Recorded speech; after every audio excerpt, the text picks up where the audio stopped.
This happened in the 2000s in the Gangnam district of Seoul, South Korea. This is where Group D is located. On the top floor of Base D is the headquarters of the world's top-ranked First Division team. This is the training hall for the best players. One of them finally got to meet a player with the nickname Dex.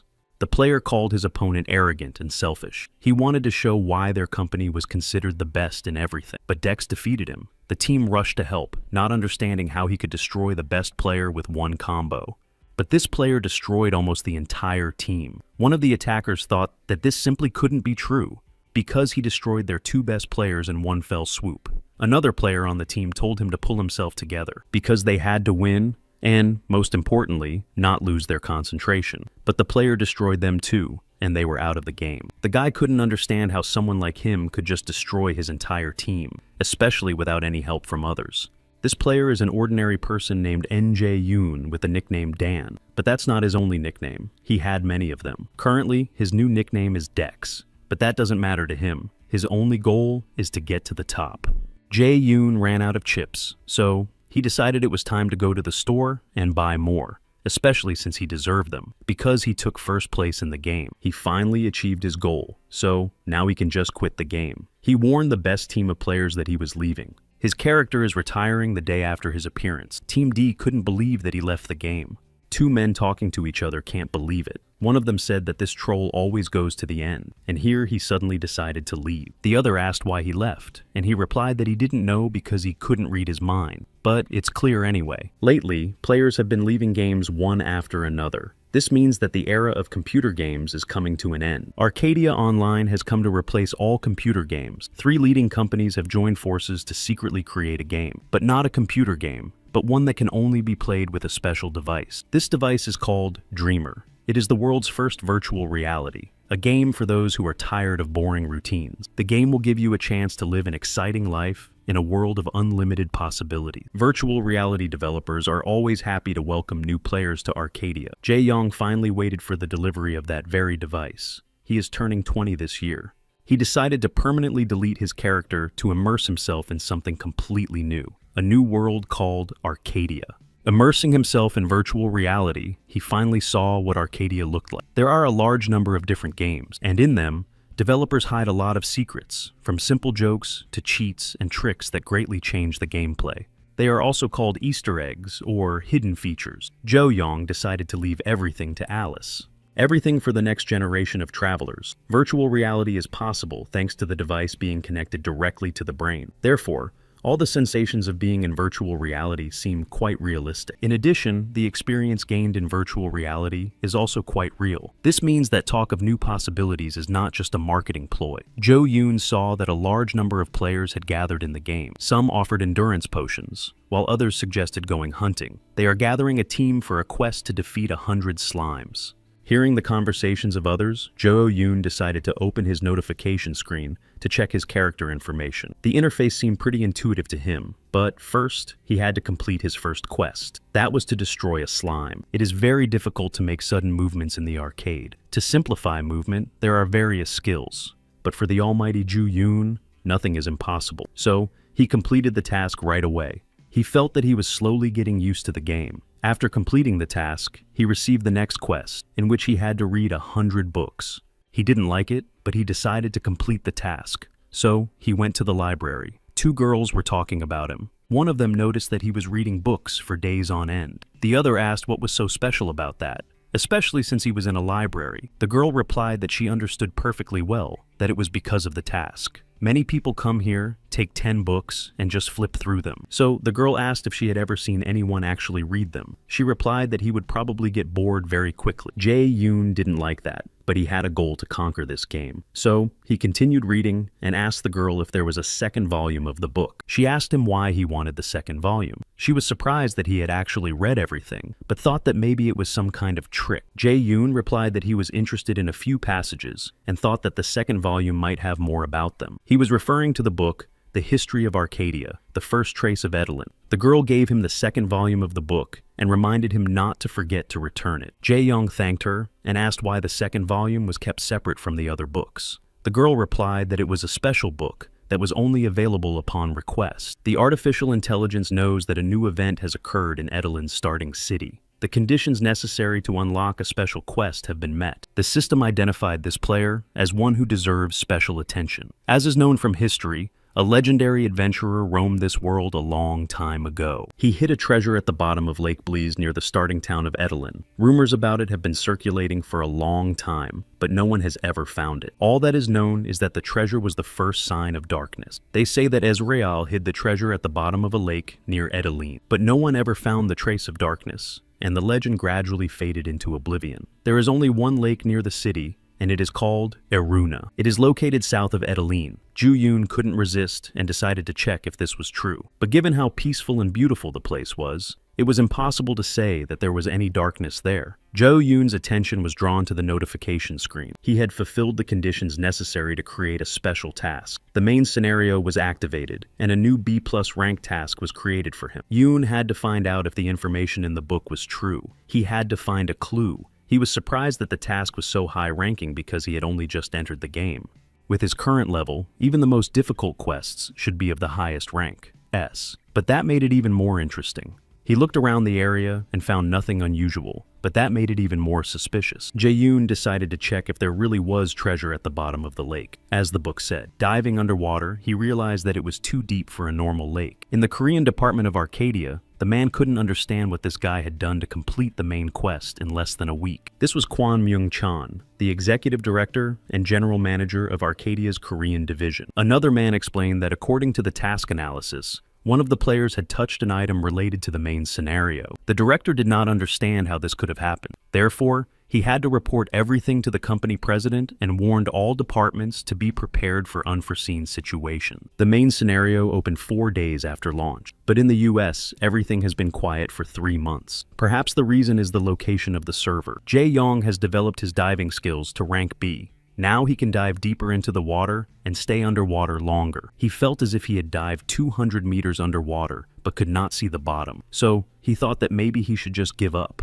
The game is just opened, and the ratings are not stable yet, and everyone is trying to get ahead. There is no time to level up diving skills at this crucial moment. But more importantly, the capsule that allowed him to stay in the game would cost him $920 a month. He wanted to try to cover the costs by selling rare items he found in the game, but diving would prevent him from doing that. But this special task could solve all his problems. No other user knows about it. It would be a shame if the reward turned out to be useless, but no gamer would pass up such an opportunity, so he decided to go all the way and get that item after all. Meanwhile, Jenica Pol, the head of the company, learns that someone in Korea has discovered the main storyline. He found a path to a secret class hidden in the starting city. Alice's analysis suggests that the player will find the main storyline. Jenica Pol wondered who would have thought to hide something so important in the starting city. After reviewing the user's information, she saw that he had a secret Bard of Anarchy class, but he had no level or attack skills. She couldn't understand how such a character could even play, but she was surprised that he would receive a unique ability in return. After 10 days of constant searching, Ju-Yoon finally found the item. His diving skill increased to rank A. His endurance also increased. His water perception increased by 10 points.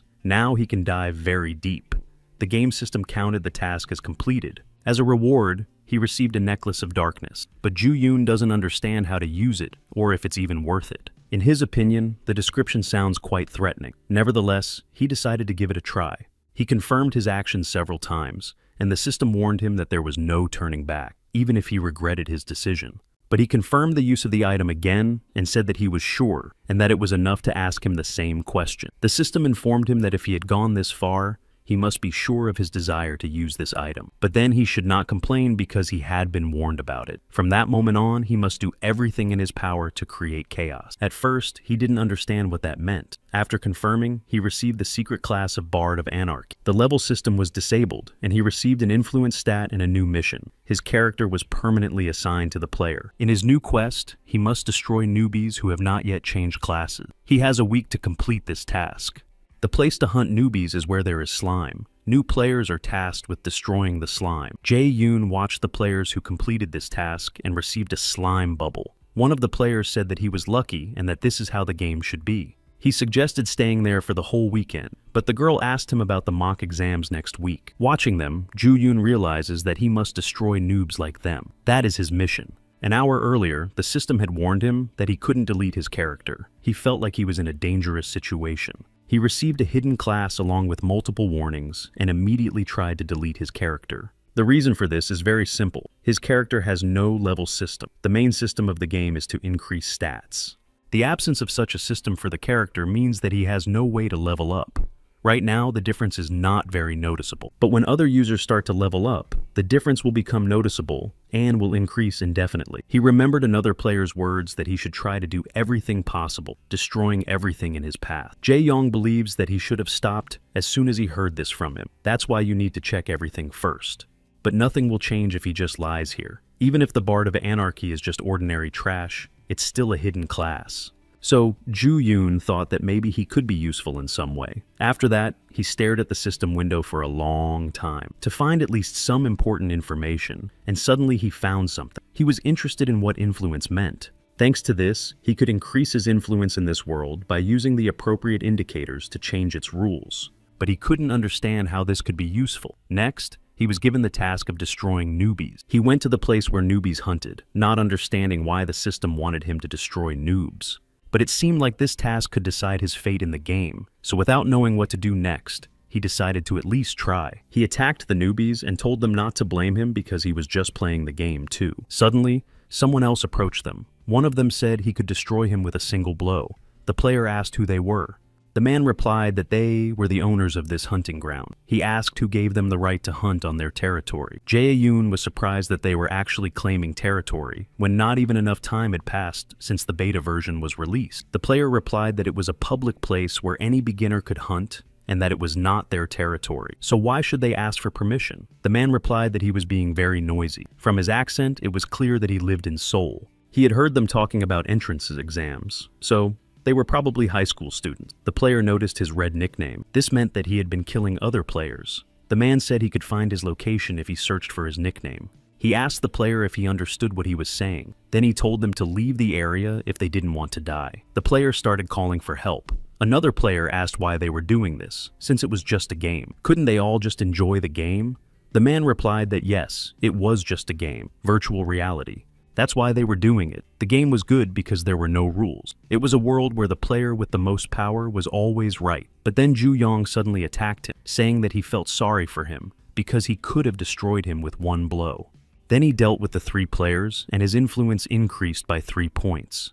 Jae-yoon realized that he would receive 1 influence point for each new player. He doesn't know exactly how it will work, but it would be quite difficult to earn a lot of points. The other players thanked him for saving them. Then they asked how they could repay him. Ju-yoon replied that there was no need to thank him, because he also had to destroy them, as that was his mission. This answer surprised the players. Ju-yoon told them not to be upset because it was just a game. The player looked him in the eyes and felt that he was truly insane. After that, Ju-yoon destroyed them. Then he said that now it was time to deal with those who had just stood there and watched. He said that they should not take it personally, and asked if anyone objected. That day, a rumor spread on Arcadia's homepage. Everyone was talking about the same thing, that a true madman had appeared. Some time passed, but Ji-yoon continued to hunt newbies. He caught up with one of them. The player called him names and said he was just minding his own business and hunting. So why would he try to destroy him? Then he asked if he thought the administration would leave him alone if he did something like that right after the game was launched. He said he would report him. Ju-yoon laughed and asked what he meant by that. After all, he was doing it because he was told to. The newbie asked what that meant, but he destroyed him and got 1 influence point. Jae-young felt strong because he had been hunting for so long, but he didn't even think about stopping. In the Arcadia online system, there is a death penalty. It restricts access to the game for 24 hours. This is a measure to combat addiction. It is also intended to improve interaction with the game. The man asked to be given access because why should he be punished if that player destroyed him? The customer service department began receiving complaints about incidents with PCs. This happened just when they were so busy. Therefore, it was decided to work overtime. Ju-young had already destroyed 1,025 newbies. That's not a bad result for 2 sleepless nights, but the task turned out to be more difficult than he thought. He was hated for destroying them, and on top of that, he felt a strange emotional burden. But in his case, that was normal. He had destroyed so many newbies right after launch that it would definitely be a problem for the game, but he didn't understand why he had been given such a quest. Jae-yoon reassured himself that he had nothing to do with it. Then he heard someone approaching him. It was slugs, and because he saved them, they grew fond of him. At first he was scared, but then he realized that they didn't want to hurt him. He was just thinking about how unlucky he was socially, but now he was happy that he could at least communicate with them. The slugs surrounded him on all sides. He saw that someone was hunting him, so he told them that he would like to play with them a little longer, but he couldn't, because if he didn't start running, others would chase him, and that would complicate things. So he started to run away. The players saw him and tried to catch up with him until he reached the precipice. The player told him that he had been running all this time only to end up on the edge of a cliff, so he should forget about mercy because he was completely trapped. But he jumped down anyway and left the system. The players thought he was really crazy for jumping. Everyone on the internet was talking about the newbie destroyer. One of them had been destroyed by Ji-yoon 2 days ago, and since then he had been checking the forums. As a result, more than 700 cases were reported. This guy only uses a PC in places where slugs live, so he doesn't think he's very good. He suggested that anyone interested should contact him and gave them the location and time. He gathered a large number of players and thanked everyone who came. Then he said that they were starting a meeting to clean the world of trolls.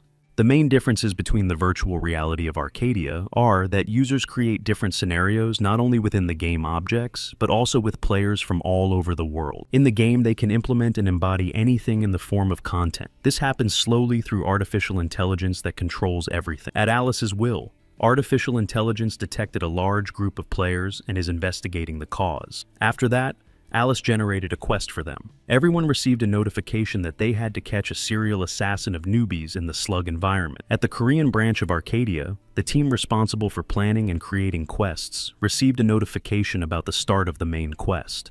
The employees were surprised that the quest appeared out of nowhere. Therefore, they had to urgently find out the reason. The head of the scriptwriting team, Kang Tae-hoon, asked if they should do anything. He was curious to know what the chaos was about, since not much time had passed since the game started. This is considered an emergency situation. If a simple quest had been issued to all users, the department would not have been so nervous. But this is the main quest related to the main storyline, so their team's expectations were not met. Just 2 days after the main quest was regenerated, it was launched, so it's even a little strange. There is a clear difference between the concepts of generation and start. It's similar to how a planted seed does not immediately sprout and bloom. This also applies to a generated scenario that has affected users and turned into a real scenario. On average, this takes several months. That was the development team's prediction. 2 days is too big a difference to say that the prediction was correct, so there must be some reason. The manager asked about the assassin of newbies, and the subordinate replied that it was a user who frequents slime and hunting grounds. While doing so, he was completing his PC, and it seems that he is directly related to this main scenario. Kang Tae-hoon asked about the information regarding his place of residence. The subordinate replied that they had tried to find out, but headquarters had imposed restrictions, so they did not have the authority to check. Kang Tae-hoon doesn't understand why headquarters would bother with this for just one user. He's curious about who this guy really is. Jae-yoon finally got some sleep after a long time and decided to check the latest developments. He learned that a new quest had appeared in which he had to catch a dangerous criminal who had taken over the hunting grounds of newbies. Jae-yoon immediately realized that this had something to do with him. He decided to look through the comments, of which there were more than 2,000, but he thought it would be boring. He certainly didn't want to create problems for himself, so he wondered if he should stop. Still, he had so many payments to make and didn't know what to do about it all. Jae-yoon didn't think they would create a whole quest to catch him, and that meant he could be in trouble. He saw slugs approaching him and thought it was the perfect place to hunt newbies, but it looks like he'll have to find another place. A slug approached him and he heard someone talking. The players were discussing how difficult it was to hunt slug. You replied that this was why you told them to choose something other than a mage, but he couldn't even imagine that killing slugs would be so difficult. Then the players saw the same slug they were hunting, and standing next to it was Ji-yoon. The players said that they found it first, so he shouldn't touch it. They should respect each other and not steal each other's prey. Jae-yoon told them not to even think about touching the slug. It had low HP and could die. The players thought something was wrong with him and wondered why he was suddenly defending the slug. One of the players remembered that he seemed familiar. Jae-yoon approached them, and the player wanted to attack him and asked if he could hear him. But then Ju-yan fell down and shouted that he was going to die because there was a PC criminal there. The player asked what that meant, since he had only pushed him. The other players immediately paid attention to this. The player explained that it wasn't like that. He had gotten in his way, so he pushed him. Then he told them to look at him, and that he was the one who really looked suspicious. Jae-yoon just ran away. Everyone pounced on the other player, demanding a reward and saying how dare he attack newbies. Another player said he remembered where he had seen those sinister eyes before. The guy who ran away was the same PC. The players tried to prove that they had been framed, but they were destroyed anyway. Ju-yoon told the slime that he barely managed to escape. Then Ju-yoon saw the slug running after him and asked if he was okay. Because he saved the slug from danger, the slug's affection for him reached its peak, and he was given the title of Friend of the Slugs. Jae-yoon thought that this was quite logical, because by destroying newcomers, he always saves slugs. So, it was no surprise that he received this title. But nothing would change, because he had earned the affection of first-level slugs. He needed a game changer to continue playing. He looked at the system notifications, and saw that he could help the slugs by using the influence characteristic. Jae-yoon thought that this game was really crazy, but it was quite fun. He finally understood where to use influence. So, he decided to use his influence to help the slugs. Thanks to this, their stats were changed. All the slugs reached level 15. Monsters are creatures that users must defeat. Their existence is necessary for RPG games. Among these monsters are beginners who are hunted by new users known as newbies. There are also monsters that serve as basic practice, known as training monsters. In Arcadia Online, the type of monster that plays this role is considered to be slime. But what if the initial monsters become strong? Then the newbies won't be able to beat them. You can see the result on Arcadia's official YouTube channel. Many users have posted videos of their experiences in this game. One of them was surprised that he could even see the lines of his hands in it. This means that the graphics in the game are simply incredible. Then he saw someone approaching him. It was a slime, and at first glance, he even thought it was very cute the way it melted, but he still decided to destroy it. However, the slime attacked him, and he failed. After that, he was eliminated from the game and received a sentence. Many users began to complain that the slime was impossible to defeat. It was a terrible ending caused by the monster's weak appearance. Every day, there are an average of 10,000 new users in Arcadia, but the slime began to engage in total destruction. The players couldn't hurt the slime at all. They didn't understand what was happening, and why they had almost no HP left after 2 hits. Ja-young watched everything that was happening. If you think about it, slime is a passive type that attacks after being attacked. But he was curious why they became an aggro type that attacks first. Their characteristics changed after leveling up. And if that's really the case, then the effect could really change the game. Therefore, this ability is not so ordinary. The players couldn't fight off the slime attacks. They didn't understand how ordinary slime could attack them. Seeing how the enhanced slime destroyed a player, other players began to worry. But the slimes continued to hunt them until they destroyed all the newbies. For this, Ju-yoon received influence points. Jae-yoon realized that everything was even better than he could have imagined. After 2 hours, his influence reached almost 4,000. That was 4 times more than the amount of influence he had gathered on his own before. This made the results of the previous 2 days meaningless. But he didn't want to just complete the quest. So, he thought that maybe he should strengthen the slugs even more, but they had already reached their maximum level. Jae-yoon knew it wouldn't be that easy. Still, it should be enough. So, he decided that it didn't matter that he couldn't raise their level any further. He told the slimes that he was counting on them. Meanwhile, at the Korean branch, Executive Director Kwon Myung-chan demanded a report from the development department employees. They had never seen him so angry before. An employee replied that today they had confirmed that the slime's characteristics had increased abnormally. This had led to a sudden increase in the number of deaths among new recruits, and the situation was still ongoing. The director asked if there was any news from headquarters. The employee replied that they had submitted many reports on this matter, but had not yet received any response. Kwon Myung-chan said he would take care of it himself. The slugs had become 10 times stronger. For new recruits with 100 HP, a single hit would be enough to kill them. The director is certain that everything happening in Arcadia cannot be a mere mistake. The world has been calculated down to the smallest detail using the best technology. But they cannot ignore this incident. So, if he cannot understand what is happening, he must figure it out himself. Therefore, Kwon Myung-chan decided to immerse himself in virtual reality to find out the truth. So, he came to Alice to find out what was really going on and what it all meant. Jae-yoon saw that there was no one at the rookie hunting ground in the city where the slugs live. And that could be a problem. The number of newbies killed currently stands at 9,640. There are less than 2 days left until the end of the class. He began to destroy players more slowly. Presumably, they began to appear here less often. News of the danger in this city spread everywhere. Players above level 15 began hunting in this area. It is difficult for him and the slimes to deal with them. It would no longer be an easy walk. But the situation was not so bad. The counter had not stopped completely. When he reached 10,000, he received a reward. He exceeded the reward limit for this mission, so he received an interim reward. Ju Yoon thought he was very lucky and looked inside. Jae Yoon didn't understand what was going on and thought it was a trap in the form of a reward because there were so many special effects. Then he saw something and thought that this black thing was the reward. It looked like some kind of egg. As a reward, he received a familiar. It appeared before him and asked who dared to summon it. Jae Yoon felt intense pressure and became curious about what he had summoned. Then he realized that it was the king of demons and chaos. The familiar asked if a full summoning was too much for him, which is why he had been summoned in a younger body. But that didn't matter to him. He was sure that even this power would be enough for him to wipe out all angelic beings. But then he asked what this place was and why he had such a body, because in it he looked so small and stocky. He asked Chae Yoon if he dared to summon him. He replied that he did not yet know how to do that. He explained that he appeared here immediately after he took the interim reward, which said that he was now his familiar. This surprised him. He couldn't believe that he would have to obey someone. Surely he wasn't on the same level as these low-level people. This wasn't even a mutual contract, but a forced one. He didn't understand what to do now, because he had done so much in the demon world. Jae Yoon realized who he was, the king of demons. The familiar was saddened that his demonic life had been so ruined.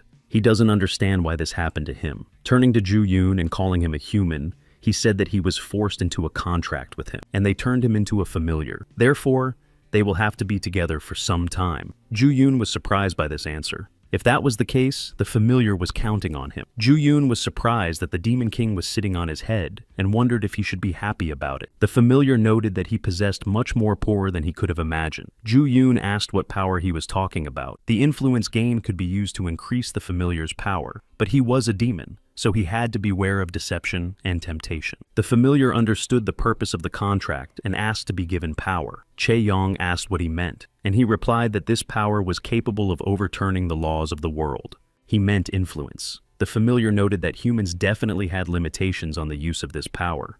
Therefore, he asks for it to be given to him. If Jo Yoon agrees, he will reward him for it. It seems that influence is a very important element of the game. So, Jo Yoon asked the familiar what he could give him in exchange for influence. The familiar offered to exchange all of his power right now for the Sai of the Nergal. It is the Cloak of the Lord. To use it, one must be at level 150. It has strong physical and magical protection. Jae Yoon heard that on the American server that opened earlier, the highest level was 50, but he doesn't need that right now. The familiar asked if that was enough for him. It was obvious to him that he would not be satisfied with that. So the familiar asked again what he wanted. Ju Yong replied that he didn't need anything special right now. But then he remembered one thing and asked if he could strengthen his monsters. The familiar asked which ones specifically. Jae Yoon replied that he would like to increase the level of slugs. Hearing this, the familiar was surprised and called him crazy. He didn't understand what was going on. After all, no one had ever asked him for anything like that before. Ju Yoon asked if it was possible, and the familiar replied that anything was possible for him.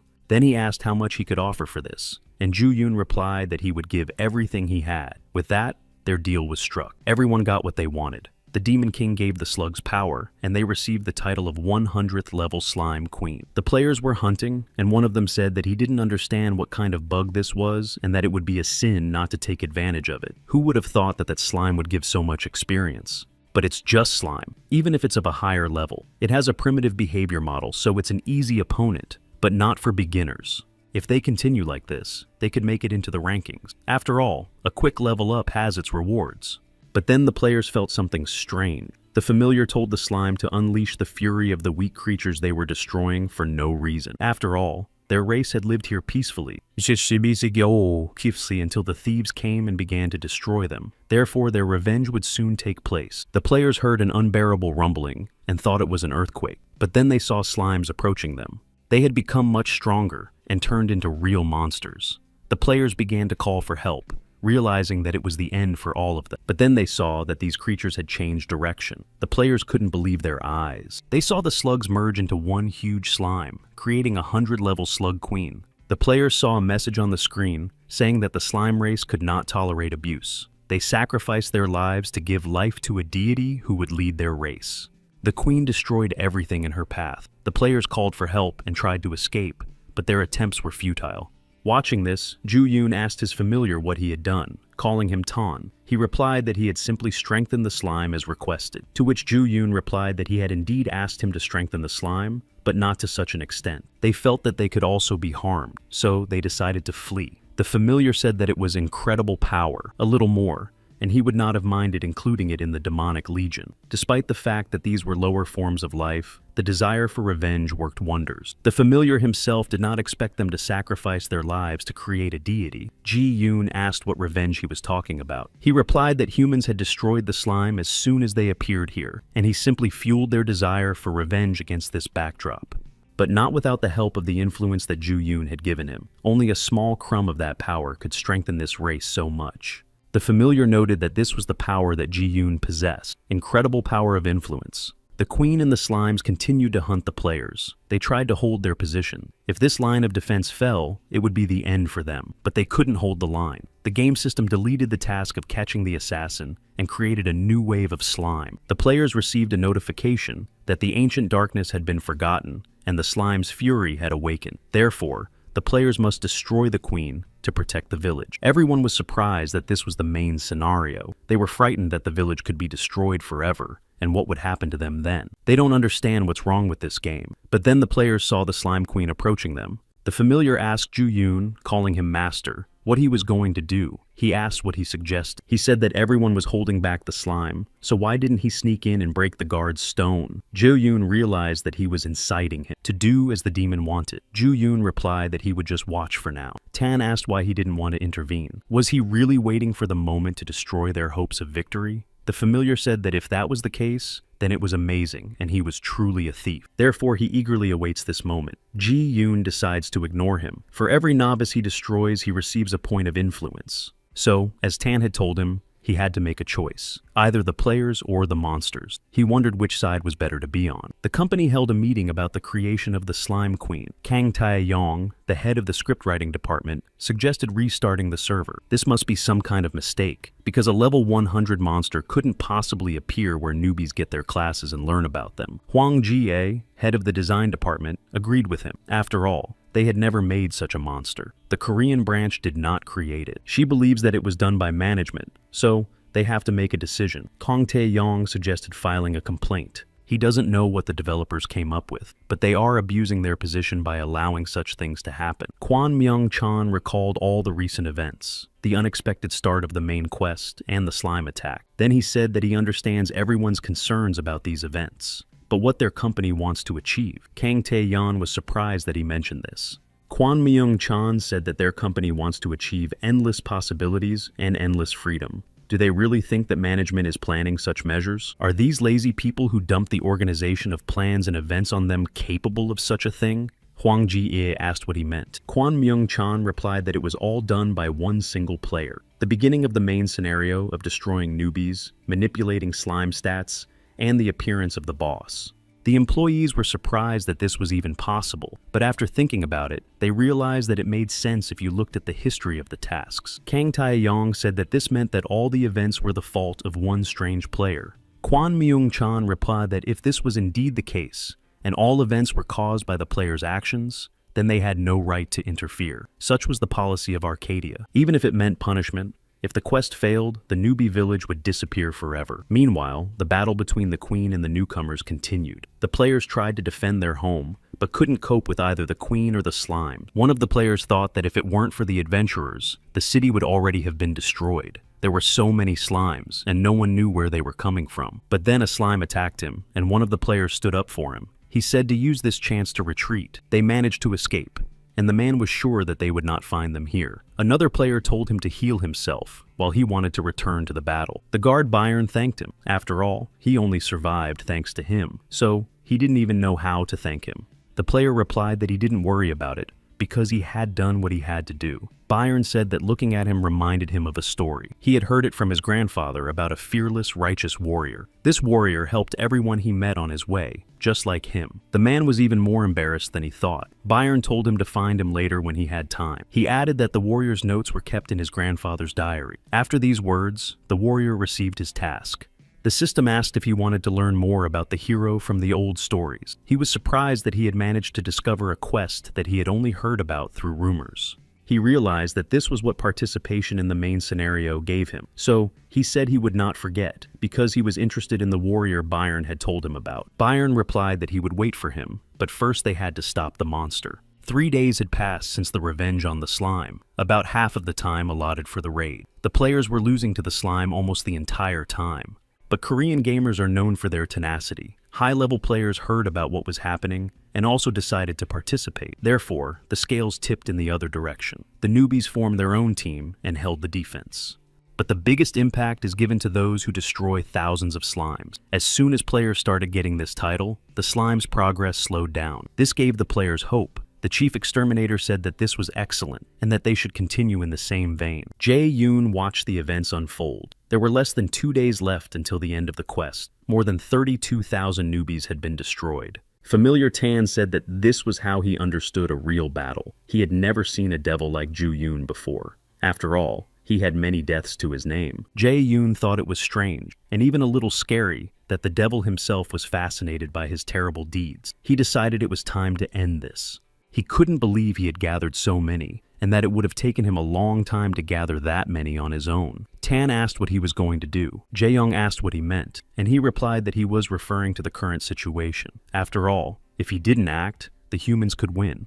To which Ju-yoon replied that then all the fun would be gone. The familiar asked why he had suddenly fallen silent. Jae-yoon took out his cloak and put it on. The familiar told him not to say that he had gotten blood on it when he saw the traces on the cloak. Be that as it may, it was time to choose sides. So, Jang-yoon said that from now on, they were on the side of the slime. Kwon Myung-chan came to the head of Arcadia and asked her to stop the raid. Her name was Lee Myeon. She was the CEO of Arcadia. Kwon Myung-chan begged her to stop everything. 7 days were allocated for the slime raid. There wasn't much time, but it still dragged on for a long time. 7 days ago, this place began to be called a battlefield, rather than a village for newbies. The end was very close. The players discussed among themselves that the slime was calming down a bit. Another replied that the monsters must have given up. What was the point of doing anything if they hadn't even had a week to overcome these fortifications? There were only 10 minutes left until the end of the raid. It was almost over, but then the players saw that the sky had suddenly turned red, which was not a good sign. So they decided to gather together because something was approaching. Ju-yoon was determined and joined the battle. The player told the others not to be afraid, because it didn't matter what color the sky was. Everything was still under control, so it didn't matter what the slime tried to do. Everyone saw that the slime queen was moving. Due to the people who had been destroying countless amounts of slime for a long time, the slime began to resist, because it couldn't stand the actions of humans. The desire for revenge forced it to intervene in the battle personally. People realized that they should retreat, because they definitely couldn't defeat her. They were amazed at how such a monster could be slime. But among the people there were those who kept their ranks and asked the others not to scatter, but to attack and fight the monsters with magic arrows and whatever else they had. The warrior did not understand why everyone was afraid, because it was just a game. So why were they so scared? But then he saw the queen approaching him and realized that the end had come. This monster cannot be defeated. Another player told everyone not to run away because they only had to hold out for 5 minutes. He warned them not to try to destroy her, but just to distract her. They would win if she couldn't reach the guardian crystal in the square. They had to protect this crystal at all costs. After all, the reputation of Korean players was at stake. All the players supported this idea. The man told them not to be afraid of dying, but to just attack, and that it didn't matter whether she could respond to the attack or not. He told the archers and mages to gather in teams and attack from a distance. That's what he calls rushing a monster in a crowd. If they managed to take care of the most important thing, it would be good, so they had to do it. There were only a few seconds left until the end of the raid. The warrior tried to attack the queen, but her defenses prevented him from doing so. He said it was too late and that this was the end. Time ran out and the raid was over. Kwon Myung-chan asked Lee Mi-yeon to stop the slime raid, but she replied that she had already explained that it was impossible, because they were not gods of Arcadia, but merely administrators. Their role was to figure out how to deal with what was happening without particularly influencing it. Since the raid time was up, all the players hoped that it was over. After all, they had defended the Guardian Crystal until the very end. But Ji-yoon destroyed the crystal that protected the village. Therefore, the slime's quest failed, and the village of newbies was destroyed forever. Seeing this, the player became enraged and attacked Ju-yoon, but he destroyed him and received an influence point for it. So he thought that he wasn't a newbie if he got influence for it. But that doesn't make sense anyway because he has a good supply. The players couldn't believe that the Guardian's crystal had been destroyed. They didn't understand how the slime had reached the square. Approaching the place where the crystal had been, they saw Ji Yoon and thought he was also a player. They realized that he was the one who destroyed the crystal and thought that something was wrong with this player. The players asked him what he had done and called him a troll. Then they decided to catch him and find out his nickname. One of the players said that he would destroy him until the end of his gaming life. Ju Yoon asked if he meant it. Then he said that now was not the right time for that. Because the quest had failed, the village of newbies had to be destroyed. The players noticed that the slime queen had exploded. Her slime began to evaporate and merge. One of them said that the slime would spawn. Another replied that a raid was underway, but monsters couldn't appear in the village. But the slime gradually accumulated until it formed huge slime monsters. The slime, viewed from above, was able to win the battle against the humans. And now it was his turn to start hunting. The slime began to thrive on the former land of humans, just like the ruler who led them. Noticing the slime queen, Ju Yoon said that she looked pretty cool. All players received a notification that they had entered an area with a recommended level of at least 80, so they had to be careful. The players did not understand what was happening. Then they saw huge slime creatures surrounding them on all sides. Jae Yoon said that this is what people call putting the cart before the horse. Blogger Megan decided to announce the latest news from the world of video games on her TVG channel. She is happy to see everyone again. She says that Arcadia is becoming popular not only as the first virtual reality, but also as the game with the most scandalous event that recently took place. The reason for this was the main scenario that took place in the newbie village. Since the players failed the quest, the village has existed as a raid dungeon. This is surprising even for her, despite her 5 years of experience as a reporter and 20 years as a gamer. So, she is curious to hear the viewers' opinions. After this news, many people started leaving comments, not understanding how the developers could have allowed this to happen. Are there really no hopes left for the newcomers? The forum discussed that it was the newbie assassin who destroyed the guard's crystal. Chae-yoon wondered if he should appear less often in the game. There could be people who lost their equipment because of him, but he was just doing what the game wanted him to do. And he doesn't understand what they could possibly want from the Bard of Anarchy, the familiar of the Demon King, and that man. That guy asked him to cause as much trouble as he did. Jae-yoon tried not to worry about it, because if he did something forbidden, he would get banned or something like that. So he decided that right now, he needed to focus more on the real thing. He couldn't wait to study engineering at Seomina University, even though it wasn't such a fantastic university. Jae-yoon saw a video on the phone of this guy sitting next to him. This guy was watching a video that he was in. He became curious about when and by whom the video was made. He was surprised that the video had 2 million views. Jae-young didn't understand why people were watching it, but he was even more interested in how much money the author of the video was making. The guy sitting next to him asked if he wanted to watch the video too. Ju-young apologized and said that the video looked interesting, so he joined him. He wondered how he could not be interested in a video in which he himself appeared. The guy introduced himself and said his name was Lim Jae-young. Since fate had brought them together, they should get to know each other. Jae-young also introduced himself and said he was pleased to meet him. Then he asked if it was a clip from the game Arcadia and if he knew about it too. Lim Jae-young replied that something strange was happening there. At first, there was a village of newcomers, but the local slime became stronger and razed the village to the ground. He realized that he wasn't interested in it. Ju Yeon wanted to talk about Arcadia, so Lim Jae-young asked if he had heard about the assassin of newcomers. Jae-young was surprised why he suddenly asked about it and wondered if he had exposed him. Lee Mi-yeon learned that the newcomers' village had been destroyed and realized that from now on, everything would become more difficult. They did not expect an unexpected situation due to the peculiarities of Arcadia, and did not think that everything would become so serious.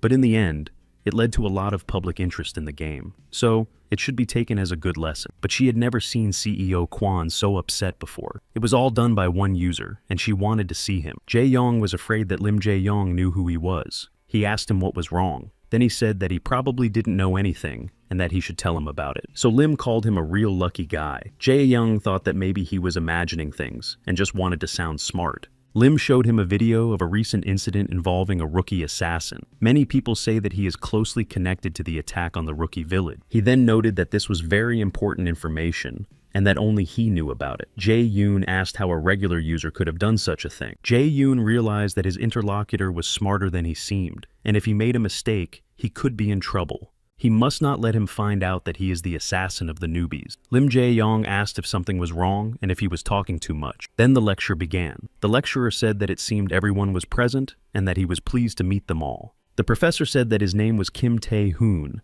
and that he was the head of the computer engineering department. He didn't want to overload them with information during the introductory lecture, but he had to say something to Sui Insidam and to the students who were already studying at the Department of Computer Engineering. After all, they were probably receiving a lot of information about all types of media related to a technology called virtual reality. This is a huge revolution in computer engineering. So, we will talk specifically about arcade games. The professor understands that some of them have already played them, so they know that their field is no longer sufficient. This has led to discussions, and their university has decided that their curriculum is no longer able to keep up with modern technology. Jae-yong thinks he's right. That's because all the existing tech is outdated and has taken a back seat to virtual reality, which is the future. Kim Tae-hoon said that after numerous discussions between directors and ministers of education, it was decided to replace the computer engineering major. Instead, starting this year, students will study virtual reality engineering. The professor understands that such changes may be shocking for them, but if they do not adapt to the rapidly changing world of technology, they will undoubtedly fall behind. After the lecture, Ju-yong and Lim Jae-yong decided to have lunch and discuss what had happened. Lim cannot believe that the name of an entire major will be changed. He also can't believe that the professor mentioned Arcadia right in the lecture, and how cool that is. Jae-yong wonders why he is having lunch with him. In his opinion, he is really into Arcadia. Lim Jae-yong asked why he doesn't play the game. Ju-yoon explained that the capsule is expensive, therefore he cannot afford it, and besides, he is bad at games. While answering, Ju-yoon only thought about not getting caught. He decided to carefully change the subject and asked Lim Jae-yong if he played arcade games himself, to which he replied, "Of course." Then he said he should be more modest, but he was quite good at it. Jae-yong hoped he had managed to divert attention away from himself. Lim offered to help him if he started playing, because it had become more difficult lately, and now beginners were in a random place. Jae-yong replied that he would let him know as soon as he started. He thinks his conversation partner is too kind and strange at the same time. After that, he returned to the game, and the familiar Demon King asked him why he took so long and how he dared to make him wait so long. Then he remarked that he was indeed brave. Jae-yoon replied that he hadn't slept for several days because of the raid and had rested more than usual. The familiar said that it was all because he was weak, and that was why he should not make contracts with humans. Ju-yoon thought that he was sad here, all by himself. Then the queen and the slugs, who had also missed him very much, pounced on him. They knocked him to the ground along with the familiar, and Ju-yoon said he couldn't breathe. Tan told them to get lost, calling them jellyfish. This is how the queen expressed her gratitude. The game system announced that the slime race would forever remember how he drove away the humans and allocated territory for them. So from now on, they consider him the eternal savior of the slime race. Ju-yoon said he didn't do anything. His title changed to Savior of the Slime, and he received a slime crown as a reward. The Slime's Wrath quest was considered complete, and Ju-yoon's character rating increased by 2,413 points.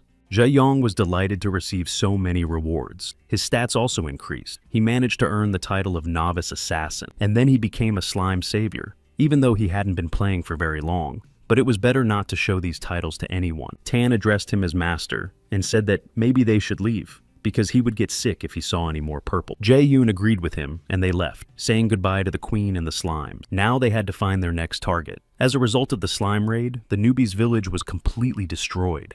But the users found a replacement even faster than expected. About 10 kilometers north of the village is the barony of Miley. The players recommended this place because the monsters in this area were not strong, and you could find some good items there. Rumors spread very quickly, and people gathered in the barony. Everyone knew this fact. Jae-yong also decided to come here, but the guard asked him his name, so he gave him his nickname. The guard asked if he had also come from the village of newcomers. Ju-yoon replied that of course he had. The man asked what had happened there. He had heard that something strange had happened, as if the slime had started to rebel. Ju-yoon realized that the rumors had spread even among the non-player characters, NPCs. So he realized that he had to be a little more careful, and said that the man would find out for himself if he went there. Now it was unusual slime. Edalin was now considered a monster lair, and the minimum level for entry was approximately 85. The character replied that he now understood why everyone was gathering here, and that he had come for the same reason as everyone else, to settle here. So he asked Ji-yoon to wait a little while. He registered him. After that, he would let him in. Ji-yoon thanked him and asked Tan what he was looking for. He replied that the place seemed a little familiar to him, but maybe he was just thinking too much. Then he asked why he kept calling him Tan. After all, he had a wonderful name, Satan. Jo-yoon replied that he called him that because his name was too wonderful, so it might attract too much attention if he called him by his real name. Tan replied that in that case, there was nothing to be done and laughed. Jae-yoon thought he was quite picky. Tan asked him what he was going to do with her. Jae-yoon asked what exactly he meant and what he meant by her. Tan hinted at the power known as influence. After all, he had gained more than when he first met him. The familiar didn't think he would gather so much. And if you add the points spent, it turns out that he destroyed 40,000 people. If he didn't need this power, Tan asked him to give it to him. Jae-yoon replied that he did not want to give it up. The familiar asked why, since he would not be able to use it without him anyway. If he gave it to him, he would reward him generously. All he had to do was say the word, and the familiar would immediately give him everything he wanted. He promised that with all the equipment, he would be able to easily conquer the entire continent. He would not have to worry about money to live on. All he had to do was sell one item. Jang Yoon said he would let him know when he needed something and that he should just wait for now. Tang thought he was a tough nut to crack, but in reality, Ju Yoon was intrigued by the offer. The item he had shown him earlier was unique. It was a level 150 item, but relying solely on Tan and the system known as influence wasn't a very good idea. Influence could prove to be more valuable than those items, so he should be careful in using his influence while he knew little about it. But most importantly, it would be quite boring, and he didn't want that. Jae-yoon walked past the newbies and saw that the characters were selling various items or exchanging them for something. Tan asked where they were going. Jae-yoon replied that they were going to explore the village, find out what was there, and look for a good quest if there was one. But then he overheard the characters talking about how things weren't going very well. The lord of these lands had ordered an increase in ore production. This was very bad because how could they get more ore than they were already getting? They were already sleeping and resting less than they needed to. Another man said that he knew this well, and that if they did not increase production by the deadline, they would be punished. Jae-yoon thought about the lord of these lands and thought that this could be interesting. Tan does not understand what he is up to again. After greeting the characters, Jang Yoon said that he could help solve their problem. They were very happy to hear this and asked him to help them. He received the miner's quest and must obtain iron ore. Tan tried to convince him to move on, because this quest looks like a repeat one that anyone can complete. Jae-yoon replied that he would be surprised if that were the case and asked him to look around. People were selling weapons they had made with the blacksmith skill, while others were selling ore. Someone offered to repair equipment for free.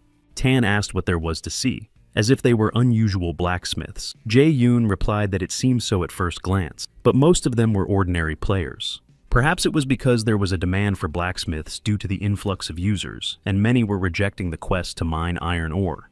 This is because it is a repetitive quest. However, the demand for metal has increased, and there is no supply. So, Ju-yoon asked Tan what he thought would happen. He replied that he didn't know, and Jae-young said that he definitely wouldn't like the result. But for starters, he suggested they start earning money. The landowner Baroness Mikhail thought about how iron ore cost 10 bronze last month, and now it costs 15. This was a huge price increase. Because of this, rural blacksmiths would not have enough supplies. If this happened, low-quality items would be sold on the market. Because of the items made by trainees for educational purposes, the quality of goods produced in their territory would eventually drop dramatically. If this really happens, things will be very bad, and there will be nothing that can be done about it. So, she has to come up with something. Ji-young and his familiar went deep into the mine where there shouldn't be many people, so he suggested they get started. He told Tan that he was counting on him. Tan asked if this was really a good idea and what he hoped to achieve by using his influence for something so useless. Jae-yoon told him to stop talking and get to work. Tan agreed and said he was already starting. 8,000 influence points were spent on the mine destroyer. This item was created from the bones of an underground mole hunter from the demon world. Jae-yoon said that it was an incredible item and that it was time to get rich with it. Many different items were being sold in the barony again. Someone was offering a dagger made with their own hands. Someone else was offering to repair and sell equipment. One of the players announced that she would buy 20 iron ore at a low price to complete a miner's quest. A man asked if she was trying to complete a repeat quest, and she replied that she was. Then she asked what the quest was about. He replied that she didn't have to complete it. After all, there was nothing to gain from it except a small increase in friendship with the miners. The girl thought she would get something better as a reward. The man suggested that it would be better to mine and sell the ore, and she thanked him for the advice. Blacksmith Aiden said that these adventurers were using such precious materials to make low-level items. Another blacksmith agreed with him. He believes that these nobodies came from nowhere and now behave as if they are master blacksmiths. The world seems to be going downhill. Aiden said he was sure the Lord would do something about it soon. Otherwise, the barony would be doomed. The economy of Arcadia is not very different from the ordinary world. There is production and consumption, as well as supply and demand. All regions have their own unique resources and specialization. Demand changes quickly depending on the situation and the season. Currently, iron ore, which is difficult to extract, is in high demand. Many believe this is why most people chose blacksmithing as their profession. Extracting ore is becoming increasingly difficult. Some players regretted changing their blacksmith class and started mining iron ore. Its price is simply absurd. Due to a chronic shortage of iron ore, its price used to be 10 bronze, but now it has risen to 17. Even if someone smelts it to make an item, they barely make a profit or simply lose money. Users began to complain more and more. A girl said that she knows the game should be realistic, but not that realistic. A player replied that if he had known that would happen, he would have become a warrior instead. A guy approached them and asked if they couldn't just mine the ore themselves. They asked if he had tried to do it himself. The road from the village to the mine takes more than 2 hours. There is also the difficulty of extracting the minerals themselves. Iron ore cannot be obtained just like that. To put it simply, it would be better to just let someone else mine it, and they could focus on improving their skills by repairing equipment. The girl asked the boy if he understood, and he said yes. In fact, that is true. Independent extraction is not worth it from a profit perspective, but if you use a special item, you can get good results. Che Yong worked hard and reached the A rank in ore extraction. He decided that was enough for today. It should be enough to recoup the influence he had spent. Ton told Jae-yoon that he had been looking for him everywhere, and Jae-yoon asked him where he had been. He replied that he had thought about it and decided that his master would be dissatisfied. After all, one drill might not be enough. After a long search, he found an item that was perfect for exchanging for the remaining influence. Tan asked what he thought of it. This item was the Tears of Darkness and was suitable for level 220, but Chae-young repeated that he didn't need anything. Who would buy it if it required such a high level to equip? Even he couldn't use it, and moreover, it was too powerful. He didn't want it because it would make the game boring. Besides, if he sold this item, people might guess who he was. It would work if he sold it and quit the game. But wouldn't that be like selling the goose that lays the golden eggs? Tan said he understood and asked him to stop. Jae-yoon asked Tan again where he had been, as he had been gone for a long time. He replied that it was nothing important, but Jae-yoon became curious. The familiar said that if he wanted to know, he would tell him, but then he laughed and said he would tell him later when he found him. Then he noted that his master had found quite a lot of useful minerals. It seemed that he now had more ore than the entire barony. Chae-yoon replied that he was going to mine ore every day and sell it. That way, he could earn a lot of friendship points with the miners, because he would often complete the repeatable quest. And when that happened, it would interest the baroness. The baroness had read letters stating that due to insufficient iron ore reserves, they would not be able to meet their delivery deadline. This time, things are not easy, and they may have to close the workshop and move to another area where there is enough iron. The Baroness asked them what they thought was the cause of this problem. The man replied that many adventurers had changed their class to blacksmith. Another man agreed. Even if they are adventurers, they are still new blacksmiths, and their products are of poor quality, although they are trying to reach the level of a master craftsman. But this requires a lot of ore, and the number of blacksmiths is growing faster than the number of miners. Adventurers do not do what does not bring them profit. The biggest problem is the adventurers, but can they be entrusted with mining? That is impossible due to the law of the continent. The Baroness suggested selling the iron to craftsmen first, but this is also impossible due to the laws of the continent. She doesn't know what to do and wonders why these adventurers came here in the first place, and asks if there is any way out. Then a man came to her and told her about the big problem. So she decided to check what happened herself. Everyone saw a pile of iron ore of excellent quality. The players immediately wanted to buy it. Not only iron ore was available, but also silver and gold ore. There was even a magic crystal. No one understood where it all came from. The Baroness was shocked to see this. In 3 days of mining iron ore, Chae-yoon managed to earn 5 gold and 12 silver coins. If you convert that to real money, it's about 512,000 won. That's about 171 per person.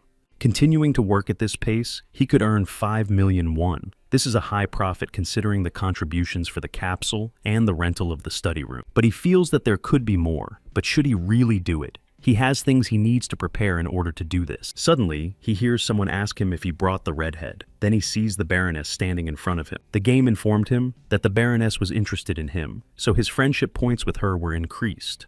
Jae-yoon confirmed this, and she introduced herself, saying that her name was Mikhail and that she was the baroness of the area. She asked if he would like to have a cup of tea with her if he wasn't busy. He accepted her invitation to go to the castle. The baroness offered him some tea made from herbs from Mount Fion. He tried it and said that it was quite good tea. She replied that of course it was, as it was one of their barony's specialties. Then she asked him how long it had taken him to extract the ore from the square. Ju-yoon replied that it had taken him about 3 days. She couldn't understand how that was possible, and asked if other adventurers could mine ore like him. Ju-yoon replied that it was impossible for them. The baroness replied that she knew it would be too good to be true. He said that if she collected a lot of it, it might change something. She replied that she knew, but that mining ore was not easy, and asked if he could help her. As he knew, the barony's economy was unstable. All this was due to the appearance of a large number of adventurers. After that, the game offered him a special quest to solve the baroness's problem. He had to obtain 100,000 pieces of iron ore. Chae-yong finally got the quest he wanted. Then he asked if she needed help increasing the number of adventurers who would work in the mines. The baroness said yes, and Ju-yoon said he would solve this problem for her. After that, he accepted the quest. After a while, he realized that the quest given by the baroness was very difficult to complete. Users find arcade games like this boring. Therefore, they do not want to engage in routine activities. However, he has a plan. He decided to change the users' minds and created a channel about the daily life of a miner. In Seojin Middle School in Seoul Mapogu, one boy asked another if he was going to play Arcadia today. A 15-year-old boy named Choi Hen-taek replied that he was not going to play it anymore. It was a strange game in which he was killed by an assassin. The next day, when he went back, he found that the slime had become much stronger. After that, the village of newbies was destroyed. It was difficult for him to even think about how many times he had died while trying to get out of there. The boy replied that he was just unlucky. Then he said that he had managed to get to the barony after all and had become a merchant. Choi Hen-taek replied that that was the problem. In the barony, Mikhail did not have much choice, so he became a merchant. There were options for negotiation, horse taming, and treasury. Now he doesn't have many combat skills and can't hunt, so his character is doomed. The guy realized that he was really upset. So he asked if he really wanted to have something to do besides hunting and offered him a solution. It is something he can do besides hunting and earn money in Arcadia. The boy showed Hentaku a video. It is the inner part of Mount Fion and a fairly popular place, which they themselves know about. What he is offering is iron ore mining. Many people think it's routine work, but in a week, you can earn a pretty good amount of money. When he saw how much money he could earn, Choi Hen-taek couldn't believe his eyes. It was very cool, and he didn't understand how it could be done. At first, the mining skill will be at rank F, but it will be possible to mine 20 pieces of iron ore per hour. That's 400 bronze, but if that's not interesting, you need to increase your rank first. If you do that, your mining speed and success rate will increase. Sometimes you can find rare ores. With rank A, you can mine at least 1 magic crystal or diamond every day. Choi Hen-taek thought this was incredible. Surely no one had improved their mining skill before, considering it ineffective. The man said that he had sold the ore he found today, and would later tell him how to talk to merchants and earn friendship points with them. Chae-yoon showed how much he had earned today, namely 1 gold and 80 silver coin. Then he asked what they thought, since it was easy money. John Henta really liked the idea and decided to give it a try. In fact, most of what is shown in the video is a lie. This method is only effective with a cheat item such as a mine destroyer. These details were not mentioned, and it looked as if anyone could earn a lot of money. As a result, the video attracted a large number of users. This influenced Arcadia users, and many people wanted to get iron ore. Everyone wanted to get into the mine. Some were surprised by the large number of miners. The baroness couldn't believe it. All those adventurers who didn't want to engage in mining went to the mines in droves. It wasn't just those who had presented themselves as blacksmiths. There were also adventurers from other professions. The baroness couldn't understand how he had done it. Chae-yong replied that he had done almost nothing. He just awakened basic human desires. Everyone has only one desire: money. That's why people do everything to get it. They are willing to do a lot for a handful of shiny coins. All these adventurers are just the product of a cataclysm. The baroness does not understand how he did it, but his method proved to be effective. Ju-yoon said that it was too early to relax. Some measures would still have to be taken. First, the miners' wages would have to be reduced, and In return, they would be given a percentage of the ore they extracted. Then they will be more motivated to work productively. The freeloaders who rest instead of working will simply drop out. The baroness liked this idea. Jae Young explained the basic concepts to her, and the baroness was delighted. She didn't understand economics. He would have to teach her how things worked in the harsh reality. She asked what to do about ore prices because she had not imposed any sanctions on trade. Prices had skyrocketed and continued to rise. According to reports, the cost of a unit of iron ore already exceeds 20 bronze. Jae Yoon said not to pay attention to it. Let everyone buy ore at that price. The prices for blacksmith services have not risen, even despite the increase in the cost of materials. He would even say that ore prices were too low before. That is why no one wanted to mine it. But there may be complaints. The baroness asked if anyone had complained, and Jae Young said that those who didn't like it could mine the ore themselves, if only they wanted to. The baroness said he was right and asked if he would like to become her finance minister. She promised to pay him generously. If he decided to join her, she would repay him for his services and valuable advice. Ju Yoon said it was a very tempting offer. But his adventure was not over yet. The baroness said that he was surely an adventurer, so she apologized. Jae Yoon had helped her a lot, and she was grateful, but it was time for him to go. The baroness asked how she could help him. She would do everything in her power to pay for his services. Ju Yoon came up with a plan and decided that it was time to carry it out. He gave her a scroll, and she asked what it was. Ju Yoon replied that it was his business proposal. He promised that she would like it. She unfolded the scroll and began to read. One person can only earn a limited amount of money, so what needs to be done to break these limitations? It is very easy to gain power over others and become the head of the food chain. The baroness read the proposal. Jae Young asked what she thought about it, and she was certainly interested. He wanted her to give him 10% of her profits. If she agreed, he would elevate her to the top of the trade. Several thousand years ago, a great battle took place between angels and demons. The demon asked if her spear was Muspelheim. He couldn't believe that she had brought a sacred weapon with her. The follower of sacred splendor, Archangel Michael, told the demon that she would destroy him. Familiar Tan woke up and realized it was a dream. He thought it was because they were close to that place. Then he told Jae Yoon that he had just remembered something very unpleasant. He asked what was in the scroll he had given to the warrior woman. Jae Yoon was surprised that he was actually interested. Then he asked if he knew the expression, "Call yourself cargo, get in the cart." Digging ore is not easy. If an average player is lucky enough to find a vein, he can get 10 ore per hour. The rare ore he sometimes digs up is found thanks to a unique tool he possesses. In general, mining is not a very noble profession, but that doesn't mean you can't make money doing it. There is one way after all. You can sell tickets. So, Ju Young decided to charge people for the right to enter the mine. Those who don't have money for a ticket can pay later, but that's not so important. Tan asked how much he planned to charge them. Jae Yoon thinks that people will quickly realize that it's a scam, so probably 1 gold coin. Tan said that he's not a financier, but isn't that too expensive? People are naive creatures, but not that naive. Who would even decide how much to pay? Jae Yoon replied that people rushed to the mine after his video. They are willing to invest money without hesitation because they are confident that their expenses will pay off many times over, and he will be able to get easy money. That's his plan. Tan thought that this guy was simply evil. He doesn't feel a shred of guilt for using other people. The familiar doesn't even know whether to pity these unfortunate people or push them for their gullibility. Tan said that he is simply incredible and the perfect master, and he has no doubt about that. Then he asked his master to follow him. He wants to show him a place. Tan is even willing to swear that he won't regret it once he sees this place. They came to some doors, and Ju Young asked where they were. Tan replied that he had been looking for this place for several days and had finally found it. At first, he didn't understand why the place seemed familiar, but then he remembered that he had been here while bathing in the mine. Finally, he found it. The entrance looked long abandoned, but the iron wasn't rusty and the wood wasn't rotten. This meant that some kind of spell must have been cast on the gate. Tan offered to open the gate for his master. After all, he should be able to do it. He tried, but received a message that a strong seal had been placed on the entrance and he could not enter due to a lack of the necessary parameters. However, he could receive a reward if he told the baroness about it. Ju Yoon said that the gate would not open because of some kind of powerful seal. The familiar said that this was obvious, and that was why he had brought him here. Jo Yoon asked what he wanted from him and if he had any skills in breaking seals. So what does he think he should do?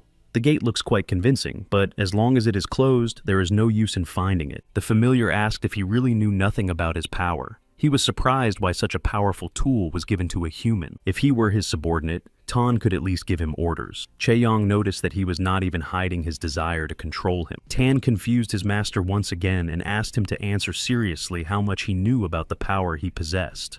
Jae-yong asked if he meant integrity. Tan replied that he certainly did, and that no matter what he called it, this power was beyond divine authority. This power was capable of creating anything to upset the balance of the world. It could change the nature of things and control the environment. It was closest to the power of creation. Tan asked if he now understood how much he could do with it. Jae-yong replied that he did not really understand. The familiar became angry and said that he could do anything at all. 10 minutes after the explanation, Ju-yoon asked if the power of integrity was necessary for beings like Tan to interact with their reality. The familiar replied that it was indeed necessary. It accumulates constantly, but very slowly and in negligible amounts. He didn't know how it happened, but his power accumulated at an incredible rate. The amount of integrity that Tang received after contact with him would take him 500 years to accumulate. Chae-yoon understood why he wanted to get integrity points. He asked if he could use this power to open the gate, but when he touched the gate, he received a message saying that he could not break the seal.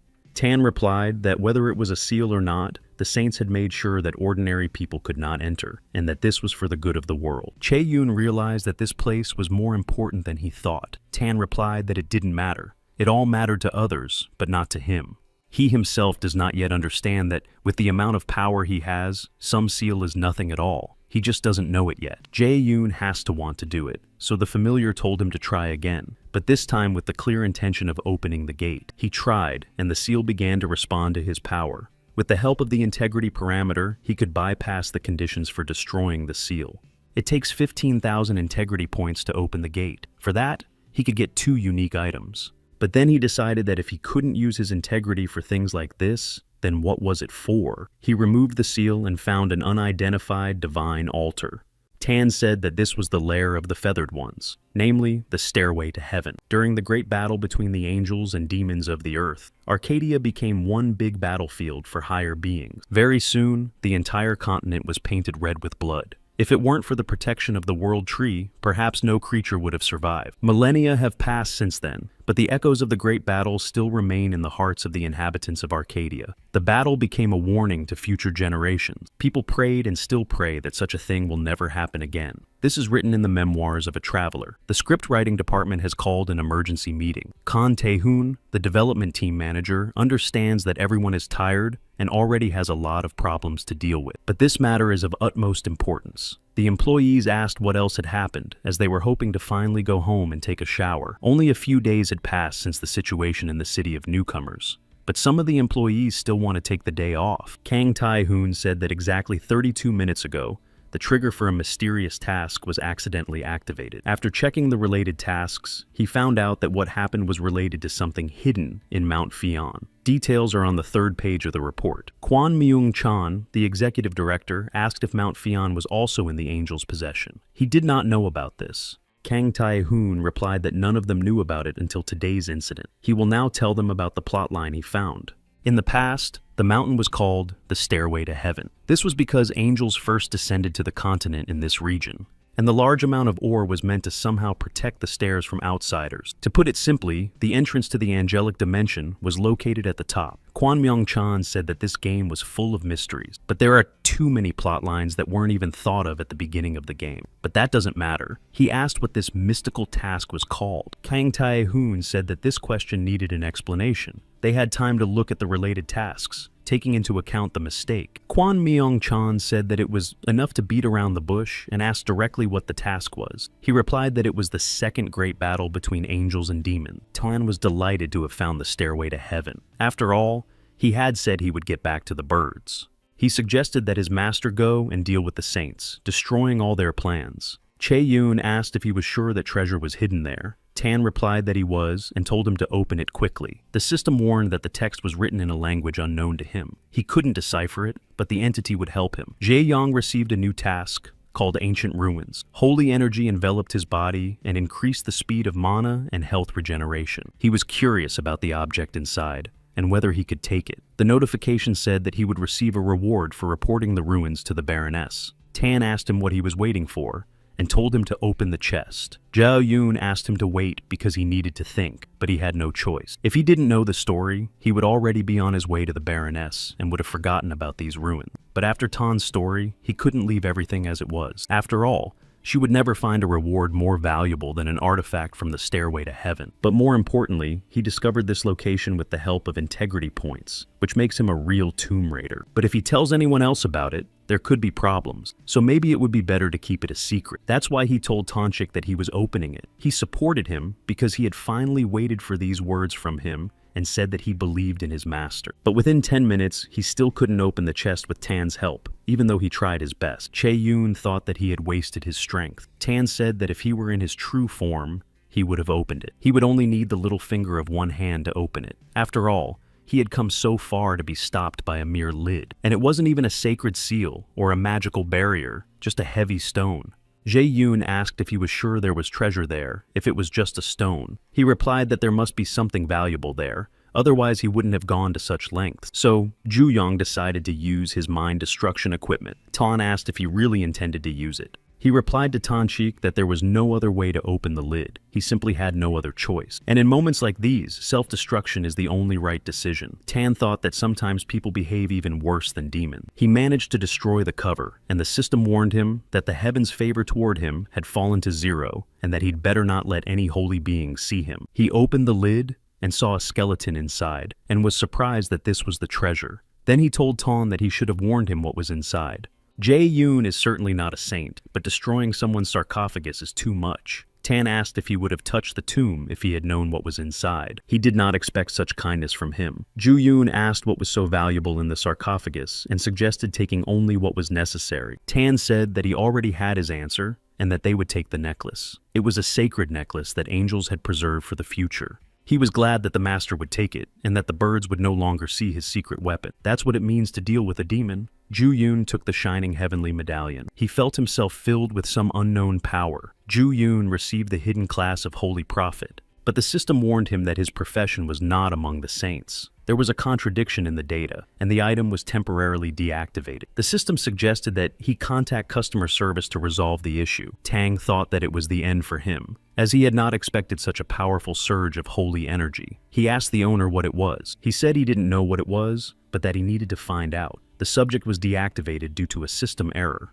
Zha Yong thought that things were getting even more complicated, and that there was a problem with his profession. He asked if they were going to do anything about it. Another player decided to try to get some iron ore, but the guard at the mine entrance stopped him. The guy was surprised to see guards there. The man said he hadn't seen him here before, and asked if he was going to the mine. After all, there was now a fee to enter the mine. So he asked if he already had a pass. But the boy did not know that a pass was required. He had never heard of this before, and nothing was mentioned in the video. The man told him that freeloaders were not welcome here. Those who wanted to find treasures in the mountains had to contribute to the development of the mine. So now Baroness Mikhail charges a fee for entering the territory. The guy asked how much the pass costs. The man replied that it was only 30 gold coins, and that the pass would be valid for a month. The boy was surprised and thought it was too much. To earn the pass, he would have to earn at least 1 gold coin a day. That's 100,000 won and 3 million won a month if you multiply it. He definitely couldn't afford it, so he decided not to become a miner to find countless treasures.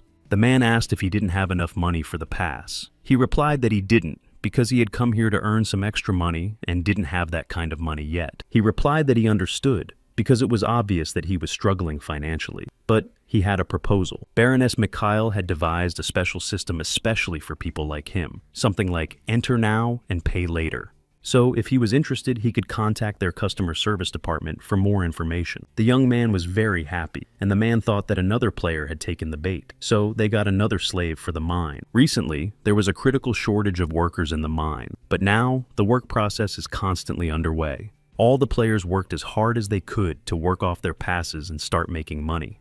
The woman from customer service couldn't believe that people were so eager, but they don't understand that the cage door has closed behind them. She couldn't believe how many people had fallen for it. How could they not realize right away that it was a trap when it was so obvious?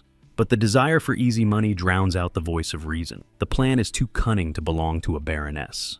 She doesn't know who came up with it, but she thinks that whoever did is a sadist. The task with the mine was quickly completed. To receive his reward, Ju Yoon must go to the baroness. He is surprised that the task was completed so quickly and says that they can finish up. Tan asked his master what he planned to do next. Jang Yoon said he didn't understand what he meant, but Tan asked him what he meant. Jae Yoon felt uncomfortable. After all, he had sneaked into the angel's territory, then stolen a sacred artifact and destroyed someone's sarcophagus.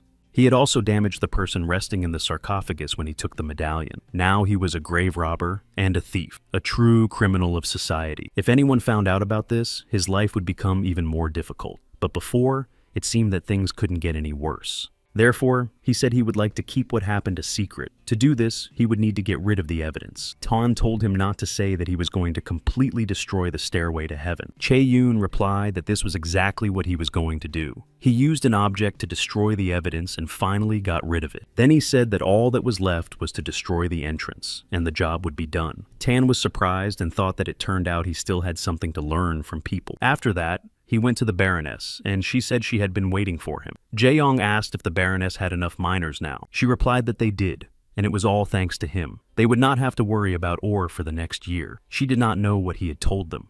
But after that, all the adventurers went there. How many people voluntarily gave themselves into slavery? Jae-yoon asked how many exactly. She replied that there were more than 9,500. Before that, there were only 800 workers in the mine. They take a percentage of the sales.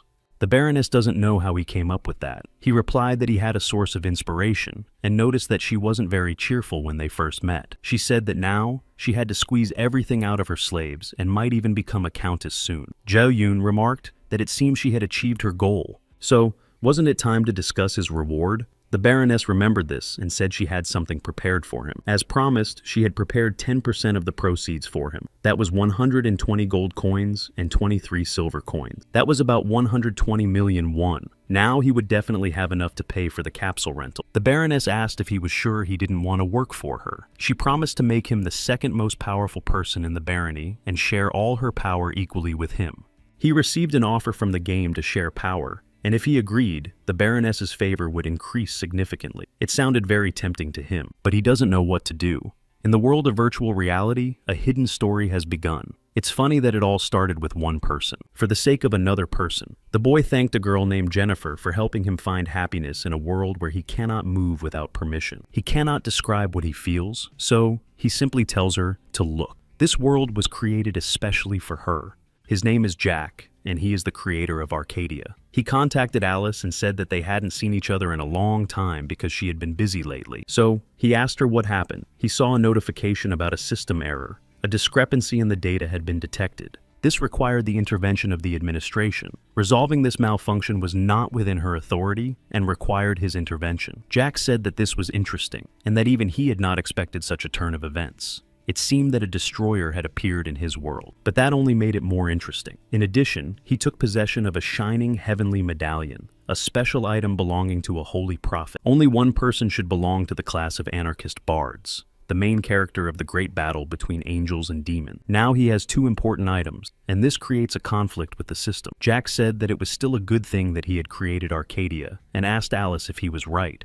She replied that as long as he was satisfied, she would do whatever he asked. After all, at this point, it is impossible to grant a user the class of Holy Prophet, so she asks him to solve this problem. Jack said he would think about it later, because other things were more important right now. They had to reward the boy for finding the valuable item, so he decided to slightly change the properties of the medallion. After all, this player had managed to disrupt the order of his world, so he had to restore the previous balance. And for this, he needed to use Michael. Jae-yong thought about what to do with the baroness's offer and apologized, saying he had to decline. This answer surprised her. She asked why he was refusing, whether he was dissatisfied with the condition. Jae-yoon replied that he was a traveler, so when he had explored the entire continent, he would consider her proposal. He felt that working with the baroness would cause him more problems. She asked if he promised. Ju-yoon remarked that she was standing too close to him. The baroness offered to write him a personal letter of recommendation. With it, he would be able to obtain protection anywhere in the kingdom. He thanked her, but wondered what he needed protection from.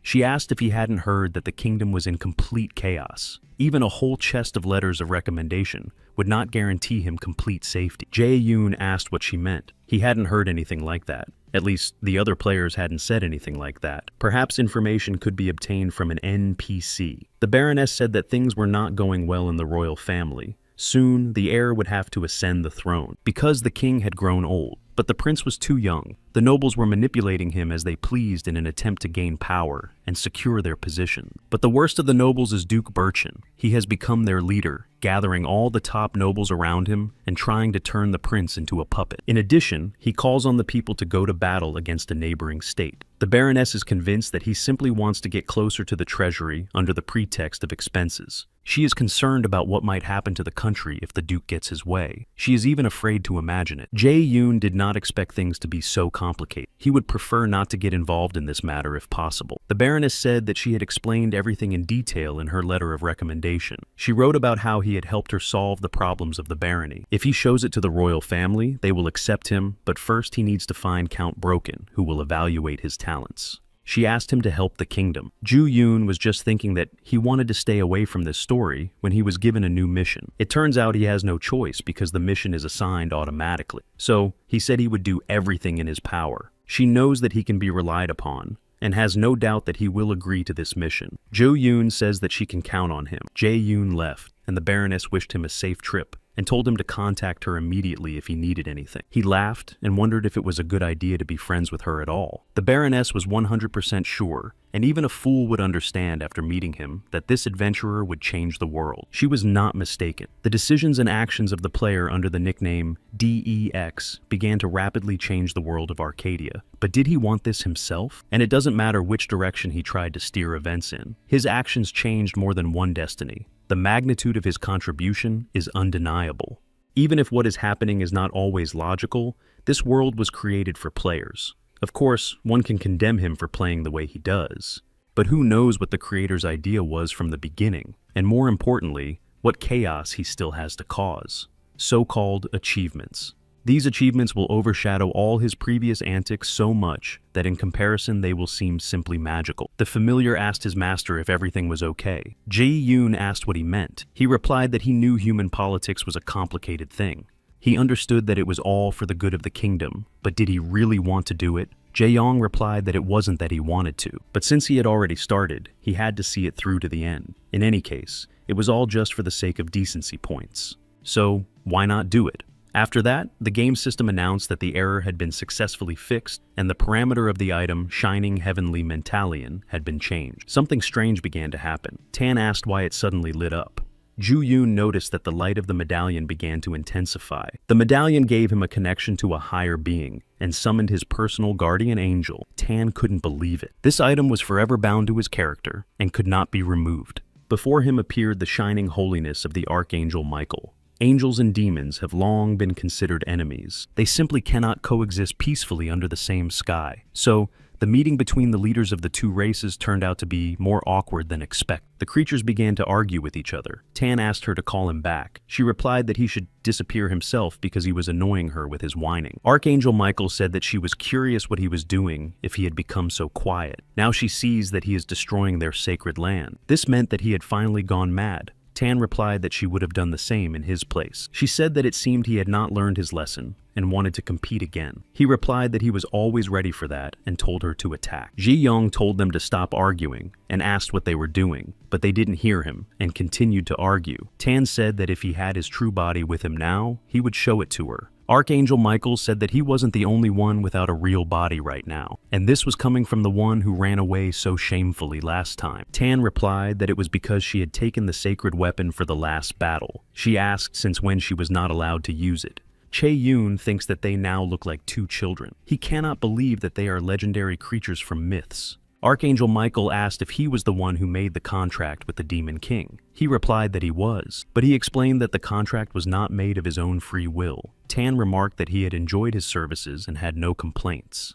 She said that the power he possessed was called decency. In the wrong hands, it could be very dangerous, especially in the clutches of those vile flying mice. Tan asked who she meant by mice, and she replied by calling him a chicken. She said that in any case, nothing could be done about the contract. So, she asked him to restrain himself and not give in to the temptation of the devil. She would be his guardian angel and help him stay on the right path. Tan called her naive and asked if she really thought he would let her. She asked why he was so concerned. Tan replied that as the king of demons, he guarantees that this seemingly innocent boy is worse than any demon. He had seen this for himself. Jae-yoon did not like his words, but in some ways he was right. The Anarchy Bard class was obviously created to bring destruction and chaos to the world of Arcadia. To be honest, all his actions can only be described as evil. In this situation, her desire is understandable. Archangel Michael replied that she saw it differently. Humans are God's great creation, and there is goodness in the heart of each of them. And it is the mission of angels to discover and nurture it. So, from now on, she would guide him toward goodness and asked him to call her Ellie. Tan said he would try to turn a blind eye to her presence for the sake of his master's peace of mind, but his integrity was his own.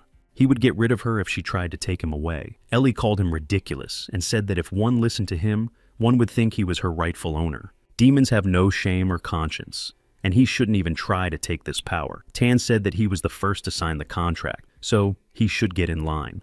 Ellie asked what he should do with his decency. He has only one goal, to bring chaos to the heavenly realm. Ji-yoon now has another talkative companion, so now such arguments would happen often. Turning to Ellie, he wanted to say something and ask a question. It doesn't matter who you choose, demon or angel. Money rules the world. Everything obeys the capitalist laws of the market economy. Jae-yoon noted that he didn't actually give Tanchika her decency for free. Therefore, he has one question for her. What would she give him in exchange for his power? The most important rule of all is that nothing is free.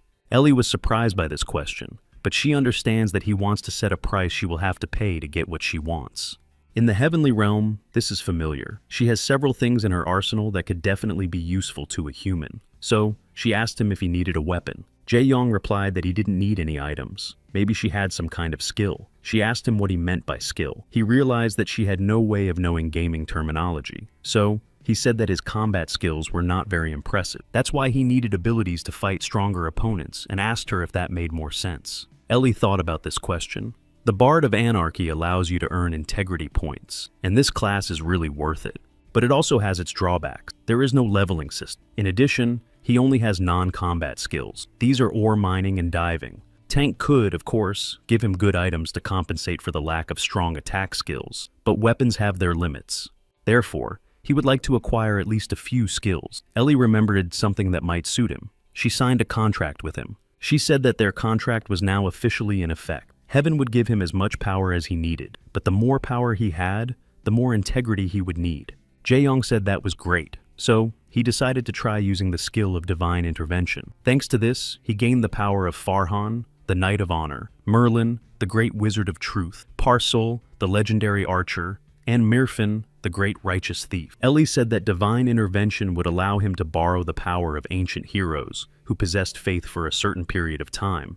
Jae-young replied that it sounded pretty good, but then he heard someone calling him, demanding that he give them everything he had. If he voluntarily gave up everything he had, he would grant him a quick and painless death. Turning around, Ju-yoon saw a huge orc and told him that he was just in time. After all, he needed someone to try out his new power on. In the mine inside Mount Fian, people worked tirelessly, and it was hard to believe. They work around the clock in the game. All this because of the hope of striking it rich with just one find. But they were not so naive. Sooner or later, they would understand. Namely, that their dreams were not meant to come true. They slowly came to terms with the idea that they had been deceived. Choi Hentak no longer wanted to stay in the mine. All his friends had gone hunting, and he can't tell them that he's working off his pass to the mine because it's too ridiculous. He considers himself naive for being deceived even in a game. He no longer wanted money, he just wanted to get out of there and escape. Then he thought it wasn't such a bad idea.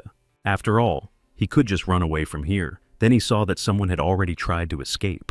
The guards brought him back. The player said that he bought the capsule to play, not to work. They asked him what he was talking about. They thought he was high on dust. The other player said he was just another failed escapee. He shouldn't have done it. It's not worth trying. Hentak asked what he meant. He replied that if you escape from the mine without working off your pass, it is considered a crime. Runaways were reported to the authorities, and after that they couldn't show up anywhere or in any village, so there was no point in running away. You'll have to come back and work it off anyway, so you might as well keep going. The player asked if he was planning to escape, and Hentak replied that of course he wasn't. He continued to mine ore out of anger and earned the title of hard-working miner. His mining speed increased, and his skill reached the 5th rank. The eternal flame of good opinion about him burns, because he spends most of his time with iron in his hand. But Hentak doesn't understand what that means. Then he was told to speed up, and called the #1 miner, and he continued to work. Farhan, the Knight of Honor, is a legendary holy warrior who always brings victory to those who stand with him. His sword strikes fear into the hearts of demons, and his shield has protected many innocent souls. His mere presence is like a promise of victory. He is also called the Honor in the Flesh, but the demons gave him another name. During a battle with a demon, he destroyed its shield and said that in a moment it would suffer the same fate. He destroyed his opponent and was therefore also called the Demon Slayer. Jae Young gained the temporary ability to use divine powers, and all of Farhan's skills were revealed to him. He realized what this skill was and that the name was not misleading. After all, he had truly received divine help, and everything was even cooler than he had imagined. Tan asked why this particular knight had possessed him. Ju Yoon asked if he knew him. He replied that every inhabitant of hell knew him. This monster had reached every demon in hell, even the most innocent ones, and he was simply obsessed. Jo Yoon said that this probably meant that he was a great warrior. He had many feats to his name, and in the demon dimension, he was considered dangerous. So, Jang Yoon had every chance of defeating his opponents. He apologized for making them wait so long, and said that they could start the battle. They noticed that he had become much stronger in a single second. Ju Yoon realized that even they had noticed the change in him. Normal monsters would have immediately attacked him, but the mini-bosses seemed to possess some level of critical thinking. Leaving the barony, Ju Yoon set off on a special route. The chosen path runs through a forest that is rarely visited. In fact, it was the shortest route to the next location, but no one dared to go anywhere near it. The reason is that there is a mini-boss orc bandit there. Ju Yoon saw that he was level 25, so it's a pretty strong opponent. The orc attacked him, and Ju Yoon finally understood how to use his powers. After that, he decided to make his move. He asked the monster for only one thing: not to give up quickly. The sacred shield entered battle mode, and he used the skills of just punishment and burning dawn. The orc called him a terrifying man, and asked them not to come near him. Ju Yoon told them to line up.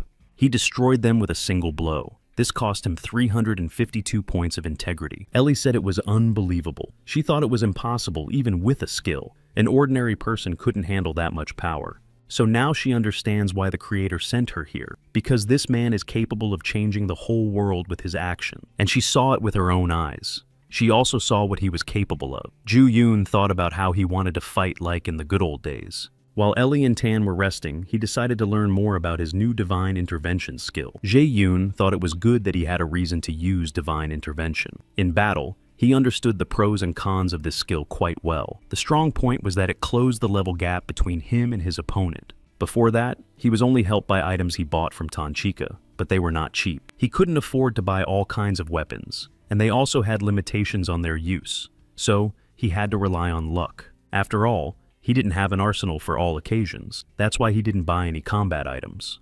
The problem was solved, but it had one drawback. It took 3 minutes to destroy the orcs, but at the same time, a lot of integrity was lost. It was hard for him to imagine how much he would have spent in a battle with a strong opponent, and he would have to learn how to play again. But it's even a little fun. Ju Yoon saw that Ellie had already woken up. She said that all angels are early birds, unlike some people. She asked if he was bothered by spending integrity points to use skills. He might not know, but Farhan was a really powerful warrior. He possesses incredible strength, and it's a very small price to pay to summon such a great personality to Earth. But what's more interesting is what integrity can do. It can make the impossible possible, and that's just an amazing power. Jae Yoon thought she was good at conversation. Then he said he still felt a little cheated, but there was nothing he could do about it.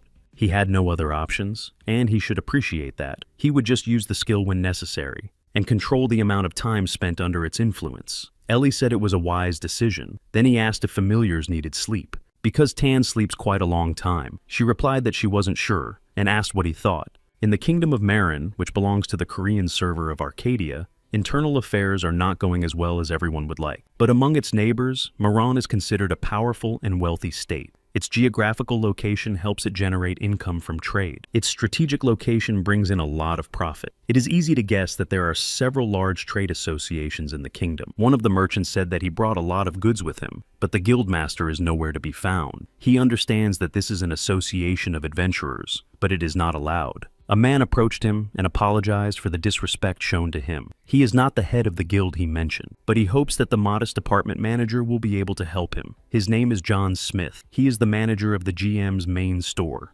The man explained that their head is currently at a very important meeting. The head of the Merchants Association, Duke Birchin, remarked that he suspected that a battle would soon begin between the kingdoms of Barren and Parkel. The two nations need to resolve their old feud. The head of the association, Choi, asked if he could help the guild after victory. He thought to himself that he had too sharp a tongue for an evil NPC. He could manipulate an entire army if he wanted to. This is a dangerous man about whom there are many rumors. Everyone knows that he wants to sit on the throne, but for the GM store, he is the best candidate for an ally, because this man could make them all rich. He didn't think he would meet him so soon, and it was good that he had found out about him in advance. Credit must be given to the strategy development team. Choi Jae-kyu is the younger son of the chairman of the company that created Arcadia. His father was angry with him for leaving his position as director of the main department and team leader. He always creates problems and then runs away without caring what other employees think of him, so he can't fail this task. GM Group is a large Korean corporation. Choi's father works there. He specializes in developing currency through the game Arcadia. To this end, an association of guild merchants was created in the kingdom. As a result, representatives of the real and digital worlds met at the negotiating table. GM was founded by adventurers and is mostly made up of them. Duke Birchin said he found him because he heard how fast their guild was growing. He is also aware of the strong bond between its members. Now he sees that these are not just rumors. So he asked to buy all the grain they could provide and promised to pay them well for it. Choi liked the idea. The Duke said he would make sure that GM had influence over the kingdom's logistics routes. They just need to do everything quietly so as not to attract unnecessary attention. That is why he wanted to meet with the adventurer. Choi agreed and thought that his chance had finally come. He told his subordinate that they had a big job ahead of them, one they had been waiting for. Manager Smith agreed with the guildmaster. Choi said that he needed to contact his father urgently to ask for additional investment. Then the deal would be even more profitable. But Smith said that unfortunately he couldn't allow it. Choi asked why. Smith said that he should understand. The company had already invested $8 million in the guild. It would be difficult to get more. But he tried to convince him that it was a small amount of money and that all the expenses would be recouped. But he realized that no one would listen to him. He was sorry that he couldn't get more funding. But when you think about it, what he had already been given should be enough. He will help the Duke by supplying the kingdom with provisions, and if the Duke manages to conquer the kingdom of Parkel, he will take the throne, replacing the old king. If that happens, the entire Korean server of Arcadia will fall into the hands of his GM Merchant Association. And then Choi, with the help of Arcadia, will show his father what he is capable of. No one will be able to stop him. Count Brocken, the third most important person in the kingdom of Maron, asked Choi Yoon if it was Baroness Mikhail who sent him. Choi Yoon replied that he was pleased to meet him. Then he gave him the letter of recommendation he had received from the Baroness. Brocken asked if it was a letter of recommendation. He replied that he did not know what was written in it, but according to the Baroness, its contents guaranteed favor. Then he said that it seemed to say something about his achievements, but Brocken tore up the letter without even reading it. He asked Chae-yoon why Mikhail had sent him to him. Chae-yoon realized that he had decided to ask everything directly. He replied that he didn't know either, and that she had simply asked him to keep an eye on them. How could he, a simple adventurer, know the motives of such an important person? The man laughed and said that was great, then remarked that he liked Ji-yoon. So, now he understood why she had sent him to him. It seemed that Mikhail had decided that he could help stop the battle between the two kingdoms that was to take place in the near future. Jae-yoon replied that he did not think he had such a great influence on the political situation. Brocken remarked that he was not even surprised when he heard about the battle. This means that Mikhail had already told him everything. If this is indeed the case, then it seems that she trusts him. So, he asked him if he could offer any ideas. Ju-yoon said he heard that the heir to the throne wasn't in a good state to take the throne, and in the kingdom, most of the influential people were in league with Duke Birchin. Brocken replied that this was indeed the case. Chae-yong thought about it and said that there were two ways to solve this problem. One was difficult and the other was easy. Brocken asked which one was easy. He replied that from what he understood, Duke Birchin was the main instigator. Usually without a leader, a union quickly falls apart. Brocken asked if he was suggesting simply getting rid of Duke Birchin. Jae-yong replied, "Why not?" Hearing this, Brocken laughed and said that he was very interesting. After all, Mikhail knew how to choose his friends. Jae-yoon thought that his voice was as oppressive as his body. Brocken said that he had thought the same thing. But he wasn't sure if taking the life of a nobleman would be that easy, because he was guarded by the strongest knights and mages in the kingdom. They provided him with round-the-clock protection anywhere and at any time. and the Duke's guards were ready for battle. He was even curious to see the brave man who considered himself capable of such a daring adventure. Jae-young said he was ready to do it. Bracken asked him again because he couldn't believe his words. He told him not to misunderstand him. He thinks that someone like him wouldn't even be able to scratch the Duke, let alone destroy him. Jae-yoon asked what was wrong with him, and if Bracken really thought he couldn't do it. Bracken replied that it was the power of youth. He had enough self-confidence, so Bracken told him to follow him. If he was so sure of himself, let him prove his abilities in a sparring mat. Bracken believes that Mikhail may be impatient, but she chooses her associates wisely, and he has no doubt about that. Moreover, he trusts her opinion. Therefore, Bracken told Ji-yoon to try not to disappoint him and use the kingdom's shield. Jae-yoon used divine intervention and applied the skills of the wandering knight Kofilis. Bracken doesn't get what's going on because he feels like his aura has totally changed. Just a moment ago, he seemed weak. He felt as if he had never held a sword in his hands before, but now he exuded the confidence of a man who had devoted his entire life to battle. The Wandering Knight has taken over Ju-yoon's body and can temporarily use his strength, so he decides that 5 minutes will be enough. He said he would finish it in 5 minutes so as not to waste too many integrity points. But Bracken didn't understand what he meant. Jae-yoon used several skills, and Bracken realized that he had a very powerful punch. Jae-yoon said that he had planned to finish him off with one blow.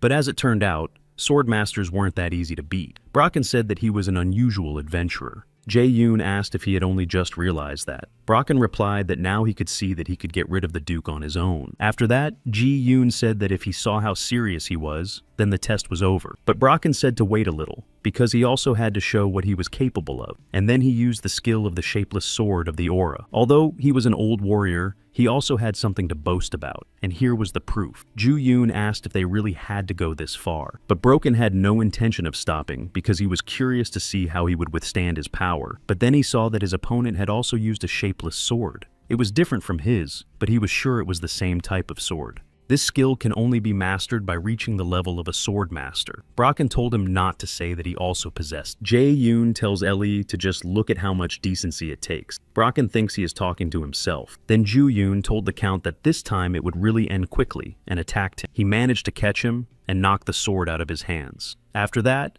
he finished using the divine intervention skill. Bracken couldn't believe his strength and that he was still alive. Thanks to the use of his skill, Ji-yoon achieved the feat of surpassing the Swordmaster. Jae-yoon was not very happy that divine intervention had taken away almost 3,000 points of integrity from him. Ellie explained that last time he hadn't tried very hard, but now everything was different. It was the first time she had seen him truly enjoying the process. In her opinion, they both had nothing to complain about. It was simply incredible, and even with the skill, it was quite difficult to use it so flawlessly. She asked if he had practiced sword fighting before. Jo-yoon replied that he had, but not here. She asked where. Once he took first place in a tournament in the game, so technically he wasn't cheating her. Count Bracken thought it was incredible that the swordmaster of the Kingdom of Barren couldn't guess this guy's moves.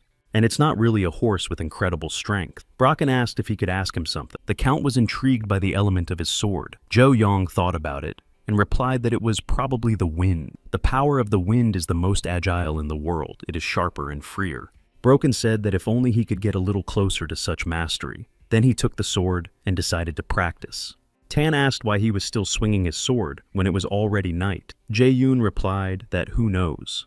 Bracken apologized for his rudeness, as he had been very impolite. He sincerely asked for forgiveness. He began to treat Jae-yoon with respect, calling him sir. Jae-yoon replied that it was no big deal and that things happened. So, the Count decided to return to the previous topic and asked if he was serious about destroying Duke Birchen. Jae-yoon replied that it was the easiest way to solve the problem, especially since Birchen was on the side of evil. Bracken saw that he was indeed capable of doing so, but he was still concerned that the death of Duke Birchen would lead to real chaos. Jae-young asked if he had heard anything about the Gordian knot. Bracken asked what it was, so he decided to tell him about its peculiarity. It consists in the fact that it is impossible to untie it, but in fact, there is one way. Then Jae-yoon asked if he knew anything about this method. Bracken replied that he had no idea. Jae-yoon said that it was enough to simply cut the knot. You could spend days trying to untie it, but it would be pointless. The knot is so difficult to untie that it is easier to cut it. As for the consequences, he thinks that everything will work out somehow.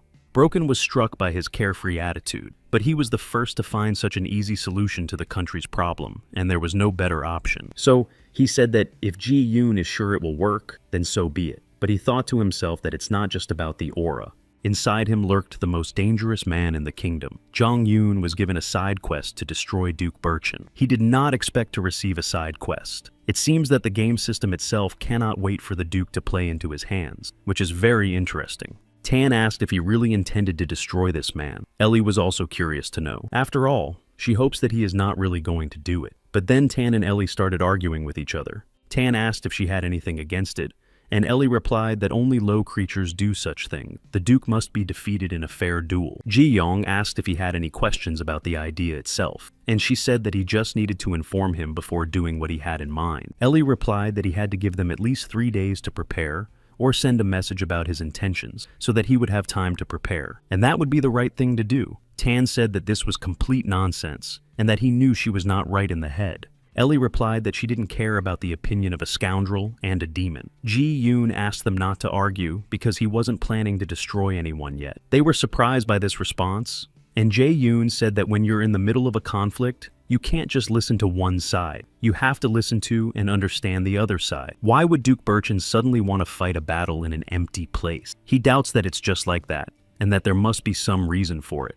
From the point of view of an adventurer who has no ties to the kingdom of Marong, internal power struggles and battles are a good opportunity. The most important thing here is his own benefit. After all, he intends to help the side that can offer him more, and everyone will be satisfied. Tan called him a real monster. Ellie pointed out that promises must be kept, so he must deal with the Duke. Being an adventurer means throwing words to the wind and forgetting promises for your own benefit. Meanwhile, some news reached the head office. The company that developed Arcadia had achieved a record. The company's shares are now worth more than 5 million won. This news was announced by the company's CEO. Chu Sun-ent, the CEO of GM, cannot understand how they managed to create something like this. Just 5 years ago, these two companies were constantly competing with each other, but the study of innovative technologies that led to smartphones gradually faded into the background, and now everything looks different. With the advent of virtual reality, the entire global market has been turned upside down, and huge changes have taken place, which is now the biggest concern. This means that now they need to start creating something new, and stop engaging in machine building and construction, which is of no use, because their companies will come to an end. The secretary informed the chairman that Mr. Choi Jae-kyu had arrived. It was his son. He wanted to tell him some wonderful news, but to do so, he needed 8 million. He began to ask where the previous money had gone. After all, he had recently given him that amount, and did not understand where he had spent it. Choi replied that the situation was much more serious now, and promised that this would be the last time. Chu Sun-eun asked why he needed it. It was not a small amount of money. Moreover, he was playing a game with competitors and doing nothing, and now he had completely lost his mind. So, if he wants to get funding, he must first show his documents. Choi gave him the papers and he asked what they were. Choi told him to read them first and then tell him what he thinks. Choi Sun-eun saw that it described a plan to capture the kingdom of Marong, so he decided to read the documents. Then he asked if everything written there was really true. Choi replied that of course it was. He managed to contact Duke Birchin. He was one of the most influential people in the kingdom, so everything was going according to plan. If everything worked out, they would be able to create their own version of Arcadia. Choi Sun-eun thought that this might not be a bad idea. Choi said that in that case, he would need 50 million. His father replied that he should not even ask for more, and remember that this was his last chance. Choi thanked him and promised that he would definitely succeed. Choi Sun-ent thought that a love scandal was involved. It was connected to the Duke and Duchess. It was a completely different world, and he thought that games were just child's play, but in reality, that wasn't the case. He wondered when everything had started to change so much. A guest from the Empire of Harmel arrived at the residence of Duke Birchin. He had traveled a long way to get here. He came from the farthest reaches of the south, and must have been very tired. His name was Lord Leonid. He was a secret envoy from the Empire of Harmel. Lord Birchin asked his guest what had brought him to his kingdom. He replied that he had received information that they were preparing for battle. In response, they wanted to offer him something on behalf of the Haramel Empire. Their empire was ready to help them with all its might, but on condition that after victory, they would promise to hand over the lands of the Chirula Valley to them. If they did not object, their empire was ready to help him become king of the state of Marin. Most of the valley's territory is located among the Rocky Mountains, on the border between the Kingdom of Maron and the Empire of Harmel. Therefore, Birchin needs to obtain this land to strengthen his country's defenses, and it is unlikely that there is any trickery involved. So they agreed on everything, and the Duke said he was very pleased to do business with him and was counting on him. Lord Leonid also believes that they will not let each other down and hopes for further cooperation. After that, Lord Leonid left, and Duke Birchin thought about how everything was going according to plan. Below the one, but above the darkness means to be under the power of one, but to rule over thousands of others. These words suit him best. In this world, there is only one person higher than him, but we are talking about an 8-year-old boy, which makes it even a little funny. This country needs someone who will be a wise leader, not a decoration, and that person should be Duke Birchin himself. Choi, the leader of a large association of GM traders, came to the Duke and noticed that he was in a good mood. So he became curious about what had happened. He replied that when a big deal comes along, it is best to make an interim report. Choi said that the plan was to find a country that was hostile to Parkel. They would buy the land on which they bought food and purchase everything they had produced in a year, and they bought grain. The Duke said that cutting off the enemy's supply route in advance and damaging their economy was not a bad idea for an adventurer like him. It was the first time he had heard of buying the necessary amount of goods in advance. He was curious how he had come up with that idea. Choi said that it was called an exchange of gifts. It was a form of a prearranged contract based on the purchase of certain goods at an agreed price and then the sale itself at a specified time. Birchin said that it was quite good and that adventurers can sometimes be useful. Choi replied that he was flattered. Their merchants association took a big risk when it agreed to this. So could he explain in more detail about the right to profit? The Duke asked if he didn't think he was rushing things and that he was busy with other more important matters at the moment. Surely such matters should be discussed after the battle was over, not now. But Choi did not like this answer, so the Duke asked if he doubted him. Choi realized that he was in trouble. So he replied that how could he say such a thing? Of course he didn't doubt him. Birchin replied that in that case he had to go because he had some business to attend to. Choi left, but he was angry that this character was sitting around doing nonsense. But he had no other choice. He had invested a lot of money in this business, so all he could do was beg and flatter, waiting for the right moment. All the grain on the market cost him about 500,000 gold pieces. He spent all the money his father had invested in, but it wasn't enough to start controlling all the grain that is currently distributed in Arcadia. Therefore, all he can do is wait and hope that the deal will still go through. With that amount, he could thwart the future plans of the Kingdom of Parkel. But the contract says 10 million gold coins for helping to implement the plan. And if you convert that to dollars, it's 1 trillion. If something goes wrong, it will cause enormous damage not only to the Merchants Association, but also to GM as a whole. There is a possibility that it will come to an end. It is obvious that his father would never have allowed this, which is why they had to act in secret. There is no need to worry because the battle will take place. So, it's best to stay calm. If something happens, grain prices will skyrocket. This isn't a gamble, but a real investment in the future. Everything must work out because this is his last chance. As he was thinking about everything, he saw someone walking by him. He became curious about who this person was and what he wanted from Duke Birchin, so he told him to stop. But he didn't have time to stop him, and Ju Yong ran away. Although his equipment was covered with a cloak, he would recognize him among 1,000 people. Such equipment is worn by novice adventurers. So, he became seriously interested in why he had decided to visit Duke Birchin. He didn't understand what could connect them, and was worried that he was going to interfere with his plan. So, he called security and said that an unknown man had just entered Duke Birchin's audience chamber. So, for now, they are to simply observe him, and if he turns out to be the user, they are to bring him to him immediately. Choi doesn't know who he is, but he can't let him ruin his plan. Birchin said that his precious guest had finally arrived. He couldn't believe that Count Brocken himself had advised him to take him in.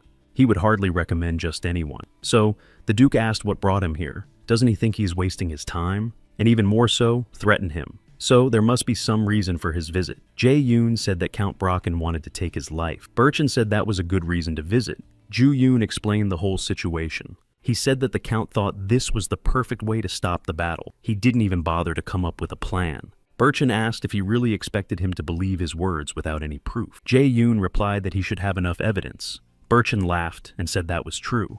Tan pointed out that he himself had suggested destroying him. Count Brocken was just thinking about the best course of action when Jae Yoon appeared. Ellie said that it was impossible now because sooner or later he would be destroyed anyway. Tan told her to shut up. Then he thought that Ji Yoon had deliberately made it all up.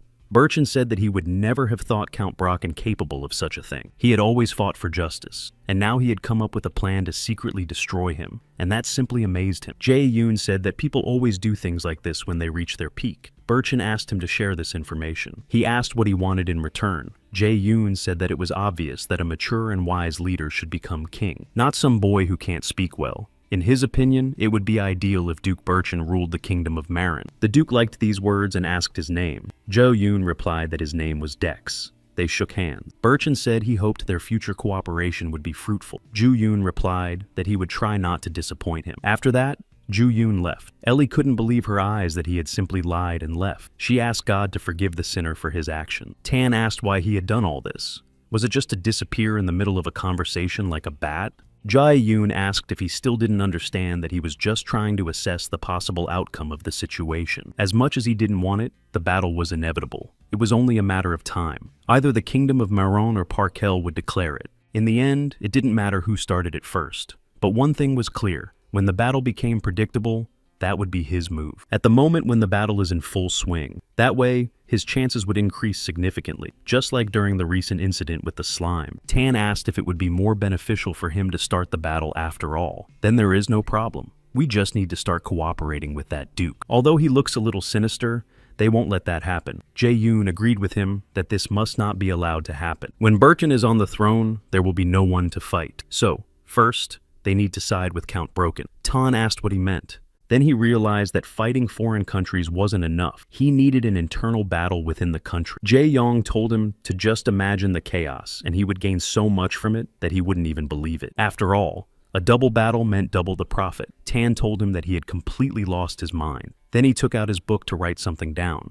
He wrote that if you plan to strike from behind, it is better not to take sides. Ellie asked what he was doing. He replied that he was just moving in his own direction. That was how a true devil should behave. Jae-young thought about how everything would soon change. Then he heard someone say that it was finally time to show himself. He saw 2 guards sent by Choi and said that from now on, things would get even more interesting. Jae-yoon was brought to the GM Merchants Association as Choi had ordered. He offered him a seat. After that, Ju-yoon said that it was a great honor for him. He couldn't even believe that he had been personally invited by such a large company. Choi replied that they had noticed his abilities and couldn't help but invite him. They both thought something was wrong, and neither of them mentioned their gaming names. Jae-yoon thought that he was definitely up to something.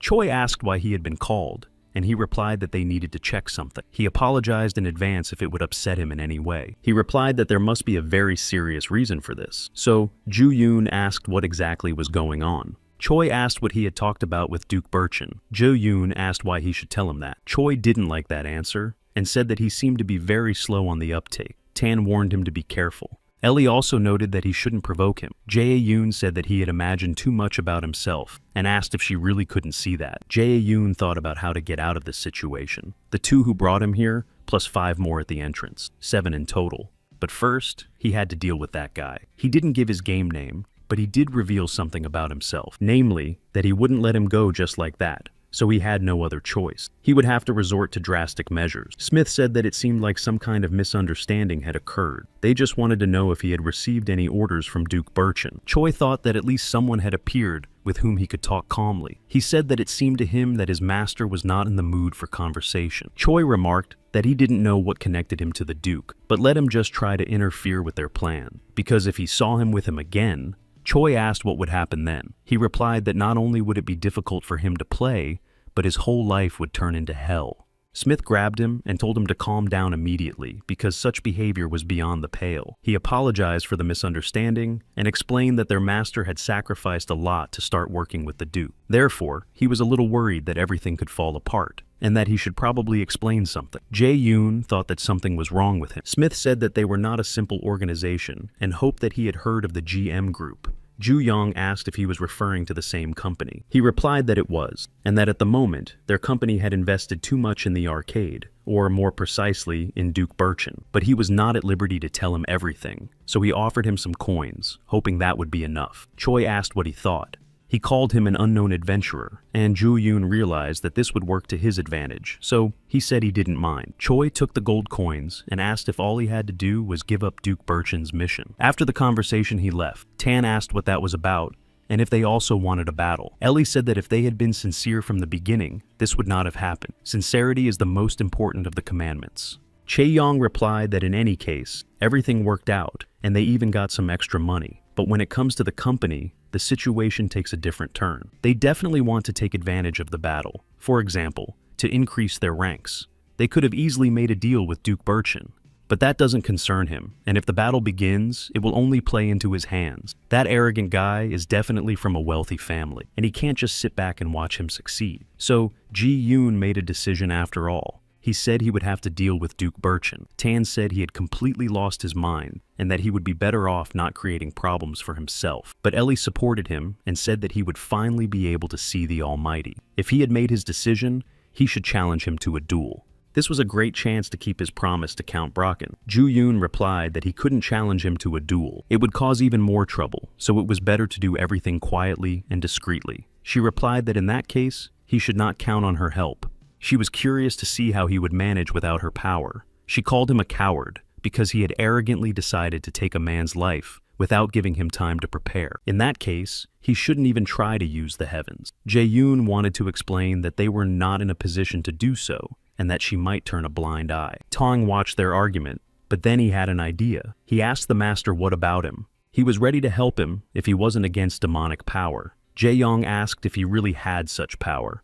Tan replied that he also possessed spiritual powers. Therefore, he suggested that they begin summoning demonic forces. With Tan's help, he made a deal with the demon world and could temporarily use the power of the chosen demon. He looked at the options on the notification screen and found it very interesting. Tan asked if he liked any of them. Chae-young replied that it was even better than he had expected. In the heavenly forces, power is everything. Here, the emphasis is on the character's advantage due to the large number of additional abilities he has. This is his first encounter with something like this, but he likes it. Jae-yoon said that if he knew he had spiritual powers, why didn't he say so? Then he would have had more choices. Ellie wanted to say that he didn't know, but Tan interrupted her and replied that he had simply never asked. Then he wondered if he needed the power of the heaven. Jae-yoon asked if Tan thought he would start worrying about it. Tan replied that he would. After that, he continued choosing. He felt like he was in a store, and he liked it. After looking through all the options, he chose a demon that looked like a skeleton. Tan asked him why he chose that one.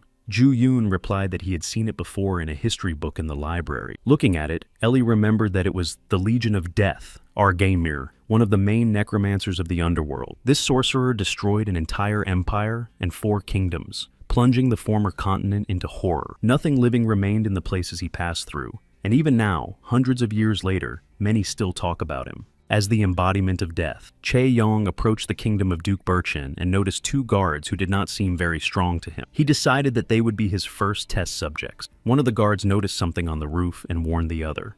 They thought it didn't look very human. Jong-yoon took advantage of divine leniency and gained the power of Argamer. The guards did not understand what was happening. When he approached them, they became very frightened. This was exactly what Ju-yoon had been waiting for. This dark energy is very difficult to deal with, but it is one of the skills of a black magician. Moreover, it is of a fairly high level. In such a case, there was no need to worry, and they could use all their strength. The guard told Redlu that they needed to catch him, not necessarily alive. Redlu replied that then they would not be able to find out who he was. Another said that they were not in a position to worry about who he was. After all, one wrong move and he would easily find himself inside Duke Birchin's mansion. Therefore, the guard used his holy shield. Jae-yoon thought that the guy was pretty smart. It seemed that the rumors about the Duke's guards being among the best were true. Then the paladin appeared. He said he didn't know what he was up to, but he would have to deal with it. He used his divine release skill and the blade of justice, then tried to attack Ju-yoon. After that, Ji-yoon said that if that was all he could do, he would have to disappoint him, and used his strategic spear. The guard realized that he was a necromancer. He couldn't believe it because there was no way someone could have that much magic. Therefore, he realized that a lich had appeared in the kingdom, so he had to announce this to everyone and shouted that they needed reinforcements. But Ju-yoon stopped him, saying that it was too early. It is believed that necromancers are quite weak, but only until they summon the undead. No matter how strong he is, he doesn't really want to fight an entire army of guards. But he had prepared something special, and it seemed that the time had finally come to try it out. First, he destroyed the guards, and then turned them into undead creatures. Then he said that he really hoped that the plans of that unpleasant guy from the guild would come to fruition, but he would have to disappoint him. Necromancers are capable of summoning undead creatures indefinitely. To do this, they need a sufficient number of lifeless bodies and mana. In other words, it may seem like an exaggeration, but a single necromancer can replace an entire army. This makes them very effective in large-scale battles or sieges, like now, for example. But it seems that the connection has been lost. Otherwise, Ji Yoon would have had more trouble. It's good that he made a quick decision and prepared for an ambush. The guards arrived to help and did not understand where these lifeless bodies came from. They think it is the work of the kingdom of Parkel. They must stop them, because if the undead reach them, they will be trapped. Therefore, more holy knights are needed for the battle. One of the guards said that there was no one left here and that everyone else was defending the Duke. The guard asked what they should do now. Jae-yong said it was a pity that they had been abandoned and left all alone, but he told them not to be too sad, because he would need them. The guards saw a real giant in front of them and didn't know what to do. Jae-yong quickly dealt with them and welcomed them to his army. He had a special task for them. He told them to find Duke Birchin, the one who had abandoned them there. This was their chance to take revenge on him. Jae-yoon said that if the Duke still wanted to stay alive, he had better try hard to hide, but it was unlikely to help. Duke Birchin did not understand what was happening or where everyone had gone. One of his guards came to him and told him that he had to leave immediately. He asked what he meant. After all, the safest place in the kingdom of Maron is his mansion. Therefore, he must not leave. The guard tells him that there is a lich here. The Duke cannot believe his words. Then he tells him to do something and find the guards, because he himself could not do anything. The guard replied that he would try to find the remaining knights. Chae-yoon felt that the Duke had finally been found, and his warriors sprang into action. They immediately dealt with the guards who were near the Duke. Birchin told them not to approach him and asked where they had come from and how they had gotten there. Then he recognized the sword of one of his guards. This sword belonged to Redlow, so he realized that these lifeless bodies were his knights. He couldn't believe that Lich had actually infiltrated the mansion, so it seemed that he had appeared in the kingdom of Maron before. Then Ju-yoon approached him and said he was very happy to see him. The Duke said that he was the same adventurer they had recently met, so it was him who was looking for him. And if he wanted to discuss something with him, he could have just said so. He would have made time for him. The Duke said he would do anything he wanted, just let him know. Jang Yoon thought about what he wanted. Then he said that all he wanted was his death, and that was his only dream. The Duke asked him why he wanted that. Jae-yoon said that he still didn't understand anything. He should learn to choose the people he wants to use wisely. He was not opposed to fighting another kingdom. On the contrary, he was all for it, and he would very much like him to become king. It would be very beneficial for him. But there was one thing, and he shouldn't have provoked him. Jae-yoon asked if he thought that if he got that spoiled boy involved, everything would go well. So, in his next life, he should try harder, but he doesn't know if that's possible for an NPC.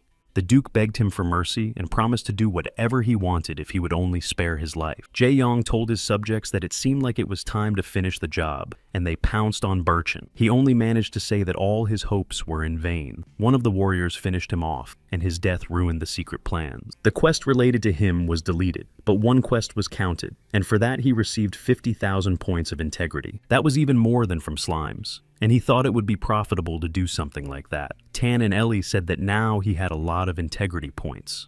Ellie believes that Mr. Jack's help was involved. Chae-yoon thought that the smell alone was driving him crazy. He asked Tan if there were any restrictions on how many times he could use Argamer's face. He replied that there were none, as long as he had integrity points. So, he said he had something else to do. Tan asked him what he was up to. Jae-yoon took advantage of the uprising of the lifeless bodies. If they started, they had to finish the job.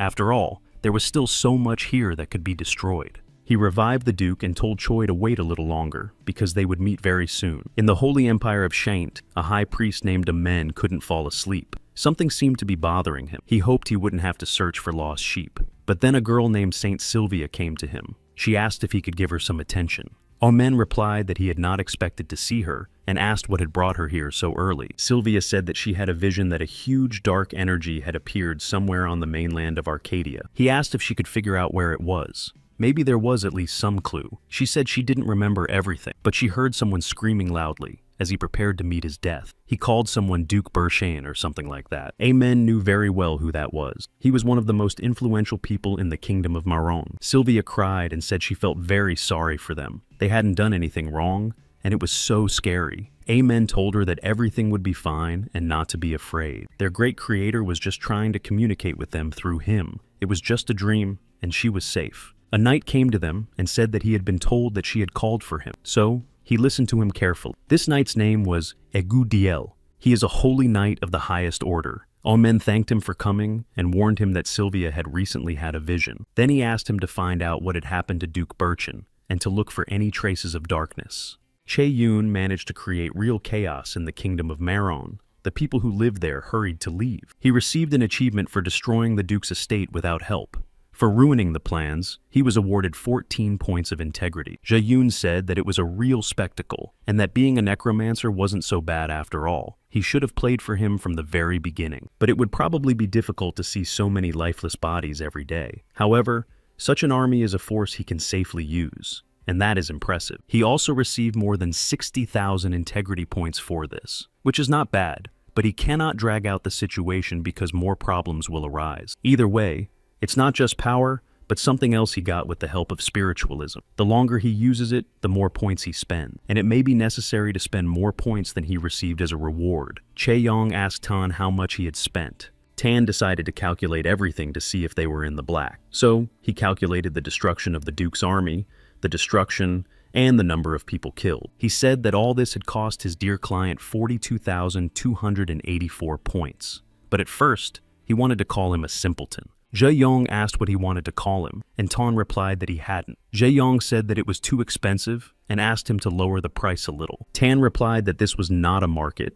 and there was only a fixed price. Moreover, he had put in a lot of effort, so he had to pay accordingly. Chu-yoon said that he was not just any customer, but a special one, so he shouldn't tell him that there were no special discounts or coupon, or at least give him a discount himself. Tan replied that he had just evened the price and that he really thought he could bargain with him. Jae-young told him that if he didn't lower the price, he would work with Ellie, which made her very happy. So, Tan lowered the price to 44,000 and no less. Jo-yoon offered 35. They continued to argue. Tan lowered his offer by 10, and Ju-yoon raised his by 1,000, then asked if he was mocking him. Ellie watched their argument but couldn't do anything about it. But they agreed on the last offer. Tang said that he could do whatever he wanted, but 3,600 points was the limit. So, they agreed on that. This argument raised her negotiation skill to rank 7. It had been low before, so it turned out that getting Tan angry was useful. Tan was angry because there was no benefit to him. He had as many points as he had before. Ellie said that there was no need to covet what belonged to others.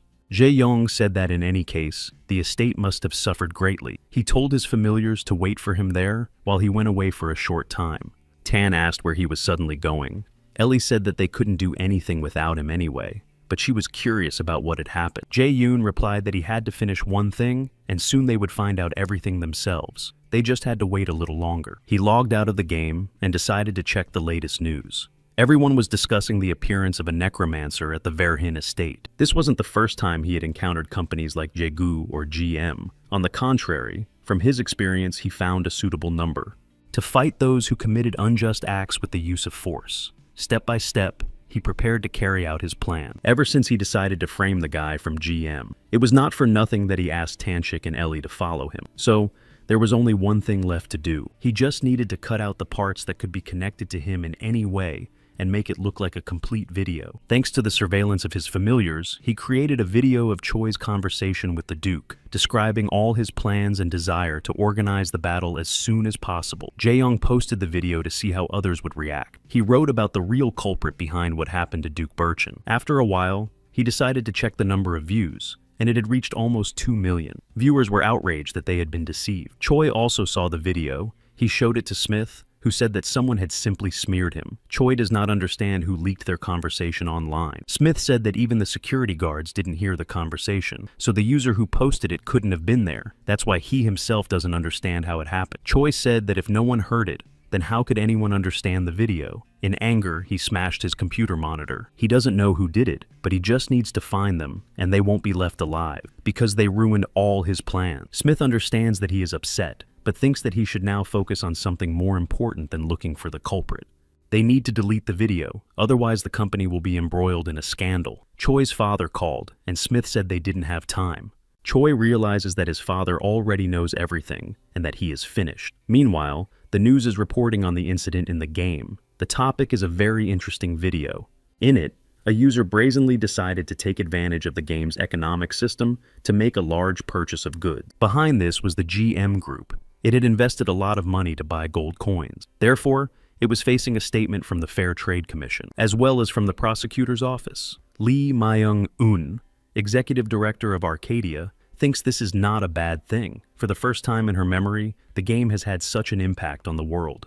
Who would have thought that virtual reality, which did not exist before, would have such an impact on events? The man asked if they really needed to make this public. She replied that it would set a good example for them and other companies that are so interested in Arcadia, but he asked if she was sure, because he thought that the company wouldn't just sit back and do nothing. She replied that they should just try to do something. If this scandal blows up even more, who will suffer the losses? She doesn't think GM is full of idiots who don't understand this. On the contrary, it turned out well. This way, everyone was made to understand that if anyone was going to do something like this in the world they had created, they would certainly take measures as they were doing now. The man thought that he should acknowledge how strong the director was. She said that she was just glad that GM was involved in all this.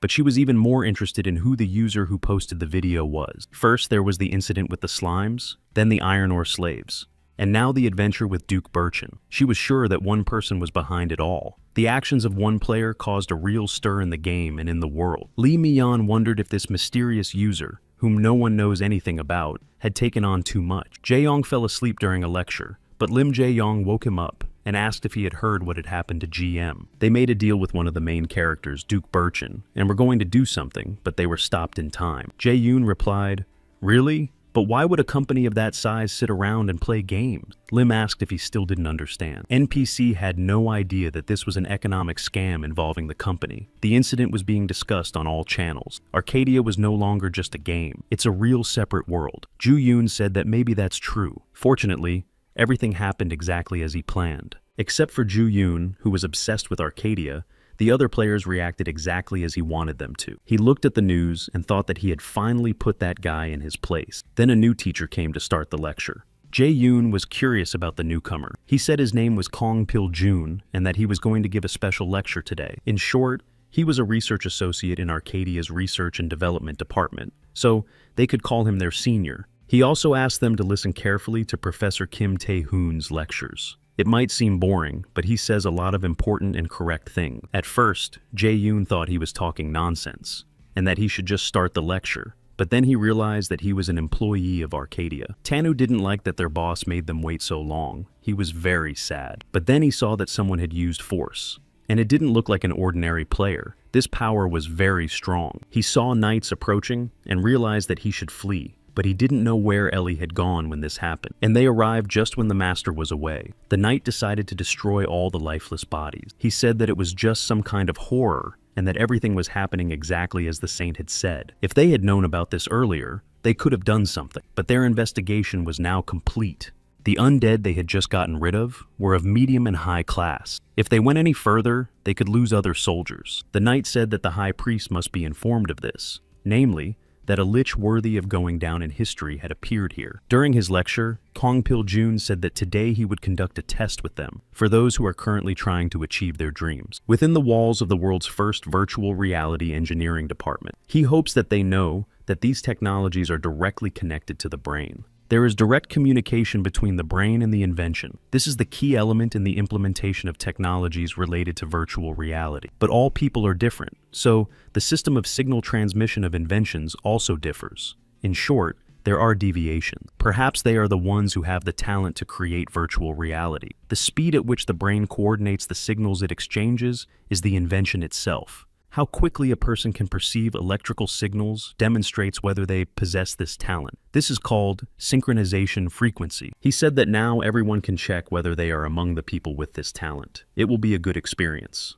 Kang Pil-jun asked if there were any brave souls who would like to be the first to try, and saw someone raise their hand. Kang Tae-so asked if he could try. The students turned their attention to him. The girls discussed how handsome he was, and some found him interesting. Jae-yoon noticed that Lim was nervous and asked him what was wrong. Then he remembered that the guy who wanted to be the first was his classmate, but he couldn't remember his name. The girl Ju-yoon was in love with was friends with him. They are even in the same club, where this guy is the leader. Anyway, the lecture really seemed interesting to Ju-yoon. The guy said his name was Kang Tai-soo. Turning to Ju-yoon, He asked why he was so nervous. Was it because of his friend? Then he approached the teacher and apologized. As it turned out, he was sitting too far away. Kong Pil-jun replied that it was no big deal. Jae-yoon thought he seemed a little strained. After that, the teacher explained that it was a capsule that measures synchronization speed. It was a special machine designed for this purpose, but the same thing could be done with a capsule. However, the accuracy was lower. However, measuring the synchronization frequency itself does not cause any problem. Therefore, students should not worry because it is completely safe. Kang Tae-soo thought that safety should have been mentioned first. After that, the teacher began the test. Everyone has only one attempt. Kang Tae-soo is confident that he will definitely get a high score. It cannot be otherwise. For him, this is a great opportunity. This way, he will show that he is different from all the other students and that he is much better than the one that Ju-yoon always follows around. He doesn't like Ju-yoon, especially the look in his eyes, as if he doesn't care about anything and doesn't give a damn about anything. But this time, he will finally get back at him. After a while, the test is over, and he gets a little over 21%. Kang Pil-jun said that couldn't be right. If you take an average person, the synchronization rate is usually less than 10. And here, 20% is a pretty high score. A little more, and he could have broken the record. During all this time, the highest score was 26%. Kang Tae-soo was delighted with this result. Kang Pil-jun suggested continuing at the same pace and asked who wanted to try next. Kang Tae-soo asked about himself. He pointed to Jae-yoon. Jae-yoon said he had picked the wrong person and decided to give it a try. Lim Jae-yong thought it was all his fault and apologized. Jong-yoon replied that everything was fine and not to worry. He even liked it. So the test continued. The percentage gradually rose until his result was better than Kang Tae-soo's. Lim Jae-yong couldn't believe it. The teacher's assistant said that the synchronization speed was not normal. They thought that the machine had malfunctioned and that it needed to be stopped immediately. But Kang Pil-jun said to wait a little longer. After all, this was no mistake. It wasn't the machine, it was this student. His percentage was 92 and 88. Teacher Kang Pil-jun said that he could leave because the scan was complete. Then he announced the result. Kang Tae-soo was shocked. The teacher asked Jang-yoon if he had been playing arcade games, and he replied that he hadn't yet. So, he asked him about computer games. After all, he must have had impressive talent from the very beginning. Ju-yoon said, "Really? I didn't even know." Then he said that it was interesting anyway. He was satisfied with the result. Jae-yong saw on the news that Choi had apologized on his knees. He thought that there was a lot of press gathered today. After watching the news, his mood improved slightly. When his video hit the media, the number of views skyrocketed. Now people are talking about him not only in Korea, but all over the world. After all, it's not only here that people like to play arcade. So now he doesn't have to worry about money. He earned a lot from the large number of views, but he thinks that it's not quite enough. Either way, now he can pay the rent. And he doesn't have to worry about the capsule. And if he exchanges all the items he bought with his points for money, he can become quite wealthy. So it looks like this is his last student meal. Now he won't have to eat kimbap and can afford something better. Jae-yoon heard someone calling him and saw Lima. He said that he managed to surpass Kang Tae-soo and everyone else. He himself scored 15%. Everyone is talking about him now. Jae-yoon asked if it was true, then said that there was a new kind of kimbap and offered him some to try. Lim Jae-yong refused, saying he had just eaten. He added that he felt better when half the department was looking at him. He confessed that he admired him in many ways. Then he said he had a question and asked if he could really play the arcade game. Jae-yong replied that he played it all the time. Perhaps he confessed because everything had gone exactly as he wanted that day. Or maybe he was influenced by the kimbap, which turned out to be very tasty. Or maybe it was because the weather was nice. He doesn't know what influenced him, but for the first time he tells someone that he has been playing arcade since the beginning and reveals his nickname. In the end, he confessed who he really is. Lim Jae-yong realized that he knew this nickname. There isn't a single person who hasn't heard of him. Dex is one of the most famous gamers in Korea. He is #1 in countless games of various genres. His nickname is always at the top of the leaderboards. Lim Jae-yong didn't believe him and thought it was just a joke. Then he said that he must be his fan. After all, he couldn't be him. Jae-yong said that it was really him, but he had no proof because he had deleted all the backup copies. Lim Jae-yong said that there was one piece of evidence after all, and recalled the results of a test in class. He fell to his knees in front of Ju-yong and said that he was his big fan, and asked if he could have his autograph. Such a request surprised him. After that, he had to suffer for a long time to calm his friend down. In the Valley of the Cold Heart, knights fought against monsters, but there were many of them, and they had to be careful. They did not understand where the necromancer had gone. She told them to deal with the monsters and then disappeared. But in a moment, they saw incredible power. One of them said that black mages were very strong in battle. She leveled them with a single blow. Another said that black mages were strong in everything, and she ranks first among all ranked mages. She thanked them all for their help, and the knight said she was simply amazing. Some of them said they didn't even know she was a ranked maid. She replied that it didn't matter, as they didn't need to know everything about her, and if they continued to improve their skills, they could easily reach the same heights. But she had one more request for them, so she asked if they could help her deal with the other monsters. One of them said he was somewhat interested. He wondered if she had any strength left after destroying those monsters. It seemed to him that it was taking her longer to recover. She replied that as soon as they dealt with the rest, her stats would recover, so he shouldn't worry about her. He found it hard to believe that it would be so quick. Besides, she covered a huge area of destruction and was recovering quickly. Only black mages who have undergone hellish trials are capable of such a thing. With a black mage on the team, they could expect their rating to rise. They dealt with the other monsters, and the girl from the team thanked the necromancer. As soon as they become stronger, they will definitely help her. She replied that she just wanted to go hunting with someone. After that, they said goodbye and went their separate ways. The girl felt bored and was looking for some interesting tasks. She found a quest related to the kingdom of Maron. Her task was to reveal the identity of the black magician who had dealt with Duke Birchin. She knew that the Duke had caused a lot of trouble and wanted to contact her. She believes that the people of the community are unlikely to find the culprit. She cannot handle it herself, so she does not even plan to take on this task.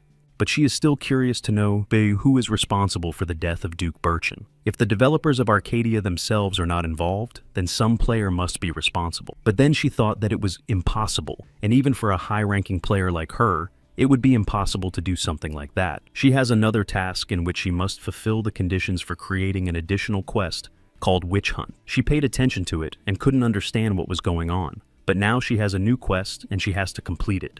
Tan told Jae-yoon that they had finally waited for him and asked where he had been. Ellie welcomed him back and remarked that he was late. They told him that while he was gone, soldiers from the Shaint Empire had broken in and gotten rid of his warriors. Ji-yoon told them to calm down. Tan said that he should not have used the powers of Argaemer. He had done so much, and it was unlikely that people would let it go. Ellie said she partly agreed with him. Argaemer was not a simple man and was an enemy of heaven. Now his mark remained on the pages of Arcadia's history. It was a bad idea to use the power of the demon world, because there was only evil there. Tan asked who else among them was evil, and called her unbalanced. She thanked him for the compliment, and said that it was difficult for her to feel compassion for people like him. Tan noted that she had been silent and now decided to speak up. Ellie asked him what was wrong and called him names. After that, they continued to argue and then moved on to battle. Jae-young noted that there was always something going on between them. A battle between a demon and an angel was quite a sight. He thought that everything was going according to plan, just as he wanted. It was good that he had dealt with the undead. All he had to do was spend a few points of integrity. Since Lich Argamer was the main villain who left his mark on history, he thought he needed to find out how to bring him back to life. He said that the good heroes would be able to answer this question. Knight Igudiel came to the High Priest Amen to tell him what had happened in the kingdom of Maron. Everything was as expected. After a detailed investigation of Duke Birchin's estate, he could say without a doubt that the crime had been committed by Lich Argamer. Sylvia said that she had seen similar traces of darkness. Amen replied that this was most likely the case. As a holy empire, they did not interfere in the affairs of the continent. The reason for this was the instruction of their creator, namely, that the uneducated would accept and repent, and they would love them. But in the end, the evil that has been unleashed is disturbing the world. Therefore, Amen said that he must give an order to the Knight of the Heavenly Sword, Igudiel, as the mediator of their creator. By the authority of the High Priest of the Holy Empire of Shaint, he orders him to find and punish all evil that exists on that land. The High Priest Amen also told the Knight to tell all the empires and continents what had happened. The Knight accepted his order. It seems that everything has begun again, namely, the battle between good and evil. A girl with necromantic powers received a quest and must choose whether to fight evil or against it. But she belongs to the evil faction and does not understand what that means. During a great battle, Arcadia was divided into two camps, the faction of saints and the faction of evil. Both sides dislike each other. It all turned into a kind of spectacle that users really enjoy. It is also the type of conflict that arises between players themselves, but depending on which side they choose, and despite the fact that constant clashes have become commonplace in the gaming community, it went too far. But it's not all bad if there is no reason to fight and there are rules. But now there is a reason. The rules have disappeared and the balance of power has collapsed. The rule to destroy newcomers to the village has been lifted. 50 million people is almost the entire population of Korea. The girl does not believe that they want to destroy the evil faction. She doesn't understand what this quest is about, but one way or another, she will have to stay in the village for a while. Crossing the border, she received a warning that this was a destruction zone, and that if she did not intend to fight, she should leave immediately. The girl realized that the ban on killing newcomers had been lifted. Therefore, an ordinary village with many people could be quite dangerous. Then she saw a battle. A knight defeated an evil warrior, and the Holy Order was proud of his feat. He received his reward, and then noticed the girl. She also noticed that she had attracted the attention of many warriors. She then asked if they could talk first, but they pounced on her, saying, "How dare a sorceress dare to enter the village?"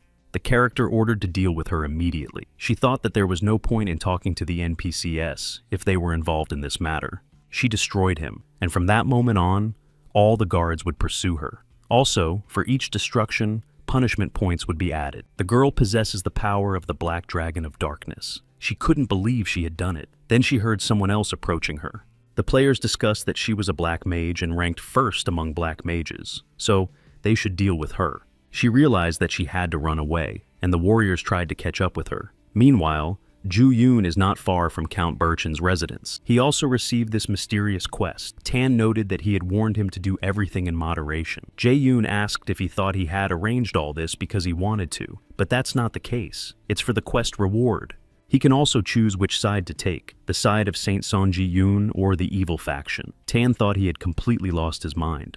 Their actions would stir up a hornet's nest. Tan felt that he had to dissuade him from using the power of the lichen, and Ellie supported him in this and didn't stop him. He is very angry with her and wonders why she even showed up here. But then he had an idea and asked Ellie if she could try to reconcile them by transforming herself. Ellie asked why her. Tan shouted that the battle was about to begin and asked if she wanted the master to get himself into trouble by using their powers. And anyway, it's her job as an angel to stop this kind of thing. She replied that, on the contrary, everything had turned out very well. It would help destroy all the wicked. So why stop it? Tan said that he thought she was really crazy. Jae Yoon saw the order from the high priest. It stated that they were serious about destroying all evil. Jae Yoon realized that things were only getting worse and would not end just like that. Tan said it was all his fault, because he decided to start the battle. Now all his children were in danger and could be destroyed. If that happens, he will no longer allow him to use his power. Jae Yoon said that he was talking nonsense again.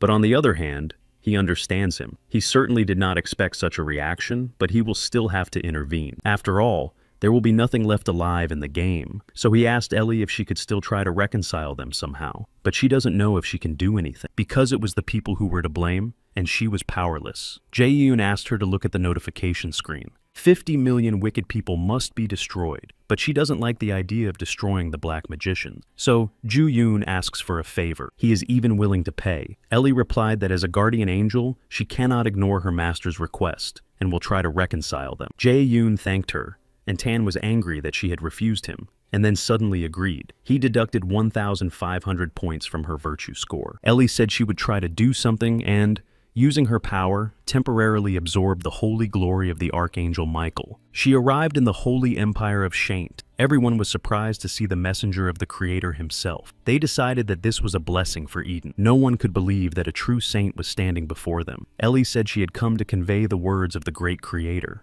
At that moment, Chae Yoon noticed that the conditions of the quest had changed, but what they saw made them panic. How did Ellie appear here and say that her little followers promised her that they would do everything she asked? Then she said that surely they themselves knew and saw that angels never lie. But something else bothered Ju Yoon. The quest remained unchanged, but something did happen. The number of victims decreased by 100. Jang Yoon thought he had wasted his integrity points. Ellie asked if they understood what a blessing this was. After all, now they could save 100 lives, and they should be happy. Tan became angry and said that today would be her end. Ellie remarked that she had reconciled them all, but they were still dissatisfied. He called her a fraud and said that she had deceived them. There was no reconciliation. Ju Yoon wondered who had decided to create angels in this game, and they were even allowed to reincarnate. But at least the decency points weren't wasted, and something had changed. He had an idea. So, he turned to Tan Shik and said he had a request for him. Tan asked what he wanted from him this time. Ju Yoon asked if he wanted to help the evil faction, and that he seemed to know how to do it.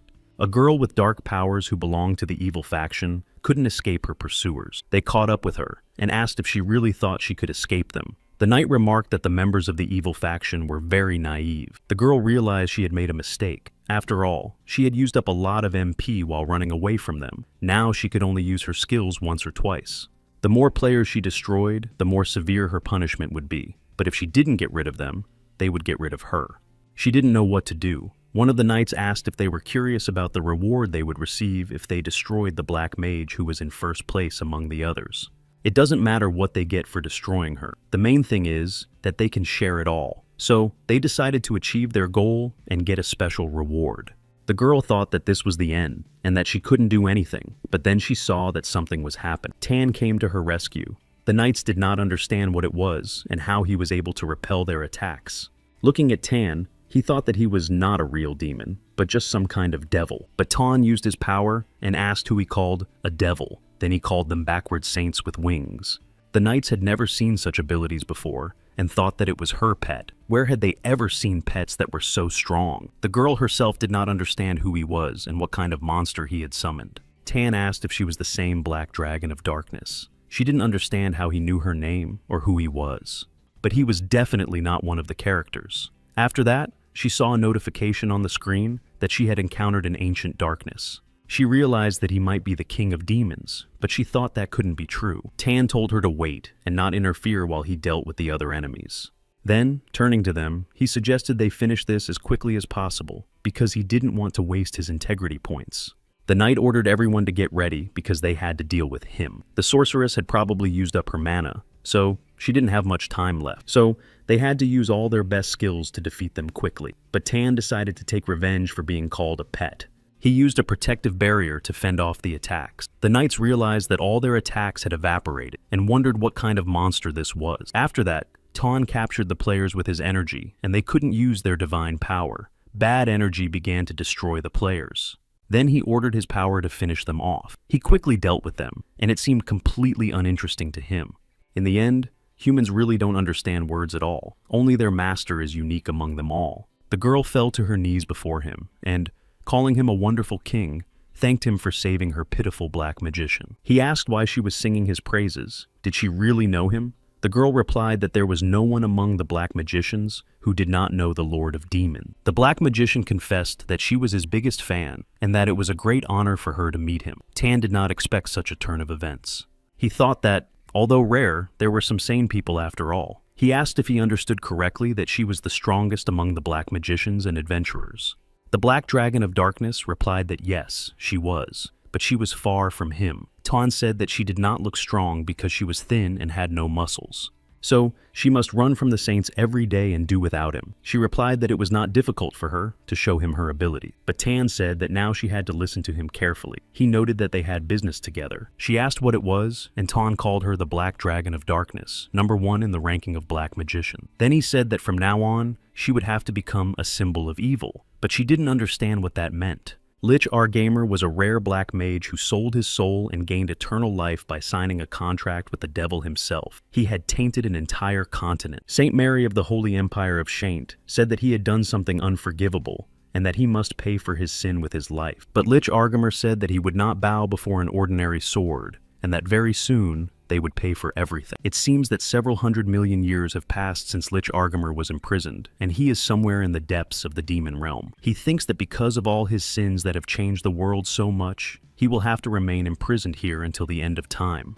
But he considers this unfair because he was never able to carry out his plan. He does not understand why he is being punished like this and feels helpless. If only he could do it all over again. If only he were given one more chance. But then he heard someone call him a skeleton, and he saw before him the Lord of Chaos and the ruler of demons. Lich Argamer said that he did not expect to meet him here.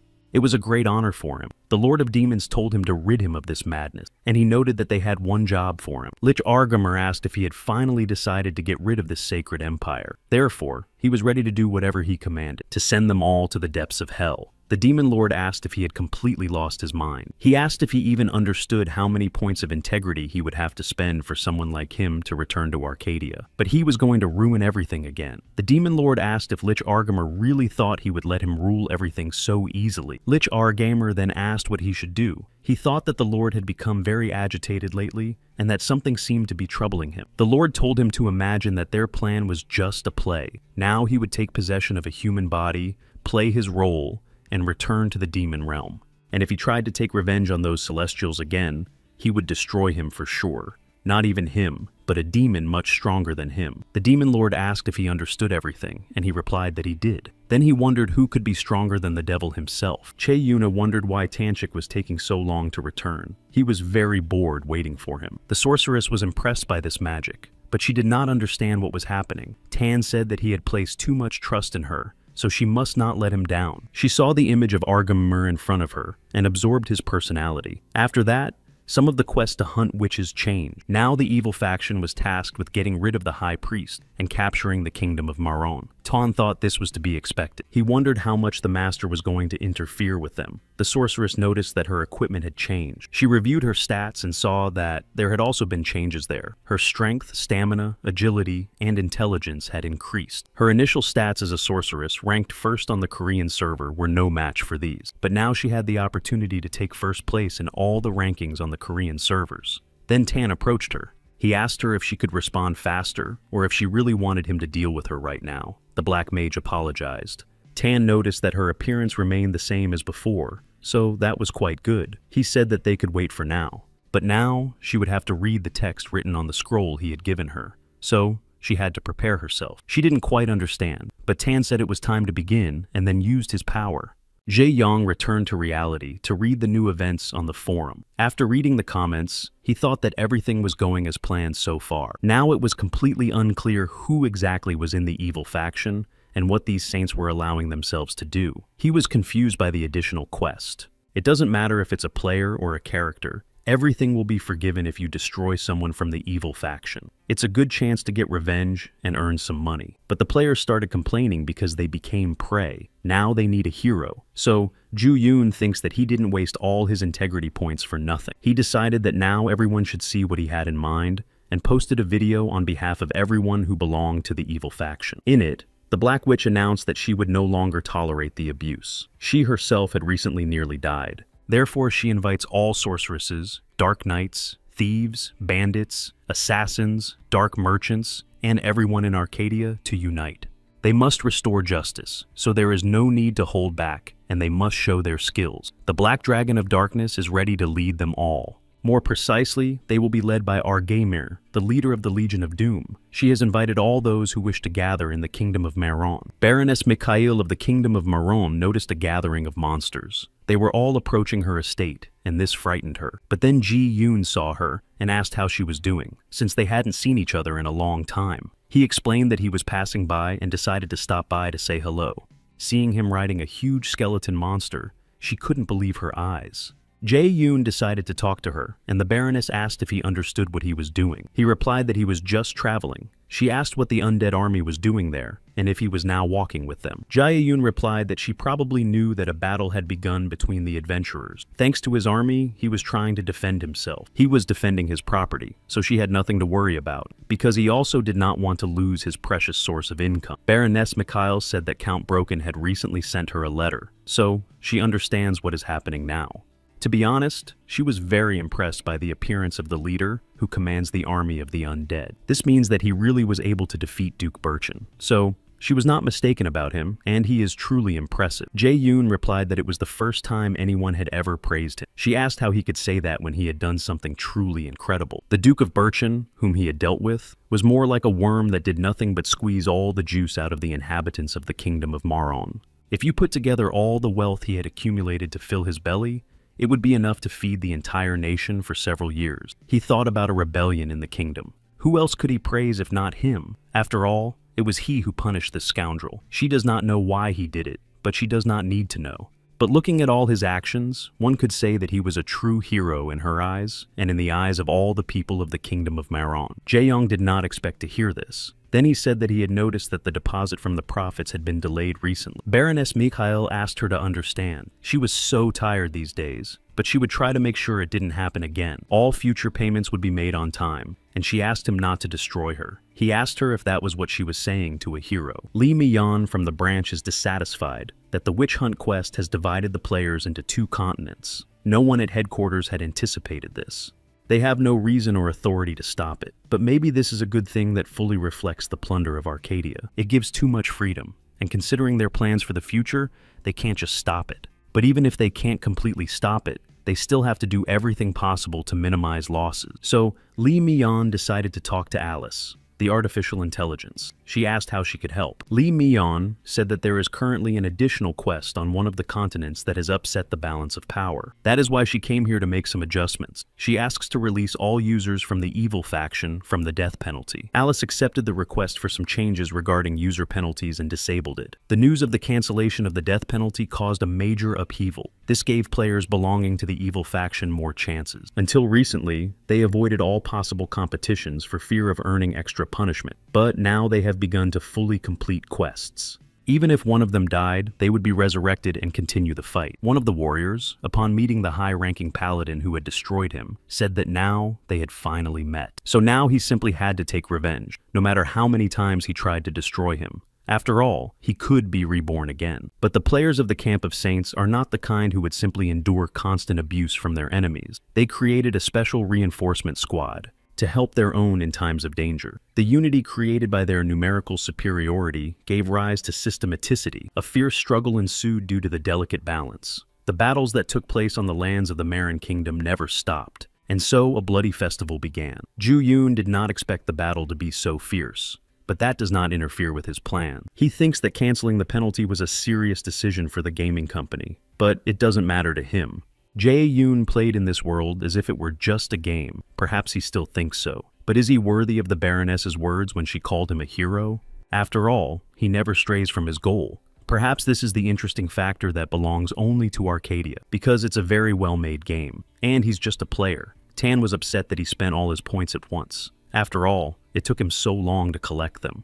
Chae-yoon asked why he was suffering, since he had agreed to it himself. Tan asked if he could imagine how many integrity points he had to spend. They were needed to get rid of Argamer and wipe him off the face of the earth. That's why he thinks it's unfair, because the owner of half didn't spend as much as he did. Chae-yoon remarked that Tan was talking as if he hadn't done anything at all. Only he, the poor thing, had spent everything. So, let him not forget that he and his people spent all their points, so now they are even. Thanks to him, the evil faction players are a little calmer. Now they can at least fight back. So he asked Tan if he really didn't understand how many advantages there were to all this. Tan didn't know what to say. Ellie told him to ignore him, because that mouse is always dissatisfied with something. He knows the demons are like that.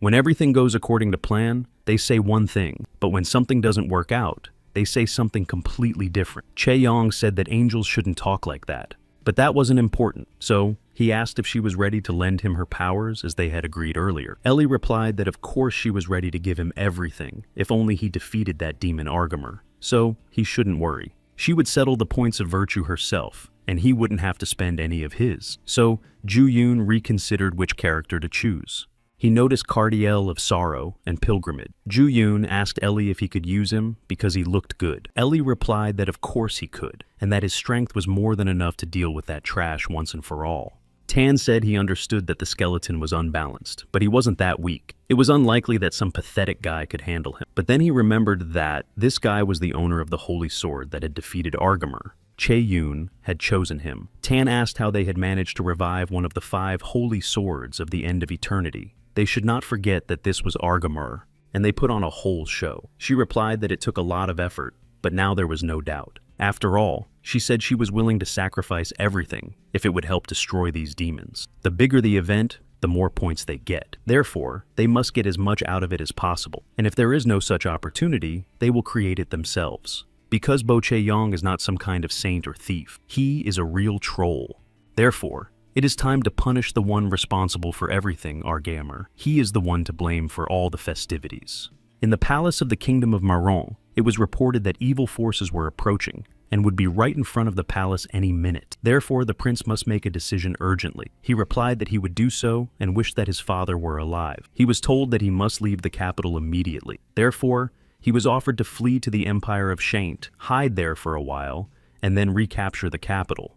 The prince asked if he was suggesting that he flee like a coward and abandon his subjects. His father would never forgive him for that. His subject apologized, and another said that a large number of adventurers were currently gathering in the garrison directly in front of the palace. He said that if they united, they could repel the evil forces. But adventurers are not ordinary people and return to life after death. But then a knight entered the palace and told His Highness that trouble had come. The prince asked what had happened, and he replied that a huge army had gathered outside. Seeing such a huge number of evil forces, the prince was frightened. He did not know what to do or how to act. Everything turned out to be much worse than the sorceress had thought. One wrong move and 50 million people would die. Those who behaved confidently after the penalty was lifted were to blame. Some destroyed more than 1,000 for the sake of one priest.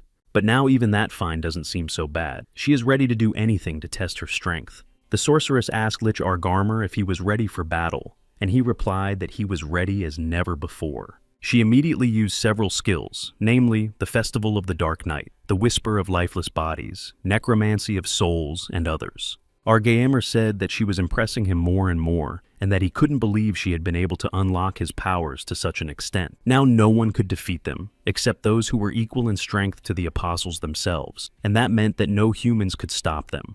The sorceress said it was time to begin, and ordered the soldiers to go into battle. The knights realize that this is impossible, and wonder how they can possibly go against them. After destroying the guards, the sorceress entered the castle to find the king. She would never have thought that a person like the king would dare to just take off and run away, even if he was just an ordinary character. But still, she felt sorry for the soldiers who were guarding the gates in vain. They must be feeling terrible right now. Either way, they didn't need the king from the very beginning. From now on, she would rule the kingdom. The sorceress sat on the throne of the kingdom of Marong. The evil faction had won, and the conditions for victory in the witch hunt quest had been fulfilled. Now she had the right to rule the kingdom. She was delighted that everything had worked out for her. The sorceress was the first to conquer an entire state in this game. In addition, she is interested in the financial state of the kingdom, and how much she will be able to earn by ruling the kingdom of Marong as queen. This pleases her greatly, and she wonders where to start. First, she wants to find the treasury, collect taxes from her subjects, and conquer other countries. Then she heard someone ask if she liked being queen. It was Ji Yoon who asked her this.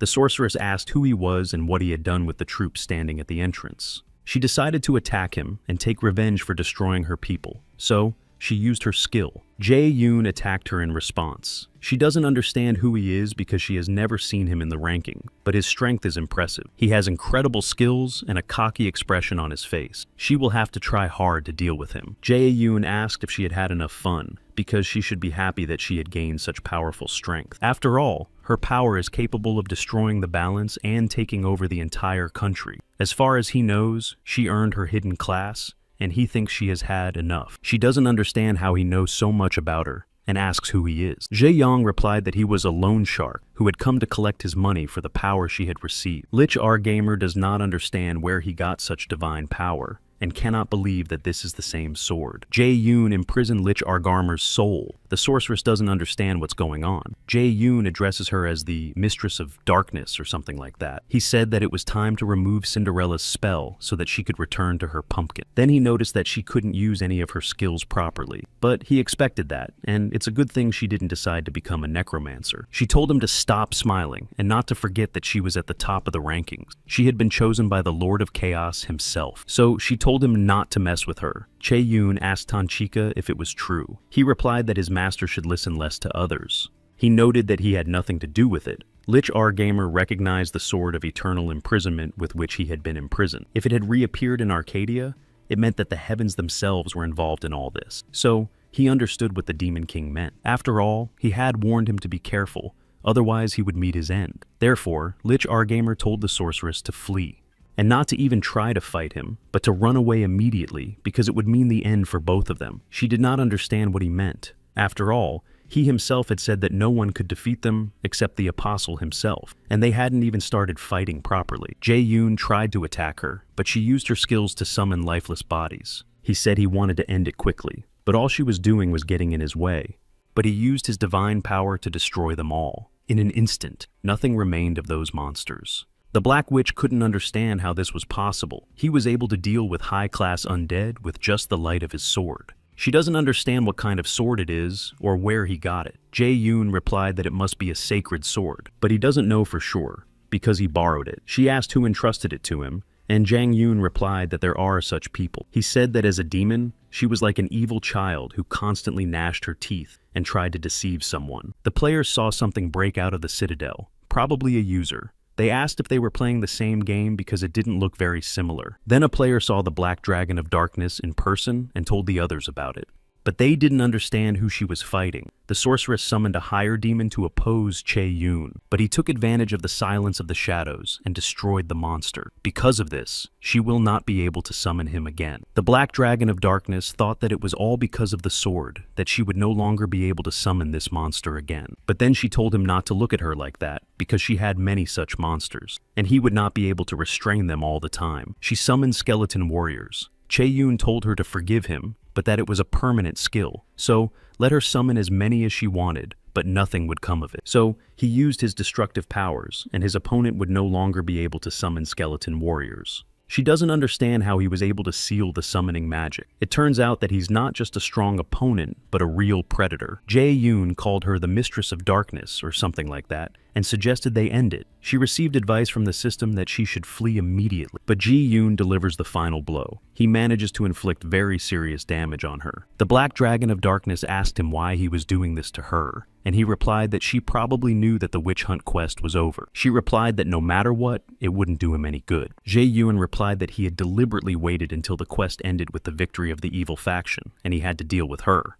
Right after she captured the kingdom. If she asked why, he would answer that it was so that the puzzle could be completed. But she shouldn't be too upset, because it doesn't matter whether it's the faction of saints or the faction of evil. Both sides would only be happy with her death. Lich Argamer realized that it was he who had once taken his powers. Chae-young struck another blow, and after that, Lich Argamer began to disappear forever. Lich only had time to say that it was unfair. After all, he hadn't finished what he had come to do. After that, the essence of Lich Argamer was destroyed forever, and Ji-yoon was given the title of Grand Judge. Jae-yoon said that he had warned her not to be too upset. After all, their defeat was known even before the battle began. He noted that she lost only because the power she had gained had gone to her head. The Black Dragon of Darkness said that it was offensive, of course, and that it meant she had indeed lost. But at least it was fun. Chae-yoon said that it was finally over. The Camp of Saints had fulfilled all the requirements to win the witch hunt quest. He decided to check the notification screen for all the information to see what conclusions had been drawn from such ambiguous circumstances. After checking, he saw that both sides had met the requirements for victory. This caused a contradiction in the game. Alice conducted an analysis to determine the priority. The ratio of requirements was 94% to 50%. Alice proceeded to search for optimal scenarios and launched an emergency add-on. Both sides fulfilled the conditions for victory. All players received a notification that the battle between the Camp of Saints and the evil faction ended in a draw. This surprised them, but the Camp of Saints were waiting for rewards depending on their contribution. The players were surprised by this and did not understand what these hidden tasks were. Probably not everyone will get them. The Black Dragon has captured the kingdom, and from now on, the kingdom will be under the control of a demonic creature. Therefore, for a year, no country will be able to wage war against the kingdom of Maran. With the help of the forces of evil, the kingdom intends to become stronger. The players realized that this meant that even their forces now had a kind of base. But after its defeat, the demonic creature seemed to have evaporated. The continental law was restored, and the mass destruction of players on both sides was once again prohibited. Amen believes that everything is starting from the beginning, and that another era of chaos awaits them in the future. Since then, no one has mentioned the balance. About the balance of good and evil that exists in the settings of Arcadia. The players couldn't believe that a draw was possible, but at least the system window says it is. Now the main thing is not that, but that no one even knows what to expect next, except for one person. Janika Pole doesn't understand who could have obtained the Chaotic Traveler class. As the forces of evil have grown, a balance between good and evil has been established. Ji Yang received the title of Neutral Seeker and earned 210,000 points of integrity. He can't believe it. As it turned out, all he had to do to get that many points was to mess up someone else's plans. He doesn't understand what the person who created this game and this class wants from him. Fortunately, this time everything went as planned. Jae-yoon even tried to inform users of his existence, but this resulted in him receiving a large number of integrity points and causing chaos. He doesn't understand what to do now, but he is curious about what has been prepared for him next. Ju-yoon has achieved special condition. Therefore, the Chaotic Traveler class has been unlocked for him, and he will receive special rewards. For destroying the wicked conquests of the kingdom, transferring power, and destroying the Licha Arga, he will be granted special abilities. Jae-yoon does not understand what these special abilities are. He received a notification that he can change causes and effects by assigning points of virtue to inanimate objects. He was surprised that this was the whole explanation, because it didn't even say how many points he would need to spend. Jae-young would not say that this is a good ability, and it is unlikely that it is intended for good, so there is no need to just sit and think about it. It would be better to check everything himself and use this skill right now. To do this, he decided to use a sword made for beginners. Tang hadn't seen this sword in a long time and asked why he had taken it out. Did he really want to relive those days and deal with beginners? Jo-yoon asked him why he needed it. Ellie told him not to say that he had actually done that before. Ju-yoon tried to transfer the sword's integrity points. After that, something strange began to happen. Tan asked what it was and why it was so blinding. Ellie replied that it was a tremendous power. To change the mark on a weapon, one must spend 9,000 integrity points. Jae-young thinks that this doesn't make sense because a unique item from Tonchik or Ellie costs exactly the same amount. It was much more expensive than he could have imagined, but he was torn apart by curiosity. So he decided to check out this ability after all and confirmed his choice on the notification screen. After that, the sword reached a higher rank. Its attack power increased. Its stability also increased. Ju-yoon is sorry that it hasn't changed much on the outside, or maybe he just expected too much from an ordinary rusty sword. Tan asked what he had just done, and was surprised that he had such abilities. Ellie realized that he had spent too much to add strength to a piece of rust, so this impressed her even more. Jae-yoon replied that he was certainly pleased to hear that from them, but they should remember that there is no such thing as a free lunch. If they wanted to exchange points of integrity, everything had to be done through an honest agreement. But as for this skill, it was definitely worth further investment. He didn't believe he had achieved such productivity for an item. Now it was more like a level 70 item, so he wondered if he should sell it. After all, he could make a good profit on it. Tan told them to just take a look at it. He was thinking again and considering a new plan. Jae-young thought that if the skill had changed a normal item so much, what could it do to a demon cave destroyer? He confirmed the request to transfer integrity points, but received a rejection from the system. This item cannot be transferred integrity points and improved. Jae-yoon was upset that it didn't work. He thought about the previous characteristics of the item as indicated in the system. These two items were among those he had been using for a long time. It turns out that virtue points cannot be transferred just like that. This was impossible because he had been using these items for a long time. Therefore, there was only one difference left to consider, namely, how much this item had a direct impact on the world of Arcadia. Tan was surprised to see a red aura around an ordinary sword. It reminded him of the blood of a high-ranking vampire. Ji-yoon figured out the system and seemed to understand everything, then put the sword away. Tan asked why he did that since he was examining it. Ju-yoon replied that there was no need to examine it. His treasury would be filled with more valuable items. Besides, he was going to sell it anyway, so why did he need it? Tan asked how he could understand that. Then he said that he had a lot of gold, and what he should do to exchange it for points of integrity. He shouldn't worry about that because he would give them at the most favorable rate. Ellie also joined in and said that there was a lot of gold in their sky and they were willing to exchange it for even less. Jae-young replied that he didn't need money yet. He would earn even more every month. For example, he would sign a contract with the baroness, or he would publish videos. Tan asked why he wanted to sell the sword and what the problem was with using the one he had before and whether it wasn't interesting. Jae-yoon replied that of course it was interesting. It was the first and only item in the world with characteristics capable of wiping out the entire world with minimal requirements. But what would happen if such an item appeared at an auction? Tan said chaos. Ellie said peace. Jae-young replied that no one knows. So he would put it up for auction and then they would see what happens. After that, he returned to reality and went to university. The first class turned out to be much more difficult than he expected. So he decided that next year he would probably have to transfer to the evening program. Then he heard someone calling him. Lim Jae-young asked him what he was doing. Jae-young said that he knew what he meant and that trouble was brewing. He told him not to pretend, because if he didn't know, anyone could see the seller's name, and it looked just like his nickname. Jae-young put the sword up for sale and Lim asked where he found it because it was a very valuable item. Jae-yong was delighted that he meant it. Lim couldn't believe his eyes. He had never heard of such a thing, and the sword was one of a kind. So, he must have earned a hidden class, otherwise how could he have found it? Jae-yong replied that he had his own methods. Lim Jae-yong asked him to tell him everything, and promised not to tell anyone. After all, no one knows who he really is. Jae-yong replied that he understood, and what would happen if he told everyone.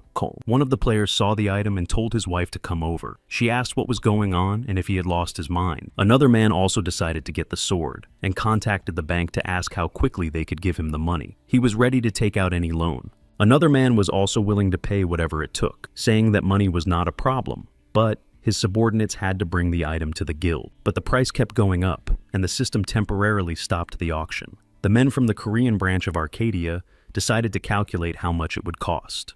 They are curious if such a rank as unique existed before. One of the men replied that this could not be true, as there are only 8 ranks in total. In addition, only items of rare rank or higher could be sold at the auction. So, they were curious about what this was. The man said that it might be some kind of bug. After that, other bids related to the item were stopped, and it was removed from sale. This decision caused a lot of dissatisfaction among users. But from the point of view of the leaders of Arcadia, they had no other choice.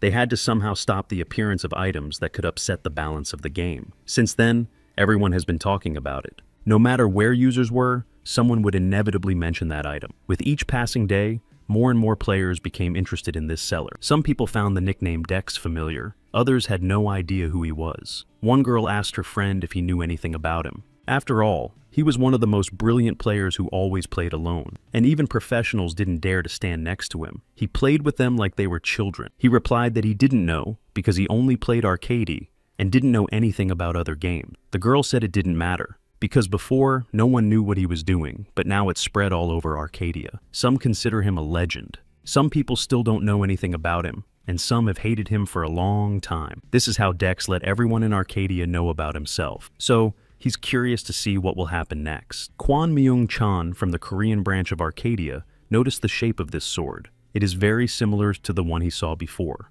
He could even say with certainty that it was the same sword that the guy in the video was holding. At that time, there was no way to find out who he was, considering the rights of an ordinary administrator. The same goes for the creator of this item. We can't let there be more of them. The item has a registered bid of more than 5,000 gold. He probably wants it back very badly. And to do that, the user will have to come out into the open. So, Kwon Myung-chan believes that he is already trapped. Kwon Myung-chan stopped the auction for the item, and when Ju-yoon saw this, he didn't understand what was going on or how it was even possible. Perhaps it was because the item's characteristics looked deceptive. He understood that someone would interfere, but he didn't suspect it would be so direct. Tan asked him what happened, and Ju replied, asking if he remembered the sword they had recently made. It seems that it had been taken. Tan didn't like that, and asked who dared to do such a thing, and that Ji-yoon should find him immediately. So many points had been spent, and someone had dared to take it. It was outright theft, but Tan was always ready to help him, even at the expense of his integrity points.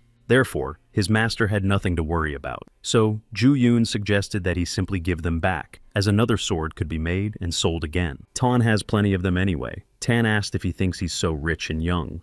Jae-yong realized that a similar gaming company definitely hates him. Besides, they know nothing about him. He put up the goods he made with his integrity points, revealing his nickname. So the only thing they know is his nickname. If his actions had been to their advantage, they would have allowed him to sell the goods without any problems. But they went to extreme measures and simply took it away. Furthermore, they not only did not impose any sanctions on him, but did not even try to contact him, which means something. Even though they know his nickname, they still don't know where he is. Besides, it is impossible to track him in the game. They shouldn't have taken such drastic measures against him. Perhaps this is also the power of the hidden class of the chaotic traveler. Otherwise, what right do they have to start chaos? And even the game's management won't stop him. He is curious who did this and wants to meet him more and more each time. Either way, thanks to these abilities, he is completely safe, and now it's time to make them even more nervous. Seeing an employee from the branch, the man asked what was going on. The woman replied that she didn't know, but she had heard that the information department was working hard. They stay late at work. The man said that he was behaving like someone who couldn't wait for a message from his beloved. The branch never found the culprit, but it was clear that the item had been created by one of the users. This was not part of their plan. There had been no recent incidents, from witch hunts to other problems with items. It's not that it wasn't planned. They couldn't even imagine something like this just by watching from the sideline. Therefore, Kwon Myung-chan said that they had to take action and asked director Lee Mi-yeon what she thought about it. She asked if he could predict what would happen tomorrow. He asked what she meant. Lee Mi-yeon replied that they were the faces of the company, and it was obvious that they could predict future events and did not know all the actions of users. But it was shameful that they continued to tolerate it. Therefore, it was time to take action. She asked if he remembered the plan they had prepared a few days ago. So, let's start implementing. The first Bamboo Peak Competition Festival began. It was a room where everyone was equal. For the first time since Arcadia's release, an official championship was announced. Ju Yoon was interested but didn't know what the event was. As he understood it, it was a raid on the 120th level boss. It seemed he had miscalculated. The growth rate of users was higher than he had thought. Finally, users above level 100 began to appear. It is known that a battle for supremacy in the game has now begun with foreign servers. Therefore, users will level up faster in the future. In other words, his losses will continue to grow because there is no advantage in the level system. What he feared is now happening, but if someone tries to attack him, he only needs to spend points to use his powers. Therefore, it is worth giving them to yourself. In addition, an interesting event is about to begin. The rules are quite simple. Just read the title. It is a large-scale championship in which only bamboo sticks can be used to attack. The last one standing wins. Ability items and skills can be used. However, only sticks can be used to deliver blows that do not depend on physical strength. It also does not depend on other indicators. Therefore, regardless of class, everyone has a chance to win. The fact that the event appeared right now suggests that they are trying with all their might to catch him. But at first, he did not plan to participate. The prize for the winner is very valuable. You can get an item from the inventory of users who have been destroyed. But at the same time, no one will take anyone else's items. It would be foolish of him to refuse such an opportunity. So, he joined the channel to participate. A week later, everyone gathered on a fantastic island. It is a special map for bamboo stick fighting events. The players discussed that Dex would also participate. All week long, users talked about how he was unbeatable in Battle Royale. For them, making it into the top 30 was already a good result, especially since it wasn't a team game. But the players agreed in advance to form a team. 99 players against 1. But even so, they won't win. Rumor has it that the developers of Arcadia themselves are working on him. Jae Young thought that 2 years had passed since he had ended everything, but the players were still following him around. All his actions caused a stir. As for the map, he didn't expect anything special, but it exceeded all his expectations. The players can't believe that here you can calmly eat something delicious, without worrying about calories, and visit interesting places without wasting time and money. Jae Yoon thinks that maybe this is the innovation that virtual reality has brought to their lives. Soon, all travel companies will go bankrupt. Then he saw Ellie and Tan. Ellie thinks it's a strange space that doesn't resemble the world of humans and ghosts. It's some kind of unfamiliar dimension. Tan understands that he doesn't care, but they have an agreement, and he has to take care of him. So he asked if it wasn't too much to run away from them to another dimension. Ja Yong replied that they had flown there to find him anyway. Tan said that he couldn't even imagine how much they had suffered to find him. Then he asked what this place was and why he was here. Ellie said that they couldn't have known about the existence of this dimension. Then a girl approached him and asked if he was the same player from the hidden class. Jo Yong did not expect this at all. Noticing his reaction, she said that it seemed so. He asked how she knew. She was surprised that he even asked. It was hard not to guess after they easily passed through space, almost tearing it apart. Tan and Ellie were very surprised to hear this. Ju Yoon couldn't believe that she could see Tan and Ellie. Then the girl said she meant those behind him. Of course, you couldn't say they were clearly visible, but she feels a very strong energy from them. So, they're definitely not ghosts, and maybe they're familiars. This means that he is one of those who can summon helpers. Jo Yoon thought that things were looking very bad for him. No one could know about his abilities before the competition began, so he had to avoid her now so she wouldn't find out anything else. The other players saw them, but were more interested in the girl. She looked like a star witch who was ranked second. The players became curious about who was next to her. No one had seen him before, and he might be some kind of high-ranking player. Ju Yoon thought it was too late to run away. She apologized for causing him to receive extra attention. However, she was very interested in him and did not want to cause him any trouble. The girl said her name was Stella, and she was a mage user playing as a hidden class of Star Witch. It was difficult for her to see those creatures, even with her eyes of truth, so she was sure that he was much stronger than he seemed at first glance. But if he was worried about being exposed, she would not interfere with him anymore. He said that was very kind of her, and thanked her. He had heard about her because people were talking about her on forums, Players greeted her and asked if she had come to compete and if they could take pictures with her. Stella hinted to Ji-yoon that he should take advantage of the opportunity and run away. Then she thought that she would love to see him in battle. Therefore, she is confident that they will meet this mysterious user again. Tan asked who she was. Ellie was also surprised that she was able to get past their defenses and considered her to be a rather unpleasant girl. Jae-young is sure that she won't give up on him so easily and that they will definitely meet again in the competition. Perhaps she noticed him from the very beginning, but something tells him that this time it won't be so easy. After that, the tournament finally began. The host hopes that all the players have eaten well and had fun. If everyone has managed to wait until now, then they are ready to join the competition.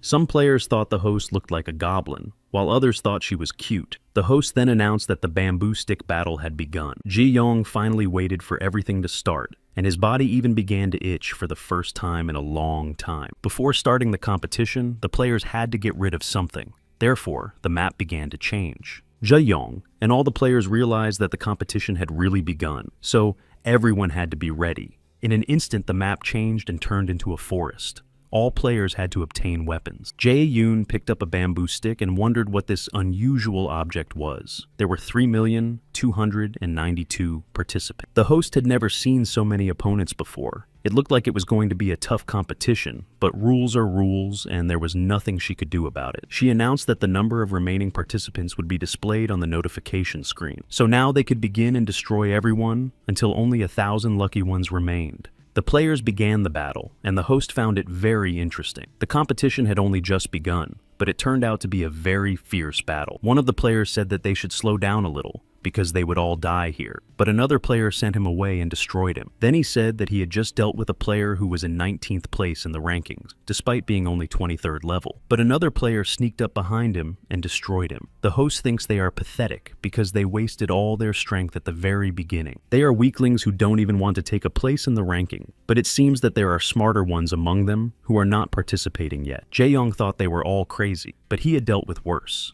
However, he was confused by the object that could destroy with a single blow.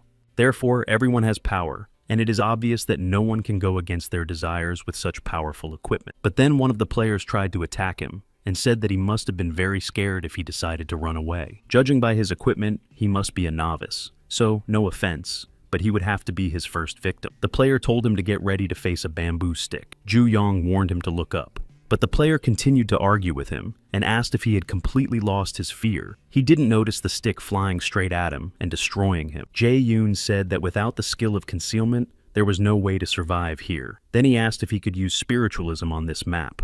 Tang replied that of course, the main thing was to pay with virtue points. Ju-yoon said to summon the character he had chosen at the time. Before the competition, Ju-yoon learned something new while trying to figure out the spiritism skill. With its help, you can summon not only people. This ghost does not actually exist in reality. It looks more like a black cloud, which is perfect for this event, because it easily dodges all attacks. After that, one player tried to attack it. He noticed that his stick seemed to pass through him, but did not understand why he was still alive. Jae-young asked if he couldn't see it himself. After all, it didn't look like he had pierced him. After that, he destroyed the player. He realized that the rules here were exactly the same as in the royal battles. Destroying a player was like a small bonus.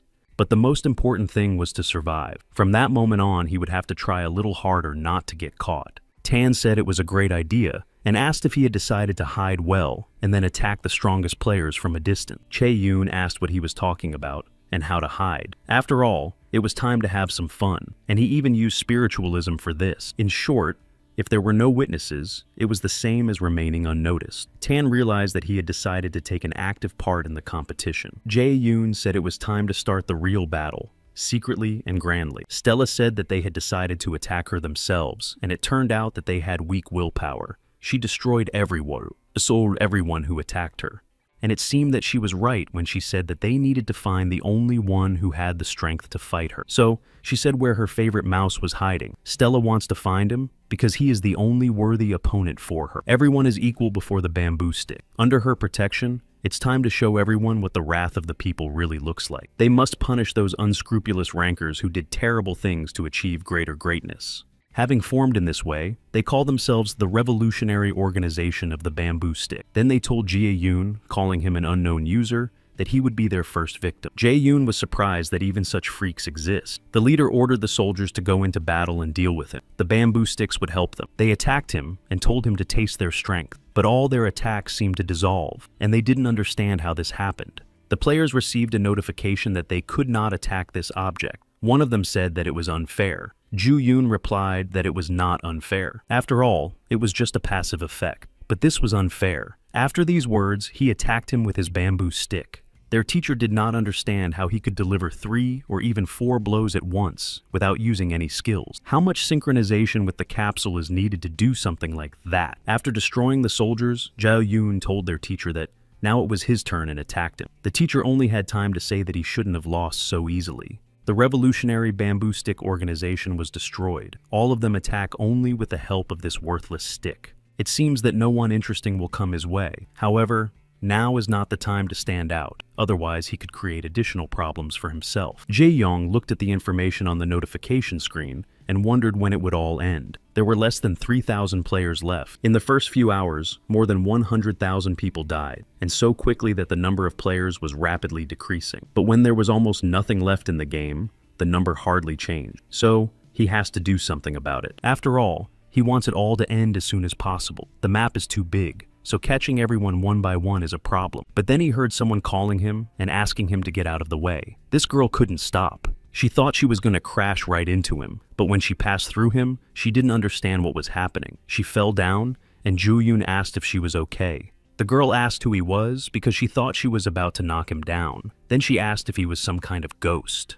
Jae-yoon replied that he was something like that. It was all thanks to passive effects. He was interested in who she was. After all, if you looked closely, this girl looked like a newcomer, but she was still alive. Another girl approached him and said that they had met again, and Ju-yoon realized who she was. Stella said that when they met, she had a strong feeling that there was something about him. It seems she was right. He really is special if he managed to survive until now. The girl asks him for help. Ju-yoon realizes that he does know her after all. Then he asked why he should help her. If he understood correctly, this girl was chasing after her. So, he had a question. Why should he get involved in someone else's business and help them, especially if the enemy was second in the ranking? On top of that, she also possesses magic. In the game, players can only be killed by attacks made with a bamboo stick. But magic still works, which is even more annoying. Stella said that he is even more perfect than she thought, and admitted that she likes him. Jae-yoon said it was time for him to go so she could finally finish what she started. In fact, he doesn't mind competing with one of the top-ranked players, but it's too early for that. So,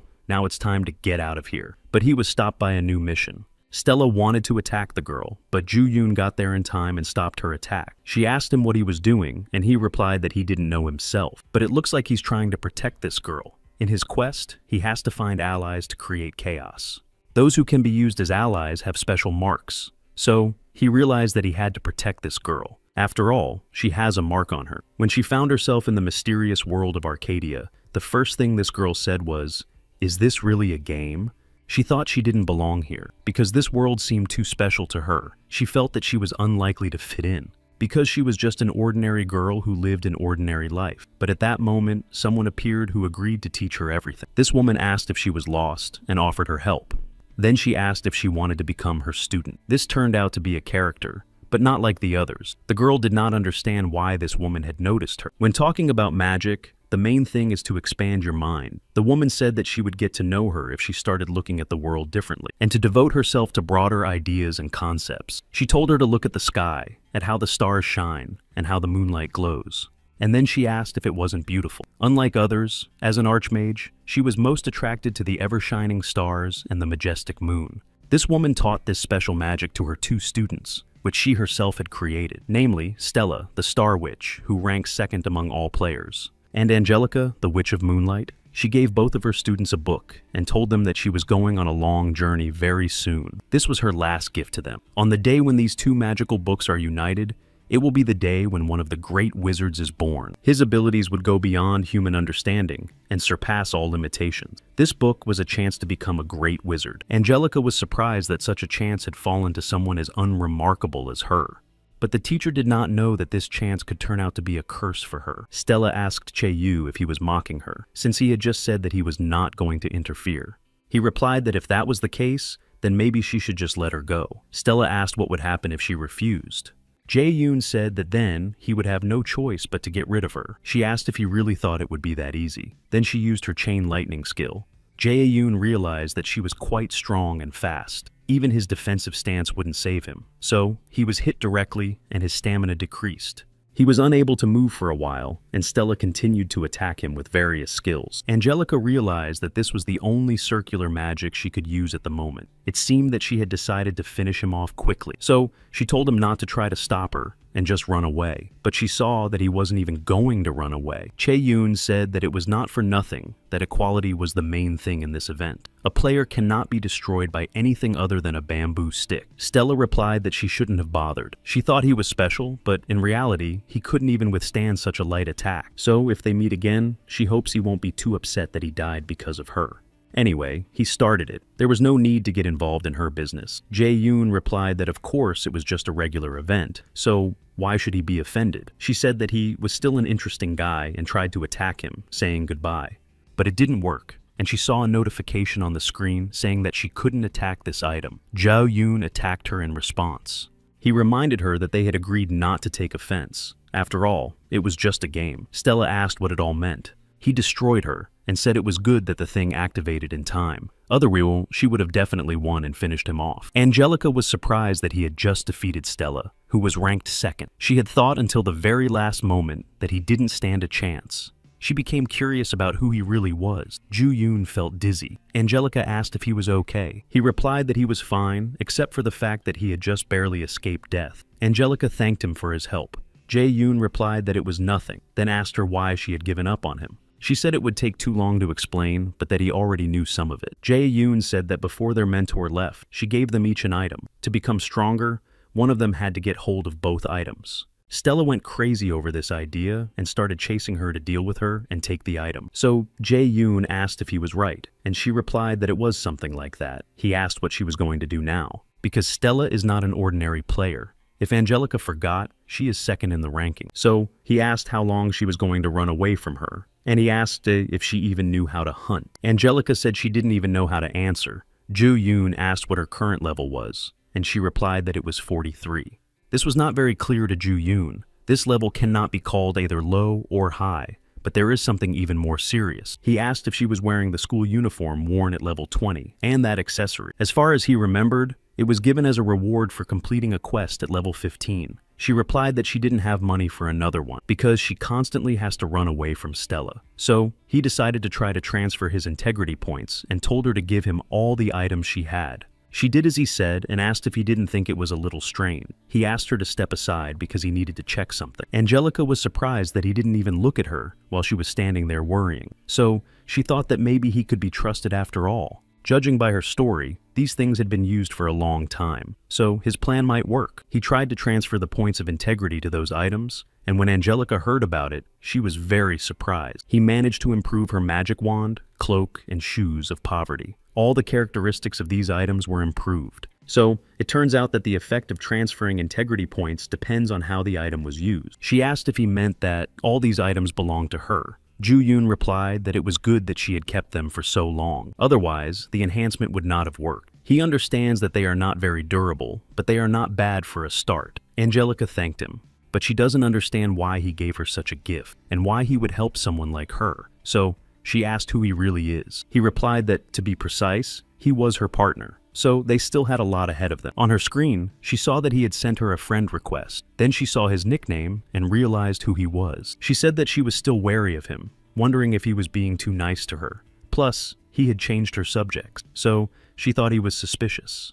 But now all her doubts were gone. She still couldn't believe that a star like Dex wanted to be friends with her. It was simply beyond comprehension. Jae-yoon said that she had to promise him something. No one should know about it. She replied that she would never tell anyone about it. Tan asked if he was sure. Not long ago, he didn't want anyone to know who he was. He replied that he had thought everything through and not to worry. Now, because of the recent incident with the auction, everyone knew that he played in Arcadia. Now there was no point in hiding his nickname, especially from those he trusted. What mattered now was how he would present himself to others.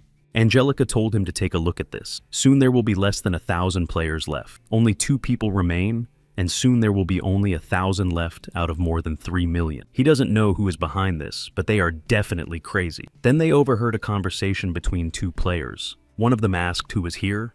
The other said that their guests had arrived, so they would decorate the grand finale. The player said that this couple was dressed very strangely. How did they manage to stick with it until now? The other player replied that it didn't matter. It was obvious that they were newbies, and that it would be easy. Ju-yoon thought that they had arrived just in time and asked Angelica if she could handle it. She asked what exactly she had to handle. Just hide so as not to disturb anyone. Ju-yoon replied that that wasn't the point. Now is the time to test the abilities of her new items. So she has to take those two on and deal with them.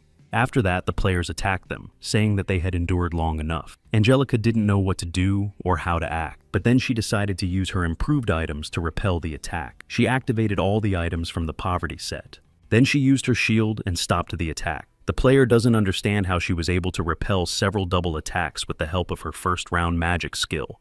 He said that it was no big deal. After all, her shield would break soon, and then she would get what she deserved. Angelica noticed cracks appearing in her shield. Therefore, she would not be able to hold them back for long, and needed to do as her new friend had taught her. She used several shields at once, and was able to damage the players. One of them did not understand what was happening. Ji-young noticed that the items were still there, but she would definitely not be able to defeat a high-ranking monster with them, and she must not forget that. The most important thing here is the effect when they are used all together. This means that she can use the magic of the first circle indefinitely. Angelica used a magic rocket and destroyed the players. The number of those remaining reached 1,000 players. The first stage of the festival was complete. These two, a great first circle mage and a true gaming madman, probably didn't know that today would be a difficult day. On this day, the real Angelica appeared, who would stop at nothing until she achieved her goal. Angelica was delighted that she had succeeded. Ju-yoon received a notification that she had become his assistant and that he would receive points as a reward depending on the game. He said it sounded like he had become king, but Ju-yoon hopes that she will turn into an incredible monster. Seeing Ju-yoon on the screen, director Kwon Myung-chan said that the mysterious player had been caught. He doesn't know what he's up to this time, but he won't let it go that easily. The second stage of the Bamboo Stick Festival will begin very soon. Therefore, all the players gathered to move on to the next stage. The host expected that many high-ranking players would remain. Surprisingly, most of them were players of medium and even low ranks. There is even a player of the 43rd level among them, so maybe it's luck and not skill after all. They will find out in the second stage. Before starting the second stage of the festival, she had to announce two important changes. She told the players not to worry because everything would be fair. The players noticed that the bamboo stick lit up. The host emphasized that they had decided to improve some of the skills. Now the bamboo stick can be evaluated not only by physical attacks, but also by magical attacks. Therefore, ignoring physical attacks or absolute defense will no longer be able to block the stick. Tan said that it seemed to be his part, and that he would do it now. Chae-young replied that he was cautious, but would not avoid battle. So, they will see. The players were surprised that such skills even existed and that it was unfair. The host said that some items cause serious imbalances, and their festival is a battle for equality, but such items contradict their principles. Therefore, in the second stage, they will not be able to use any equipment effects other than regular weapons. Angelica doesn't know what to do with her equipment now. After that, the host announced that it was time to start the second stage. The host hopes that everyone is satisfied. Ju-yoon believes that even if they weren't, she wouldn't care. So, why ask? This time, poisonous gas will be released from the map. It spreads quickly, so they will have to try a little harder. Alice made some changes at the request of Kwon Myung-chan. Some of the festival restrictions were changed. However, they do not meet the criteria of Alice's system, and this may result in some penalty. Kwon Myung-chan is delighted that everything worked out. Kang Tae-hoon asked if he was sure, since the chairman had advised him to avoid penalties as much as possible. He replied that everything was fine, and that he would take the blame. He believes that all the problems started because of the player with the nickname Dex. Therefore, it is in the best interest of the management to reveal all the circumstances. The festival is a trump card to resolve all complaints, and such a problematic guy needs to be gotten rid of in the second stage. Jae-yoon told Angelica that from now on, they would have to part ways. If things worked out, they would meet again in the third stage. She asked if he now wanted to get rid of her, just because she was no longer able to use her equipment. Jae-yoon asked how she could say that. He made those items for her himself, and if he had been looking for someone to take advantage of, he would have gotten rid of her long ago, because he hadn't gained anything good from her association with this witch. Angelica agreed that this was indeed the case. He replied that he was just joking, and said that right now he wasn't sure he could protect her. He had a plan, but it was too dangerous, so it would be better for them to split up. Ju Yoon advised her to use a weapon. The main thing was to try hard and not get involved with various freaks. Angelica replied that she would, and asked him to be careful too. As a farewell, she said that they would meet in the third stage. After that, Ju Yoon left. She thought about his passive skill. He said that she was just protecting him from unnecessary attacks, but maybe there was something more to it. Then she thought that these thoughts were unnecessary, because even he would not use cheats like that. Jae Yoon used spiritualism to transform himself into the Dark King Azakar. He can temporarily use his powers. This would help him resist the poison. Ellie said she couldn't believe her eyes because he had decided to connect with the demon world again. She noted that he was upsetting her. Jae Yoon told her not to say that. It's just that the skills he needs are more effective when he's on the side of the demons, that's all. Then he asked Tan about the idea he came up with, and hoped that everything would go smoothly. Tan thinks so, but he asked if he was sure he could handle it. It seemed more like a competition, and he wondered if he would be punished for cheating again. Jae Yoon replied that sometimes he seems too naive for a devil. Tan asked if that was really true. He replied that the rules themselves must be included in the map. More precisely, they must be designed specifically to ensure that the situation is beneficial. Therefore, he will not act like the others.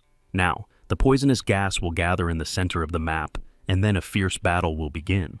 This is because all the players will clash with each other. In the first stage, most of the players were defeated because there was nothing they could do against bamboo sticks. The second stage can be passed easily, but the only way to do this is to be wary of others. Until then, all 1,000 players except him will suffocate from the poisonous gas. Ji-young activated his poison immunity skill and simply waited for the second stage to end. The end of the stage seems more interesting to the host than the previous one, because only the strongest will survive here. At the same time, everyone's skill levels are different, but in each group, there is the same benchmark that goes beyond the standards.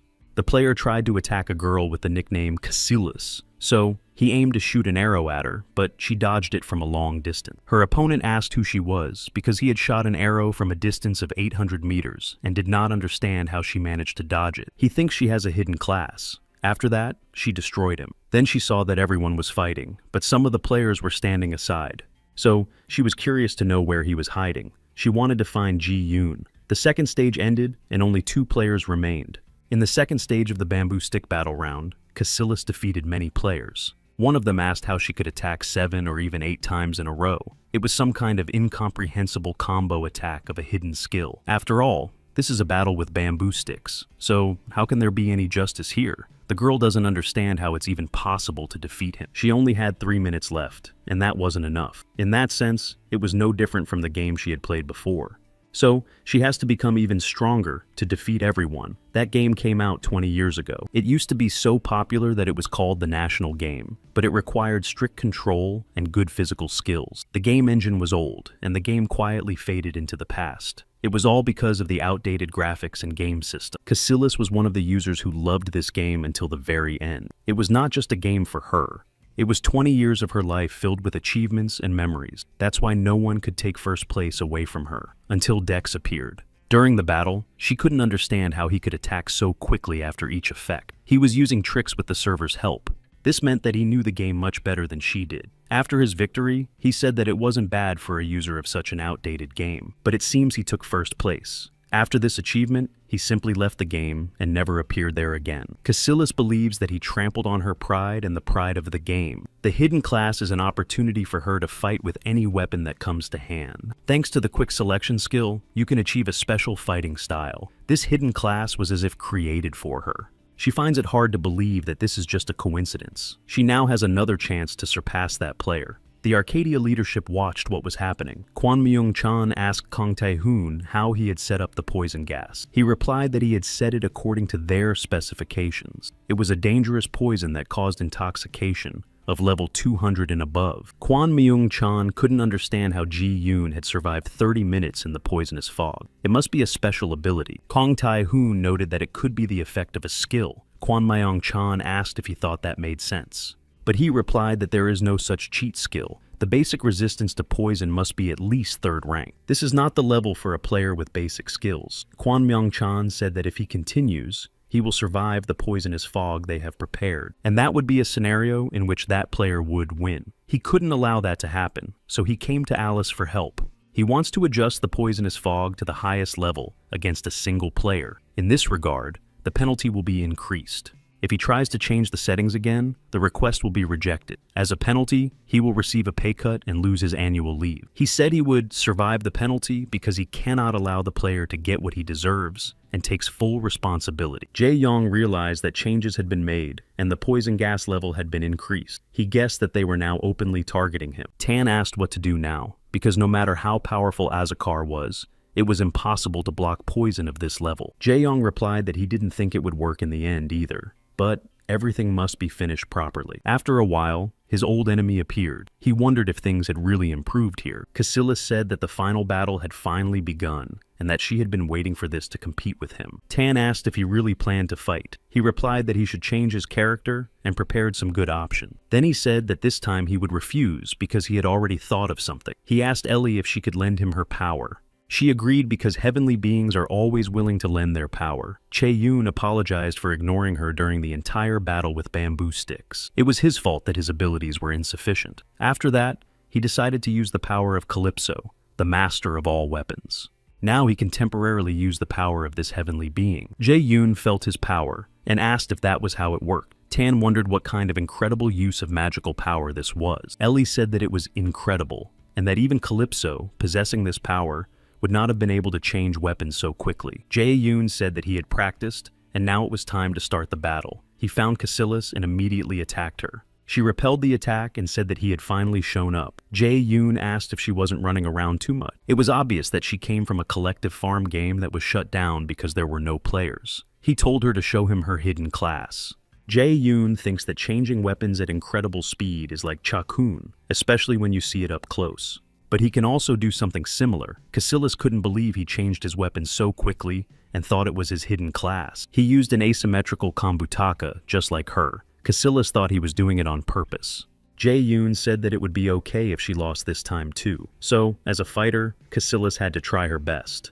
Casillas thought it was unfair that the past was repeating itself. Quick selection is a skill that allows you to quickly change equipment, but his weapon transforms. She can't keep up with him using quick selection, but she still has to win. Jae-yoon asked if she had given up, and he was saddened by this. He had expected more from her. Casillas is determined, and it's all for the sake of her pride. She asked what kind of skill it was. Jae-yoon asked if she meant a master of all weapons. Then he said that it was quite useful. She thinks he is lucky to have acquired such a powerful skill. Jae-yoon replied that luck is also a skill. She replied that, just like last time, he was confusing her. She said that in that case, she would also do her best. She thought it was impossible to compete with him with a weapon she was not used to. No matter how strong the weapon was, it was useless if she couldn't fight with it. Jae-yoon wondered if there was anything else he could use besides the stick. Casillas said that before striking with the bamboo stick, she would completely destroy him with her sword. Jae-yoon thought it was some kind of antique and looked dangerous. Therefore, he had to choose which weapon to fight with. He chose a weapon, but Casillas struck him first. Ju-yoon said that was pretty fast. Tan asked him if he was okay. Ellie realized that he would have to deal with a very powerful sword. She continued to attack him and told him to use his shield. If he did so, the next attack would also be blocked. Then she asked if he had decided to stop resisting. In fact, that was the case. All he could do was block her attacks. But it wasn't his fault, because she had become much faster since she drew her sword. The heavenly being Calypso asked him to talk. Ju-yoon thought that it was very inappropriate, because the moment was very tense.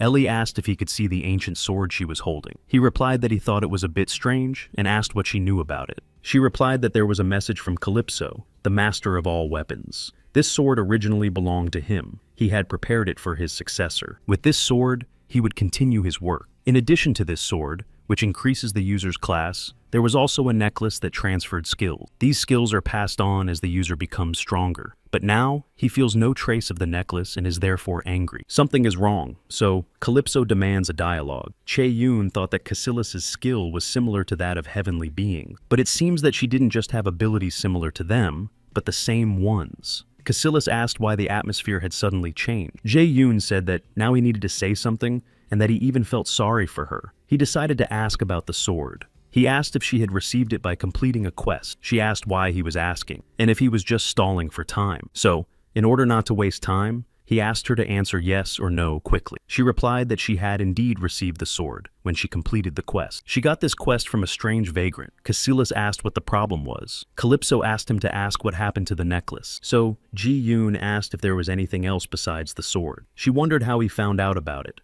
He replied that it didn't matter, and asked about the necklace and whether she had it. It was true that he had received a necklace in addition to the sword. Unlike the sword, it was an unidentified item. The owner of the village shop where she was told that he did not have the skills to examine such item. So, she had to buy a scroll for appraisal to check it. Jae-young asked what happened then. She replied that she sold it. She thought it wasn't worth spending so much money on an appraisal. She received 15 bronze coins for it. Its price was the same as its appearance. Calypso was furious that his successor had sold her inheritance. Therefore, he declares in a loud voice that he renounces this heiress. Jo-yoon understands what this announcement means and what Calypso is going to do. Jae-yoon receives a message that Calypso is asking the player to temporarily let him into his body completely. In return, he promises to take on all the difficulty. It would be nice if he fought in his place. So, Ju-yoon asked Ellie if this was possible, as he was in this situation for the first time. She replied that according to the rules, this was not possible, but if he was willing to take the risk himself, the burden would still be great. But if he was determined, and it concerned the relationship between a teacher and a disciple, it was grounds for intervention in the world. So, Ellie allowed the intervention of Calypso, the master of all weapons. Cassilis did not understand what kind of power this was, and thought that he still had some abilities left. Jae-young switched to observer mode. Calypso asked if she had sold the necklace. It's a pity that the disciple couldn't understand the deep love of his teacher. She didn't take it seriously as a trifle, and sold the necklace to some merchant. Cassilis asked why he was suddenly talking nonsense. Calypso called her an ill-mannered girl. When she saw that he had embodied all the weapons, she couldn't believe that it was really a skill. She thought it was real cheating that broke the balance. After that, he attacked her. Cassilis suffered great damage and asked what kind of skill it was. After that, she noticed that the sword was reacting to something. She didn't understand what was going on. Calypso asked if she really hadn't figured it out yet. Then he called her skill Quick Choice. She didn't understand how he knew the name of her hidden skill. He said that Quick Choice wasn't just a skill. It was not created with the ability to quickly change weapons. It is a strange desire to possess all the weapons that exist in the world. This power was created to master weapons through willpower. The skill that can be achieved at the end of all training is mastery of all weapons. In other words, it is the highest power she would gain by following his teachings. Cassilis asked who he was. She doesn't understand how he knows the name of her skill, let alone why her sword reacts to him like that. Calypso replied that he was crying. He was sad because she had lost her partner. If he had been given more time,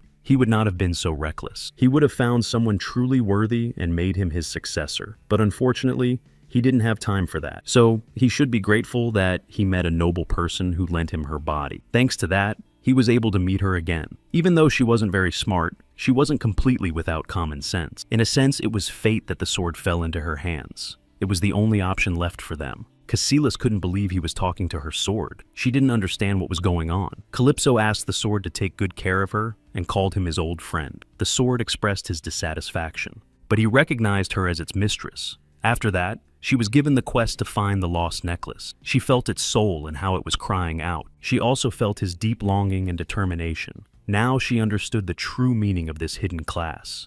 Calypso said that it reminded him of the past. He intervened as little as possible. Because of his poor student, he had to go to great lengths. After that, Calypso returned control to the player, and the observer mode was disabled. Therefore, Ji-yoon returned to his body. Jae-yoon thinks that this level of interference is unacceptable, but thanks to him, he saw something noteworthy. So, he thanked Calypso.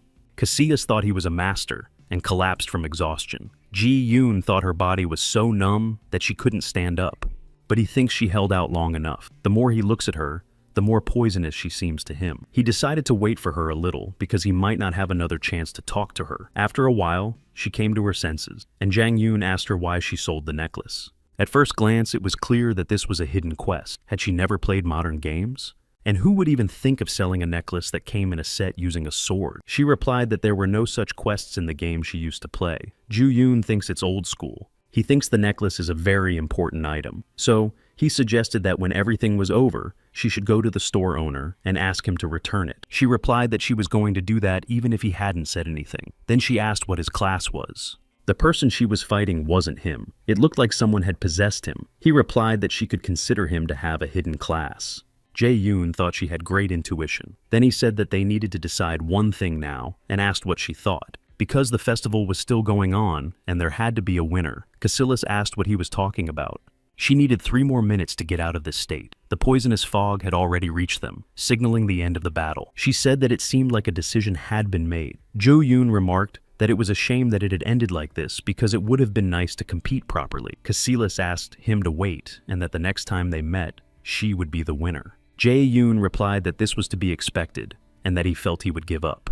After that, he struck her and suggested they meet again. He won the festival. All the main competitions in the bamboo stick battle were broadcast in real time. There were many candidates for the victory. The Star Witch Stella had the highest rating. The revolutionary bamboo stick group called for universal equality. Casillas played brilliantly and made it to the 3rd round, but she was defeated by an unexpected player. His victory seemed unusual, but the user's reaction was different. Everyone was thrilled. Only his nickname lent credibility to all the incredible situation. The Black Dragon of Darkness realized that her opponent was Dex, and it's a good thing she didn't take part in the bamboo stick fight.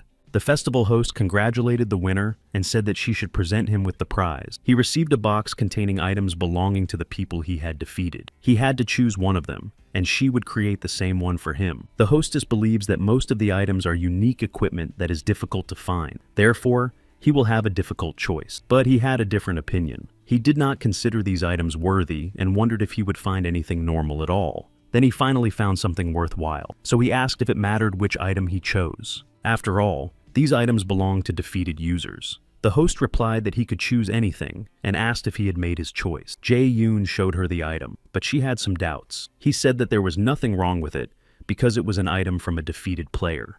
He noted that she had promised to call him the Great Tokebi. This made her look worried. The Black Dragon of Darkness did not understand why she was worried when she had been so arrogant throughout the battle. She was curious about what he had asked for. She made a bamboo stick for him, and Ju-yoon was delighted that it turned out well. However, Kwon Myung-chan did not like it. Because of this, he organized a meeting and thanked everyone who participated, despite their busy schedules. He decided to explain the situation. The battle had ended a few hours ago, and a problem had arisen during the awards ceremony. One of the employees asked what the serious problem was. He replied that the winner had chosen an item they hadn't expected. Kang Tae-hoon said he would show it on the screen. Everyone was surprised that they had made it possible to obtain the item. Kang Tae-hoon said that the biggest problem was the special feature of the bamboo stick. The problem is that specific targets are not marked. The girl asked if this applies not only to monster bosses, but also to entire creatures that are considered invulnerable.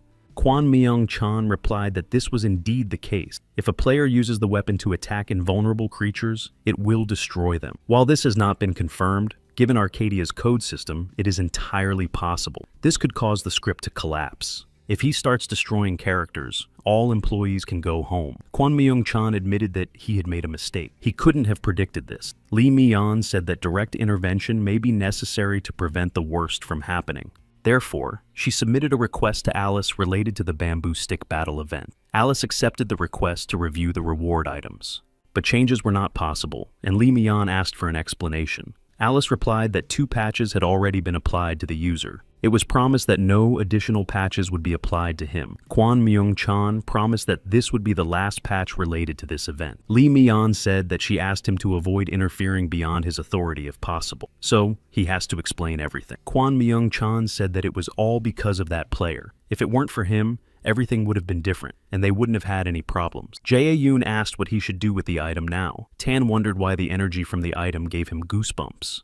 Jae-young asked why it was so sudden, and if he hadn't seen it during the battle. He said that they were now in a different dimension, and that these were different things. Ellie said that the moment he was transported to this dimension, he gained enormous powers, enough to turn an entire continent upside down in one fell swoop. So, this object has incredible power. Jae-yoon said that choosing a bamboo stick as a reward was indeed the right decision. After that, he received a notification that the administrator wanted to contact him. Ju-yoon wondered what he wanted to tell him. He answered the call and was then restricted from using his skills while being transported to a special space. The administrator greeted him and said her name was Helenia. She hoped he would understand. She contacted him through an item he had obtained in battle. Ju-yoon told her to get straight to the point and asked why she had called him. Looking at her race, he thought that this might not be an option, but an admin is an admin. Helenia said that the item was not intended as a reward. If it was used in Arcadia, it would affect her progress and cause her harm. Therefore, a decision was made to make adjustments. Jae-young asked if they would take back the item he had received as a reward. She replied that they would not, as he had obtained the staff fairly. This was an administrative error, so they had to get his consent to make changes. She asked if he wanted to hear the condition. The management had prepared 3 plans: limit the number of times it could be used, limit the scope of use, return it, and replace it with a suitable item. This is a risky decision, considering the danger of a bamboo stick. Lee Mi-yeon believes that this decision will solve the problem in advance. Jae-yoon did not like any of the proposals. This means that they had thought the measures through well. He said he understood the meaning, but wanted to know what he would get if he agreed. The player was calmer than the administrator expected. She said that the user reward program would decide. Since it was their fault, he would be given appropriate compensation. So, she suggested looking into it. Jae-yoon asked if they would really give him such compensation. She replied that they had no right to review user compensation, but that was the case. The Arcadia administration promises to pay compensation. Perhaps this is a personal decision, but there is something else. If he helps them with this issue, their management will never harm him again. They promise not to apply additional unjustified patches to him. Helen asked how he felt about that. Jae-young asked if she had enough authority to make a personal decision. She replied that she did. She promised on her own behalf as the CEO of Arcadia's Korean branch. Ju-young was surprised that he was talking to Lee Mi-yeon herself. She had achieved tremendous success at a young age, so he wondered if it was really her. Jae-yoon accepted the offer, and she thanked him for that. Then she said that they would definitely meet again. She suggested that they work well together in the future. These words surprised Ju-yeon. The company organized a technology fair and presented a new product to the audience. At first glance, it looks like a capsule for connecting to Arcadia. It was a virtual reality integration system. When the system was loaded and an image was imagined, a unique program would read the image and bring it to life. Appropriate programming is used for this. To put it simply, it is a fantastic device capable of creating a whole world. Everything depends on the user's imagination. The company offers to test this device at the fair. Jae-young decided to give it a try. The company representative then thanked him for using their product. She told him to follow the instructions and exit.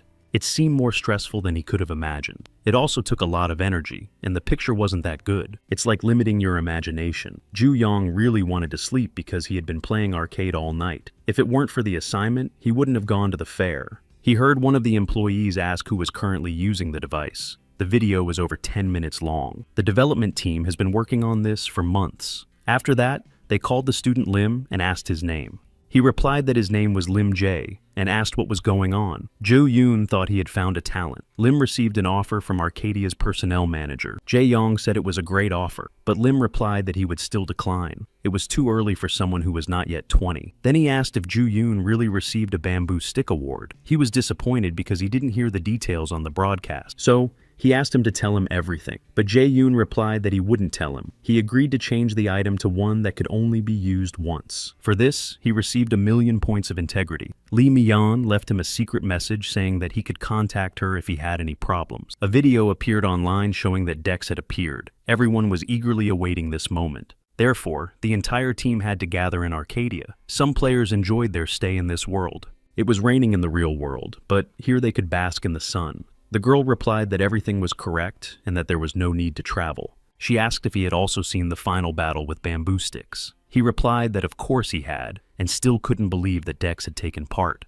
Thanks to him, it was an interesting spectacle, and it was very original that he chose a bamboo stick as his reward. He would have chosen it himself, but he lost. She replied that he only had money on his mind, so he would have chosen a unique item, and if he could, he would have asked for not 1, but 2 or 3 sticks. Then they saw someone and thought it was Dex, but Ju-yoon didn't like the attention, and all because of that streaming system. He tried to remain unnoticed, but because of it, all his efforts were in vain.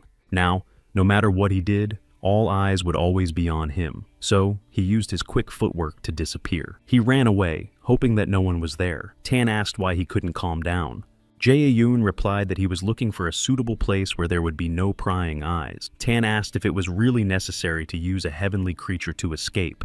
Shouldn't he enjoy his fame? Ellie said she felt afraid and asked what he was so afraid of. He replied that he had good reason to be afraid. Ju-yoon had been hiding for years from crazy stalkers who were pursuing him. Tana and Ellie were surprised by his answer. Then they heard a noise. One of the players received a message that Dex was there, so he was ready to turn everything upside down to check if he was there. The girl who was looking for him with a hymn looked at the player and said that it wasn't him. Then she announced that they would check everyone's identity and asked everyone to show their faces, so it would be better for them to cooperate, and then everything would go smoothly. The player said that they appeared out of nowhere and were looking for Dexa. It was a group of crazy fans who were chasing him. It was a notorious new guild. All of its members were searching for the player Dexa. Tan said he thought he understood what was going on. Their boss was very difficult. Ellie asked what he meant. Tan replied that of course she didn't understand anything. If someone is prominent enough to attract the attention of the community, they will follow him until he is exhausted. Ellie said that if he was talking about fanatics, then let him do what he wanted. The familiars began arguing and insulting each other again. Chae-Yong broke up the fight and said that they would follow him even if he destroyed them. So he asked what he should do. Tan said he understood him because he had been in the same situation after becoming the Demon King. Someone attacked him to take his destiny, but he solved the problem by destroying them all. He did not expect that this problem would be so easily solved in the future. Therefore, he spent a lot of time creating one item. It was a mask of deception. Jae-yoon said that it was not suitable for battle because it was just a mythical object. Tang asked if he had any idea how many high-level demons he had to destroy to make it. He guarantees that it is powerful. No power or skill can penetrate it and reveal his true identity, only if he himself does not want to, so he can lend it to him. Jae-yoon asked if he was going to demand points from him in return. Tang asked if this thing would help him hide. If he gets caught, there will be problems. Therefore, it is worth using a high-quality item. He offered to give it to him for only 100,000 points. And he could use it for the rest of his life. Jae-yoon realized he had no other choice. Moreover, he received good compensation. This mask seemed to suit him best, and it will help him avoid stalks. So he agreed to Tan's offer and put it on. The guild searched the entire courtyard but couldn't find him. He wasn't at the weapon shop either, so they asked the leader what to do. The player said he couldn't have gone far. They received a message that he was here 30 minutes ago. They also paid for the screenshot, so they have to keep looking for him. The girl from the guild said that he couldn't escape from them. Jae-yoon is sure that no one can recognize him, and that this thing really came in handy. Tan said that it should be effective with that many integrity points. With her help, Ju-yoon can check the market situation. Previously, he couldn't check information about items for sale, or find out the price of gold. One unique item costs about 10,000 points. In comparison, the mask costs 10 billion. He didn't expect it to be so expensive. Jae-young walked past the guild members and they noticed him, but he seemed completely different to them, even though his clothes were similar to Dex's. The guild leader wondered why he had confused this guy with him. A girl from the guild said that she also thought it was him. Jae-yoon said that she was doing her job well. Tan replied that he had mentioned that, and Jae-yoon asked who the handsome guy was. Tan replied that the face belonged to a vampire named Rod, who had attacked him and whom he had destroyed. Looking into those red eyes, he remembered. He had a pale complexion and looked exactly like him.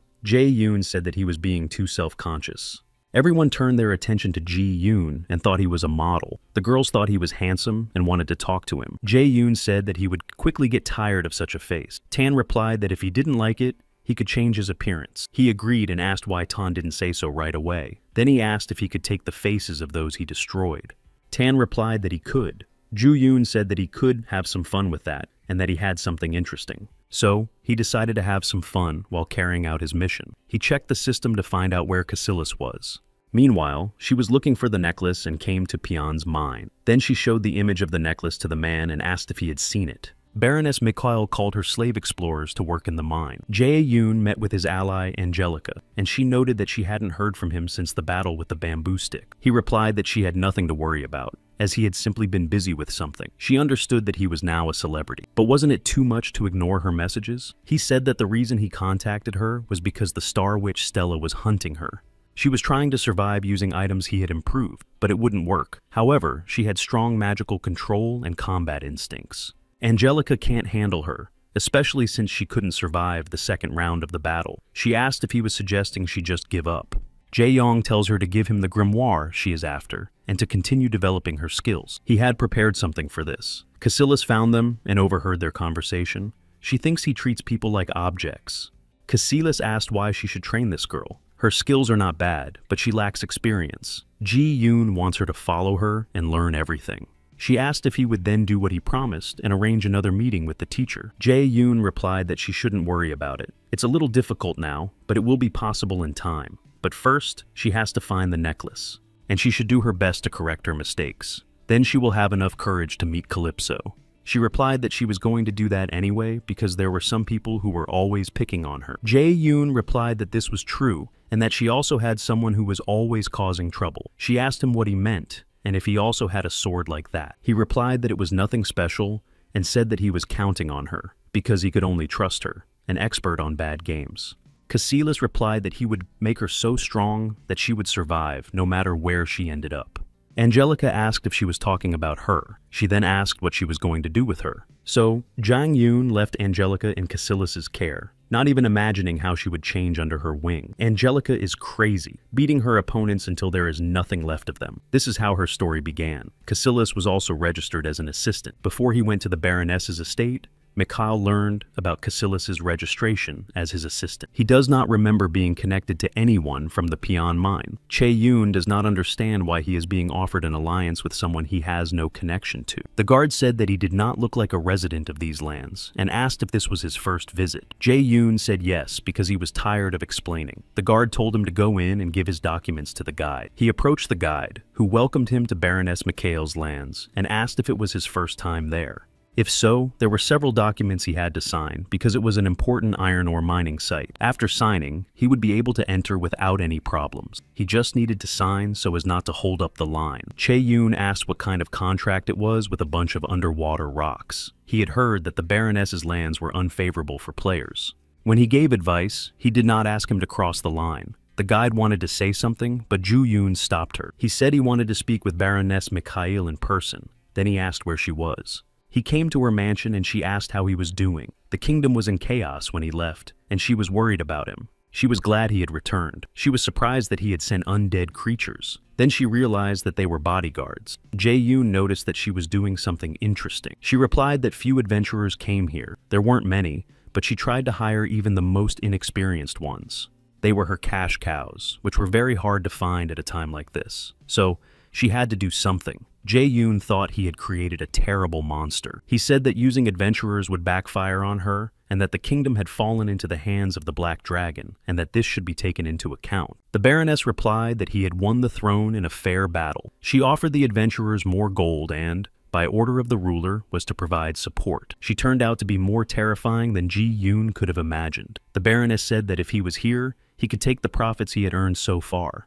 The amount had grown from 10 to 700 gold coins in 3 months. The Baroness noted that they had invitations for high-level craftsmen. They also had organized routes for selling high-end equipment. She had so much she wanted to discuss with him. But first, she would listen to the reason why he had come. So, let him ask for anything, and she would do everything to help. He said there was someone he would like to meet. After that, he went to the mine. There he saw how the players were working tirelessly to extract iron ore under the guidance of a troll. He ordered them to work faster. Chae-yoon found a player marked as an ally and noticed that he was working faster than the others. He asked the troll who this guy was. He asked if he meant their official slave number 1 and noted that he was definitely familiar with Baroness Mikhail. He was very observant. That guy was the first adventurer who tried to escape, but they caught him. And for that, they were squeezing everything they could out of him. Ji-yoon thought that with that speed, he must be at least 5th rank. He wondered how he managed to achieve that. Ju-yoon asked if he could talk to him. The troll agreed but didn't understand why he wanted to. He called slave number 1 and told him he was on break. Choi Hentak wondered if that was even possible. Choi Hentak asked the manager what had happened. After all, he had done all the work this week. Choi Hyun-tak said he was pleased to meet him and asked if he would talk to him. He became curious if this man was the user, so Choi Hentak asked who he was, and Jang Yoon replied that he was the one who would give him freedom. Hentak said that he had escaped, but was caught, and ended up back here. Jae-yoon asked why he signed the contract. He should have noticed when he read it. Choi Hentak replied that he just signed it without reading it. Jae-yoon asked how old he really was, and he replied that he was 15. So he said that even if it was a game, he should have read it. It's all his fault. Now he understands why they insisted that he find assistance. Ellie smelled something. Then she told Jae-yoon that the boy smelled strongly of fire. This smell comes from fire spirits, or those who are closely connected to the properties of fire. Usually such people have an innate talent for blacksmithing. She hadn't seen people with such a strong smell of fire in a long time.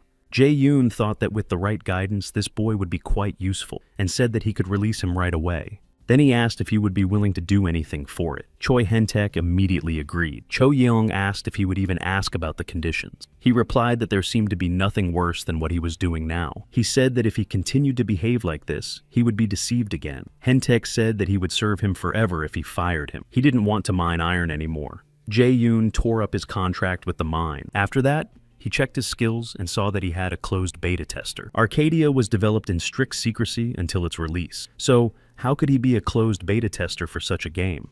Jae-young asked him who he was. Choi Hentak replied that a friend had given it to him. He asked if his friend was some kind of secret director or the secret grandson of the head of one of the companies involved in the development of Arcadia. Hentak replied that he had a smart friend, but it was a secret, so he couldn't talk about it. Choi Yoon suggested forgetting about it because, judging by how he was shaking, he seemed to be telling the truth. So, he suggested ending this pointless conversation by calling him brother. Then he asked why they didn't test him. After that, they went to the place where the monsters lived. Hentak was surprised that he had destroyed the kobold so easily with his bare hands. He said that it was the first time he had destroyed a monster with his own hands, and asked if it was cool. Jae-yoon replied that he was on the verge of death, but managed to pull through in the end. Jae-yoon believes that his combat skills are useless and his crafting skills are also poor. Crafting here is known for its complexity. Therefore, no one is perfect at it, but it's a shame that he's been here since the closed beta tests and is still at this level. Jae-young understands why he has to be his assistant and thinks it's some kind of punishment. Ellie asked if he really thinks so. He asked what she meant, and Ellie replied that a blacksmith needs not only talent, but also creative abilities to put spirit into his creation. In her opinion,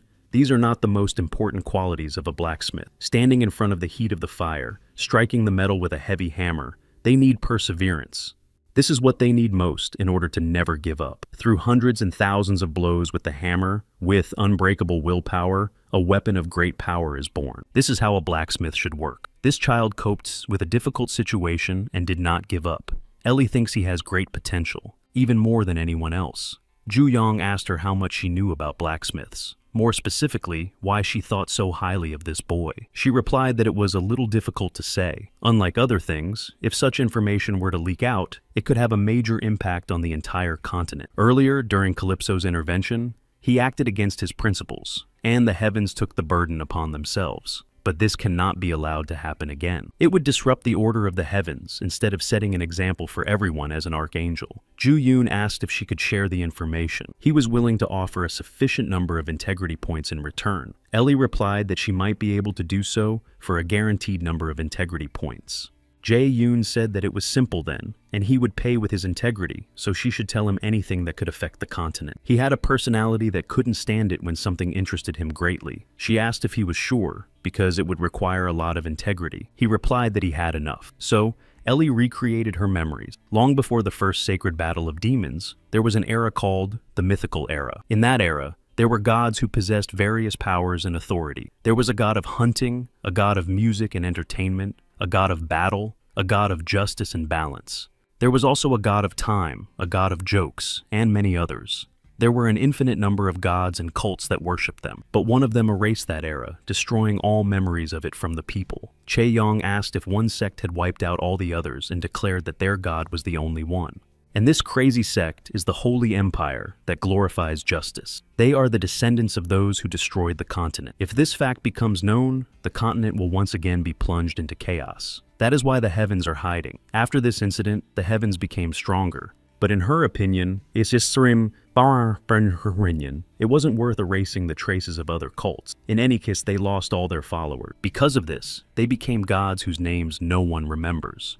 Jae-yoon reviewed the information about Hentaka. As it turned out, he was being watched by the one who first illuminated the darkness, the father of all blacksmiths and creator of Muspelheim, the symbol of the heavens, the spear that burns all demons. His name is Vulcanus. This is the reason why he had to make the boy his assistant. He must help him grow and develop, but he is not even a master blacksmith. Therefore, he does not know what to do with him next. Ellie suggested taking him to the dwarves. Chae-young replied that, as of today, the players of Arcadia had not yet discovered the existence of other species. So, how can he take him to them if he has no idea where they are? She replied that she also did not know where they lived. Tan said that he knew where the dwarves were. Ellie asked him how he knew, and that if he was lying, she wouldn't let it go. He replied that they live underground and walk everywhere. His subordinates had encountered them from time to time, which is how he knew about them. Chae-yong asked how to get there. Tan replied that it was a little far from there. They had to find a desert that could be reached in about 5 days. But to do that, they would have to fly south on a wyvern. Ju-yoon knew that such a distance meant only one thing. It was one of the 5 forbidden zones. There, one could die from the debuff of the environment. He believes it is the Great Desert of Rumor. Tan said that if the master wanted, he would prepare the strongest to get there in 3 or even 1 day. Ellie was also ready to help. Jae-yoon said that of course he would go there. After some time, he reached the desired location. He met a man who said that even the inhabitants of the desert clans do not go there because of the harsh environment and dangerous monsters. He replied that he did not know what would happen if he crossed the desert, because in his 60 years, he had never seen anyone go there and return alive. Chae-yoon replied that he had no choice but to find out for himself. So, he went there with Hentak. The man thought that they did not understand his words. Hentak called Ju-yoon his elder and said that he wanted to tell him something. He was very grateful to Jang-yoon for giving him the equipment and asked if he could really take such wonderful items, as they were very valuable. Jae-yoon told him not to worry, and that he had just bought it at an auction so that his past equipment would not attract too much attention. Hentak was surprised that he had actually bought them for him. They must have been expensive, so he promised to return them when he stopped wearing them. Jae-yoon said that there was no need to return used items, that he should keep them, and that he considered them a reward for his work in the mine. In fact,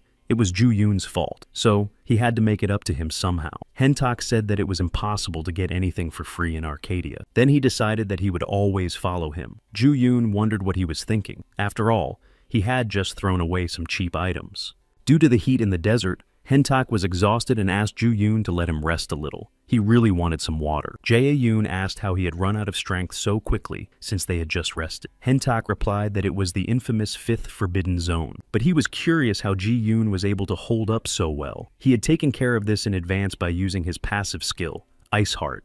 Jae-yoon replied that he had a heat-resistant skill, so he was fine. Hentak thought that if he was so resilient, he must be just as strong. He said that they had been walking through the desert for 3 days, and that it might be time to give up. Indeed, even if they were looking for something, it would be impossible to find it in such a vast area. Perhaps the information was wrong. Jae-yoon told him not to worry, and that the information was definitely correct. Therefore, there was no point in discussing. It would be better to take a few more steps forward. Hentak asked who had told him about this and how it could be true. Tan feels very good in the sun and said that it would be perfect if this guy would just shut up and let him enjoy himself. But then 2 huge scorpions approached them, and Ji-yoon used an ice blast to stop them. Then he told Hentak to deal with them. After destroying them, his level increased and his health and mana were fully restored. He received a title, and judging by the name, Ji-yoon asked if he always got strange titles. Hentak replied that he did. Jae-yoon asked what his level was, probably over 80. Hentak replied that he was only 72. That's not a bad result, considering that in 3 days, he had risen from 24 to 72. It's like a legal bug. Hentak agreed with Ji-yoon. He said that then he should just follow him and not waste time on empty talk. Hentak agreed and said, of course. Jae-yoon hoped that now there would be some clues. After all, he had spent a lot of integrity trying to keep his spirits up. Tan said he had a good offer. Jo-yoon asked what he meant. He replied that there was a dwarf. He is secretly known among the inhabitants of the demon world. He has golden hands and created a hellish forge that made weapons with the help of hellfire. He is a strange creature who deals with demons, but he is truly talented. So, he is probably well known among the dwarves. Ju-yoon asked what was going on with him. Tang said that he was curious about how his subordinates were doing after his expulsion. Maybe he would let him go and give him control of his body for a while. He could call him to find out where the dwarves were. Ju-yoon said that he was back to his old ways. Tan replied that he was a familiar and bound to him. But he also works and watches over the demon world. Perhaps Ellie is in the same situation. Jang-yoon said that it seemed really hard for them. He asked if there was any reason to refuse the offer. Tan was delighted that he agreed, and said that there was no reason to refuse. Tan entered his body and summoned the spirit of Teen. He said that it had been a long time. He had been feeling this heat and powerful sandstorm for a very long time, and the heat here was surprisingly weak compared to the hellish fire.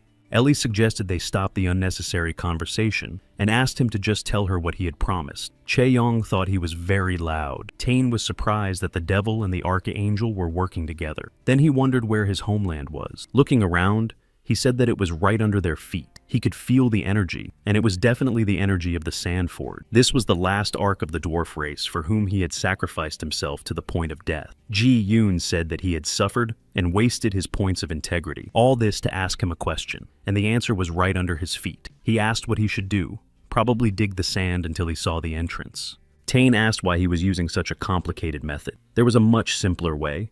Ji Yoon asked Hentak to step aside. Then he used a hammer. Hentak asked where he got the hammer. He didn't understand what Jang Yoon was doing. Jae Yoon said that it was actually an easy way. He struck a few times, and they felt something give way beneath them. In a moment, they were close to the desired location. Teen felt nostalgic because he could see the city again. Jae Yoon realized that this was the city of the dwarves. For this, he received the title of Relentless Explorer. He received a quest to meet the dwarves. The inhabitants of this hidden city saw that someone had infiltrated their ranks, so they had to destroy this person. In the script department, one employee asked another what he thought. He believed that it was time for elves and dwarves to appear in the story. According to the script, a battle will take place between them. Players must choose a side in the conflict and fight alongside them, but the balance could be upset. Kon Tae-hoon, the head of the scriptwriting team, asked why. He replied that dwarves have a highly developed trait of contempt for other races. In the previous scenario, humans formed an alliance with the elves and defeated the dwarves. Because of this, players who choose the dwarves will have to rebuild relation. This would cause players who side with the elves to be biased, as they are easier to play. Kang Tae-hoon thinks this makes sense,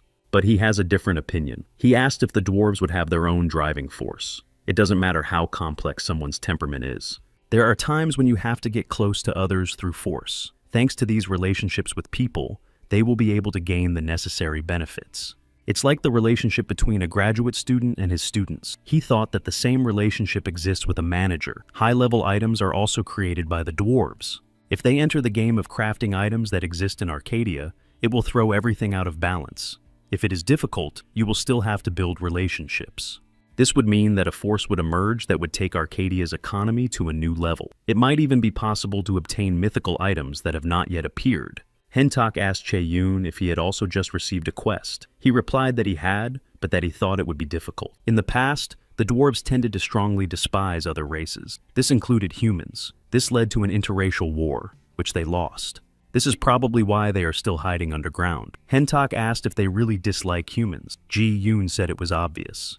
The dwarves said that people they hated had appeared here, so they want to contact the assault squad to destroy them. One of them said, how dare they enter their fortress? They would make them regret it. Jae-yoon was surprised that they had a separate reserve group, and they reacted quickly. Teen said that it seemed like they were still following the rules he had set. Hentak asked what they should do. Considering the quest, was it worth arguing with them? Ju-yoon replied that there was nothing else they could do. He couldn't stand them. So, he decided to use the hammer. The dwarves noticed the familiar weapon and thought that there could be no mistake, that it was definitely Mr. Teen's weapon. But that was impossible because he had died in the past during a battle with the elves. They asked how he could even hold the hammer in his hand. He replied that he was Tane himself, and they were living so well after his death. They noticed the gleam in his eyes and his manner of speaking. Therefore, there can be no mistake, and it is definitely Mr. Tane. After that, they raised their left fist to their chest. Ellie knew what this meant. She had heard about it. It was a sign of great respect for dwarves.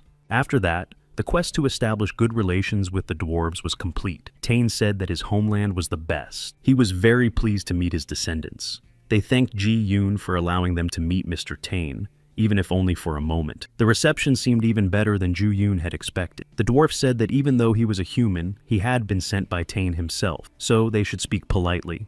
The dwarf Bile asked if they could talk to Tane again, because he saved his life during the final battle with the elves.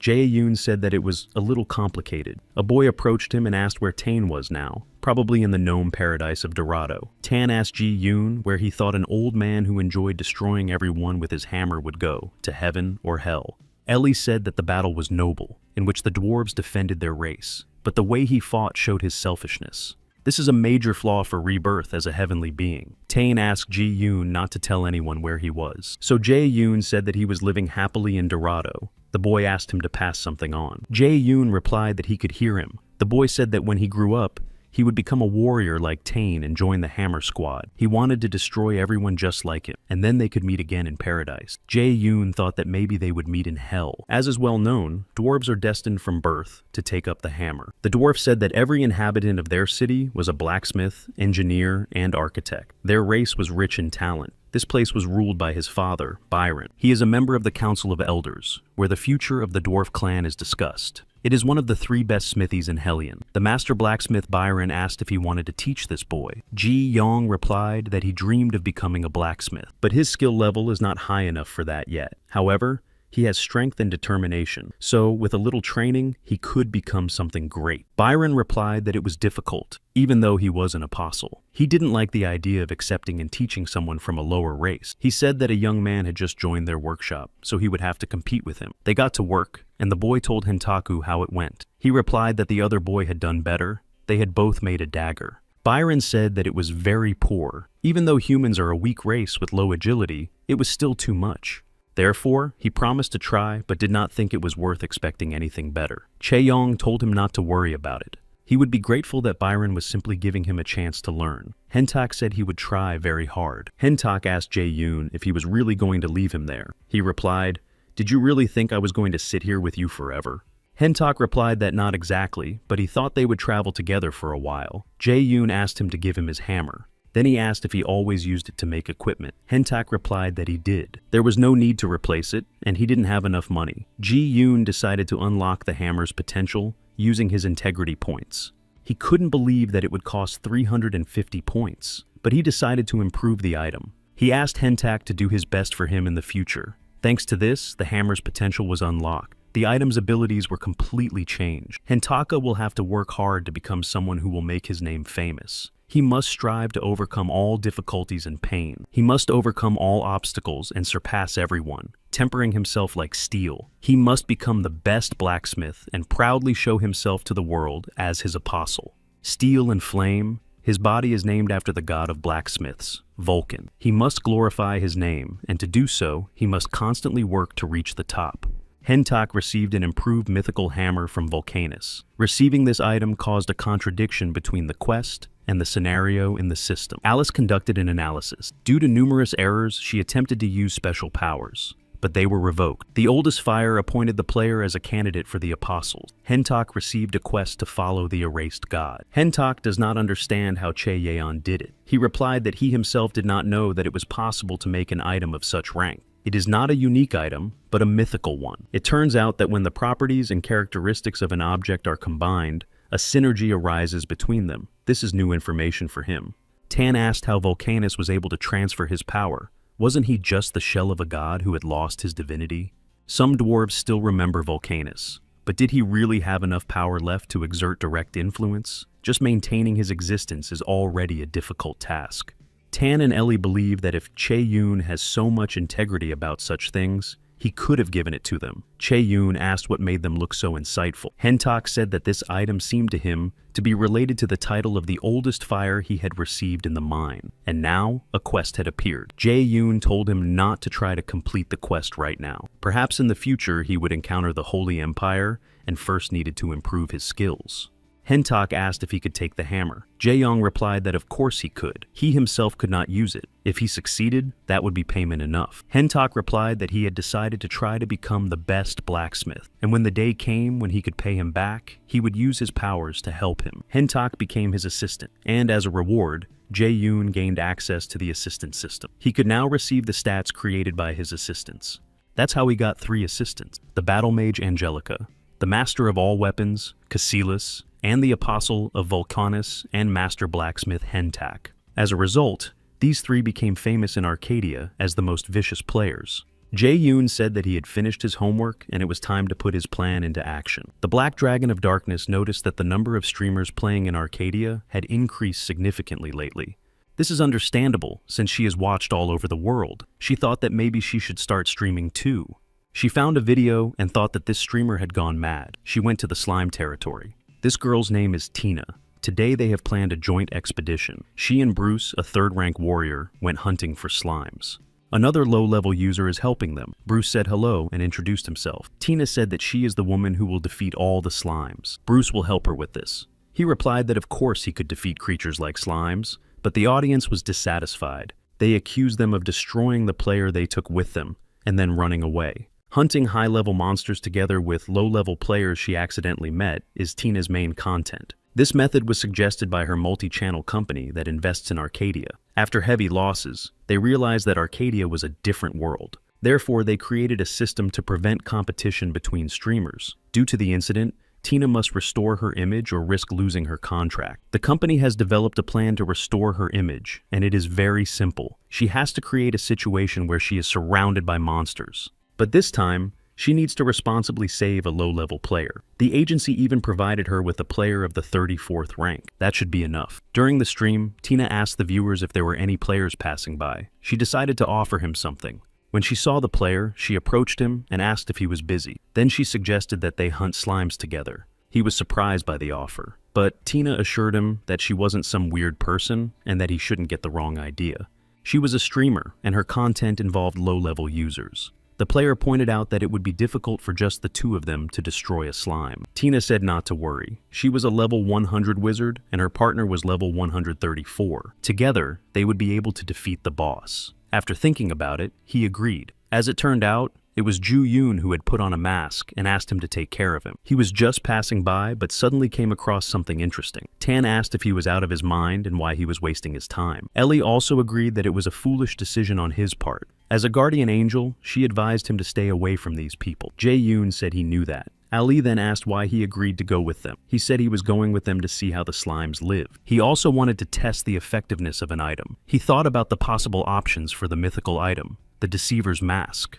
It was a good opportunity to test his guesses. Tina asked if she could find out his nickname so she could send him an invitation to the party. He replied that his nickname was Chocolate Kak Joa. She found this nickname and added him, so everything worked out.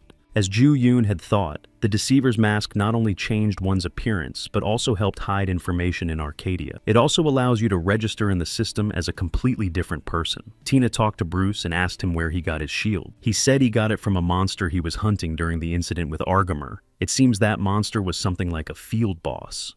She thinks it's incredible, and that the rankers are completely different. He replied that there are many players stronger than him. He heard that someone defeated the Black Flame Dragon and wants to be like him. Tina could star in a commercial. Tan suggested destroying them, and Jo Yoon replied that they were streaming and needed to earn money too. Tina apologized for talking about themselves. He said they could continue. Tina thinks he's pretending to be cool, but is actually nervous. Then she decided to check his level. If he is level 52, he cannot hunt slime. He said he joined because they invited him, but he doesn't want to be a burden. Tina said that everything would be fine. She is sure that now she will be able to film how she saves a newbie. After that, they went to the slime land. Bruce said that they found what they were looking for, but that there were too many of them. Tina thinks they can handle that many. Bruce wasn't expecting that and tried to calm himself down. She was only thinking about how many views she would get if she filmed the video properly. Jae Yoon was lost in his thoughts, thinking that the slimes would be happy to finally meet him. They still looked very cute. After that, they decided to start hunting slimes together with Joa's level 52 chocolate cake. She told Bruce to take care of the other side. He agreed and asked her to step back a little. This was the first time Ju Yoon had seen someone fighting in Arcadia. Before that, he either destroyed or seduced other players. In his opinion, the slimes are stronger than he could have imagined. Each of them is between levels 80 and 90.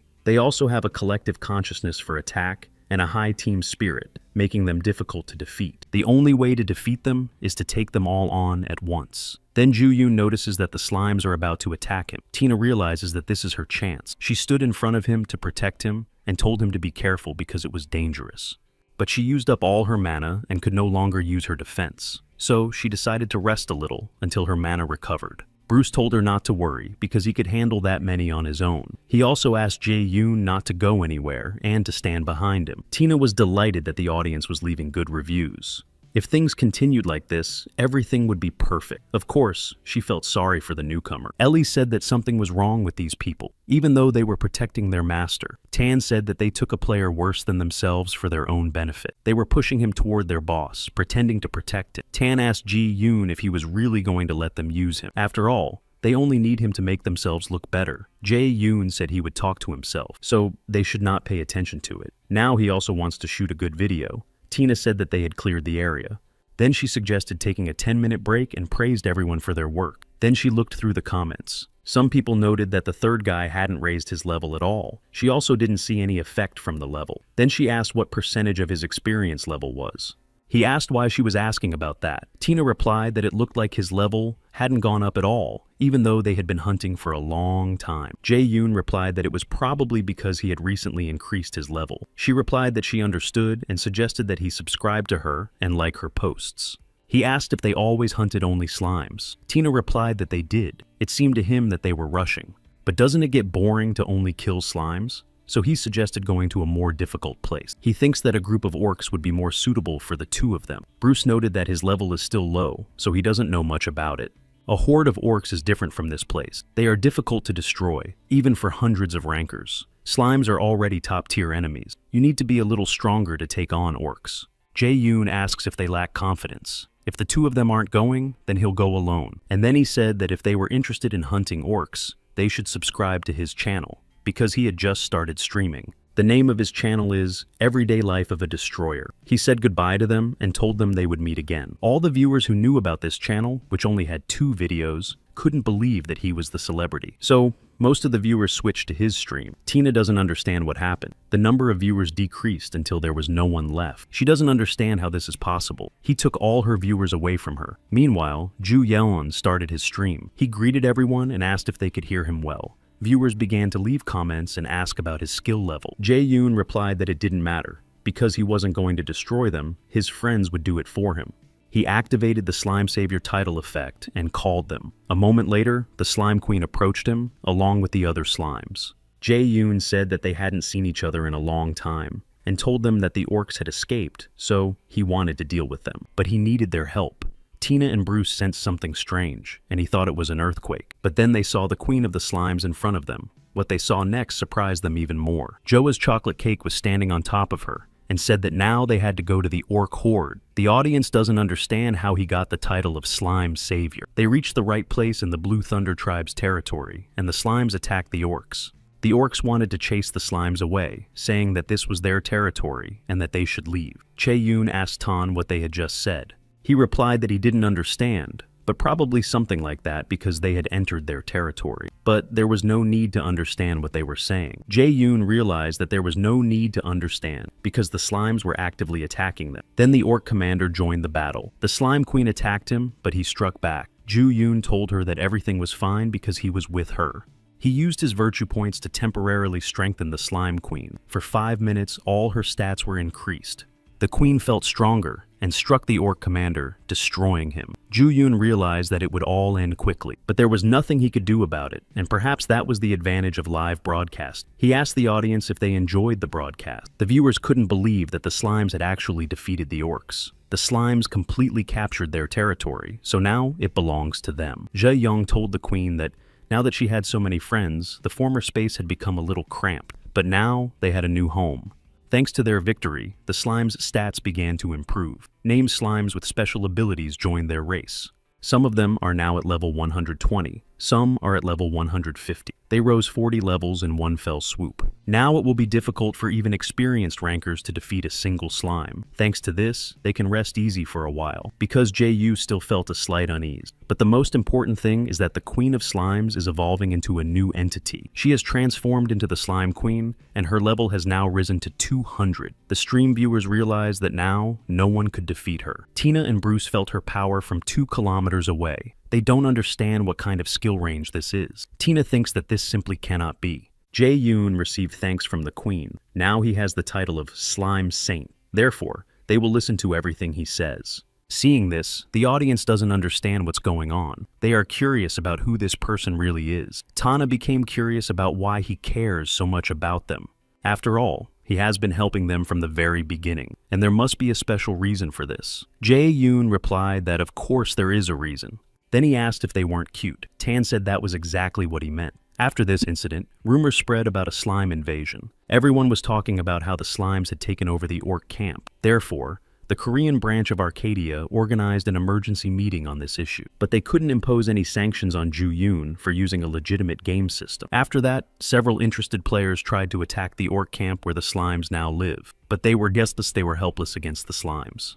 Their opponents were slimes with incredible physical strength of level 120. But that wasn't the really scary part. It was their sheer number that frightened them. No matter how many times they were defeated, their endless appearance was enough to completely break the hearts of the users. Slimes were born as the weakest monsters in Arcadia, but they turned into a force capable of influencing the entire continent if they wanted to. And the one who had always been interested in them naturally became their master. Thanks to his stream, Ju-Yoon gathered 36,710 subscribers. Viewers left various comments.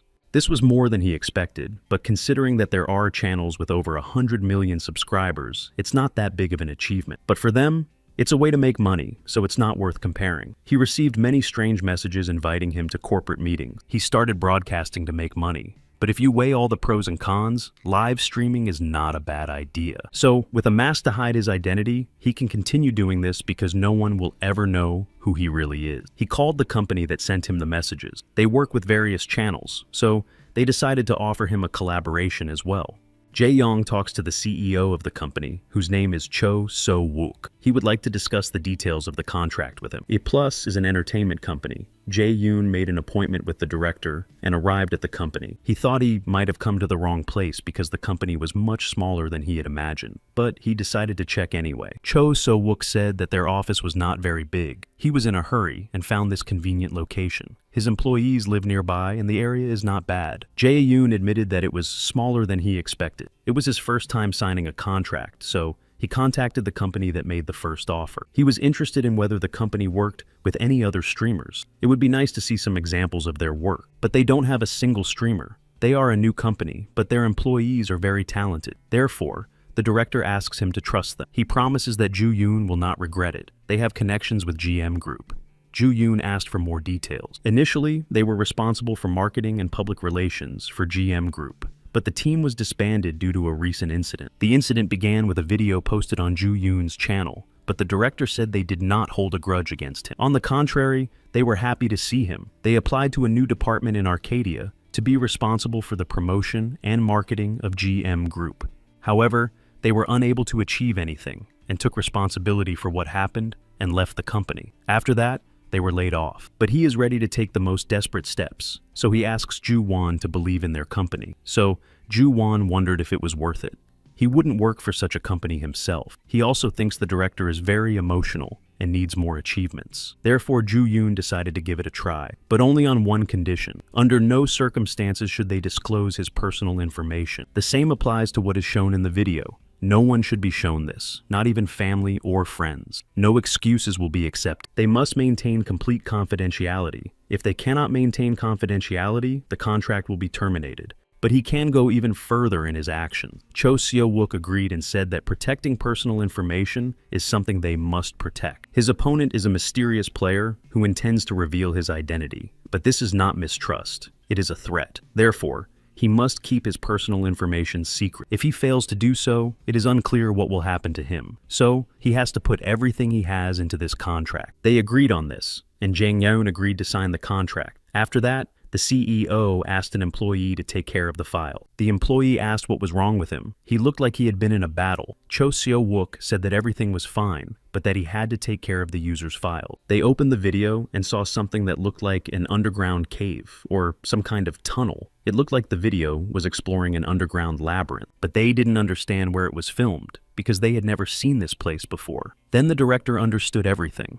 He said it was a city of dwarves. They uploaded the new video, and viewers immediately started leaving comments, not understanding what was happening. One of the dwarves said that they needed more workers, and asked Ju-Yoon if he knew any potential blacksmiths. If someone came on his recommendation, he wouldn't care that they were human. The viewers became curious and wanted to visit this place. Cho So-wook knew about the effect, but didn't think the video was real. He didn't expect everything to be so wonderful. The company was previously an unknown agency, but now they are receiving many inquiries. He can imagine the commotion going on at Arcadia's headquarters. In his opinion, this streamer looks very young, but has a big influence on Arcadia. So he is curious about who he really is. Ju-Yoon decided to call the director to tell him that he enjoyed watching the video. He didn't make any additional requests, but they edited everything well, so he thanked them for that. Cho So-wook said they were just doing their job. Jae-Yoon informed him that he had sent him another video by email and asked him to check it work on it, and upload it. He also asked him not to hide any information about the items that appear in the video. He would understand everything when he watched the video. This is because, in addition to the video revealing the existence of dwarves, there is also a video revealing the item.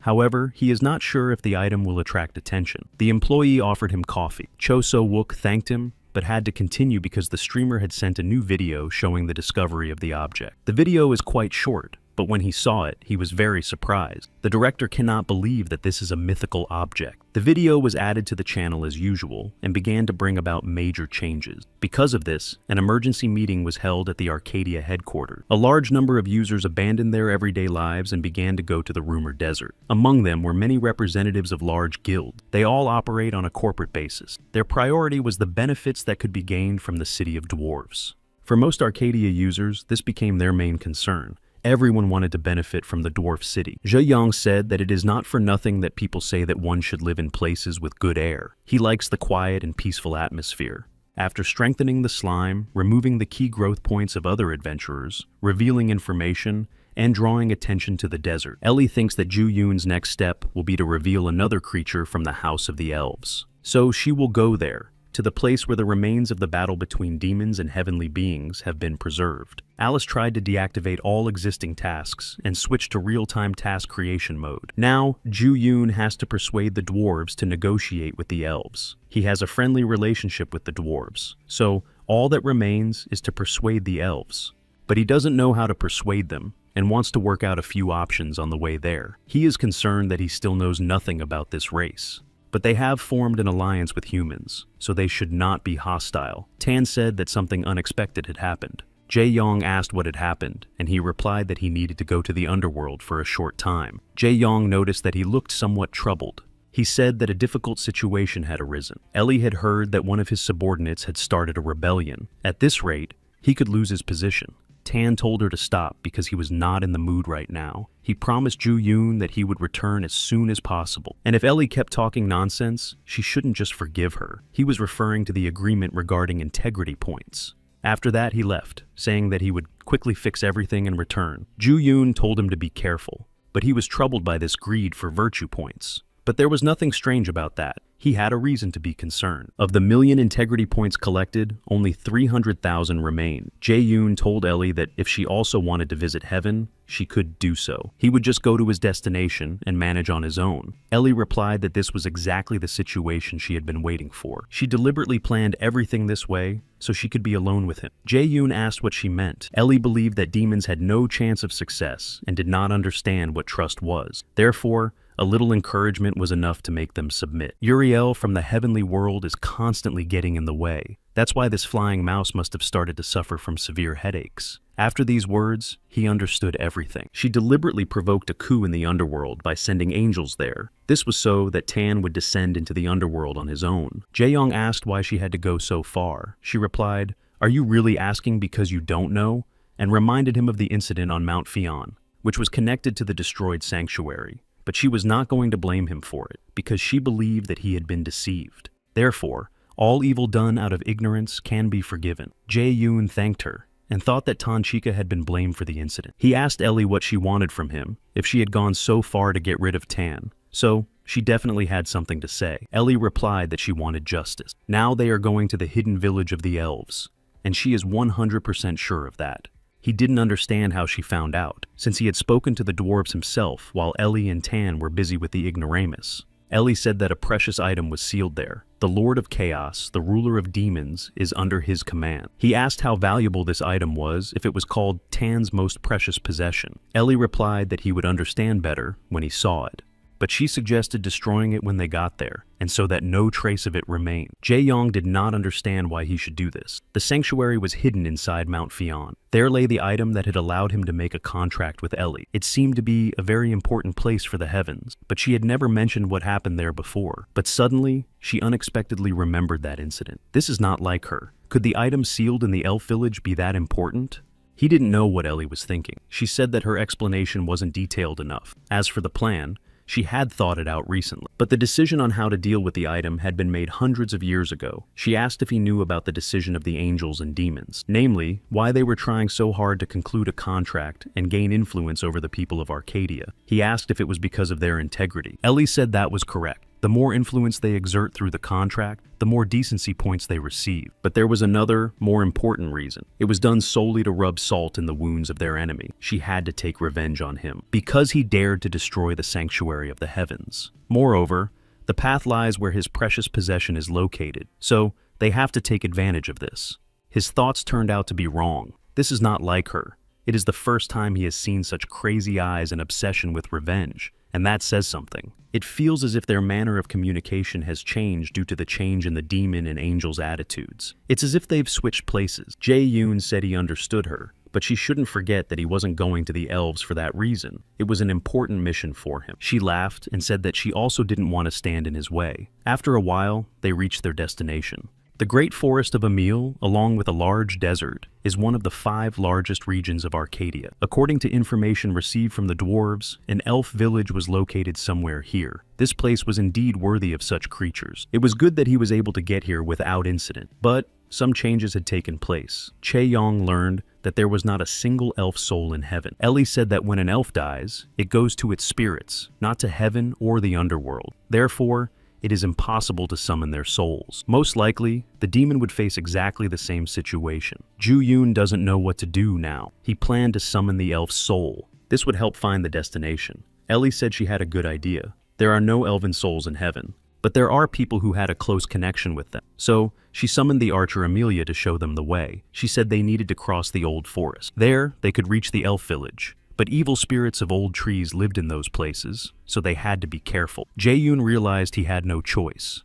It was the only way. Then he saw a spirit and said that it had excellent hearing. He only had to say one word, and it immediately appeared. Jae-yoon asked if he was interested in his eye. Then he would be able to dodge everything without making any unnecessary movements. It seems that we are talking about a giant who possesses only physical strength. After that, the tree spirit tried to attack him. Jae-yong struck back using his skills. He believes that attacking skills are important. He likes everything, but it is difficult to control his strength. Because of this, the consumption of integrity points is quite high, but he decided that he would adjust better in the future. He destroyed the monster and moved on, not noticing that the elves were watching him. Amelia told him that he could easily continue on his own from this point. Ahead lies the territory of the elves. Therefore, monsters do not even come close to it. Ju-yoon thanked her, because thanks to her strength, he was able to get here. She asked him to fulfill one request when he met the elves. Amelia wanted to know something about one elf, so she asked him to check if an elf named Pale was still alive. If he was still alive, he had to destroy him. And it had to be done as painfully as possible, with all the cruelty he could muster. At first, his fate was to disappear at the hands of the dwarves.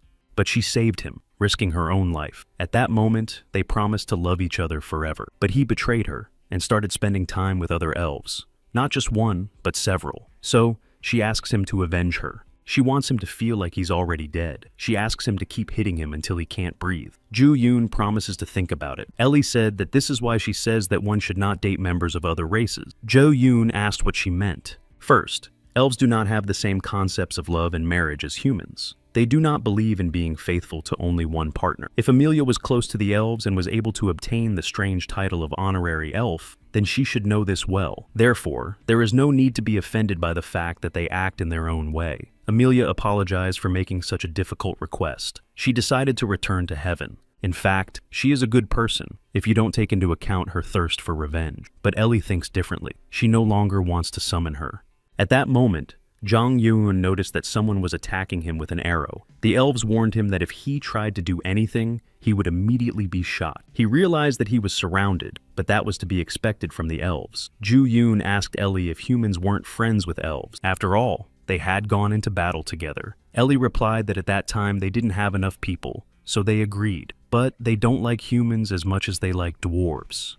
Jae-yoon asked why, and Ellie replied that humans were scarier than elves. After that, the elves approached them and told them not to move. He said that they looked like average elves. After that, they tied his hands and took him to their village. They also blindfolded him. He wanted to find out where their settlement was, if possible, but more than an hour passed with his hands and eyes bound. In addition, due to the change in direction, he he lost his sense of distance. The elves turned out to be more cautious. Perhaps everything would not be as easy as he had expected. Then they untied his eyes, and he thought about where they were. They passed by the place where the world tree slept. One of the elves approached the tree and touched it, and an entrance opened. Jae Yong realized that this place was impossible to find. He would never have found it on his own. This was the world tree, Yggdrasil. Its roots support the entire Arcadia, and it is considered a symbol of nature and the mother of the elves. Going inside, he saw a sword. Ju Yoon wondered what Tonchik had done. Ellie said that he was gradually beginning to understand what was going on. Now he had no choice but to fulfill her request. The elves, seeing a human on their territory, could not believe their eyes. The boy asked his mother if all humans looked so ugly.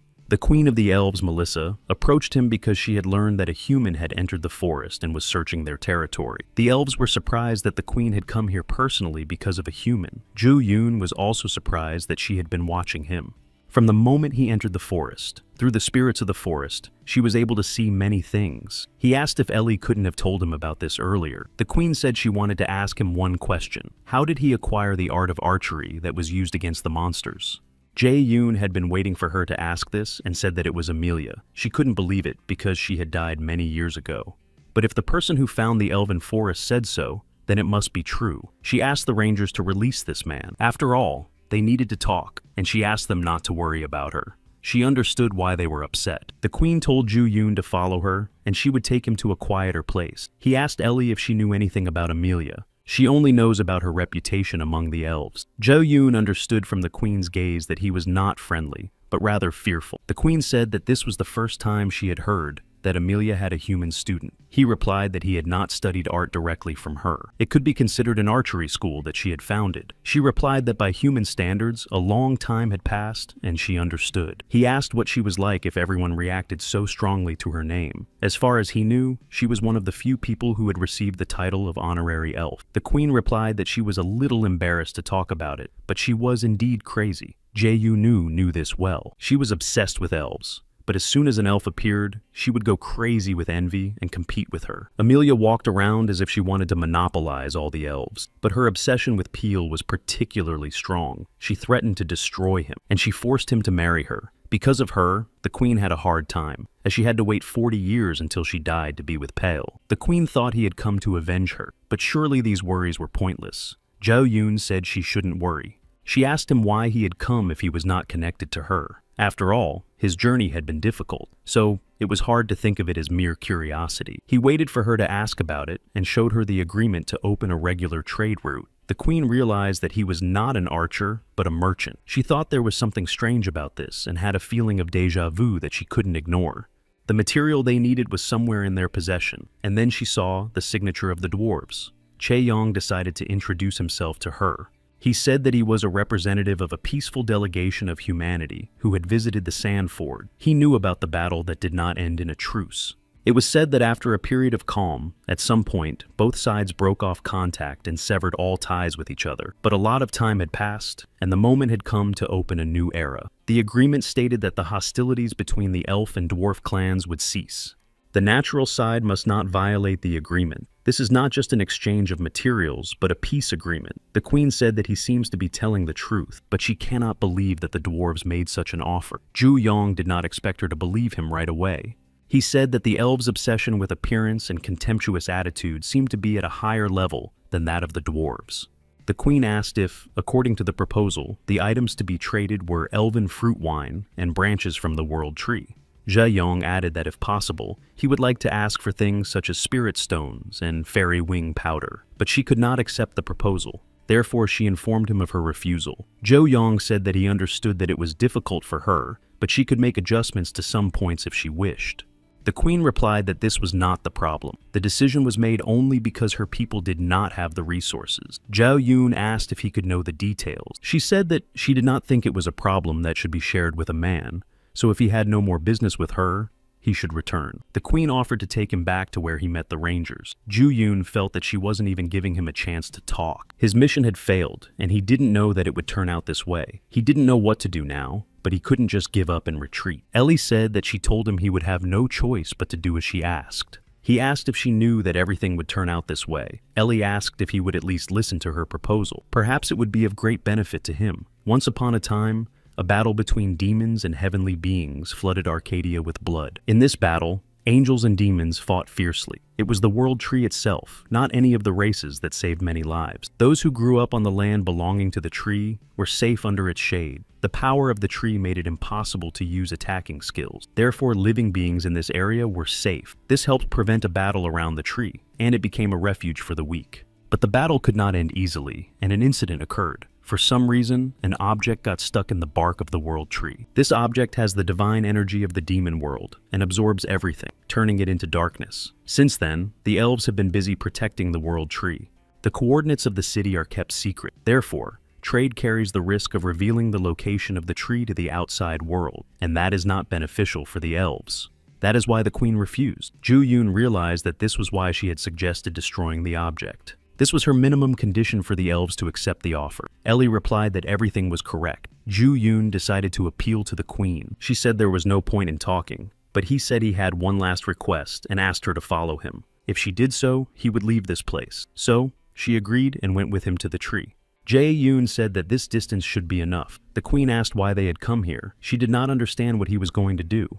Up close, the tree seemed really huge to him. He asked Ellie what he should do, but he didn't think that an object made of divine energy could be easily destroyed. He said that someone must have tried to do this before. Ellie said she had an idea for such a case. She gave him a sword and said that with such a weapon, he would be able to destroy the divine object without effort. The tactic was very simple. Destroy a divine object with a divine object. She even agreed to give him a discount on his virtue points because he was making a good investment. He was surprised that she was so willing to show him various items. Ellie replied that she was willing to do anything to get back at the demon. The sword senses a great evil that must be destroyed. Ju Yun must fulfill all the conditions of the hidden task. The queen cannot believe that this is really happening. That sword possesses incredible power. At this time, Alice was busy deciding on a theme for a new script. It was the emergence of new races. The queen told Ju Yun that he was an unusual person, just as she had thought. She did not understand why the Sword of Eternity was on this continent. She asked him if he could tell her how he came to possess it. Ji Yoon replied that she should consider him to be connected to the heavens. These words surprised her. It did not fit the level she saw before her. She believed that this answer did not make sense from a common sense point of view. He cannot hold it in his hands unless he has divine rank. So, she demanded an explanation. Jong Yoon said that was not the problem. In his opinion, he should not share this with the elves. The queen pointed out that she had said the same words earlier and thought that he had a terrible character. He said he would like to continue the conversation about the truce. Therefore, he proposes to slightly change the requirements. He knows why the elves do not want to interact with the dwarves. He also knows why they hide their existence. It's all because of the world tree. The queen asked how he found out about this. Jae Yong proposed signing a peace treaty with the dwarves and establishing friendly relations with them. If she does so, he will free the world tree. This would help him free himself from the ever-approaching darkness. She was interested in his proposal. She was ready to agree to the terms if he could free their mother from eternal pain and bring her back to them. In the name of Queen Melissa of Artemis, leader of the Green Leaf clan, she swore to accept all his proposals. Ellie said that was enough. The flying mice's weapons were up there, so he had to destroy them quickly. He said to wait a little, because what could be more interesting to watch? So he just had to film it. Jae Yoon put on the mask of a deceiver and turned on the live stream. After greeting the viewers, he said that today's content was the salvation of the world tree. So he decided to start and finish everything with one blow, because he needed to keep his integrity points. He saw where the object was and struck it, but the sword, sensing the threat, used its powers to defend itself. The sword proved to be stronger than he expected, and Ju Yoon almost died. Ellie asked if he was okay. He thought he could easily handle it. He asked why she didn't tell him that the object had special abilities. The sword began to search for someone to devour. He sensed a field boss, a giant organ of the great forest with a level of 130. Jae Yoon noticed that the sword was running away and asked Ellie what to do. She replied that things were not as she had thought. It seemed that he was still a headache. The sword created a powerful demon sword warrior. This monster targeted the elves guarding the world tree. The elves didn't understand where he came from. He attacked them, so they had to defend themselves. Some of them said that the queen should be informed.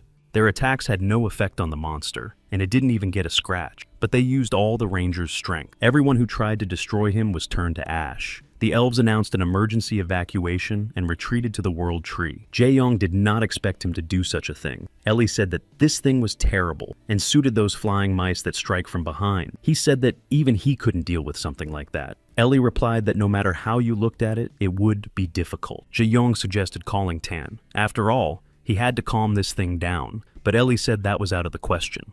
If the item ended up in his hands, it would end badly. She said it would be good if they could unlock more of the power of the end of eternity, so it would be better to focus on that. He replied that despite the situation, there wasn't much they could do. But Ellie said she wasn't joking. Kwon Myung-chan was enjoying the peaceful atmosphere. Kong Tae-hoon approached him and said that they hadn't seen each other in a long time. He replied that it was true. Recently they had seen each other every hour, but now they were seeing each other for the first time in 3 days. It was lucky that they had been stripped of their authority to make decisions regarding tasks and scripts. He was grateful to Alice for that. Previously, there was never enough time to simply enjoy the silence. However, now such days had appeared in their lives.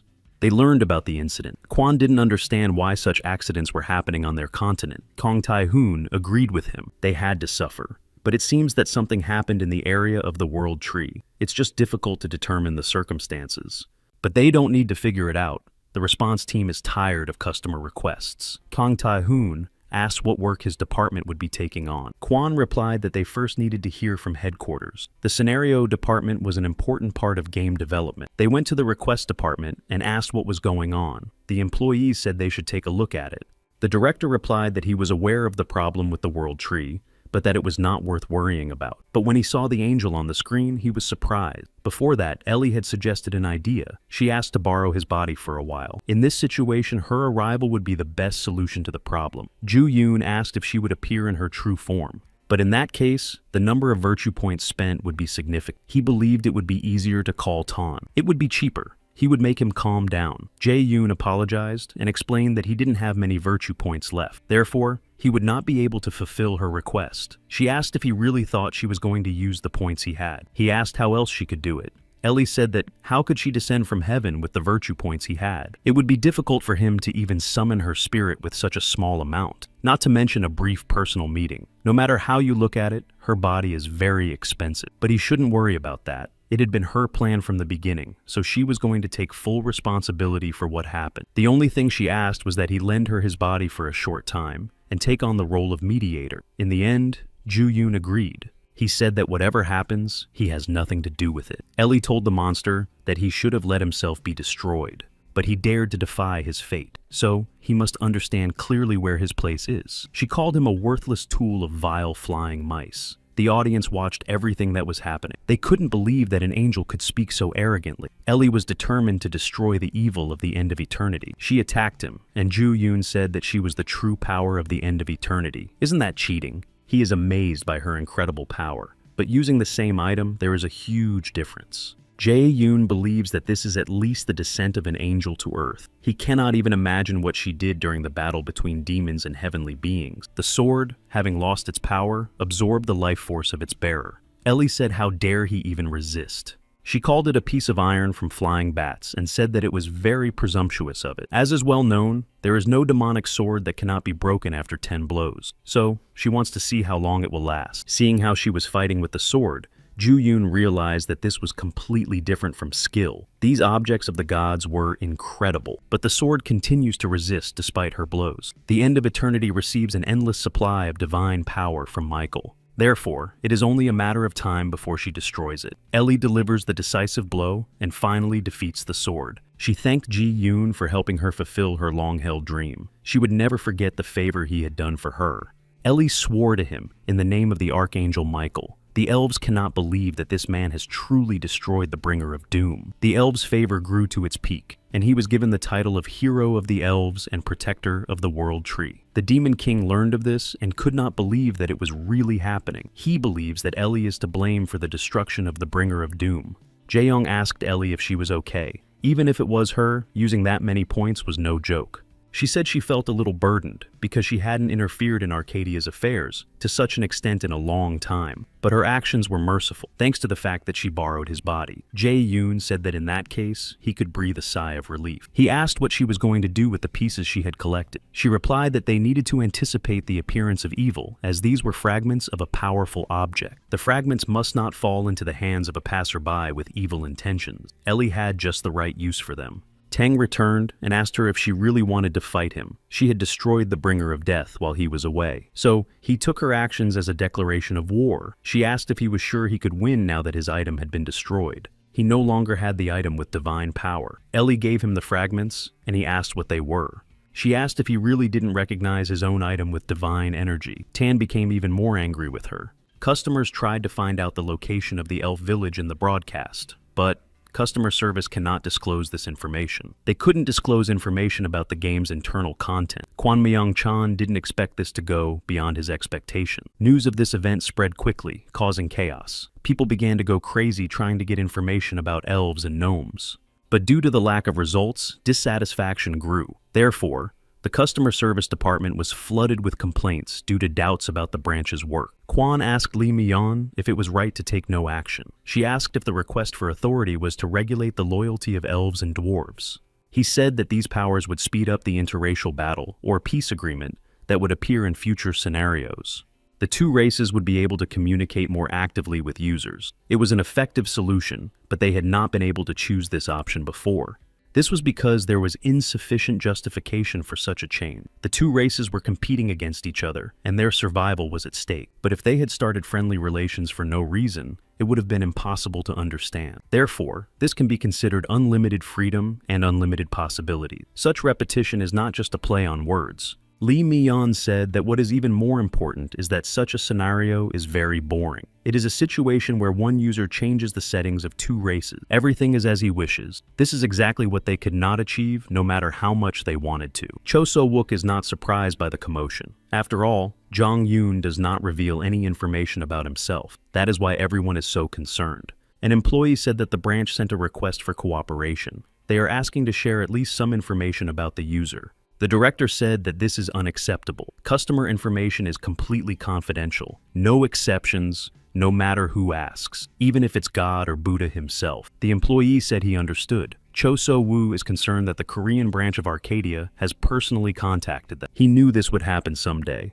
so he decided that measures must be taken and that he should probably start by calling Joe's chocolate cake. But Ju-yeon called him himself. The director asked what made him call them, since they had his personal information. He wanted to know how people were reacting. The director replied that the number of subscribers was constantly growing. At this rate, the channel would rise to first place. Jae-yoon said that he learned from the comments that many people want to know where the village of dwarves and elves is located. The director said that if he put the information up for sale for hundreds of millions of dollars, there would be people who would want to buy it. This would give users a huge advantage. So Ju-yoon said to just reveal the information. This surprised the director. He couldn't believe that Ju-yoon was suggesting revealing the coordinates of the elf and dwarf village to users. So he asked him not to do it. After all, a lot of content could be filmed in these places. Thanks to this, the audience's reaction would be incredible. Even a simple video about what items are sold in these locations would get a lot of views. But Ju-yoon refused because it was boring. From the point of view of popularity and profit, it is profitable to shoot videos in each location with different content. But anyone can do that. Jae-yoon does not shoot videos for this purpose. Even if people find out the coordinates, it will be difficult for them to get what they want. Both races have a difficult character. The elf girl wanted to ask the peacekeeper uncle something. That's what she calls Ju-won. She was taught not to talk to bad people, because what would happen if she started talking to dwarves? Would she then become a bad elf? Ju-yoon asked who taught her that. She replied that it was her mother. Judging by what he had heard from the elves, there were quite a few distorted values. Jae-yoon said that even if she talked to the dwarves, she wouldn't become a bad elf. So there was no need to worry. And hadn't the queen said that if she established good relations with the dwarves, she would be a good elf? He told the queen not to teach the children such things anymore. It was not right to prioritize an education that would destroy their character. The queen said she would fix it. Since a peace agreement has been signed, they continue to interact and encounter dwarves. Therefore, it is best not to quarrel anymore. The queen said that lately, the number of people walking in the forest has increased. So, should she treat them well too? He asked her if she cared whether she had to force herself to be polite to ugly people. After all, she continues to live with these thoughts. In that case, she should do as she pleases. He doesn't care either way. The queen was worried about whether she should let them into the village. He was an exception because he saved the world tree. Jae-yoon thought that it was similar to racial discrimination and that it would be difficult to deal with them in the future. Jae-yoon worked hard in the virtual reality engineering lab. The woman thanked him for his cooperation. His synchronization level of almost 93% was still impressive. Jae-yoon said there was no need to thank him when even the professor himself was addressing him. In that case, he simply couldn't refuse. The professor thanked him and offered him favorable terms for cooperation with the Korean branch. If he agreed to cooperate, the professor promised to give him an A+.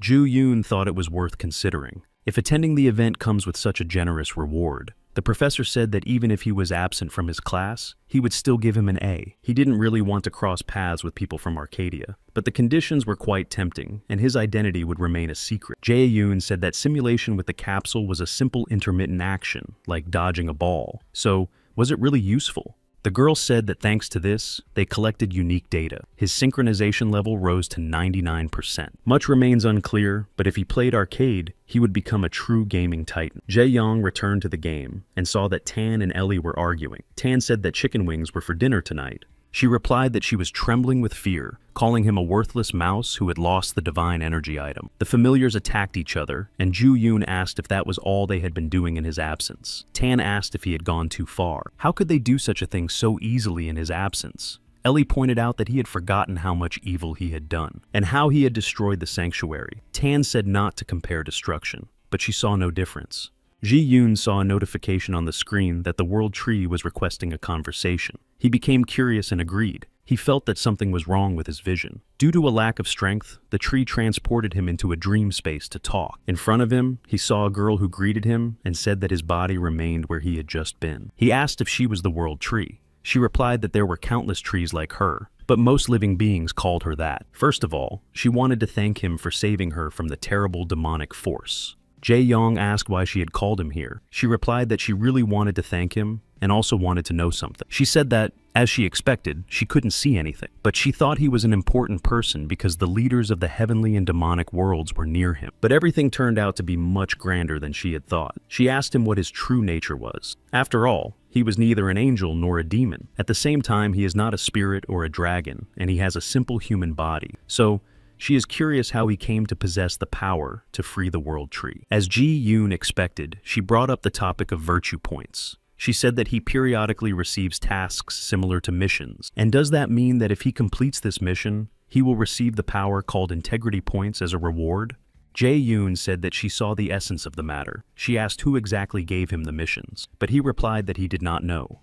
With her normal level of divinity, she would not have been able to understand this. Jae-yoon asked if there were any problems since he had told her the truth. That was all he knew. Perhaps she had some suspicions, but he knew nothing. She told him not to worry, as she had heard his answer. Therefore, she must repay him for this. She gave him an item and said that since it was valuable, he should keep it safe, and to use it only when he really needed it. She said that she had seen all his actions clearly and distinctly. He took steps to help her little elf and dwarf children make peace. She doesn't really want to talk about it, but she had one more request for him. Joo-yoon immediately refused, and she said that he hadn't even listened to her. He replied that he didn't know what it was, but it seemed like it would be very difficult for him to do. After all, he was just an ordinary person. He doesn't have enough integrity points, so he can't get involved in any big adventures because complications could arise. She asked why he thought it would be difficult to do. After all, she could clearly see his incredible achievements. He asked how she saw that. The World Tree replied that there are many strange achievements, but she believes that he can do her a favor. And even if he couldn't, it was likely that no one else could do it either. She called him a noble judge and a seeker of neutrality. She also called him a revolutionary of equality, a friend of the dwarves, a hero of the elves, and a respected traveler. She asked him for a favor once again in the name of the World Tree. She asked him to listen to her request. He was given the task of reuniting the continents and finding the heart of the dragon. At first, the world was one huge continent called Pangea. Many stories were told about it. For example, there was a snow-white dragon that hid in the harsh, snow-covered mountains. There were stories about dwarves who created things like gold and silver treasures somewhere deep underground. There was a story about a mysterious and beautiful fairy who lived in the forest in harmony with nature. The continent is so large that its scale is impossible to imagine. And the balance on the continent was maintained by a creature called the World Tree, located in the very center of this land. In the past, Arcadia was one huge continent, but when it fell into an endless sleep due to a battle between demons and angels, much changed. It could not continue its mission, and the continent could not maintain its original form, so it split apart. Jae Young believes that this is a story that he could not find through official records or in a book from the library. He asked her what she wanted from him. She said she wanted him to unite the divided continents into one. Ju-yoon doesn't understand how to do this. Arcadia is the official name of the Arcadia server he is currently playing on, so her request means integrating the servers. The World Tree asked what kind of integration this was. He replied that it was nothing important and asked what other continents needed to be united. And how does she plan to achieve this goal? She said that for her, the process of uniting several continents into one is not that complicated. The problem is that she has not recovered enough to demonstrate this power. Chae-young was surprised that it was not difficult for her. After all, this was a large-scale undertaking. He asked what she wanted him to do. As he listened to her story, the World Tree seemed almost omnipotent to him. So, how could an ordinary person help her? She said that his compliment sounded sarcastic, but she took it positively. Her request was not urgent and would take a lot of time to complete. He should do it when he had time or when he felt he could do it. Then he should bring her the item she needed. She meant the heart of a dragon. If possible, it should be the heart of an ancient dragon or higher. To achieve the desired effect, it must be of that level. But Ju-yoon remarked that this was simply madness. He asked how she could ask for such an absurd favor with a smile on her face. In an instant, he returned to his body. The elves called the queen, announcing that the man had regained consciousness. Ju-yoon did not understand what was going on. He didn't know how to get the heart of the dragon, the most powerful creature in the world of Arcadia. And he wondered why all high-ranking creatures had such strange desires. The queen approached him and asked if he was awake. Ju-yoon asked what had happened. The elves asked how he could even ask such a question. After all, he was sleeping in the queen's bedroom, and should know what an honor that was for a human. It was truly a special relationship. The queen took him by the hand and said that the World Tree had awakened, so she wanted to show him the spirits. The spirits of nature appeared without a summoning spell, but the connection with the spirit world had been restored. The elves believed it was simply a miracle.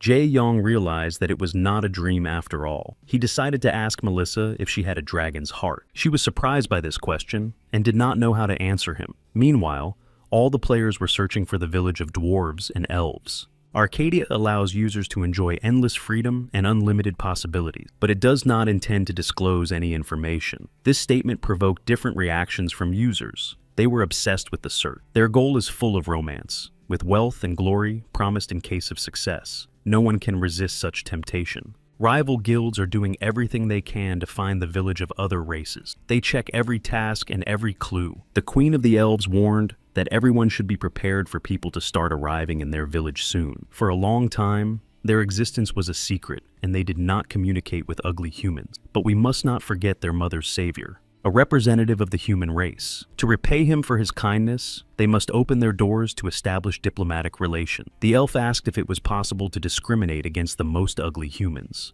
She said that in such a case, it would be difficult to do otherwise. The GM Traders Association found a person who knows the exact location of the dwarves' village, but the head of the association, Choi, does not believe it. This is already the 5th person. He asked Smith if he was sure this time. He replied that this person was a tracker class user. He specializes in adventure and exploration. After reviewing his history, he believes that the player is trustworthy. Choi learned that the hidden dungeon was found by this person. They say he is a professional researcher of ancient history. He was able to find the probable hiding places of the dwarves, but he is asking for a large sum of money for this. Information leads directly to money and power, especially in this game. Even if they ask for money, it is worth paying. So, Choi asked how much he wanted, and he said he wanted 100 million. This is the amount that their negotiating team had difficulty agreeing on. They were told that he had initially asked for 500 million. Choi said that these information dealers would do anything they wanted, but if the information was reliable, he was willing to pay. Smith said that if the information turned out to be false, the contract with the penalty clause would be automatically terminated. Choi asked if it was necessary to deal with reports during the game. Just let him say that he had checked everything. He didn't have time to worry about domestic matters. He believes that the time has come to play big. After investing so many resources in the search, he has obtained important information. Jae Yong downloaded a video that would reveal the coordinates of the dwarves and elves settlements. Arcadia is a place where there are many classes. Users divide them into combat and non-combat classes. You could say that there are two categories. Each class has its own characteristics and strengths, but mainly, balance is taken into account so that there is no advantage or disadvantage among all classes.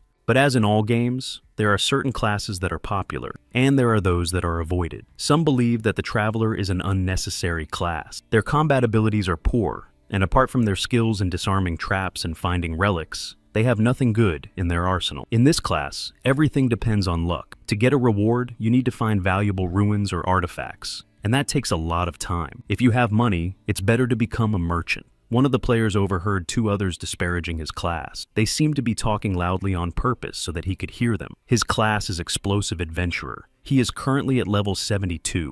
He knows that many look down on him just because he became an explorer. Perhaps this attitude will not change for the better. Even his friends couldn't understand him. They assured him that if he wanted to make money, he should choose a combat class. After all, he should just enjoy hunting with others who belong to the combat class. He constantly hears various pieces of advice directed at him. But is it really so strange to chase romance in games? On the contrary, he no longer understands why everyone, even in games, is so obsessed with efficiency. He hopes to prove them all wrong when he finds the location of the dwarf village. After a while, he found the entrance to the Sandforge, and has no doubt that this is where the underground city is located. And if he puts the puzzles together, he will be able to open the gate. He succeeded and finally found the dwarf city and the Sandforge. But as he descended, he fell right into a trap.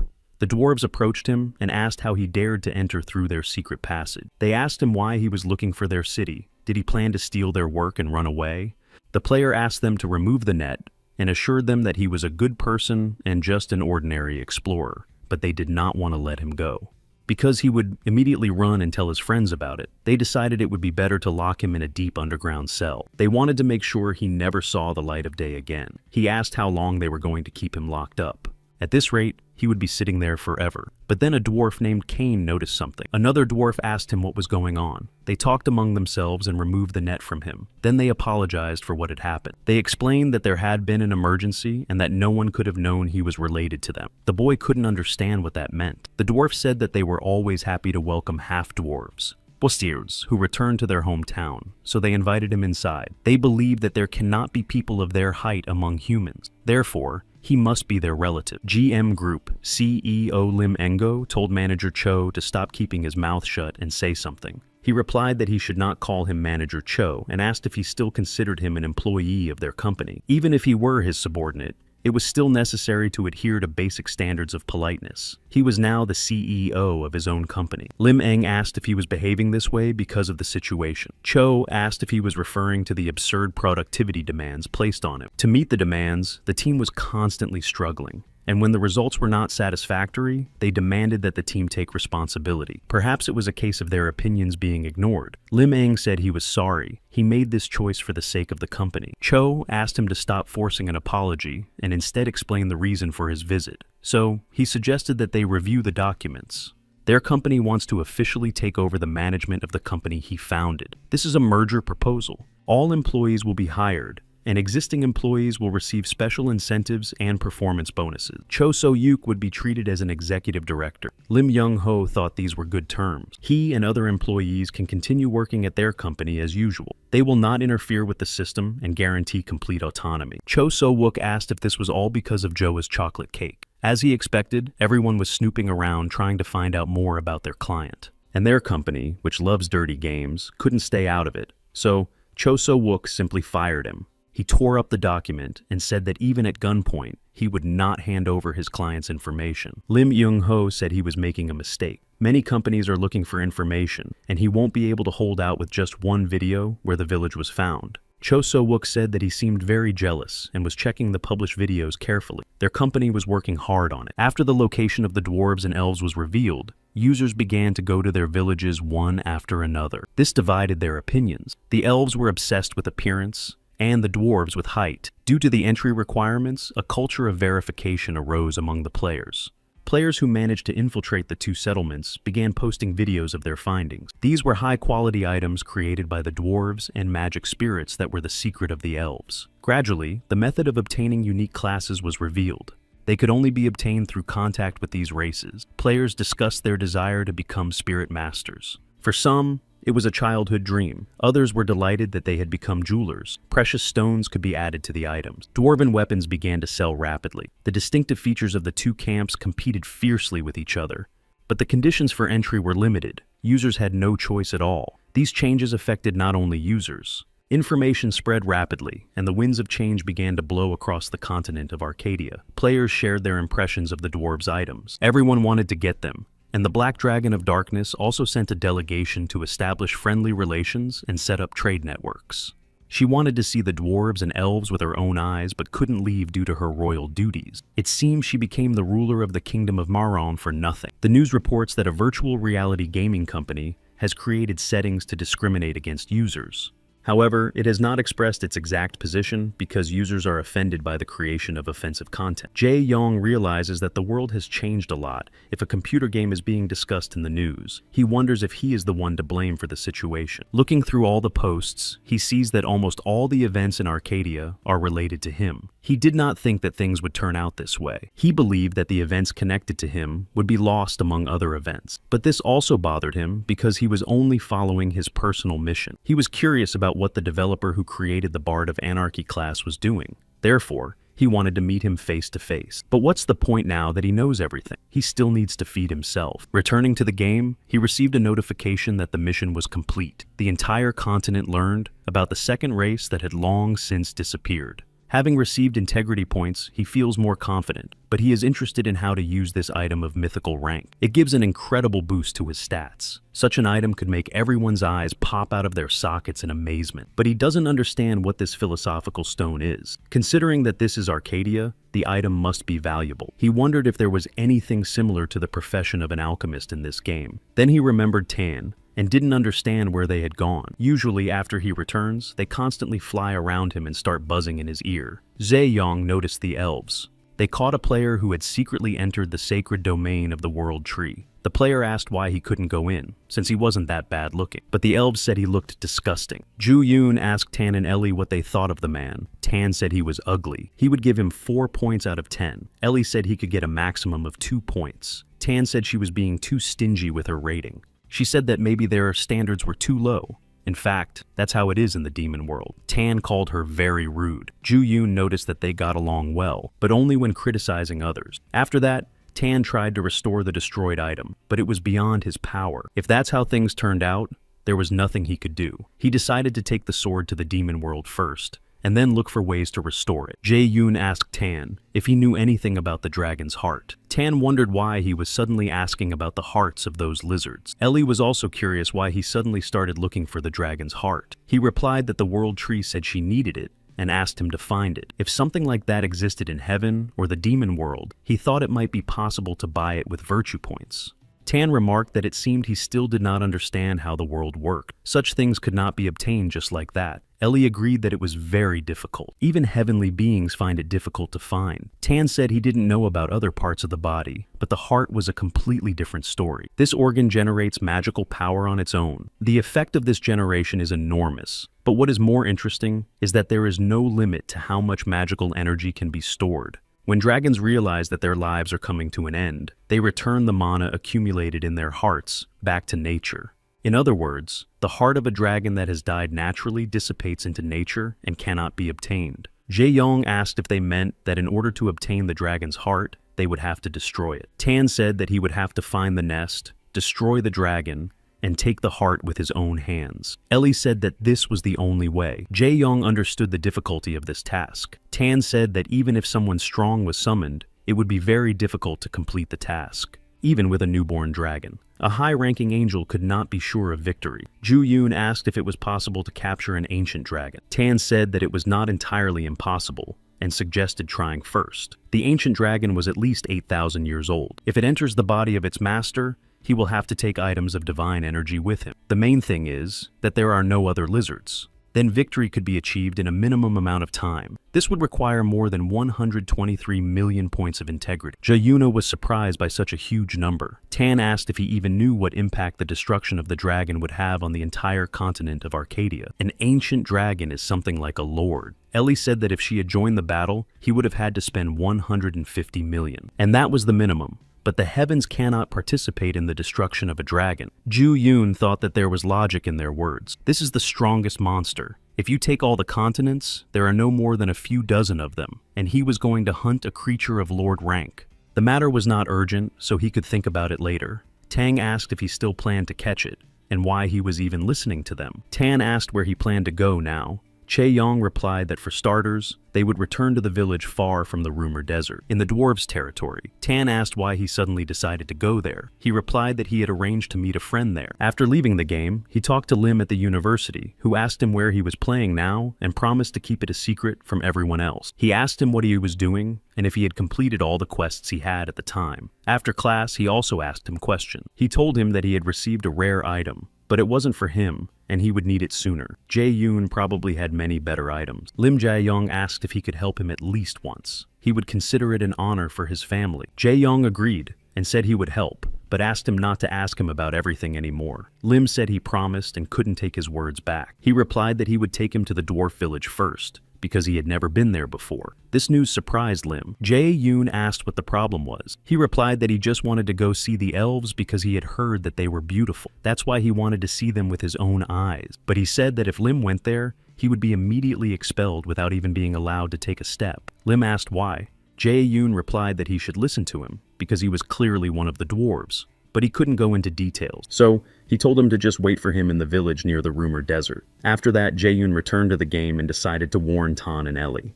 Tan asked if he had a friend. Ellie also found it strange that he had formed a friendly relationship with another person. Jae-yoon said that he was not a social misfit who had severed all ties with the world. So, of course, he had friends. Tana was surprised by this answer. Even though he knew people, he still didn't understand anything, and didn't expect someone like their boss to be capable of maintaining close relationships with anyone. Jae-yoon asked him what he was talking about. Tan asked if he was asking because he didn't know. All the people who had suffered because of him could fill Mount Fion.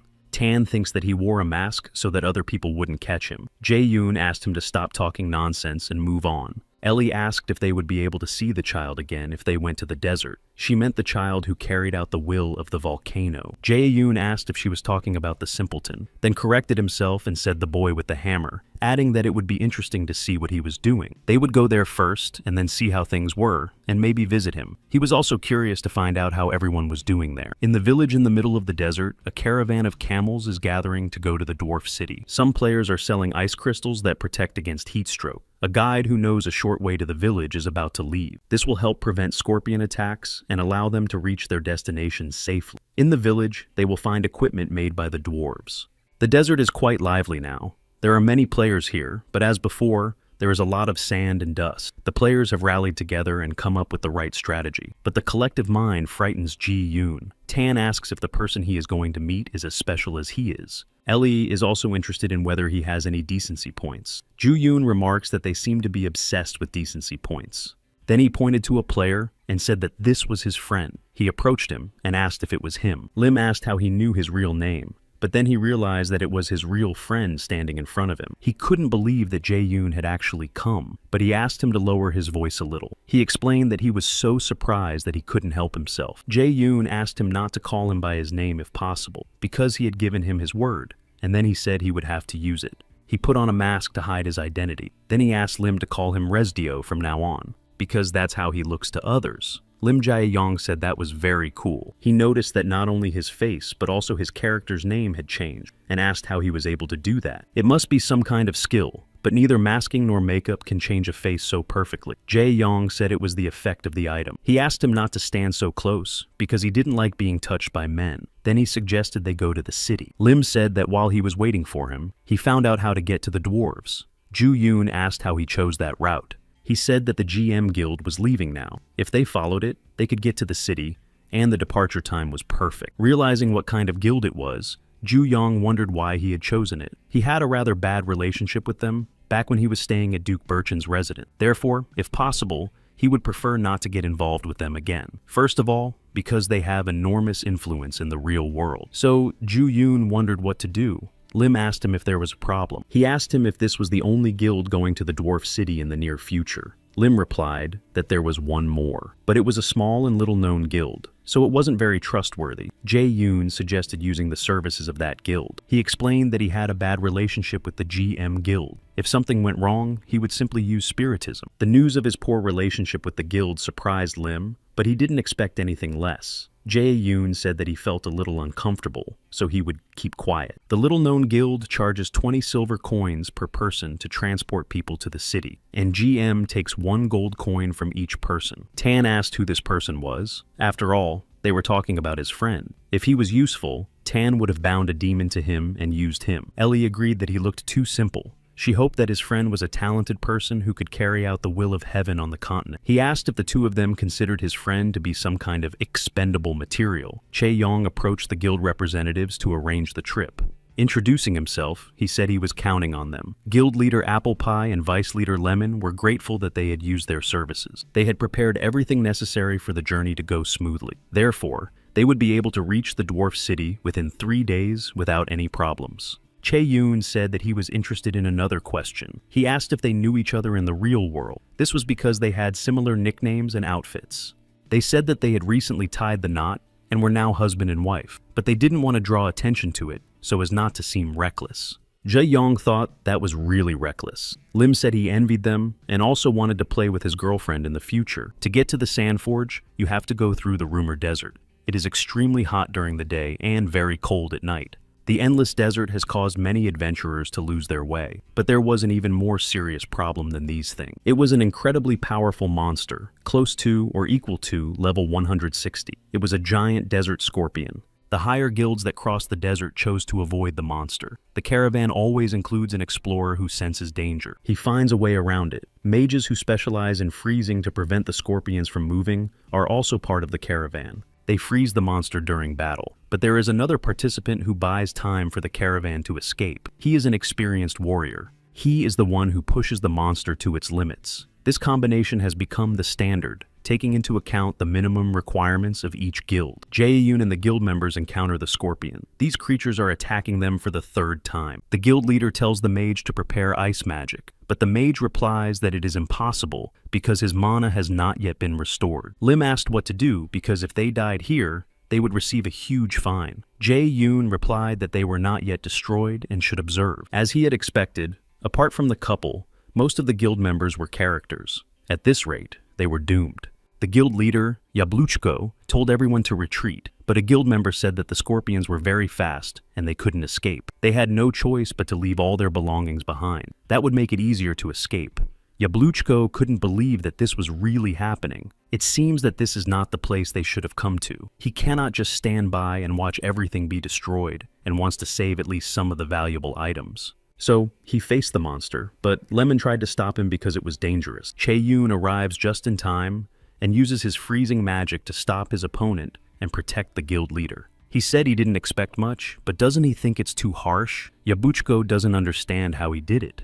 Jae Yoon used spiritualism to summon a cold witch and used his ice gaze skill. He froze the scorpion and said that it was nice to see the guild leader trying his best until the very end. But later, he would have to pay him for using his powers. So, he asked if he had any reward. Guild leader Yabluchko replied that he would not remain indebted to him, but he warned that a group of other scorpions was approaching. The desert giant scorpion is high level, but there is nothing special about its attacks. It seems that this monster was created to prevent him from doing so, but once you encounter it, there is nothing you can do but fight. He said that the monsters were in a situation where they should run away. Instead, they decided to call even more friends. In that case, he will have to destroy them all without exception. Watching this, members of another guild do not understand how this is even possible. How can you use an ice spear in a hot desert? Another player said he had heard of a hero who took care of several desert scorpions, so they will no longer disturb this area. He has no doubt that this is the man from the rumors. Jae Yoon was unhappy that he had spent 28 points and thought he could have finished a little faster. Tan noted that the character he summoned was no fool. She was stronger than the leaders of the absolute cold and the iceberg. Ellie said that he was acting that way because his item had been destroyed, so he must have deliberately raised the price for its restoration. Tan replied that he was already angry, so he should just shut up. Ellie replied that he should have smashed the sword to pieces. During their argument, an idea flashed through Jia-Yuna's mind. If they filmed it and posted it online, it would get a ton of views. After all, it was a battle between a demon and an angel. Yabuchiko thanked him and said that without his help, the guild would have been destroyed. Therefore, he was very grateful and would reimburse all the expenses for the tour. Jae-Yoon said that their guild lacked power. He replied that they had no choice but to replace the staff with characters for financial reasons. They couldn't afford to hire players. Their guild was trying to make a profit from the commercial trip. Lemon evaluated the items.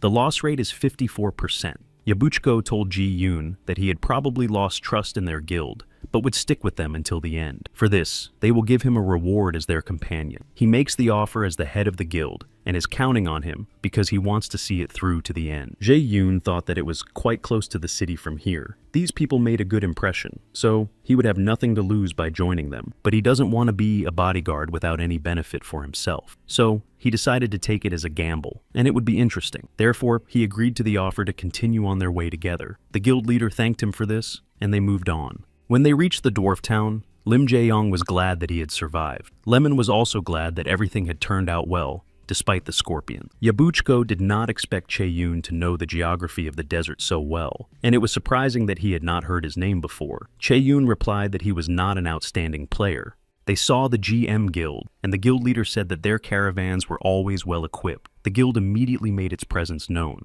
The players warned everyone not to go for inspection before their guild, which was responsible for maintaining this trade route. Everyone stepped aside to avoid trouble, even though they didn't like it. Ju Yong thought that no matter where they went, they were only met with disgust. The GM guild members said that even a third-rate guild had come here to make a deal with the dwarves. Looking at their condition, it was clear that they had been attacked by scorpions. Their entire staff consisted of characters, which indicated a low level. So, they only used cheap products. Another guild member was surprised to see a couple of users among the staff. Lim asked Chae-Young if they were talking about them. They said that the guild's choice seemed to have caused them a lot of trouble. If they had used their services, they would have enjoyed the trip, but their choice shows that they live a miserable life. Tan asked how they dared to say such a thing. Ellie thought they were rude. They didn't even hide their hostility. How could anyone give advice in such a rude manner? Tan asked the owner what he thought about this, and whether he would simply forgive them. He should use his powers to destroy them. Ji-Yoon asked him to wait because he needed to think, and said that simply expelling them would be boring. So, if that was the case, why not put them in a puddle? Jae-Yoon said it had been a long time since he had such interesting toys in his hands. He came up with an interesting plan. One of the players said he knew the guild was watching the dwarves because of their goods, but wasn't a guild of this size considered to be of the upper class. There was a reason why there were so many trading companies in the form of guilds in the desert. Due to the increase in the number of users visiting the city, the hidden conditions for entry were gradually revealed. The dwarf said that even though they were humans, they had brought many bottles of alcohol, which they loved so much. Thanks to this, they were allowed to pass. But the dwarf warned them not to cause any unnecessary commotion inside. Lim told Ju-Yoon to look around. He couldn't believe that a city existed underground, even though he had seen the local architecture on video. But seeing it with his own eyes, he understood how magnificent the city was. Now he understands why everyone talks about the dwarves. It is an incredible sight that is worth the effort. Jae-Yoon said that everyone had worked hard. So, now that they have entered the city, they can go about their business, and he hopes for the revival of the Pie Guild. But Yabuchiko asked him to wait. They had not yet repaid him for the deal, so he asked for time to exchange the goods they had brought. He replied that it was not quite what he needed. A little later, he would receive his reward in another form. So, he said goodbye and left. The guild leaders were surprised. They were curious about the true identity of this man. Jae-Yoon believed that this was not just a gesture of goodwill. Considering the financial situation of the guild, even if they paid the reward by giving away their assets, it would only be a few dozen gold coins. And Jae-Yoon already had enough of those in his account. Right now, he didn't need a couple of gold coins, but sincere workers who would work diligently. Jae-Young took off his mask and approached the leader of the dwarves. Altair gladly accepted him as their friend. The dwarf leader said that they hadn't seen each other in a long time, but their guest had returned earlier than they expected. Lim was surprised when he saw the leader. He did not expect him to have connections with the characters. When Ji Yoon spoke of acquaintances, he thought he was referring to the dwarves who had signed trade agreements. But he didn't think he had such connections. Altair asked how the conversation went. It must not have been easy for the elves to conclude a peace treaty. Jae Yoon said that the elves had decided to accept the terms. The elf queen, Melissa, had personally signed the agreement. Altair was surprised. This emblem is considered a symbol of the royal family of the elves. This means that the day has truly come. He couldn't even imagine it, that this beauty-obsessed and proud race would sign such an agreement. Jae Yong said that once the agreement was in his hands, it was in effect. In the future, they would regularly send ambassadors for cultural exchange and trade with the elves and actively cooperate with each other. Altair said he had to inform the elders and begin preparations. Ju Yoon added that he had edited some of the goods, so he had to check everything. He used his skills to edit the elves' goods. Altair reviewed the agreement and couldn't believe it. Among the goods were not only branches of the world tree, but also leaves, sap, and tubers. There were also spiritual crystals of the highest quality. Altair asked how he managed to make such a deal. After all, the world tree is like a mother to the elves. Jo Yong said that they need to improve their relationship. It was necessary to keep everyone under control so that no one would make harsh comments due to their prejudices towards each other. Altair said he would not allow this. They shook hands, and Jang Yoon was given the title of Genius Negotiator. The friendship between the dwarves and the elves was greatly strengthened. Lim asked what he had said to the elves. He replied that he had made a peace agreement between the dwarves and the elves, but it was a secret from everyone. He replied that he would not tell anyone, and asked where they were going. Jae Yoon said he needed to meet one person. That was the reason he had come. Lim was surprised that there was another person he needed to see after meeting with the dwarf leader. He didn't understand who Jae Yoon was. Jae Yoon said that there was a very nice younger brother here. They went to the Sand Forge, to the workshop for apprentices. The teacher was teaching his students and said that they were unable to hold the hammer properly. If they continued like this, the iron would bend.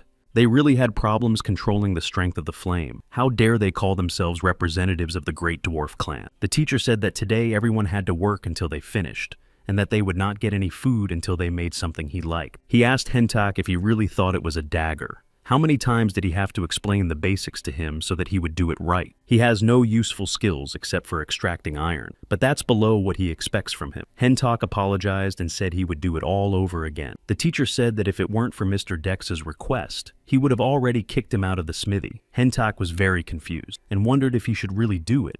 After making the dagger, he said that it was not enough. He needed to try harder, but then he heard a familiar voice asking if he had made it. He saw Ji Yoon, who asked him how he was doing. He had come to see how much his production skills had improved. Jae Yoon looked at the beginner's sword he had made. The blacksmithing training process is basic. The dwarves he is training with have moved on to the second level, but Hentak had no idea when he would be able to move on. Even in his eyes, this dagger looked worthless. But Ji Yoon didn't think so. This item for beginners with no level restrictions has good power. It is a rare rank that sells for millions of won at auction. Therefore, this boy is already capable of shaking the entire economy of Arcadia. As he expected, he has an eye for diamonds. Lim became interested in the dagger and said that it was suitable as a magic item for the 20th level. It also reveals the opponent's weak points. Hentak replied that the teachers were not satisfied with his work. To advance to the next level, the item must be at least of exceptional rank. Chae Yoon said that they had set strict conditions for him. Hentak replied that all the daggers from his hammer were no higher than rare rank. He asked the other dwarves, and they told him to follow his intuition. Perhaps his dream of becoming a blacksmith was a mistake. Tan thinks it's a good item. It seems that he is using a low-rank product with an item of divine energy. Because of this, it is impossible to create a higher rank item. Jae Yong asked him to show him the hammer. After talking to Ellie and Tanchik, something began to bother him,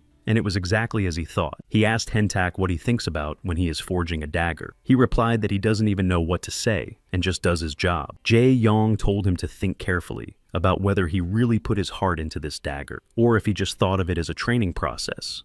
Hentak pondered his words. Jae Yoon said that he probably also felt that Arcadia was not just a game. He should try again to forge the dagger, but he must not be distracted by any extraneous thoughts.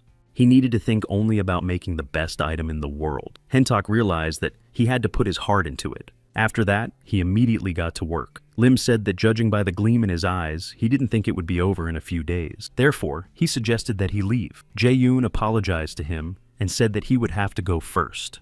The boy believed his words and has been persistently following the path to become a blacksmith ever since. Now he has also picked up his hammer because he believed him. That's why he can't leave him now and wants to stay by his side, at least until that item is ready. Hentok thinks that he has no talent, technical skills, or artistic sense. He has nothing, neither in reality nor in this world. He spends his whole life submitting to the atmosphere around him, but at least now, everything is different. A person who believes in him has appeared in his life. Even knowing what he is like, his brother Dex continues to say that he believes in him, and he just wants to repay him for this trust. After some time, he finished creating the item despite the great loss of strength. Alice learned that the equipment created was of such a high level that it could amaze the entire continent. The item's rank is adjusted. Hentok created a unique item for the first time. His weapon crafting skill has increased significantly. His weapon crafting skill rose to rank 8, and he was given the title of Master, who puts his soul into his work. Hentok shouted with joy that he had succeeded. Tan said that his eardrums almost burst from the shout. Jae-yoon was also very surprised to see that he had finally been able to make a truly powerful item. He had created a unique dagger of enlightenment. After that, Jae-yoon approached him and praised him for his efforts.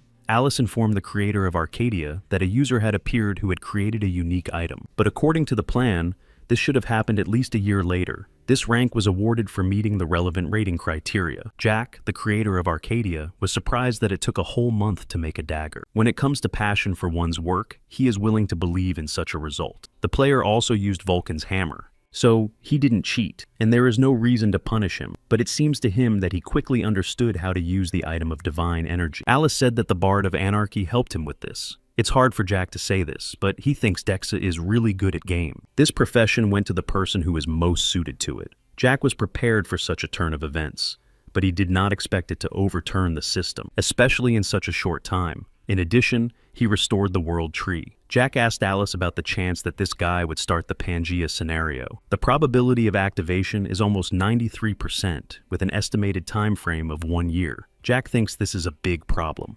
Therefore, he decided that they should implement a real-time oral and written translation system as soon as possible. Jae-young said that he seemed to have created something important for the manufacture of equipment. Hentok replied that he had a lot to learn, but he understood the essence. Hentok asked Jang-yoon to accept the sword. He replied that this item was worth as much as an entire apartment. Besides, he was not sure that he could use the characteristics of this item properly. Hentok said that he could give it to someone else. He wanted to give him the first item he made as a token of his gratitude. Ji-yoon thought it would be rude to refuse the gift. Therefore, he agreed to accept the gift and thanked him. Then he asked if he planned to stay there. Hentok said that he wanted to make many items. He asked Jae-yoon if he was leaving. Jae-yoon replied that he would visit him from time to time. If Hentok wanted to meet, he should send him a message. After that, he would definitely visit him. Hentok agreed and thanked him again. Then he said he would work hard until he became someone who could be useful to him. After these words, Jong-yoon left. Tan asked him what had come over him. Ju-yoon asked him what he meant. Tan pointed out how kindly he was treating this boy. It made him think that there was something human in him. Tan constantly saw how he deceived people. Therefore, he thought that his master was an even more evil demon than he was. Jae-yoon was surprised that this was how he saw him. Tan asked if he had ever looked at his own actions from the outside. He finds it amazing that the master sometimes shows good intentions by helping others without getting anything in return. The same goes for his friend. Tan thinks that with his character, he is unable to build relationships with people without receiving anything in return. Jae-yoon pointed out that they are his friend. If there is something good, he wants to share it with them. He himself did not know that he had this side to him. He is learning more and more about himself as a person. This is how the world of Arcadia influences him. Jae-yoon said that now, he wants to put his previous plan into action, and to test how kind a person like him can be towards more or less adequate people. After all, he only destroys those he doesn't like to appease his own ego. The appearance of dwarves and elves on the scene has brought many changes to users who play Arcadia. These changes have affected more than just users. Players think that if the adventurers manage to reach an agreement with the dwarves, the entire continent will be plunged into chaos. Some believe that it does not matter how much time and resources it will take, but they must be the first to sign the agreement before other kingdoms. After all, rumor has it that jewelry made by dwarves is now in fashion. Therefore, many want to get it regardless of the price. Each kingdom is engaged in a real race. They cannot let others outrun them. To continue their research, they need the dwarves' tools. Among the characters are wealthy nobles. The influx of gold coins from these people has revolutionized the economic system of Arcadia. Previously, Arcadia's economic system relied on the meager amount of gold that users obtained through quests and hunting. But now the whole world is gripped by gold fever. The GM Guild sees Arcadia not as a game, but as another reality. They take their business seriously. Choi believes that this cannot be compared to other corporate activities. They learn from their mistakes and create a reliable market system. Choi Yoon thinks that the atmosphere in the desert is very different from what it used to be. It seems that a specific system of guild guides has been created. This means that the time is coming when he will have to show his teeth. A girl turned to him and asked if he was going to leave this place. She is also interested in whether he has already bought a guild ticket. If he intends to purchase a GM guild ticket, he should hurry up. After all, sales will end soon. Chae Yoon had seen her before when he came to the dwarf town. She was walking with the GM Guild caravan. He had no doubt that she was the guild leader. So, he apologized and said that he was going to use the services of another guild. She said that the fact that he had spent almost a month here probably meant that he had a lot of spare cash. She asked if he had previously used the services of the weak and small pie guild. Ju Yoon was surprised that she even knew that. Before that, he noticed that someone was following him. So, he guessed that they were people from the GM Guild. The girl said that even after all the difficulties, it seemed that he was unable to draw any sensible conclusion. So, let him do as he pleases. She hopes that he will be lucky this time and will safely cross the desert. A guild member asked why she decided to convince him. It wasn't like her, but it made him happy. She said she had her reasons because she had received some very useful information. She doesn't know what trick he used, but they say that he came out of a forge that users are not allowed to enter. If it turns out that he made a special deal with the dwarves, they will have to deal with him. Since there was no other information, it was just a guess, but that was even better. The girl was sure they would find out the truth. To do that, they just need to scare him well. Tan asked if he was going to deal with her, because she was being presumptuous. Ellie said that if he wanted to, heaven would help him, but he said to leave it alone, because that's all they're waiting for him to start a fight first, and they'll be grateful for it. Chae Yeon said that lately, managing guilds had become quite a popular pastime, so he also wanted to get one. He asked his familiars what they thought of the idea, but they were very surprised by his words. The Pie Guild was selling tickets for the caravan at an affordable price. They promised to deliver them safely to the neighboring village. The guild leader, Yabluchko, saw Jae-yoon approaching him wearing a Resdio mask. He asked if they had any tickets left for sale. They replied that they were obliged to take him to the village for free, but he could make the journey on his own and didn't need to buy a ticket. Jae-yoon said that it would be boring to go alone. He wanted to have someone to talk to. He joined the caravan, and the whole team headed for the village. Yabluchko said that the road to the sand forge was now called the Golden Road. This means that the dwarves' equipment brings in money. Jae-yoon said that he had seen the news. So, their guild's income must be quite good. He replied that they don't earn much, and that this time they need to be more careful with the goods they are carrying. Some of them will have to be kept back. This is in case they need additional capital for an emergency. To make a profit, you need to have a lot of items that can be transported. The more people, the more goods you can transport. Currently, trade with the dwarves is completely controlled by GM merchants. It is now difficult to find even human resources. They have opened a recruitment company to hire several researchers and magicians. Using their workforce, they are trying to eliminate competing guilds. But how could they use such a despicable method? Tan said that human evil has something to learn from. All you need to do is crush your competitors in a unique way. Ja-young understood why the GM guild leader looked so triumphant. A guild member said that someone was approaching them from behind, and they were moving very fast. Yabuchko asked if they were monsters, but the man replied that it was a group of people. Yabuchko wondered what they were up to. He also believed that they were using earth dragons here. Ju-yoon asked what the problem was. He replied that it was impossible to move at high speed in this area because it annoyed the scorpion. But it seems that those people are moving in their direction. Ju-yoon asked Mr. Apple if such situations ever happen in this desert. He replied that there had been no such cases until now. After all, if you rob the wrong person, you could make enemies in the form of the GM guild. Jae-young told them not to panic and to listen to him carefully. A group of people from this guild was approaching them. He thought they intended to attack them. Yabluchko did not understand why the guild would attack them, but the most important thing at the moment was the penalty that could be incurred for dying in this dangerous zone.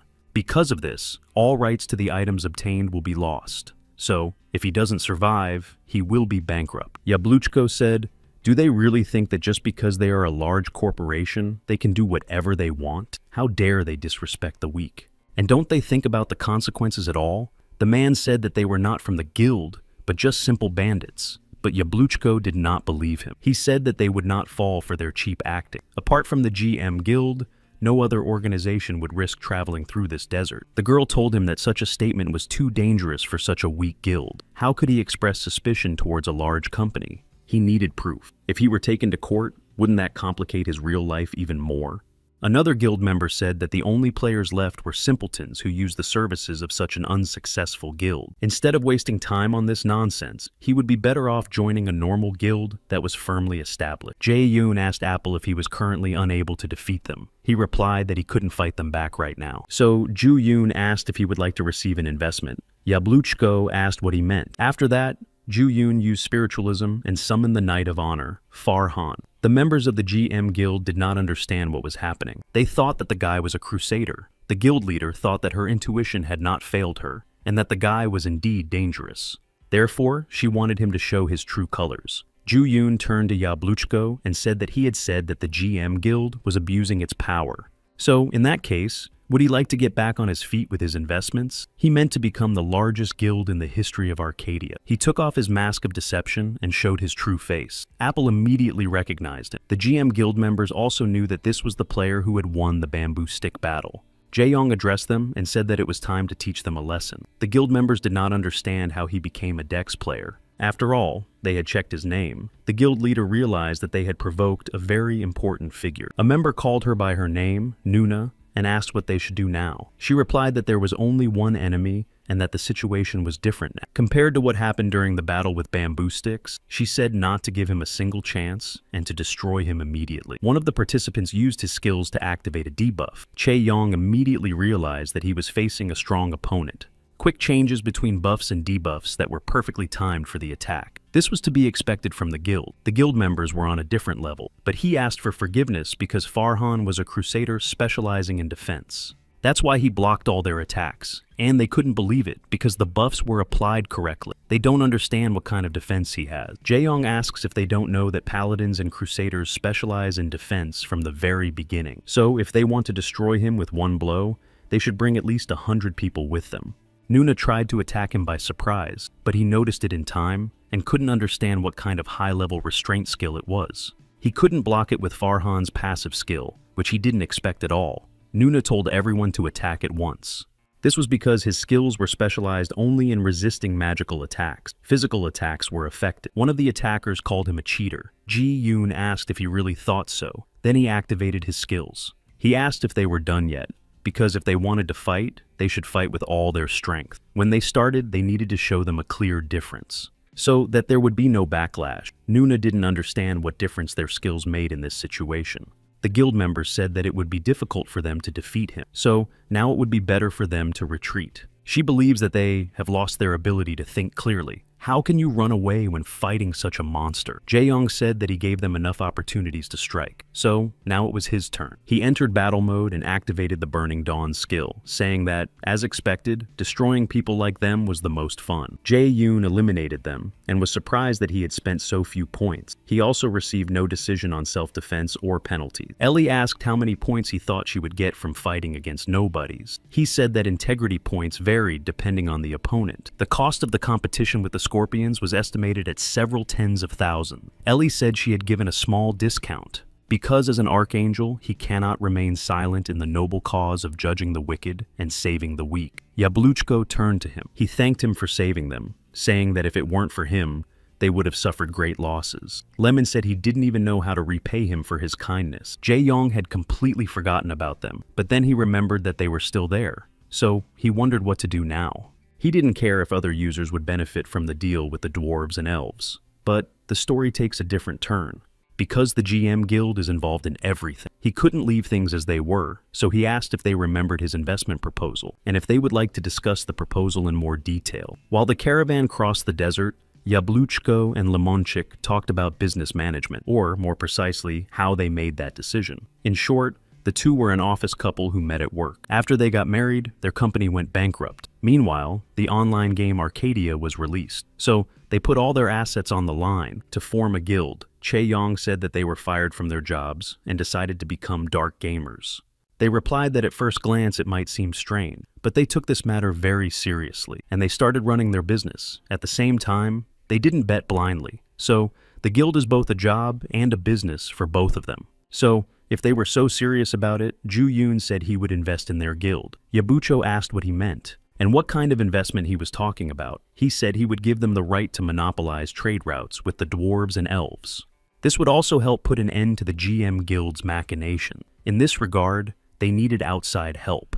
Therefore, he asked them to send him several videos of the game later. Yabluchko asked what it all meant. How could he monopolize trade routes with the dwarves and elves? Chae-yong thought he couldn't grasp the essence of it. Jae-yoon said that everything would be as he said. The guild would receive exclusive rights to transport and sell goods traded by dwarves and elves. Yabluchko replied that the GM Guild would not stand idly by and watch the situation unfold. Even he would find it difficult to control all their action. Jae-yoon said that there was no need to worry about that. From now on, the dwarves and elves would not make any deals with anyone associated with the GM Guild. Mr. Yabluchko asked why. He couldn't wrap his head around the fact that dwarves and elves would only make deals with small traders. This situation disrupts the balance of the game and defies common sense. Jo-yoon said that they would do so because he said so. Jae-yong created a contract in which 50% of the guild's profits would go to Dex. From the outside, the contract may seem unfair, but it is not. If it weren't for him, their business would have gone under long ago. Therefore, this is the only option. All they had to do in this situation was trust him. So, they agreed to the proposal and signed the contract. Jae-yong said that they had made the right decision. He would do everything to ensure that they would never regret their choice. He gave Mr. Yabluchko 10,000 gold coins. He said they would need the money for various expenses. So, let them consider it a prepayment, and when they go to the dwarf city, they should take his friend with them. He would introduce them to a user named Hentak. It would be faster if they got the information firsthand, so he was counting on them. Yabluchko asked if he would go with them. After all, he had entrusted them with such a large sum. He replied that he would soon have a lot of work to do. Some people had appeared who needed to be thoroughly trampled into the dirt. So, he put on a deceiver's mask and left. Despite Jong-yoon's frenzy, Yabluchko and Lemon promised that they would never become his enemy. Returning to real life, Jong-yoon called the CEO and said he had checked the video. Cho So-wook said that they had put all their energy into it, so it should blow up the internet. He thanked him for the opportunity to take revenge on GM. Jae-yoon said that he had simply asked for the video to be edited, and that he had done a good job and was completely satisfied. So, Ju-yoon asked him to upload the video as it was. The company's headquarters would quickly find out about it. In the third quarter, they expect a decline rather than growth. Choi Sung-ent, the head of GM Group, is not happy about this. He asked an employee how he could report such a thing to him. Sales of electronics and wireless communications fell by 80%. They were given director positions because they are called his sons. What do they actually do? They said they were doing everything in their power, but he told them to keep quiet. In a game that they ignored and dismissed as child's play, huge sales could be achieved. We are talking about 1 trillion won in sales and 700 billion won in operating profit, and they spent huge amounts of money on construction. Factories and technology development are absurd. That's why it's impossible to give the chair of the board to any of them. It is not for those who come here with such news, but for those who put in all their efforts. Their company must be #1 in the country, and if something doesn't work, they must make it work. They should follow the example of their younger brother, Choi Jae-kyu. He knew that everything would turn out this way. After the conversation, Choi was delighted that he had surpassed everyone who looked down on him. He won because he was ahead of his time. His brothers told him that he should be more modest about his successes. They did not believe that his growth would be eternal. He asked if they were not ashamed to follow him in order to express their comments. If they want to convince someone, let them use facts. After all, his dear older brothers should be well aware of the rules of their company, GM Group. If something doesn't work out, then you have to make it work with evil and force. After that, he returned to his office.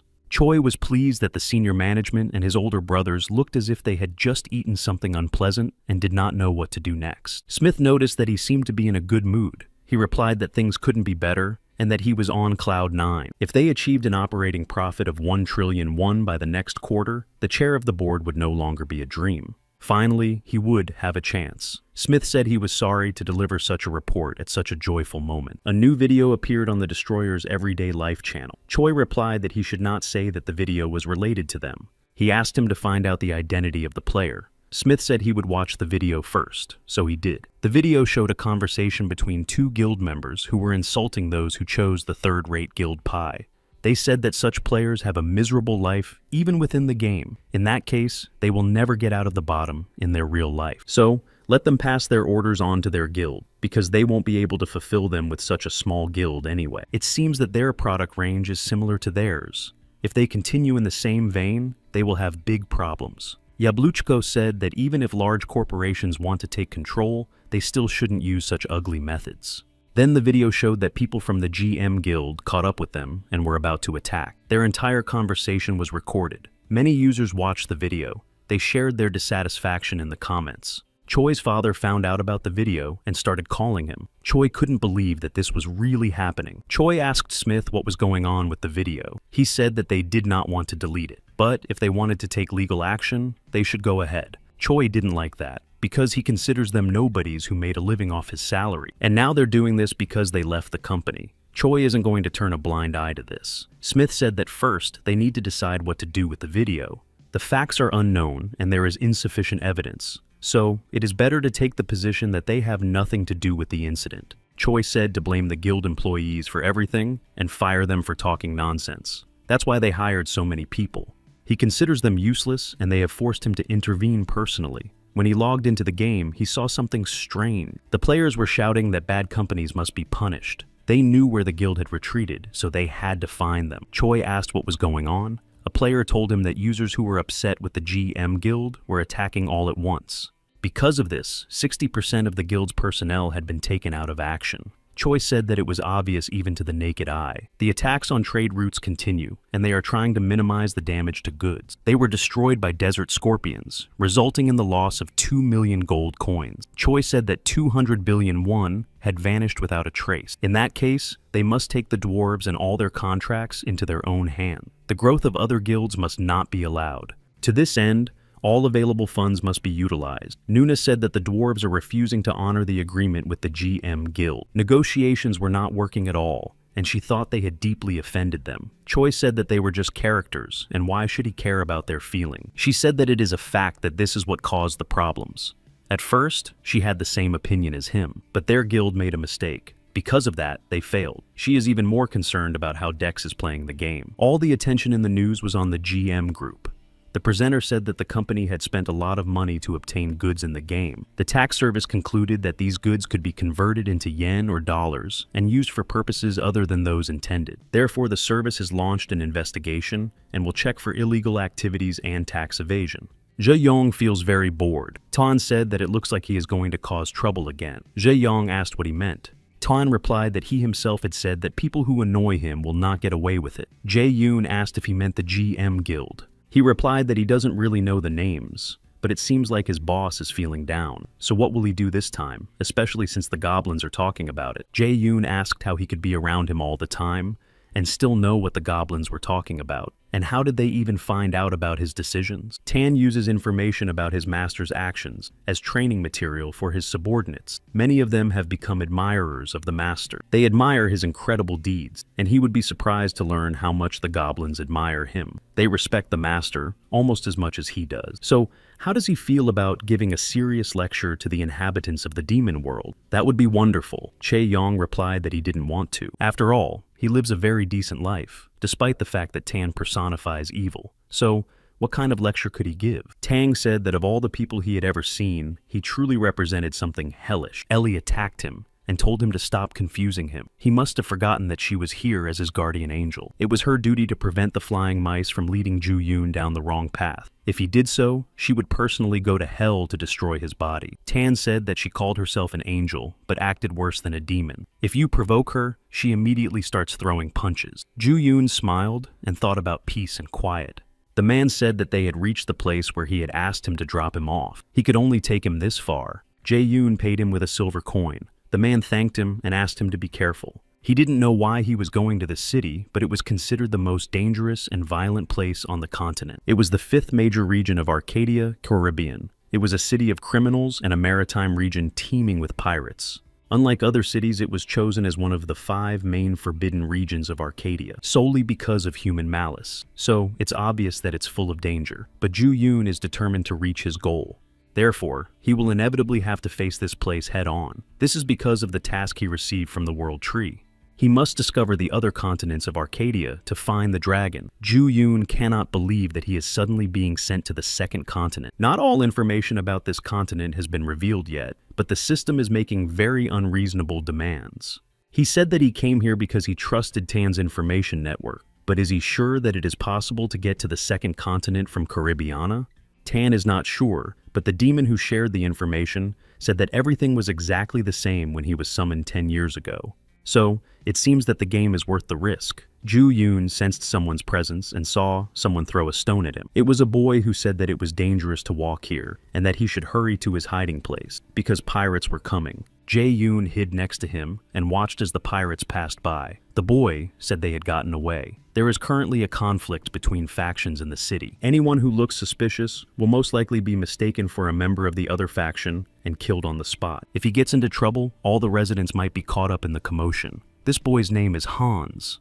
And why doesn't he know such basic things as a stranger? Jae Yoon said he had just arrived in the city. Hans was surprised that he really wasn't a local. Jae Yoon said he came here to get to the second continent. The boy thinks it's impossible, even if he avoids the pirates and sets sail. But no one has ever returned alive from the ocean, which is teeming with deep-sea monsters. Therefore, it is better to give up.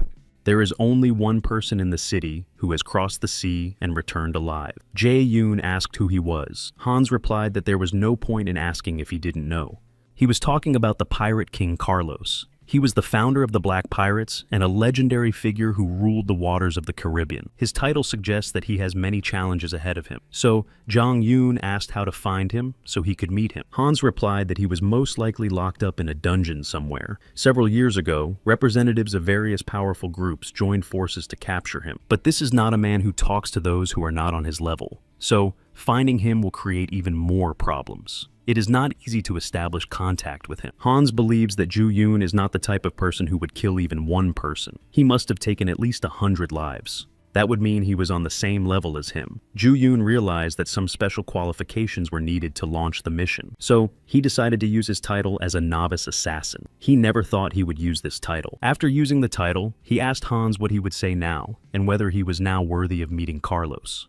Hans couldn't understand how, in an instant, he began to feel the energy of a man who had destroyed countless people. He possessed the same energy as the most influential figure in the Caribbean, the fallen pirate King Carlos. He was once a ruler and a rare criminal who filled the continent with fear. It seemed that no one could stand up to his powerful pirate fleet. But everything changed when that day came. His subordinate received an offer that would help him become the captain of the Black Pirates. The red-bearded captain, Abel, made a deal that he would give her half of his control over the Caribbean. She asked him what he would do, calling him Carlos's eternal right-hand man, Mr. Sparrow. Sparrow attacked him from behind, and Carlos couldn't believe he had done that to him. Thus, the Black Pirates were led by a new captain. Thus began the era of Captain Sparrow and Captain Redbeard. After the uprising, power in the Caribbean was divided into two factions. Because of this, victims can always be found in the alleys of their city. He really liked the old days. Hans knows that they are criminals. They do terrible things to earn a living, but they were loyal and romantic. Tan was surprised by these words.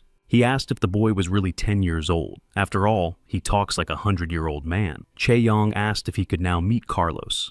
Hans replied that he was now on the same level as Mrs. Eibel. Even compared to Carlos, he had an equally impressive sense of intimidation. This problem was solved, but another problem was that no one knew where Carlos was. Hans said that the elite were constantly watching that place. Tan asked Ju Yoon what he was thinking about. He should just destroy everyone. Ellie pointed out that the city was full of people, so they have to restore justice. Jae Yoon said that the two of them are making a mountain out of a molehill to earn brownie points. He believes that at times like this, they are on the same wavelength. In any case, his goal is to cross the ocean. He certainly couldn't achieve this alone and would need outside help. But first, he had to deal with the top brass.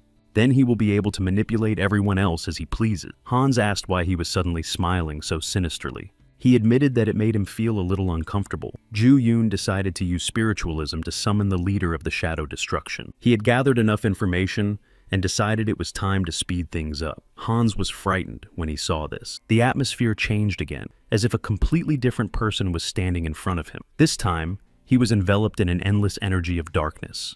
Jae-yoon said that it was an incredible skill that allowed him to hide and move in the shadows. Hans didn't know what to do and begged for mercy. He apologized for not recognizing him right away and asked him to spare his life. Jae-yoon thought it was due to the activation of passive skills and apologized, explaining that he had no intention of scaring him. But in any case, he was grateful to him and said that if everything turned out well, he would come to him later to play with him. Until then, he should take care of himself. Joo-yoon left him a gold coin and then disappeared without a trace. Alice analyzed the latest events in the game and reviewed all the tasks related to this city. She deleted all the tasks and set about rewriting the main scenario. A meeting of management and employees was held at the Korean branch. Kang Tae-hoon apologized for organizing the meeting so late. The employees wanted the calm to last a little longer after the incident with the World Tree. Kang Tae-hoon explained why he had called everyone together. It was related to the disclosure of confidential information of the first level, access to which is prohibited in accordance with operating policy. As is well known,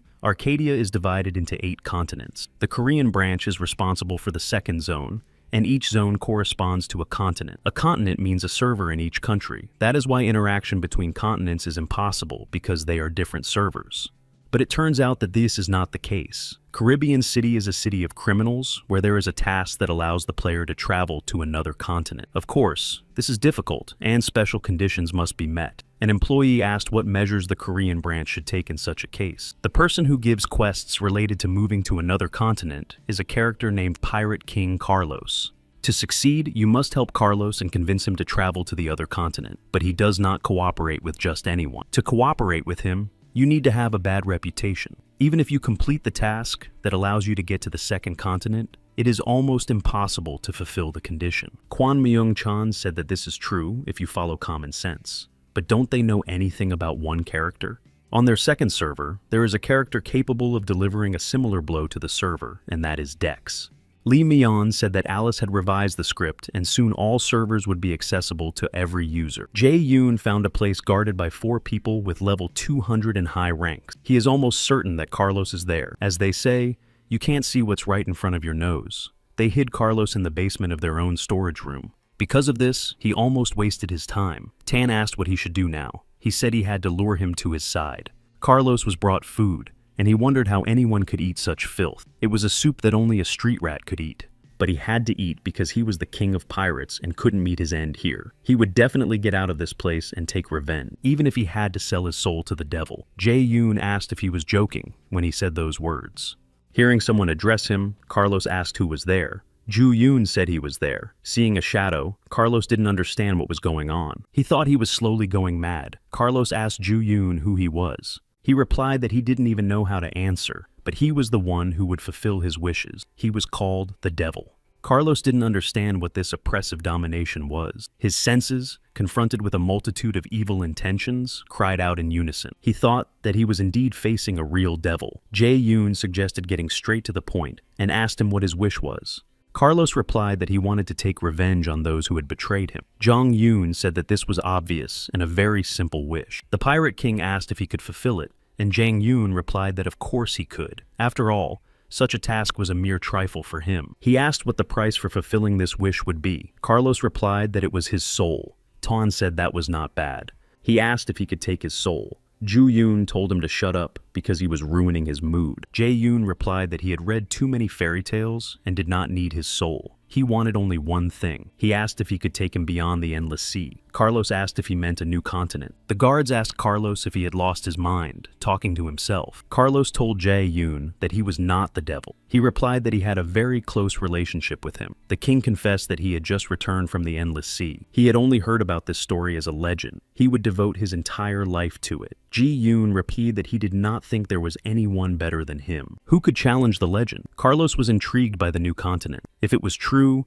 then the world was full of people who could bow down before him. They could give him their complete loyalty. So, Carlos accepted his offer, calling him a more devilish, nameless human being. Carlos promised that he would take him to the new continent. After that, the guards announced that Carlos had escaped. Therefore, they had to urgently report this to their superiors. They shouted for him to surrender because there was nowhere for him to escape in the Caribbean. He asked them how such a body could surrender and said that even if dozens like them rushed at him, they would not be able to defeat him. Before that, Carlos asked Ji-yoon how many he could defeat if he joined him against the entire might of the Caribbean. Jae-yoon said he could defeat all of them, but that wasn't very interesting. So, he had a slightly better plan. He gave Carlos a weapon.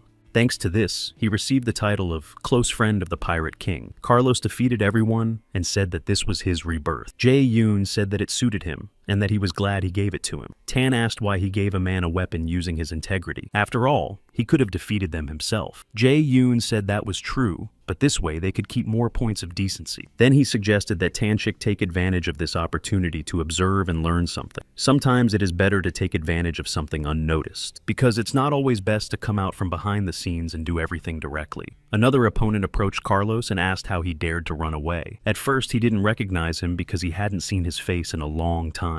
Then he said how many years and how many winters had passed, and called him a sparrow. The sparrow asked what he could do now that he had lost all his subordinates. He couldn't defeat them all. The elite troops of the red-bearded ones were on their way, and when Abel's troops arrived, it would be the end for him. Carlos replied that he had said so before. He meant that he had warned him that he would die a terrible death. Carlos used his deep-sea curse skill. Gorobets asked him not to come near him. The troops, seeing what was happening, did not understand where such power came from. No ordinary person could possibly cope with such power. But then they saw someone else. It was Ji-yoon. Abel asked Carlos if he had really made a deal with the devil. Seeing her, he said that it was Abel who had been busy pulling everything alive out of the Caribbean. He asked her if she was ready to pay for everything she had done. Carlos destroyed Sparrow and Abel. Then he asked who would be the next to go to hell. Ellie believes that the one-sided battle was wrong, but it was the punishment they deserved. Chae-yoon said that the most interesting part was just beginning.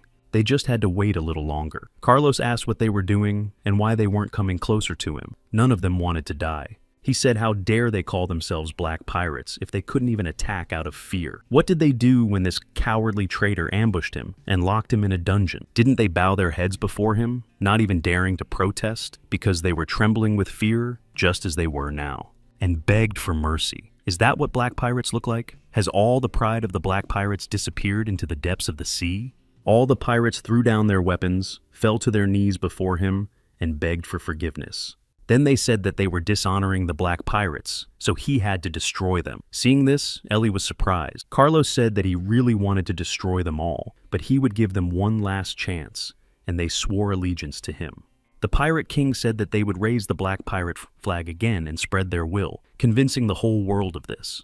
From that moment on, the Caribbean was united once again. They had to use every opportunity to spread this news to the whole world. All those who want to destroy this world, full of unfounded discrimination and inequality, and create their own world, where all people will be equal. The fugitive criminals and beggars must be informed. It doesn't matter who. Let everyone come to Caribbean and make their dreams come true. Here and now, they will take the first step towards true freedom. Together with his best friend, Dex, Ju-yoon said that something seemed wrong here.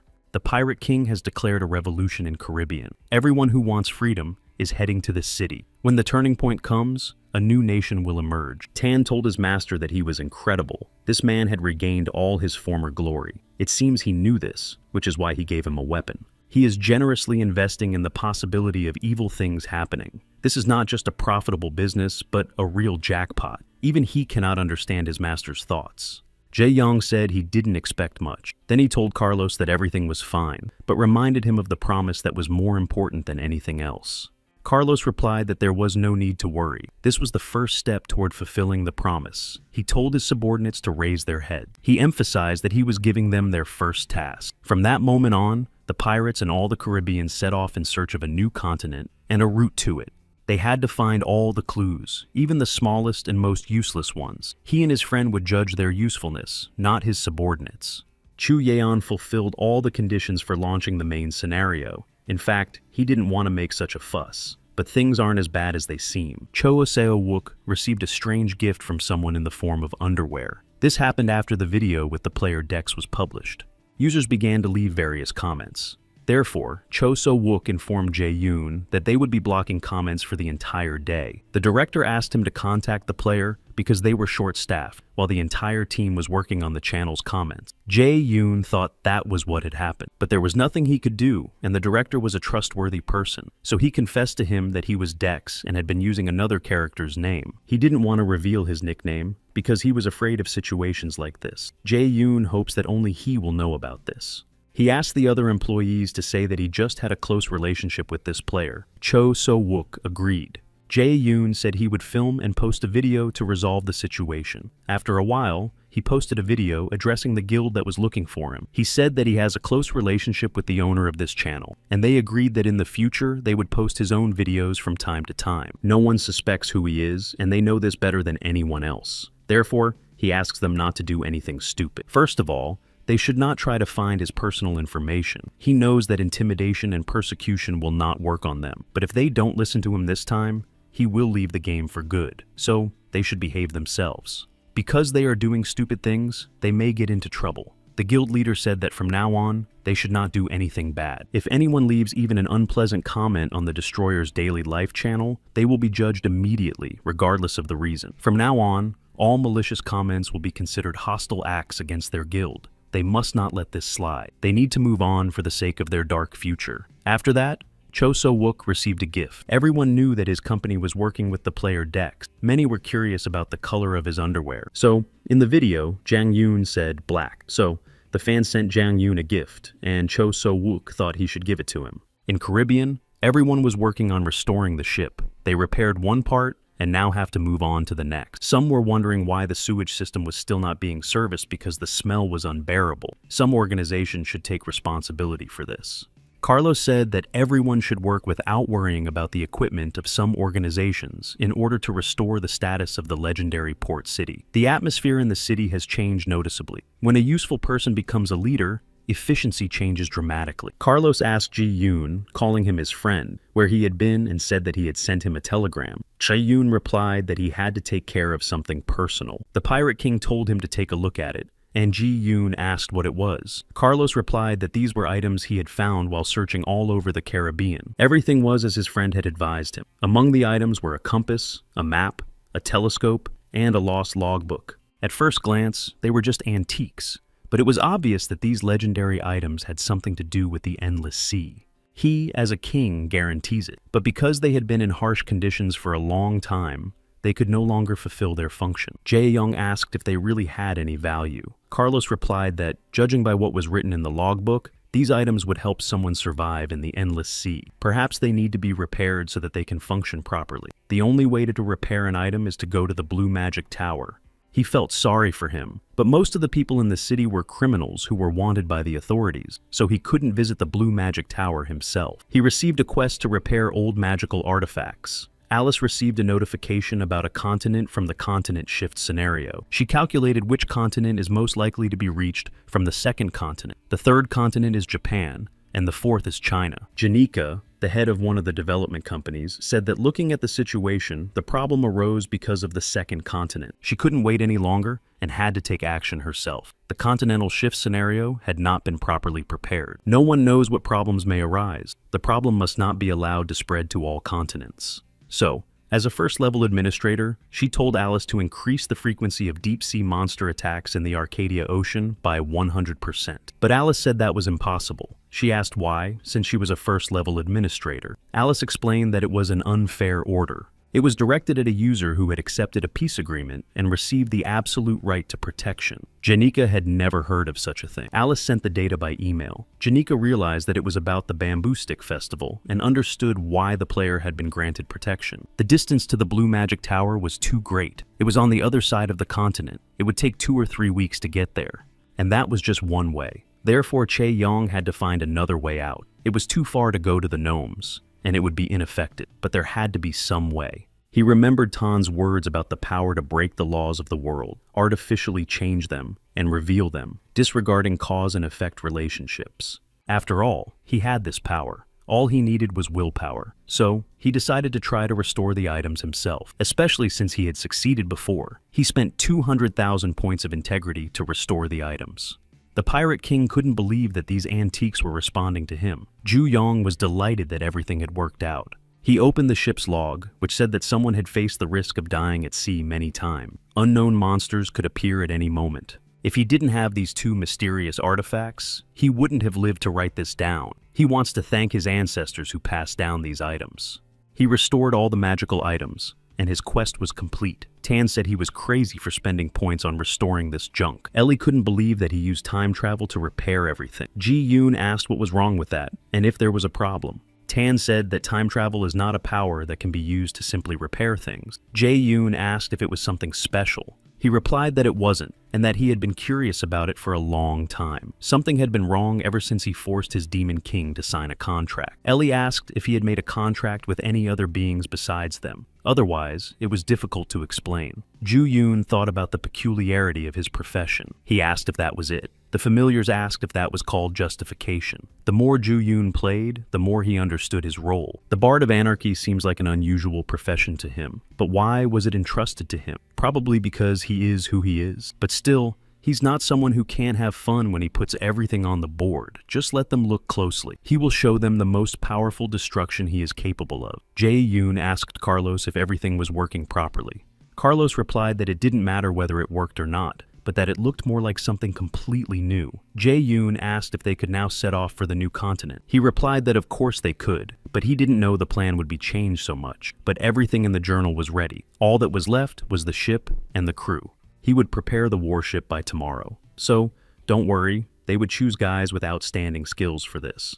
Jae-yoon asked what he meant. Surely he was supposed to go to the new continent with him. Carlos said that the Caribbean was in an unstable state, but he understood what Jae-yoon meant. Jae-young said that he was talking too much and asked if he was afraid of the sea. The Pirate King asked if he was trying to provoke him. After that, Ji-yoon received a notification that he had reached a branching point in the main scenario. The direction of the main scenario may change depending on the player's actions, so he must be careful while playing. He hopes he has correctly understood the turning point in the scenario. His goal is not just to go to a new continent. Jae-yoon wants to hunt the dragon that lives on the continent, but he cannot do it alone. He said it was dangerous, but the journey was full of terrible romance and exciting adventures. It was an opportunity to enjoy the sea. Carlos said that if the ruler of Caribbeana dies during the expedition, everything will go back to the way it was. It is his duty to protect this city. Jae-yoon said that it was very simple, and that he should not die, but conquer the sea and return. This would help immortalize his name in history as the discoverer of a new continent. Carlos asked what he wanted from him. Ji-yoon replied that he would go with him to the second continent. Now it was not just a matter of exploration with one ship, but of gathering together the black pirates and all the ships that could cross the continent. And waving the pirate flag, they would cross this cursed endless sea. They would raise the flag of the black pirates on the new continent, a continent that no human has ever set foot on before. He wants to share this moment with him at a time when criminals and pirates are despised by all. They are treated like insects. No kingdom or empire has ever accomplished this feat. So, Jong-yoon asked if he would join him to share the glory. Executive Director Kwon Myung-chan tells Kong Tae-hoon that the scenario of the continent's collapse is inevitable. He has just received permission to access the information. Only one user is completing the preliminary tasks necessary to travel to the second continent by taking control of the Caribbean. Kang Tae-hoon asked if a single user was going to move to another continent so quickly. Then he asked who was responsible for this user. Kwon Myung-chan asked what he meant. Kang Tae-hoon replied that it would be bad if a player who had been playing on the Korean continent moved to another continent. He could cause various problems or do strange things. According to the rules, they were not responsible for that, at least on that continent. The local department is responsible for that. He doesn't know what country it is, but he feels sorry for them. Carlos told the entire fleet to prepare for departure. From that moment on, all of Caribbean's forces were headed for a new continent across the boundless sea. Jae-young said that the time had finally come to set sail, and that the dragon's heart would soon be waiting for him. The Caribbean fleet set off in search of a new continent. A week has passed since their departure. They entered the endless sea. Carlos thinks it's really scary. So, did the name Endless Sea come from the endless depths, or from the wide-open horizon of the sea? The game warned that if he was offline for more than 3 hours, his character would die, and he would be sent to the nearest desert island. They are forced to stay online, and this is a harsher condition than it seems. The system does not want them to complete the detour quickly. This makes his heart beat faster. On the 10th day, due to an excess of mana in the atmosphere, unpredictable weather and ocean currents damaged the fleet.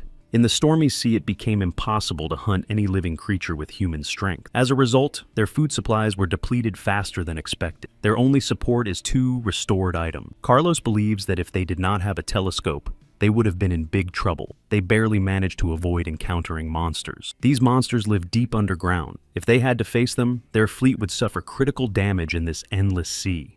Jae-yong asked about their current situation. At the moment, some ships have been destroyed by sea monsters and navigation systems have been damaged.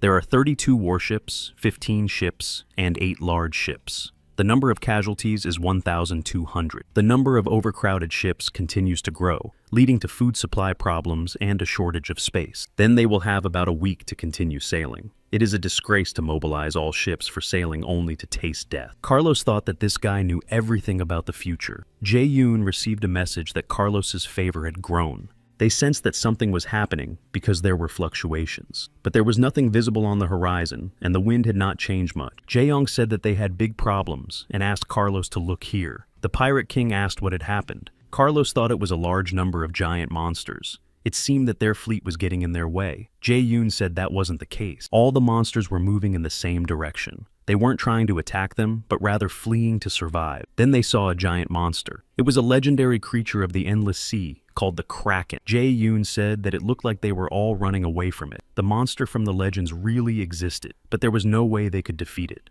Carlos said to retreat the entire fleet immediately. Ju-yong told him that it was too late because if they retreated, they would be destroyed immediately. So, he told the entire fleet to move forward and that he would take care of this monster himself. Ju-yoon decided to use spiritualism and summon the sanctuary of Amelia. Ji-yoon used his all-seeing gaze to identify his opponent's weak points and attack him. He destroyed one of the Kraken's hearts, and the pirates couldn't believe that he had cut it off with a single blow.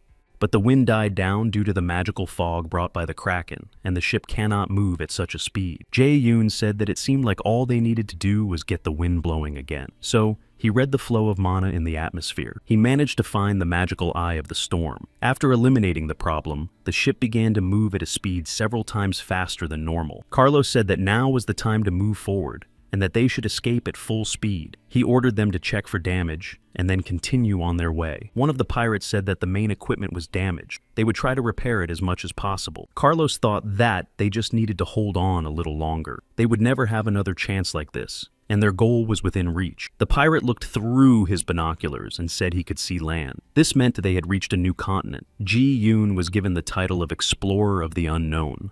The game used a real-time oral and written translation system from Korean to Japanese. Jae-yong said that this was his first trip abroad, so he was looking forward to it. A continent refers to a server in each country. Arcadia is a huge world consisting of a single server that users from all over the world can access simultaneously. Jae-yoon wondered how people would react if he posted this video. He asked Carlos if he was ready. Carlos replied that he had prepared everything he had been told to do. Ju-yong said that their pirate fleet was very conspicuous, so now all they had to do was wait until they caught his attention. In the port city of KL, not far from the Sea of Aidumi, ships that had never been seen before were spotted. They looked like pirate flags. Surely, an opportunity to take advantage of had finally presented itself. That was the opinion of the Coast Guard commander at the port named Minato. He told the Second Fleet to prepare to set sail. These must be pirates who have invaded the waters of Izumi, so they must prepare for battle.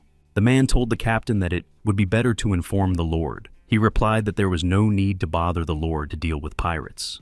But that wasn't the point. This was the first event since he started working here. Therefore, he couldn't let some non-playable characters get in the way of profit. So, he decided to deal with it himself. He noticed that these were not NPCs, but users. Chae-yong, watching through binoculars, also noticed an interesting change. Carlos said that there was an enemy fleet on the horizon. They would be attacked first if they continued. So, they needed to prepare for battle. Ji-yong said to wait a little, because in this case, important procedures had to be followed. First, they had to try to talk. Carlos said that according to Dex's decision, all ships except those in the Black Line should be on standby. They needed to try to contact the enemy. The Pirate King thought this was imprudent. They had crossed the sea not only for piracy, but for great achievements.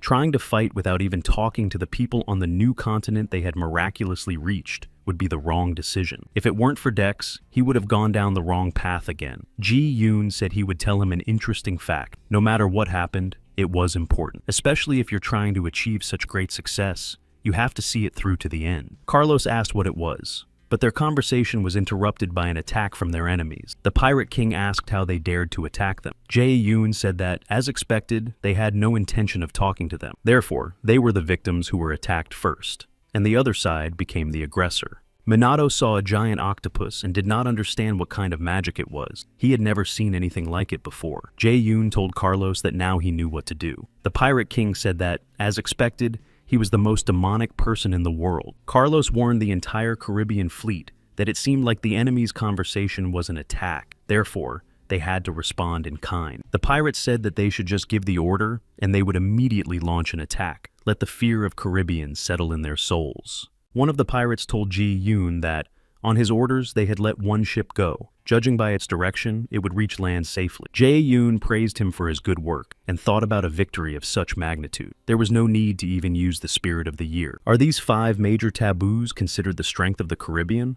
If so, then it was time for the conversation he had been waiting for. The pirates captured Captain Minato. Jong-yoon said he was pleased to meet him. Minato only said that death was the punishment for dying at sea. Jae-yoon was surprised that he understood his words. Minato asked if he was also a user, and then asked if he even knew who he was. What was he doing? The ruler of Izumi was behind him. If he didn't resolve the situation right now, he would be declared a wanted man. Chae-young said that the translation system was incredible. He asked him what to do with this loud guy. He replied that they did well to catch him. Then he said they could destroy him. Carlos said they had destroyed several of their ships as he had ordered. Tan was delighted with his master's actions. He considers him a true devil and constantly records all his behavior in his book. Carlos added that because of the destruction of the ships, they were barely able to sail. Chae-young said that now they were ready. Then it was time to raise the flag on the new continent. The inhabitants of the continent wondered where these guys had come from.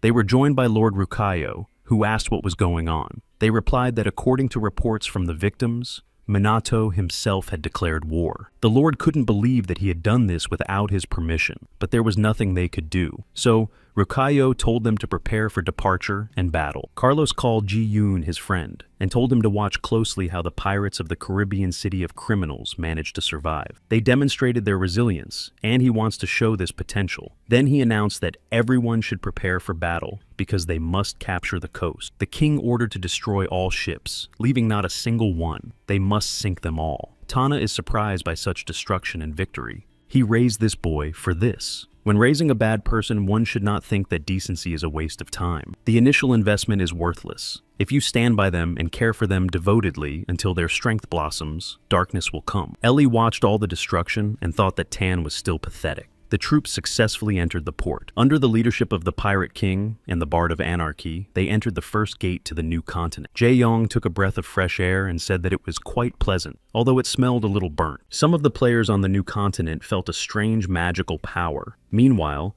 a meeting was held at the Japanese branch of Arcadia. They began briefing on the security plan for the Shoin Empire. Nishikawa Shoto, the chief scriptwriter, gathered everyone to solve the problem.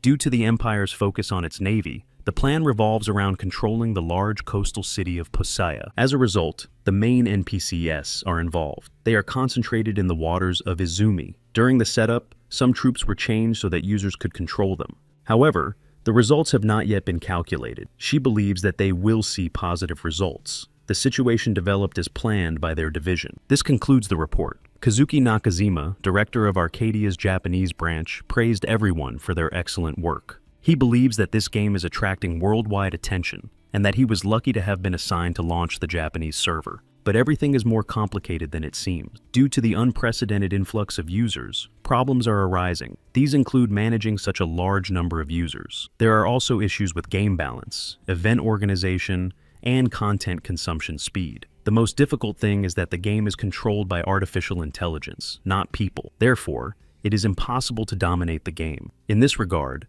their department carried out a project to support the Shoin Empire in complete secrecy. Its main goal is to convert most of the money received by the Japanese branch into game money and by the main NPCs in the game. The strategy worked, and the characters can now be controlled. A lot of money was spent on this. If they can control the game, they will make a profit. All they need is a little time, and the Empire will be completely controlled by their Japanese branch. Carlos ordered the pirates to take care of food and water and, if possible, not to touch the belongings of ordinary residents.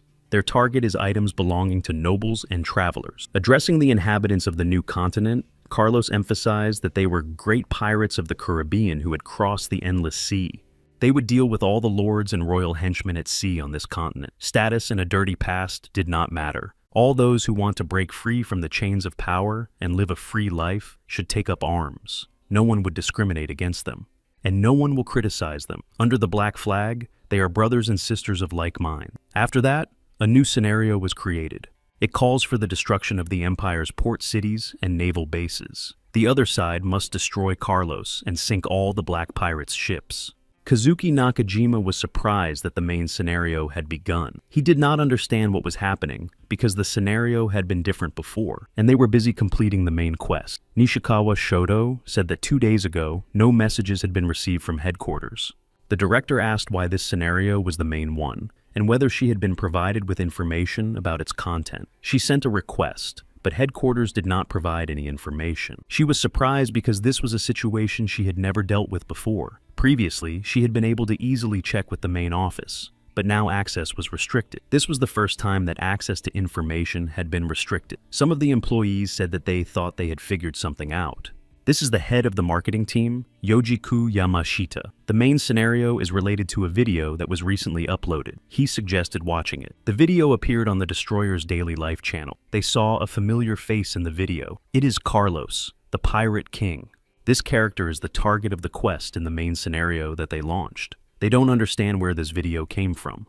Yamashita Yojiku said that he had been following this channel for a long time, because it was unusual. It belonged to a user from the Korean continent. The user who plays on the Korean continent moved to Japan. He raised his flag and began to control the continent. Yoshiku Yamashita asked if it was possible for users to arrive from another continent and influence the main scenario. It must be some kind of mistake. The director thought about their plan and wondered why he came to their continent. Was it possible that the Korean branch had noticed their plan? And if so, could they be in trouble? A moment later, he called the Korean branch. He told Kwon Myung-chan that the gift sent from Korea had been very well received. Without his knowledge, something very interesting was happening in their region. Kwon Myung-chan asked him to address him by his title. He replied that he had the same authority. Kazuki Nakajima thought he was mocking him and asked what their branch was doing if things had come to this. He thought there was a standard procedure.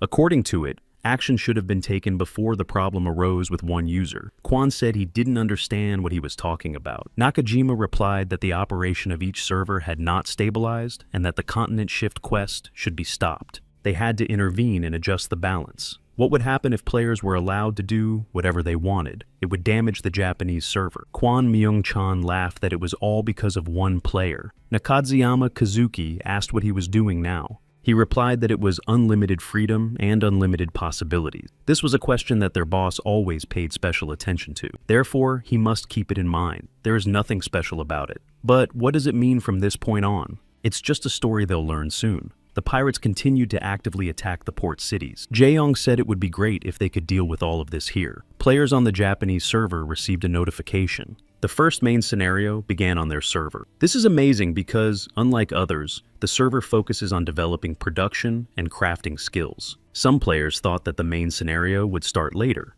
Everyone was interested in the reward for completing the quest. Therefore, the players suggested that everyone try their best. They are determined to destroy the Pirate King Carlos, but he is level 240 and not so easy to defeat. A boss with such a level cannot be defeated now when there is no one among them who has reached at least level 200. Jae-yoon thinks there's nothing wrong with that, but there's a feeling that something unfair is going on, and it makes sense.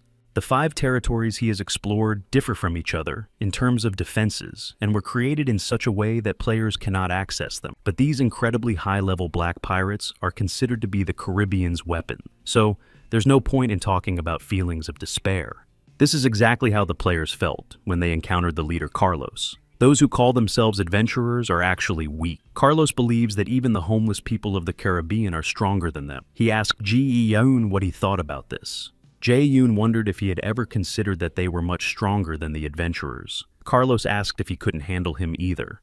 He doesn't know if his friend uses his strength, but he gives off such a strong aura of oppression that even he finds it difficult to deal with him. Tan said that it was obvious that bad people could recognize other bad people from afar. After all, there are people who can recognize evil and wickedness in others. Ellie said that she had repeated over and over again that the master was the best among men. Ju-yoon asked Carlos if the strategy he had told him earlier was enough, and whether it would help put an end to this chaos. He replied that of course it would. Until then, they had stuck to the usual hit-and-run strategy. But the Empire had noticed this tactic and repelled all the artillery that could be used as weapons, so it started to get annoying. The strategy he came up with was as follows. they would go to the main camp. Posea was the largest naval base in the Shoan Empire. He had heard that it was the only fortress with large reserves and that they needed to take control of it. Then even the Empire's land forces would not dare to approach them. But there is one problem. They have to attack a protective magic circle. It is called the Eternal Protection that surrounds the entire Posea. They say that this eternal circle was created by a great archmage in the past. It easily blocks attacks from ordinary ships. Che Yong said that it seems that ordinary attacks will not work here, so it is necessary to neutralize the circle. Perhaps without the protective magic circle, everything will be much easier. Then there will be no need to worry about it. Jae Yoon said that they had done very well so far, and that he would take responsibility for opening the circle. After all, this is the best way to deal with those who lie in wait, relying only on their shields. The players of the second continent informed the admiral that enemy ships were approaching. Chief of Staff Admiral Caravella wondered where these pirates had come from. After all, it was known that it was impossible to cross the endless sea. He asked if the magic circle was okay. His subordinate replied that it was. The magic defense was activated. The mana stones and mages were on standby. The admiral believes that as long as there are no high-ranking mages among the pirates, there will be no problems. They are under eternal protection. It is a magical shield consisting of 7 circles created long ago by a great wizard under contract with a dragon. Admiral Caravella said, "How dare the pirates attack such a key strategic point of the Empire? He will make them pay for their recklessness." He ordered everyone to prepare for an attack. Ju Yoon warned Ellie to be on guard. He didn't care about the strength of the attack. The main thing was to disperse the magic. Jae Yoon asked her why she was suddenly so upset. Maybe she didn't like what he was doing. He didn't like it either, but he was worried about something else. Maybe it was because he had done many bad things when he arrived on the continent. Therefore, he had to minimize the damage. Even if it was inconvenient, he would still try. Surely that was what Ellie wanted. He asked her to tell him if she could help. She replied that if it was possible. Now he is going to attack the fortress. So, everything must be done to ensure that this never happens again. After all, he can destroy everything so that it cannot be restored. Tan said that for the first time in his life, he had no comment on her words. Jae Yoon asked if she was asking him not to do it moderately, but to destroy everything completely. Ellie replied that that was exactly what she wanted. He asked why, and she said because it was the truth. She couldn't tell him exactly, but he would see for himself. To prevent further chaos and casualties, the fortress and everything in it must be destroyed to the ground. Tan thought that even a chicken wing can be evil. He said she was a wonderful creature. She showed angelic strength. Yoon asked if she was sure. She believed that as long as there was resistance, battle was inevitable. He cannot stop it. But in the grand scheme of things, they are choosing the better option. Jae Yong said that if she asked him to, he would do as she wished. Ellie replied that he must try to do everything more thoroughly to completely destroy the city. Carlos emphasized that they were getting closer to their goal and asked what Jae Yoon should do with the magic circle. He decided to use the powers of Merlin, the great wizard of truth. Carlos believes that his friend is a man who knows no bounds. Jae Yoon began the destruction using his magician's skills. He created a mini-game to remove the magic spell. The Admiral cannot believe that this is magic created by a human being. He believes that there is another world beyond the endless sea. There is a legend that one day a great catastrophe will come from beyond the continent. So, he wondered if the legend was actually true. Jae Yong said he was worried whether Ellie would like it. Then he destroyed all the fleets of the Shoan Empire. After destroying everything in his path, he was given the title of Bringer of the Apocalypse and Master of Magic. He also received points for integrity. Tan asked the master who he really was, because even a wizard couldn't perform such great magic at such a different level. Ellie said that she had felt this before, and that, as she had thought, he was an unusual person. Chae Yong admitted that it was very difficult. The condition for a successful spell was to win a mini-game. If he had made even one wrong move, nothing would have worked. Tan asked if he knew what the 8th circle was. He shouldn't end the story by saying that successfully casting a spell was difficult. Ellie confirmed that it was indeed difficult. If it were magic that could be used so easily, 9th circle magic would have been widespread among humans long ago. Jae Yoon was surprised that he lost so many points. Ellie warned him that she had minimized the use of points, but this was 8th circle magic. Tan agreed that thanks to this magician, he had done a good job. Ju Yoon was ready, but it had been expensive. He had spent more than he had earned, but a large number of views were guaranteed, so he had to think positively. After that, he uploaded a video that excited Nakajima Kazuki. He doesn't understand what happened and wonders if a huge monster has invaded them. The Empire's fleet has been destroyed, and the city completely ruined. Part of the Empire's territory has been captured by black pirates, but the city was supposed to be protected by a barrier. As it turns out, The barrier was disabled by 8th level magic. Only dragon level creatures can use it, according to the settings. Kazuki Nakajima does not understand what is happening. It is ridiculous that the situation is so complicated because of just one player. He thought about Kwon Myung-chan's words and what they meant from this moment on. It was just a story they would soon learn. He cannot stop thinking about the endless possibilities and boundless freedom. Now he understands what it all meant. The story of the incident in Arcadia,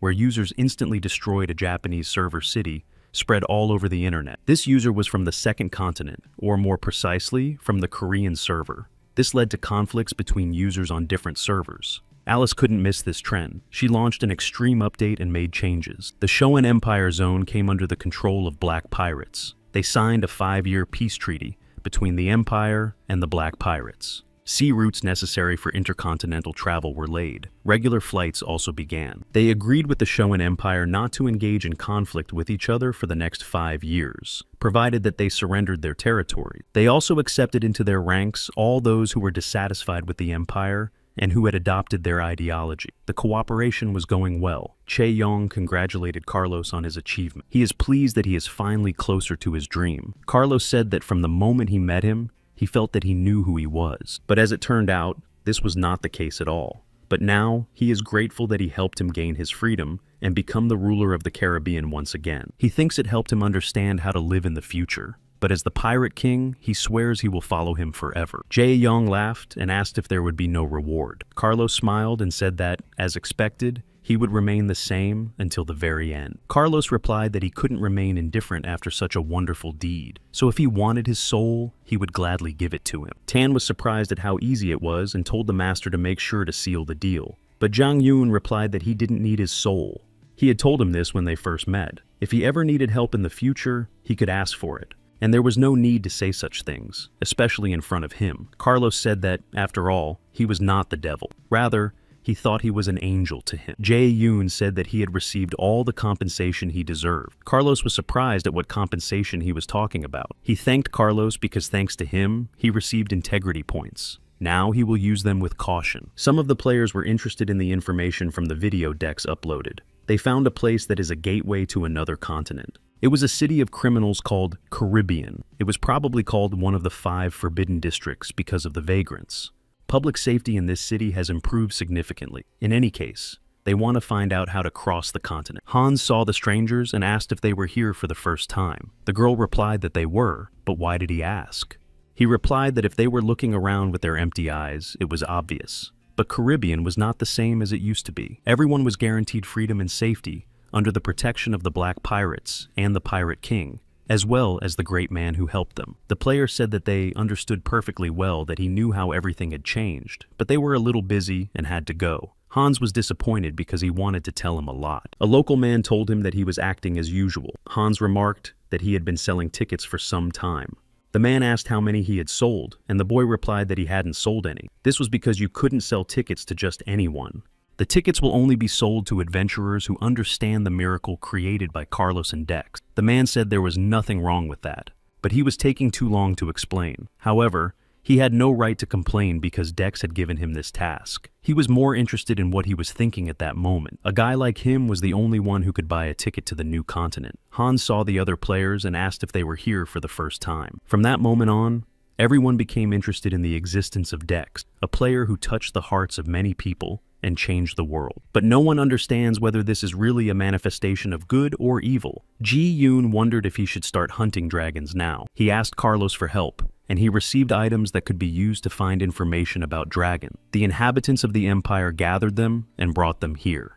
What are the chances that there is a lot of useful information among them? Ju-yoon thanked him, because thanks to him, his hard work was cut short. Then he asked him to make sure that no one could get here from now on. Carlos agreed, but he was a little confused. He didn't know what he was planning to do next after ravaging the new continent. Jae-yoon looked through various records and books to find any information about dragon. He managed to find out something.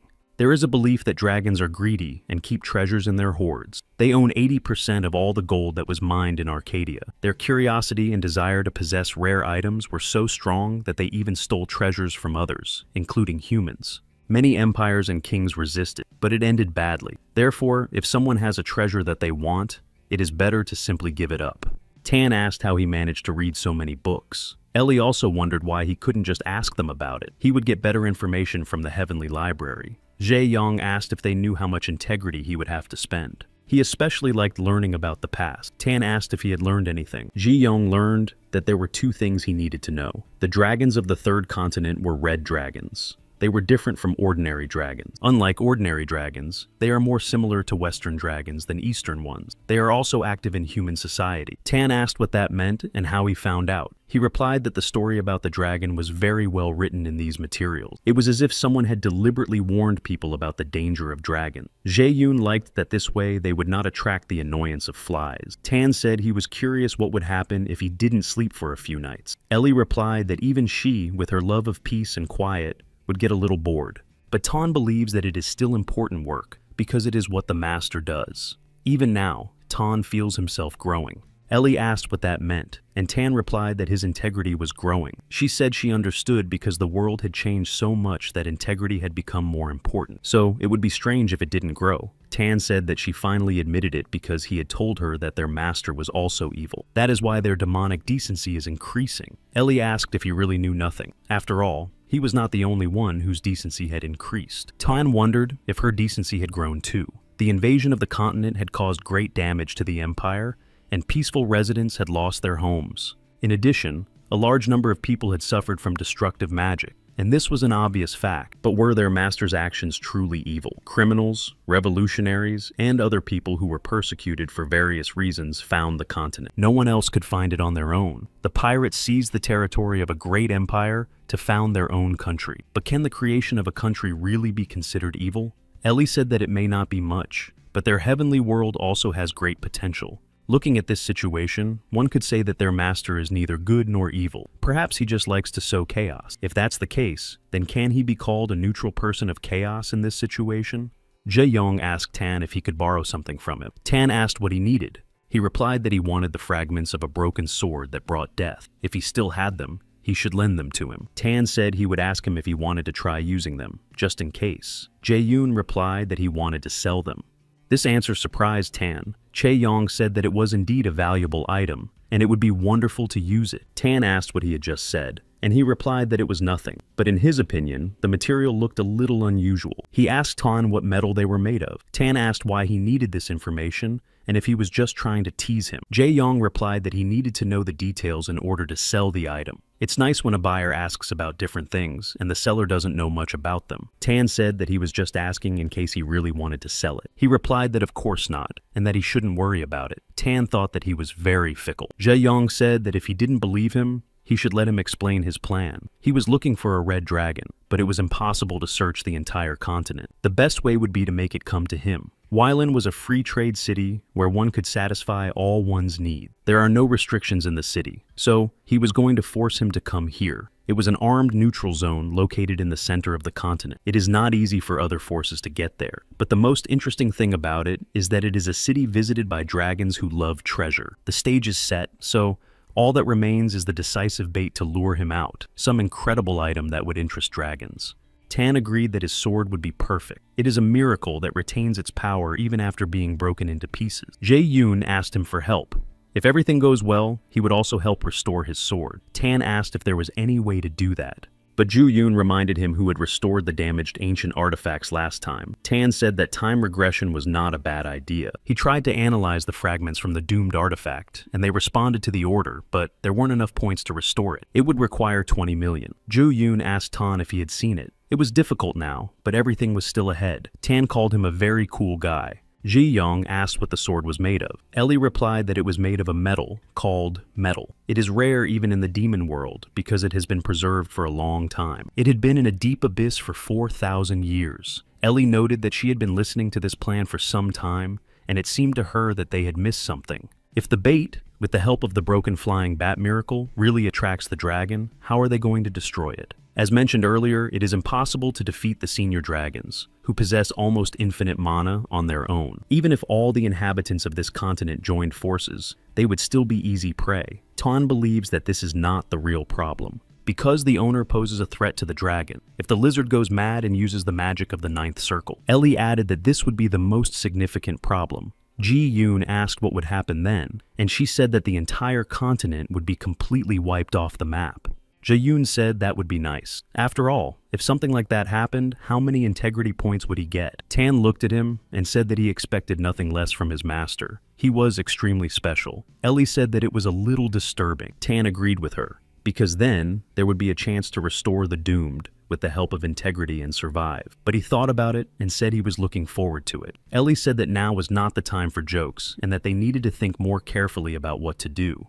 Ji Young laughed and told her he was just joking. He had figured out what to do and was absolutely sure. He took out a bamboo stick and said that there was one of them and one of the dragon. The elves learned that humans had discovered a new continent, so the elf queen Melissa decided to tell the world tree about it. As a result, fewer people came to their village, but she thinks that sometimes they lack such freedom. According to the wind spirits, it was all thanks to Ji Yoon, and she couldn't help but admire his exploits. She wondered what he was thinking. She also wonders how far he can go. She eagerly awaits the day when she will meet him again and apologize for her feeling. The World Tree said it would forgive her because it feels the same way. There is nothing wrong with having special feelings for great people. She asked Ji Yoon for a favor and thought he had forgotten about it. But he really intends to find the dragon's heart. So it seems that the day when her ancient wish will come true is very close. Tan cannot believe that with the help of a bamboo stick, Ji Yoon will be able to destroy the ancient dragon with one blow. Ellie said that she was really happy to see such an incredible object again. Ji Yoon asked how she liked the plan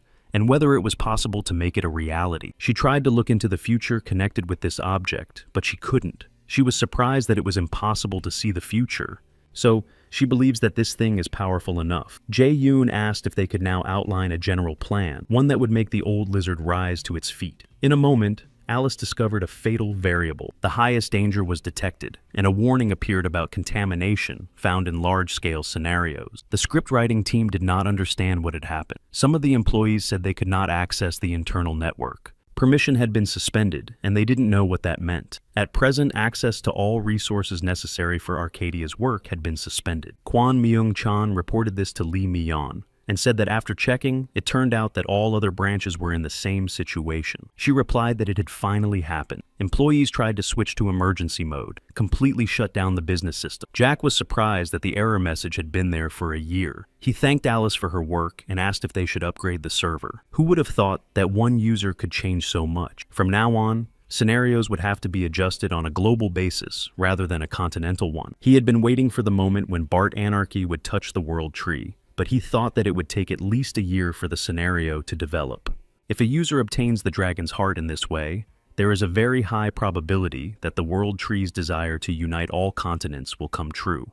When this happens, endless chaos will reign in Arcadia, accompanied by enormous changes. But still, it's fun. Jack is curious to see what will happen next. Lee Mi-yeon decided to hold a meeting with all the branch managers who run Arcadia. She thanked everyone who joined because the issue was urgent and she had no choice. But they have to understand that. Everyone wants to know why everyone's work is failing. Is it because of the implementation of the main scenario? But according to the answer, the decision is made by Alice. No one believes that Alice is overworked, and doesn't that prove that she is incompetent? Lee Mi-yeon said they were wrong. She gathered everyone not to discuss Alice, but to inform them in advance about what will happen to Arcadia in the future. As is well known, the world map represents the 8 continents of Arcadia, and in the future, the world map will change. No one can believe that all the continents will merge into one. Lee Mi-yeon understands their confusion and does not know what will happen in the future, but now he thinks it's a premature and crazy move that will do more harm than good. But it's not their choice.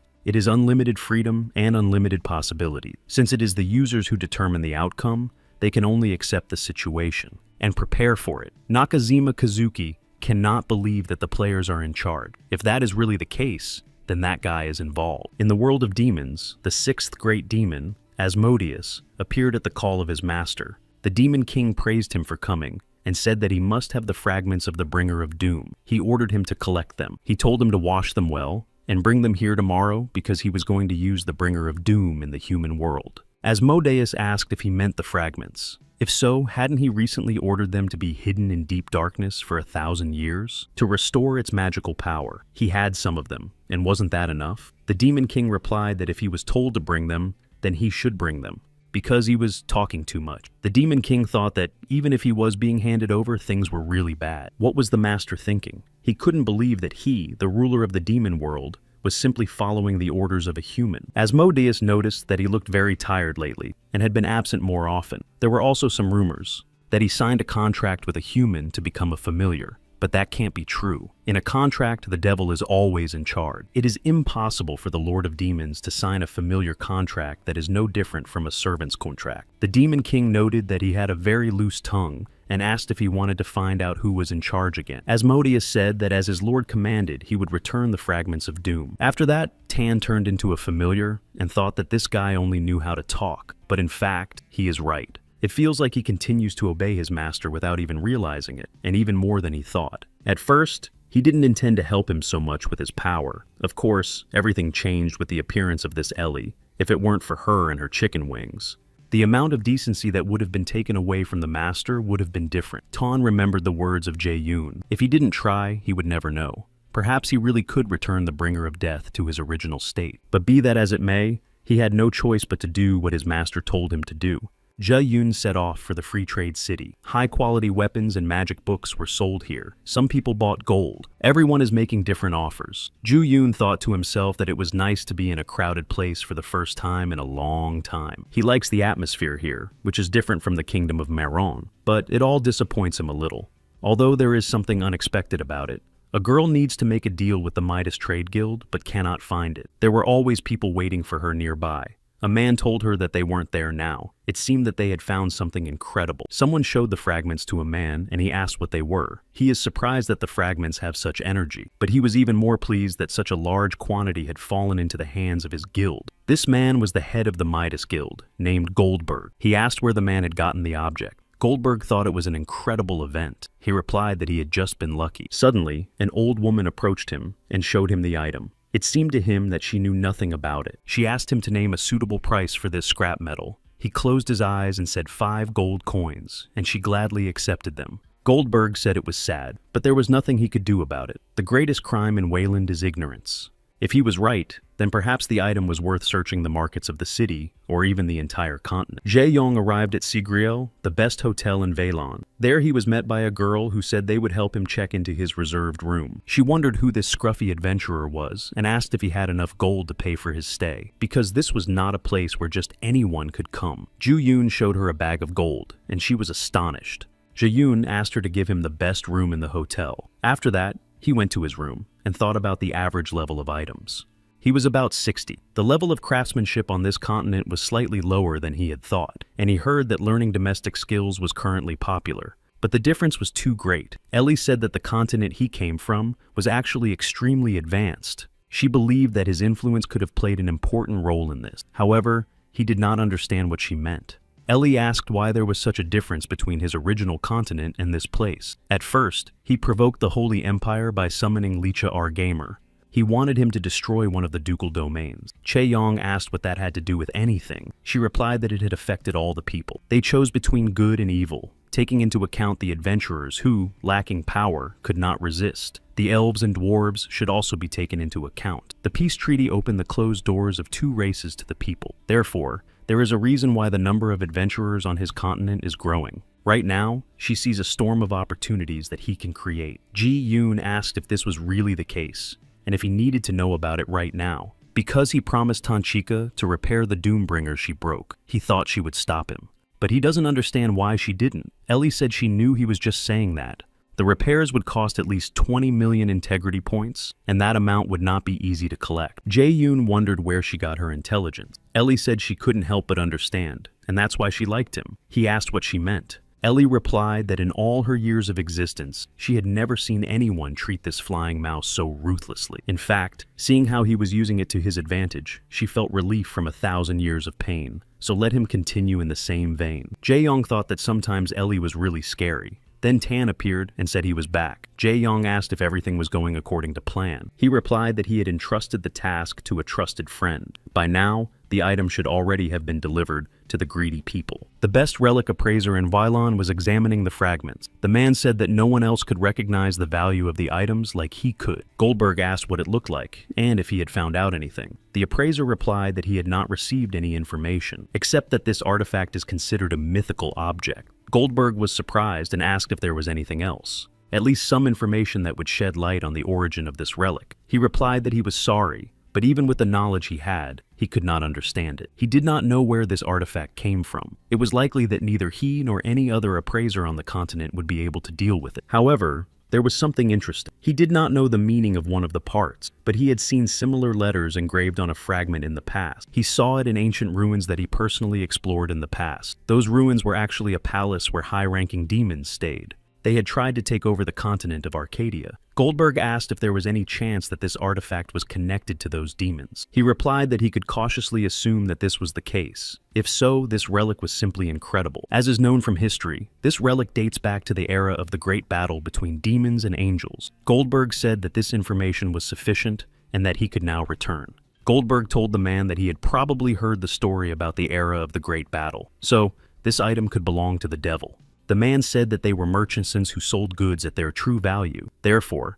it did not matter whether this item belonged to a demon or an angel. Goldberg replied that it still seemed like this item couldn't be sold in the usual way. He said to place the item in the center of the Vylon market and tell as many people as possible about it. This unrecognizable ancient relic was put up for auction. The bringer of doom was proudly displayed in the center of the market. Those who heard the rumors tried to verify the information about the item. Unlike Che Yeon, other players could only check the description window. All they saw there were question marks. The only thing they could check was the item's class, but even that information was enough. The item aroused incredible curiosity among users.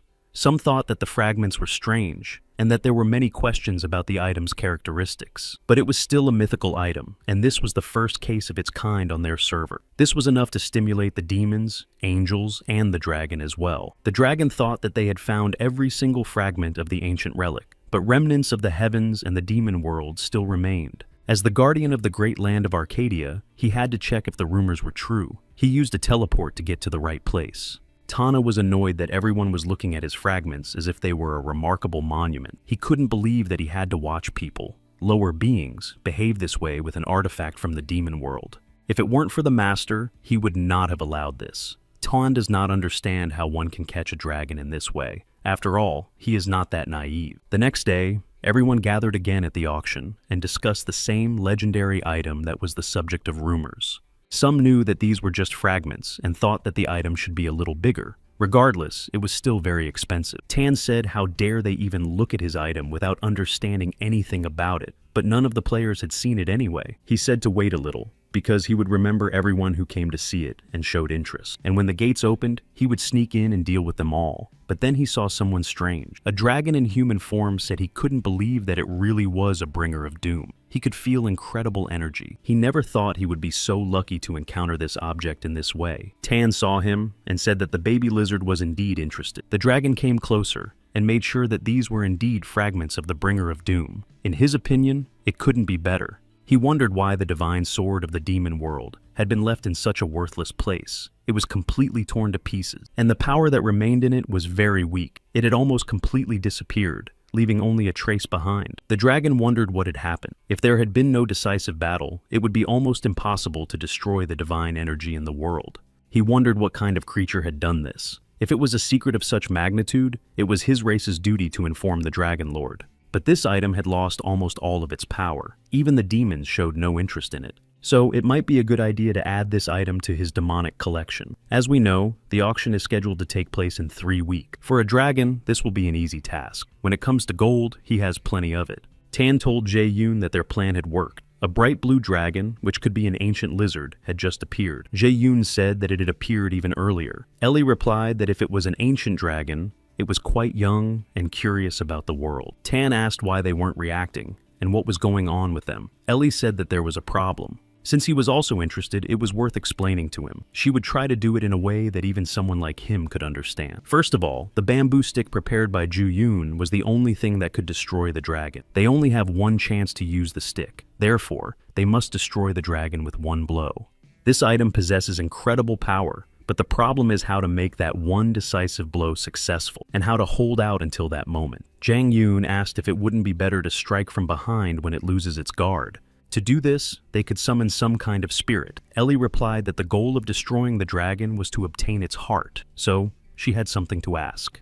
Is the size of a human heart the same as the size of a dragon's heart? Jae Yoon asked how size was relevant. She replied that considering that dragons possess incredible strength, it is likely that the one with greater mass will have greater power. If a dragon dies in human form, the energy and life force accumulated in its heart are released and instantly dissipate. In this case, all that remains of the lifeless body is a human heart with a small amount of mana. To obtain the dragon's complete heart, they must corner it, force it to assume its true form, and strike it with a stick. Ji Yong thought that it was possible to corner him without using a bamboo stick, but it was very difficult to do.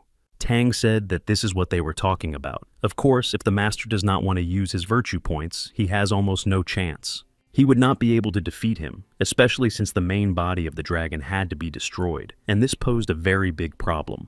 Jae-yoon asked him to tell him more about this moment. Tan said that, first of all, dragons use 9th level magic. There is a reason why lizards refuse to play the puppet game they are used to playing in the human world and return to their original form. They are actually so evil that they don't know what to do or when they feel their lives are in danger. When a dragon returns to its original form, it always recites the 9th circle spell. Tan asked if they remembered the magic of the 8th circle that the master had recently used. The 9th circle is a completely different and higher level of magic. If he creates the 9th circle, he will be able to divide the map of this continent. Jae-yong thought that if that happened, it would be a good angle for a video. Ellie said she had a slightly different opinion. If the dragon created the 9th circle, it would probably use the magic to target Jae-yoon. For example, transcendental magic, which is capable of destroying beings lower than him. But maybe it would be a different type of magic. She couldn't say for sure, but since their master was human, there was a chance he wouldn't be able to defend himself against this magic. Tan said that even though he made a mountain out of a molehill, it might become a real problem. He is worried about his sword.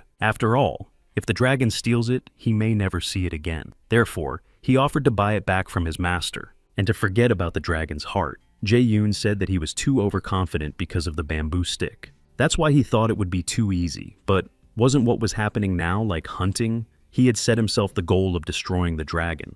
Tan said that everything was lost if their master was in such a state. Ellie agreed that they would not be able to stop him no matter what. Everyone was talking about this sword. Casillas found out about it and thought that Ji-yoon had done something stupid again. Apple and Lemon from the Pie Guild met with Ju-yoon's friend Lim and learned that Dex and Joa's chocolate cake were the same person. But when they first met, he called himself Resdio because he hid his face. But there is something else that interests them. It's what's happening on the Japanese server. They want to know what Ju-yeon's goal is. Lim said that he wants to return the dragon's heart. He started talking about this whole story because Ju-yoon wanted to ask Apple to do something for him. Jae-yoon said to use the entire information network of the Pie Guild to find out information about the people who decided to participate in the auction. This auction will soon take place under the leadership of the Midas Guild. Apple said to leave this task to them. After all, it was only thanks to Ju-yoon's investments that they had become who they were and could find any information in Arcadia. The auction began, and the auctioneer thanked everyone who came. He wanted to congratulate them on the chance to add a mythical item to their collections. The dragon said that it had finally happened. Ju-yoon was delighted to have found it. The guild leader announced that the auction was about to begin. Some of those present noticed that there are also a large number of non-player characters here. It seems that the mythical item is perfect for them as well. All of these characters belong to nobles from kingdoms or empires. Some are wondering if the auction will collect all the gold on the server. Marquis Mael of the Shoen Empire is surprised that even the Pharos Empire is participating in the auction. He has heard that they are lacking in strength, so perhaps this auction is a waste of time for them. Count Case of the Pharos Empire explained that there was no need to worry. The problem is that the Shoen Empire refused to sell food during the drought, but they have developed new methods. He had also heard that the Shoen Empire was suffering from pirates who had made their way to the continent, so he didn't think they would waste time on an auction, especially when their internal affairs were in jeopardy. Marquis Mael replied that by insulting him, he was insulting the Shoen Empire. Count Case said that if that were the case, he would surely destroy him. He noted that he was like a small child throwing a tantrum because of the greatness of his country. Someone approached them and told them to calm down because the auction was about to begin. It would be better for them to refrain from any unnecessary action, because it would further tarnish the honor of both empires. This man's name is Baron Carbon. He is from the kingdom of Bael. He seemed strange to them, so they asked who he was. After that, the man introduced himself and asked if they had any problem. Marquis Mael said that how could a baron from such a small kingdom give them orders? But Carbon became angry with them. Then he told them to be quiet. They both noticed his angry look and immediately apologized to him. Tan said he had no doubt that this was the one they were looking for. Ellie replied that he must be impatient if he used the language of dragons. He replied that he would also like to use his ability. Ellie said that in his world, he could behave as he wished. Jae Yong wondered when he should upset the dragon to make him even angrier. The auction finally began, and everyone started bidding until the dragon raised the bid to 10 million gold coin. The other auction participants were surprised at where he got such wealth. The dragon didn't want to continue, so he deliberately raised the bid to end it. He said that if no one objected, he would like to end it there. But suddenly another participant appeared. Jae Yong raised the bid to 20 million gold coins. The dragon said he didn't think a regular adventurer would have that much gold. Ju Yun replied that the auction was still on. That meant he had the money. Then the dragon offered 300 million gold coin. Goldberg said that if no one objected, they would end the auction. The ownership of this item would pass to Baron Carbon. The dragon asked Ju Yun who he was, and he asked him what he would do with that information. Jae Yong looked at his allies and asked Tan if it was possible, but he replied that they had to wait 30 minutes. Then Ju Yun said he would ask him. And Tan replied that he was the only one who believed in his master. After all, if he dealt with this guy, he would return his sword. Jae Yong summoned the spirit of the dragon slayer Cain and immediately used his dragon hunting skill. The dragon immediately felt the power of the sword. Then it asked who he was and if he understood what he was doing. Ji Yoon replied that he was hunting a lizard. Everyone at the auction began to scream for someone to save them and ran away in all directions. They did not understand where such damage came from. Jae Yoon said that his opponent was using 5th level magic, which was difficult for human wizards to use. So, he must be doing it to hide his identity. But if he attacks like this, will his identity remain hidden? Jae Yoon struck, thinking that it would be enough to cause at least some damage. Then he asked if this was just cheating. The dragon said how dare such a worthless person attack him, and even speak that way. Jae Yoon replied that he had fallen into a trap set by this worthless person, or ant, and everyone else on the list. The dragon said he didn't know who he was dealing with, but he would silence him. After that, he used his power. Marquis Mael asked what it was. It looked like they were watching the Wrath of the Sun. Count Case replied that it was a 7th circle spell that was inaccessible to humans. The dragon attacked him, telling him to disappear. But then he saw how his opponent stopped the 7th circle magic attack. Jae Yoon said that it was a dragon-slaying sword, and that it would be meaningless if it couldn't stop his attack, and that a worthless man could be awarded 2 points. The dragon called him insolent and asked how he dared. Ju Yoon said that it was time to move on to the next stage, and that he was very pleased to meet him. Then he called him by his name, Red Dragon Carbanian. Tan and Ellie watched their battle. Tan said that keeping oneself under control was an art, and that their master was a crazy man. Ellie told him not to give up. Then maybe he would be able to restore the dragon's true face. The dragon asked how he knew his name. Jae Yong told him to go and find out for himself. Then he turned to Tan and Ellie and asked if he was right. The dragon sensed the presence of creatures, but he couldn't see them. He could only see a cluster of energy. Tan said that they hadn't seen each other in a long time. Ellie added that she had heard that the red dragon from the ancient clan had an aggressive temper. The dragon asked how they could be on this continent, and Tan said that he had a contract with his rival. He was surprised that a high-ranking angel and a demon lord had made a contract with an ordinary human. Chae Yoon said that was exactly what had happened. The dragon Carbanian asked if he was in his right mind. Surely he didn't understand anything. Carbanian asked if he really thought that the dragon lord would just sit idly by and watch his actions. This was a huge mistake, just like in the past. He wondered if his opponent wanted to start another great battle between angels and demons. Tan asked what kind of nonsense he was talking about, and what kind of persecution complex he had. Ellie told the dragon that it seemed he didn't understand everything. They don't want to provoke another battle. Rather, they simply want to correct past mistakes and reduce the damage done back then. And all this with the help of his heart. Tan was surprised by her words and said that she was not an angel, but not a human either.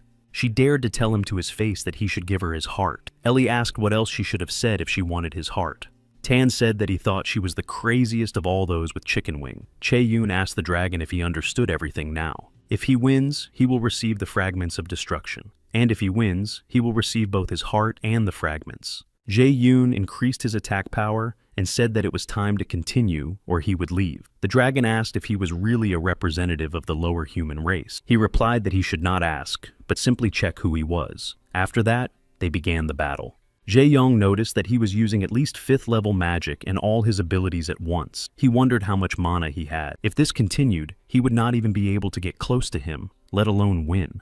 He shouted loudly to provoke him, but if this continued, there would be no reaction. Tan said that there were 17 minutes left, and they had to win. Chae-yoon asked if there was no extra time, since he had spent so much mana. Couldn't they give him time for 1,800 points? Tan said he had tried his best, and that he shouldn't talk as if they were haggling at a market. He had to make a precise strike during that time. Ju-yoon said he was a fool, and why he had done it in the first place. Tan asked if he had finally lost his mind. Jae-young replied that he had thought wrong, and that there was no point in even talking. His interlocutor was not a human being but a dragon. Therefore, he should be treated as a raid. The Dragon Carbinian sensed that the situation had changed, and he did not understand what kind of person this was. But the difference between their races could never be overcome. Even when he felt fear towards the dragon, he did not seem confused. His fighting spirit grows even stronger. So the dragon realizes that he is one of those called adventurers. He has heard of them, but he had never thought that such a strong personality existed. He was curious to see how long he could resist his magic. Tan told his master to run away because his opponent was going to use not even 6th level magic, but 7th level magic. Jae-yoon asked if he was sure, and Tan replied that of course he was. After that, Jae-yoon simply asked him to trust him. Tan thought he was crazy to get close to him while he was casting a spell. Jae-yoon said that in order to use stronger magic, he would need more time to create it. The Dragon Carbinian said that it was too late, but Ju-yoon replied that he had calculated the time and that half a second would be enough. This answer surprised the dragon, and he asked if he was attacking him, hoping to escape the attack. Jae-yoon replied that of course he had. If you're not confident, you can't do anything because it's a game. It's just entertainment, not a life-threatening battle. The Dragon Carbinian said that it was interesting, and acknowledged that he was quite strong, but he would put all his effort into this entertainment. The players saw flames, and one of them said that it was dangerous, and they needed to run away. But they had nowhere to run because they were outside the village. After that, the players received a quest in which they had to escape from the area. The function to exit the system was temporarily disabled. The Dragon Carbinian ordered them to be afraid and get out of there, realizing that it was all pointless. He would do everything in his power to burn everything to the ground. After that, the dragon took his true form and turned into a real monster. Tan said that it was the hellish flame of the 8th circle spell, and it burned everything in its path. Jae-yoon said that this was the final phase, and that the heart was already waiting for him. This battle was broadcast live, and the audience did not understand where the dragon had come from. The dragon told Ju-yoon that he must have realized who he had provoked, and that it was too late to turn away from his sin.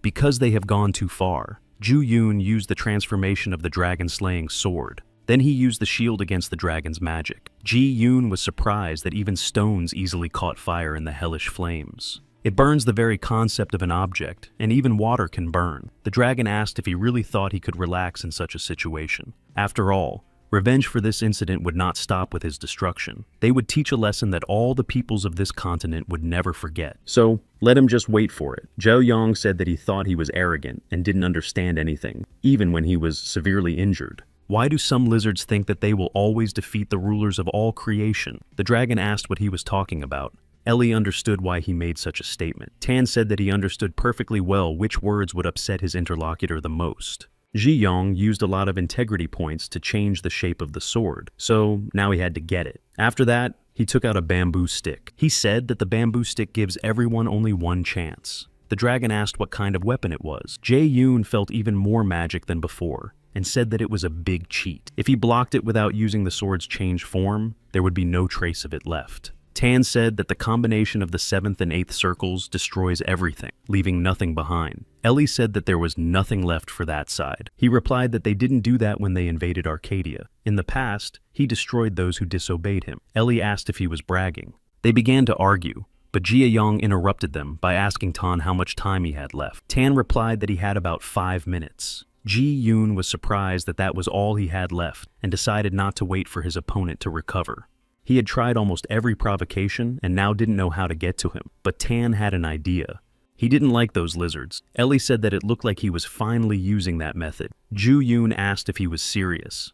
Tan asked him to trust him because it really worked. Ju-yoon agreed because otherwise he would simply lose. Jae-yoon told the dragon that if his father was the king of lizards, then his aunt was a lizard in a crown. The dragon replied that he couldn't just leave it at that, and that after they destroyed him, he would summon his entire clan. They would come to the people living in Arcadia and prove to all the clans that they had entered into a pact with the demonic and heavenly worlds to destroy his guardian and mentor of this world. They would show their anger at this situation. They would make them take responsibility for the evil they had done on all continents. The people would have to answer to him for everything. Ellie told Ji-yoon that now was the time to act. He replied that it was a good idea and tried to attack the dragon. The dragon Carbanian said that he was a fool who was running into the jaws of death when he could have escaped, but the measures he had taken no longer worked. He used the death command spell, but then realized that it did not help him defeat his opponent. Jae-yoon said that it was simple. The magic of the ninth circle was magic that led to the absolute destruction of living beings. So, it's no big deal if it's not a living being. Ju-yoon summoned a tin fighting doll named Kosatk. Tan asked why something like a tin doll was included in the list of heavenly gods. Ellie replied that it was a personal request. It was a request from the person who made the doll. His soul did not care about going to heaven, so he hoped to send his creation there instead. Thanks to his noble will, the kingdom of heaven agreed. People are truly noble and wonderful beings. They put their souls into art. And now the moment has come when the doll shines like this. The dragon asked Jae-yoon what he had done to it. Jae-yoon replied that he had already repeated it several times. The dragon tries, and then he tries in response. In front of the bamboo stick, everyone is in the same situation. The dragon could only say how he dared to do that and then fell down. The world tree felt that he had fulfilled her request. Jae-yoon finally defeated him, and now all that remained was to take his heart. For destroying the dragon, he received almost 15 million integrity points. The Korean branch of Arcadia has already learned about this. Kwon Myung-chan said that Dex was also to blame for this. He doesn't know why this player did it, but he is sure that competition will increase in the future. Competition between users will become even tougher than before. Lee Mi-yeon said that it would be more accurate to call it an event, but Kwon Myung-chan said that she doesn't know how serious the changes in Arcadia will be in the future. A large-scale update to unite the continents will require the use of Pangea. What if that happens now?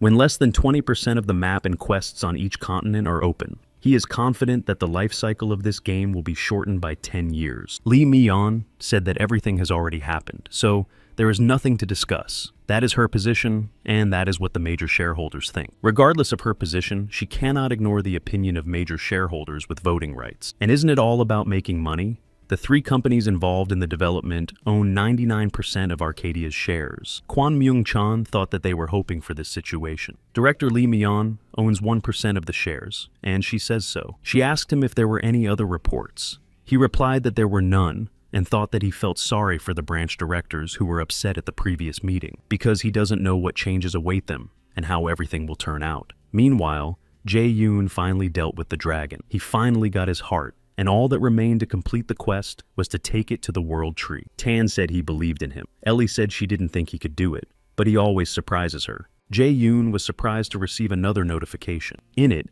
he read that the red dragon had lost ownership of the lair. The dragon's lair now became the player's shelter. After that, he received a key. He thought that owning the lair was a very nice bonus.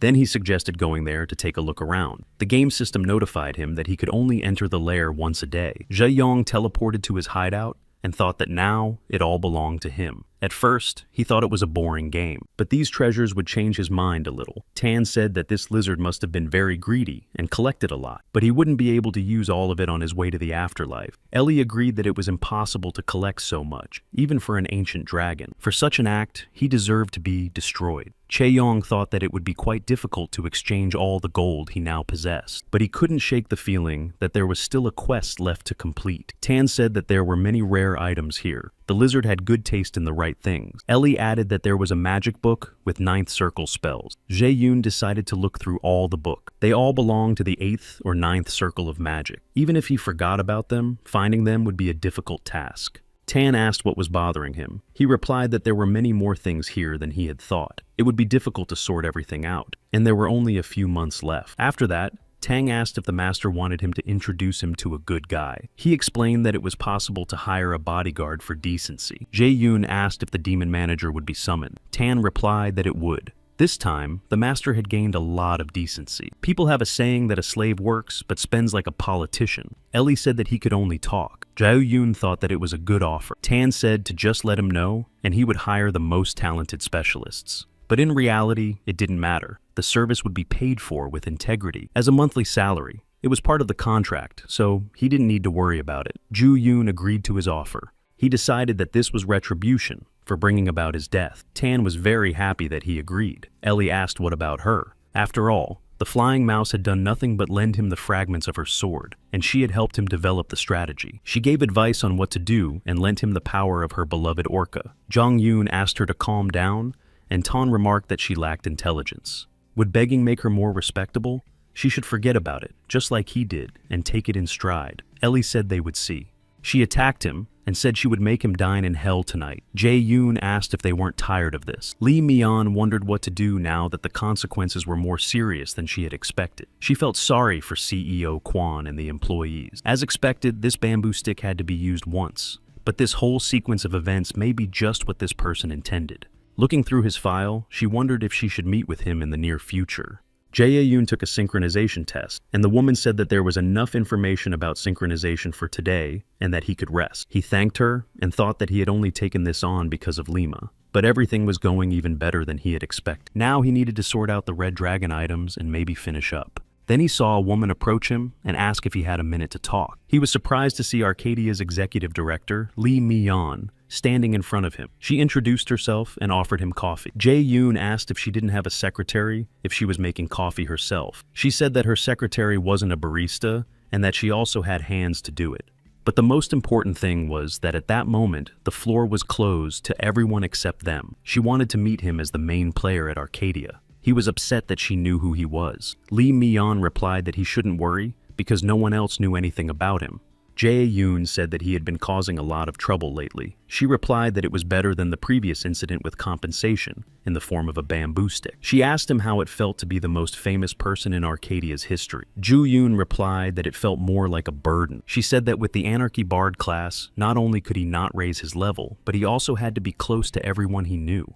He had to be decent, and so on. But it was amazing that he had achieved such heights with a class that had so many limitations. Lee Mi-yeon said it was time to get down to business. She came to him to offer a deal as the most influential person in Arcadia. He asked what she wanted from him. Ju-yoon hates requests that annoy him and doesn't want anyone to interfere with the game. She replied that it was a small thing and asked him to take the dragon's heart to the world tree so that the continents would unite sooner. It wasn't such a big request, as he had planned to do it anyway. Jang Yoon wondered if she was in her right mind. She said it would be nice to sign a permanent contract. Ju Yoon replied that he would do it anyway. Lee Mi-yeon added that if he accepted her offer, she would support him in real life. Jae Yoon returned to the game and checked his messages from his friends. Angelica wrote asking what he had done and to contact her if he had any problems. Casillas wrote that he was the one who was driving people crazy and that she thought she had become strong enough to handle him, but she still didn't have enough strength. Hentak saw the live broadcast in real time and thought that destroying the dragon was very cool. Yabluchko also asked how long he had been planning to destroy the dragon with this bamboo stick. Lemon wrote that if he was going to sell any items related to the dragon, he should give them to her and she would do everything possible. Jae-yong thought about how noisy all his assistants were. He would probably have to meet with them in the near future. Tan asked why he was leaving them and if something good was happening. He replied that anything could happen, but everything was fine because things were going as they should. He had to take this ancient dragon's heart somewhere. Looking at the information about it, he learned that it could be eaten, but it must taste very bad. Tan asked if he was going to eat this delicacy. Ellie said that even though he was their master, she would stop him if he decided to do so. Ji-yoon asked why they were reacting this way. Tan said that this rare heart needed to be turned into a weapon, and asked if he knew how much the power would increase if a dragon's heart was used. Ellie said that a mere mortal is given less than 100 years to be strong after eating the heart, but a weapon possesses eternal power. It can withstand the divine powers possessed by the heavens. Tan said that they would not interfere because of their promise to the tree. Jae-young said he was just joking, and asked what happened to the contract with the demon they talked about last time. Tan said that the great ruler of the demon world, Kravion, Sareaunvin, was already at work. He was checking the treasures in the vault. He apologized for taking so long to respond. Tan said he forgave him, but that he should greet him properly. The demon said he was impressed by Jae-yoon's actions. For their demon world, it was a lesson, and as a Krivenian de Gluttony, he must serve him. Jo-yoon asked Ten why he had such a long name. He replied that he probably liked it,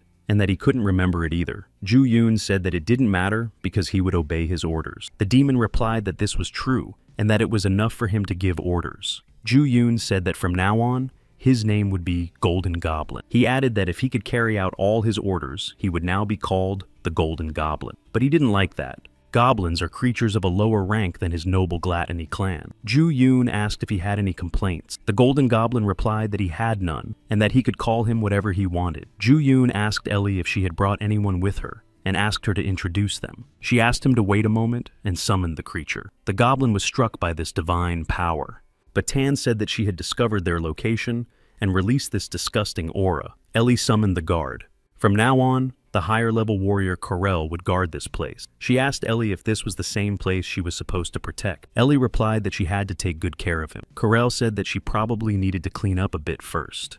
Then she apologized and said she would be back in a minute. Ji-Yuna was surprised by her harshness. She saw the monsters living nearby and said she would do some cleaning up. Ju-Yuna asked what she was doing. Ellie said that there was a refuge for fire giants near the shelter. Perhaps she was cleaning because she was annoyed by the monsters walking around. He said that as soon as she arrived, the battle began. Carl completely destroyed the fire giant's hideout. Jae-yoon asked why she did that, as it would be better to leave them alone and only take care of those approaching the lair. She replied that she couldn't ignore any variables. The best defense is offense, and it would be more advantageous to attack first than to defend this place. Ellie said she was proud of her because she was very sincere. She replied that it was a great compliment. Jae-young realized that there was no point in saying anything and told them to take care of the place, not to quarrel and not to make a mess there. They agreed and promised to try. Ju-yoon spent 2 million points of integrity on a 1-year contract with the world of heaven and demon. He said that now they had to go to the world tree.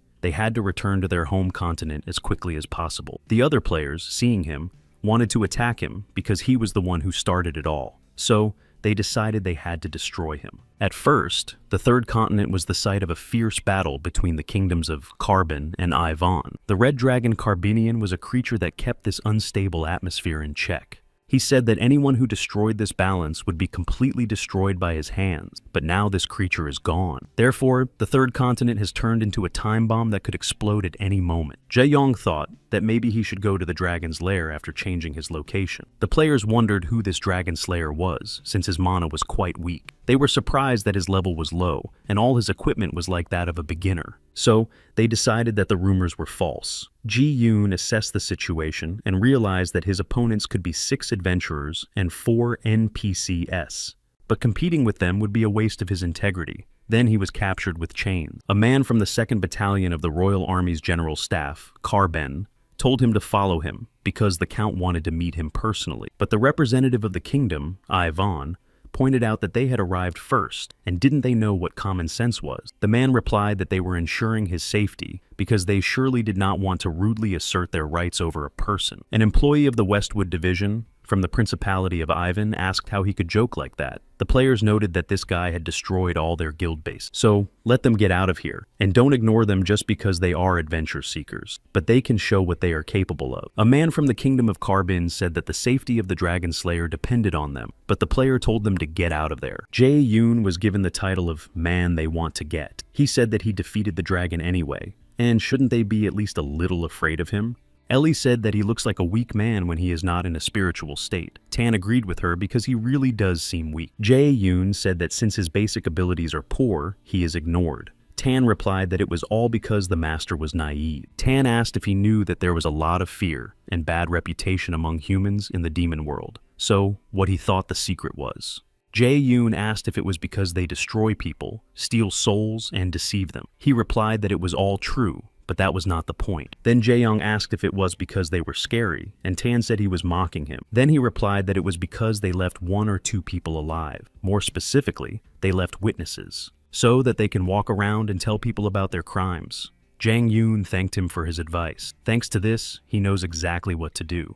Jae-yoon started the live broadcast by greeting all his viewers and asking if they enjoyed the dragon hunt. Now, for the first time in a long time, he was going to share some basic content with them. So, They just had to wait a little longer. He decided to use the power of the divine warrior Berserk to destroy the representatives of the kingdoms. Cho Yeon said that he hadn't done this in a long time, and destroyed many with his rusty iron sword. The players were surprised that he only struck the captain once. They don't understand how this happened, because his spirit changed in an instant, and now he looks like a famous terrifying demon from legend. Jae-yoon said that he would spare only 10 people. He continued to destroy the players and representatives of the kingdoms, and his reputation grew. Then he said that the cleanup was over. Jae-yoon came to the pirate king Carlos, who told him that he had heard rumors about the dragon hunt. He considers him an extraordinary person. He replied that thanks to him, he was able to easily complete the quest on the new continent and thanked Carlos for that. Carlos said that he would take care of his journey to the main continent and that if he needed help, he could contact him at any time. He would deliver him as quickly as possible, and no matter where he was, Carlos would find him by cutting through the waves. Jae-yoon said that it was time to merge the servers. Returning to his continent, he went to the elf village. He saw that one of the players did not like the elves because of his appearance. So, one of the elves said that he would not set foot in their city. Jae-yoon said that everything was the same as before, and asked how they were doing. The elf asked if he was a guest of Lady Melissa. The player was surprised to see Dex in front of him. After that, he went to the queen, who treated him to higher-level spirit tiers. This increased his health and mana regeneration speed. Jae-yoon was surprised that just drinking it could give him such a boost of energy. This was incomparable to any of the spirits he controlled. Melissa said that thanks to him, the world tree had fully awakened. The connection with the spirits had been restored, and it was incomparable to what it had been before. She asked if the reason he had come was to make a request. She offered him a map of the Dragon Lord, saying that if he went there, he would find the dragon's heart. He said that he had it. This surprised the queen, and she asked how this was possible. How did he even get it? He replied that he hunted it himself and brought it back, but she still did not understand how that was possible. Ju-yoon replied that one blow with a bamboo stick was enough. She said that she had lived a long life and was proud of knowing a lot about people, but they were a strange species that completely defied common sense. Jae-yoon laughed and said he heard that a lot. After that, Melissa said she would take him to his mother, so he should follow her. The world tree couldn't believe its eyes that he had obtained the dragon's heart. Ji-yoon said that they hadn't seen each other in a long time. She no longer appears in his dream. The world tree replied that she had completely regained her strength to bring herself into reality. After that, she swallowed the heart and said that it was the best remedy for recovery and a tremendous life force. Jae-yoon noticed that there was a mistake in the reward calculation. He received this message for the first time and must receive the reward from the appropriate NPC. She said that it would sound a little ambiguous, but she had a plan to appoint the person who brought her the dragon's heart as her representative. He seemed to her to be of a higher level than her intervention, so it seemed that this would not be possible, because to do so, he would have to change his class to another hidden mythical class, the Will of Nature. Ju-yoon thought it would be a shame to miss such an opportunity. He told her that she still needed a representative, even if it wasn't him, so he had an idea. He asked permission to introduce the owner of this hidden class, and she could make the final decision herself. Ju-yoon just wanted to recommend someone, and she could decide for herself. She replied that she would do so and asked him to step aside. After that, he received a branch of the World Tree. The World Tree asked him to send her the person he recommended using this branch. After that, she would read his spirit and determine whether he or she was suitable for this. He asked how to send the person he recommended. She said to do it very strongly, but not to destroy them. He had to strike the person he wanted to recommend on the head.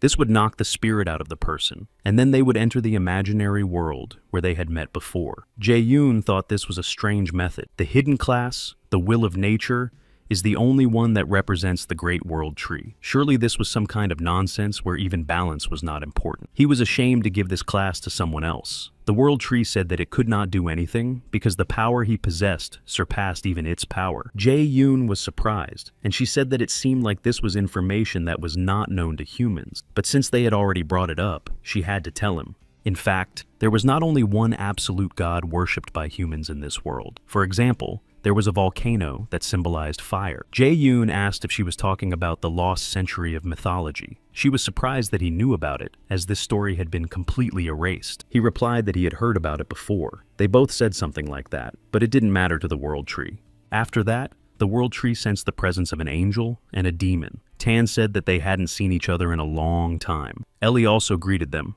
She asked how they ended up in Che-yu's realm after leaving their domain, the demon realm in heaven. They were shamelessly wreaking havoc on her territory, and now they were meddling in other people's business again. Tan asked how long she was going to bring up old issues. What was done was done. Ellie said it was an inevitable choice to stop the spread of these flying mice throughout Arcadia. The World Tree said that she was also concerned about protecting Arcadia. Who would have thought that she was just crazy and wanted to punish the flying mice? This wasn't some misunderstanding. She and Muspelheim had turned the continent into a sea of fire without thinking about the consequences. Che-Yong said that the heavenly Ellie couldn't say a word in response. Tan remarked that it was very interesting to watch. The World Tree turned to Tan, grabbed him, and asked why he was laughing. If he hadn't been the first to ascend to Arcadia, she wouldn't have done that. Who was the cause of this chaos? He asked her to stop because he would die. She said to let it be because she had suffered because of his sword that was inside her. Tan and Ellie both knew they were wrong. The World Tree said that once, Che-Yun accidentally gained virtue. He was able to manipulate it, so he was forced to make a contract with the two of them. He replied that something like that had happened, but she believes that under normal circumstances, such a situation would have been impossible, so she wondered if it might have been her father's will.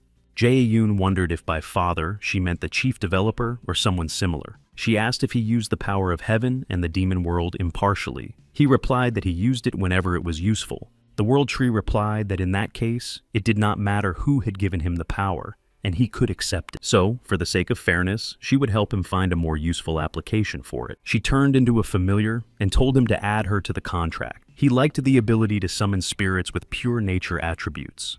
The World Tree replied that she had told him that she would allow him to use his decency in a more valuable way. Regardless of what class of spirits he summons or how many spirits with what attributes, she would take care of everything in any case, and for that, he would pay her with his decency. Tanu didn't like this and asked if she didn't know what copyright was. Her proposal was a direct copy of the structure of their contract with the owner. Ellie was also not thrilled with this idea. She asked the World Tree if it knew how much they had struggled with this contract. The World Tree replied that it had no intention of being friends with them. After all, they fought a sacred battle on its territory and caused it great harm, so it told them to just keep quiet. Jae-Yoon said that it seemed like they had sorted everything out, and now he hoped that they would get along with the World Tree. She replied that she would serve him with wise integrity and asked him to use her more often. He was a little disappointed that they were lower-level spirits. The World Tree said that if he was going to summon the King of Spirits and cause a commotion, he'd better forget about it. It was not easy to summon and influence any of the spirits with any level of decency. Ju-Yoon asked who had said that. She replied that she was just saying that in case. Che-Yan said that if you think about it, it's not a bad idea. It would not arouse suspicion because other users could also use them. He was met by the Queen's elf daughter, who said that he had finally returned and had changed a lot. Ju-Yoon asked what had changed. She replied that his smell was much better. He thought it had something to do with the perfume contract. The girl said that she finally didn't have to hold her breath. Before, the smell of human blood was so strong that it was difficult to breathe. Jae-Yoon realized that smell was considered part of one's appearance. Now he truly felt like he had returned to the elf village. Melissa said that as queen, she apologized for Kana's rudeness. Then she asked him what he had talked about with the World Tree. He said that even if he told her what had happened, it would be difficult for her to believe. The World Tree asked him to be its trusted representative. Melissa asked if he was talking about the succession mentioned in the legend. He replied that it had asked him to find a suitable person who could carry out nature's will. This object was proof of that. The Queen said that this couldn't be true because it was a branch of trial. She did not understand what the World Tree was thinking if it wanted to give this role to humans. Jo-Yoon said that it was indeed so, and now he must search for such a person across the continent, especially since he has nothing serious to do at the moment. She asked if it would not be easier to find a suitable representative among the Forest clan. He would not have to overcome such difficulty. Jae-Yoon replied that he wasn't crazy enough to choose among elves. If they treat humans so badly, he knows what will happen if they gain such power. So, let them not even dream of such a thing until they have at least improved their appearance. She asked him why, since it would be the right thing to do. It would be the right decision if the Forest clan became the representative of the World Tree. Ju-Yoon told her to behave properly, until he brought someone as ugly as her and made them a representative. The Queen pointed out that that wasn't all. The World Tree thought that the children of the forest needed someone like him. Jae-Yoon said that maybe they should give the stick to the goblin. After all, he was ugly enough. Melissa asked him not to deliberately choose someone ugly, whoever it might be. It would be better if it were a human. Jae-Yoon said he would see how things turned out later. Melissa promised to teach her clan even if she had to use the Queen's power. He said that a message had come from the World Tree. On the day of the next full moon, the moment that had been promised would arrive. Melissa asked if this was the moment, and he said that it was true. They would unite the divided continents. There were 27 days left. Ja Yoon met with Apple and Lemon, and they asked him how he was doing. He asked them to come see him if they had any business in the village. But he didn't expect them to come so soon. Jae Yoon asked if everything was okay, because he heard they had a lot of work to do. Apple replied that they couldn't come. He was their true guild leader. Ju Yoon told him that he had heard rumors, and that the growth rate had exceeded expectation. Judging by trade with the gnomes, profits from characters were considered the highest. Thanks to user support, the GM Guild was no longer a competitor, and all this was thanks to his trust in them. Absolute trust is rewarded with absolute results. That was their motto now. Jae Yong said that he contacted them to give them what they asked for. They asked what exactly they asked him for. He got the key to the lair and invited them in. He warned them that it would still be a little strange, so they should be patient. Carol said that they had been waiting for him to return to the lair. The goblin added that they had prepared everything he had asked for. Apple and Lemon saw a giant dragon's head. Chae Yong said that he had received a message about goods for sale. It said that if he had any dragons for sale, he could use the Pie Trading Guild. So, Ju Yoon asked them to get rid of it and just set a reasonable price. The guild immediately got down to business. One of the players told everyone to concentrate their magic and gather more spells before transport. They also had to make sure that everything was securely fastened, because if anyone found out what they were transporting, strange rumors would spread. The players reported that they had checked everything thoroughly. Yabluchko was surprised that they were transporting 2.5 tons. Even if he collected all the dragon bones in Arcadia, they would not come close to that amount. Lemon said that he was the first to defeat the dragon. He is incredible, but she is interested in where Yabluchko plans to transport this cargo. The Sandforge is on the other side of the continent. Nearby is the magic tower of the Harmel Empire. Yabluchko replied that the destination had already been determined. Chae Yong had entrusted them with this task. Therefore, they must repay him with the best results, not just a reasonable price. And now they are heading to the Sandforge. Yabluchko told everyone that they would process the dragon bones and sell the items at the highest price. The Pie Trading Guild, led by Dex, continues to trade between different races. They made a huge profit. As a result, they have undoubtedly become the highest-ranking trading company, the so-called Super Hands. If they manage to strike a deal with the Dragon Bones, the guild's trade will surely gain the power to shake the economy of all Arcadia. But as we know, resources in the economy are limited. While gold coins flow like water on one side, drought strikes on the other. One such place is the GM Trading Guild, which previously held a leading position. The value of their assets has been cut in half. Unsuccessful trade with the dwarves has exacerbated the losses, especially after the incident with the Pie Guild. Choi is aware of the situation, but asks his subordinates how long they intend to make excuses. This is all because they are not doing their jobs properly. After all, they continue to receive their full salaries even though all they do is play games. And they are not ashamed. He asked where Pie was. Smith replied that they were going to the dwarves' territory. Choi was furious that they were taking all the profits that should have been theirs. According to Smith, the biggest profits come from trade between the elves and the dwarves. But there is something strange about this. They started their journey from the great forest of Emil, which is on the opposite side of the Sandforge, and avoided all the villages along the way. They travel along roads where there are few people. Choi said that they must be transporting something secret and very important. Smith said to just watch for now. Public opinion of their guild is not the best right now, but he said that now was the time to act aggressively. They were moving secretly, so their numbers must be small, and their resolve was surely waning. So, they would succeed. Smith said that it was a dangerous decision, and that they should be careful. Choi replied that he understood it was risky, but if he still didn't understand, this was their last chance to turn the tide. If they don't change the situation now, their guild will spend the rest of their lives in humiliation, picking crumbs from the table of the merchant guild. Smith believed he was right. Choi said that if they wanted a competition, they would have one, and ordered everyone to gather as many people as possible. This is the 4th night in a row that the Pie Guild has been traveling without stopping. They have managed to cover more than half the distance. At this rate, they will quickly reach the Sandforge. Their goal is close, and there is very little left. But then Yabluchko sensed that something was wrong, and activated his heightened senses, discovering that they were about to be attacked. He sounded the alarm and told everyone to prepare for an attack. Yabluchko said that these were not just random bandits or robbers, but raiders. If someone was playing such a dirty trick on them, it could only be the GM Trading Guild. Yabluchko said how they could attack so cowardly. They were so naive to fall for the same trick again. So, let them prepare for video streaming. They would record everything on video and expose them. Smith recalled how they once encountered difficulties with this method, so he asked them to leave them alone this time. Yabluchko said that if they didn't want to end up on the evening news as the worst company, they should get out of there. He would turn a blind eye just this once. Choi asked what kind of joke this was and what they had done wrong. The guild members were surprised that their leader was attacking them personally. Lemon was surprised that this was the first time he had revealed his nickname. Yabluchko realized that they were up to something. Choi said that it was simple, because in Arcadia,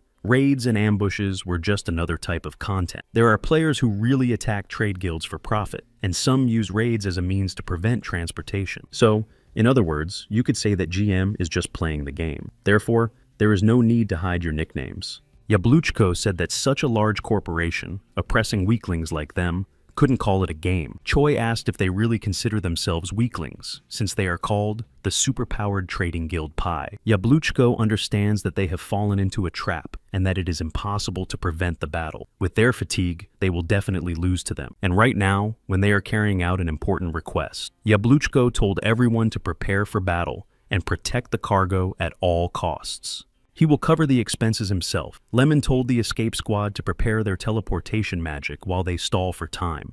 Yabluchko tried to calm down and decided that if they didn't win, they should at least protect the cargo. It takes about 5 minutes to activate the teleportation spell, so they have to hold out for that long. Choi said that bluffing wouldn't work, because they already knew everything. Dex was currently absent. Yabluchko tried to focus and dodge critical hits. Choi said that he was teaching them a valuable lesson, because it was very important to know their place. After that, Yabluchko noticed a character who was a master swordsman. It was Count Fabin from the Harmel Empire. They even brought in the Harmel Empire for this task. After that, the GM attacked them, took their goods, and destroyed their leaders. Ji Yong received a notification. Tan asked him what had happened, and he replied that it seemed someone had stolen his goods. He then added that it was getting even more interesting. Meanwhile, Choi found out what they were transporting. Now he understood why they had resisted so fiercely, and that there was a serious reason for it. Who would have thought that the goods they were transporting would turn out to be so important? He realized that Dex was involved, and knowing his character, he would definitely come back for revenge. That was exactly what he wanted. Choi decided to show him what their final battle would be like. Previously,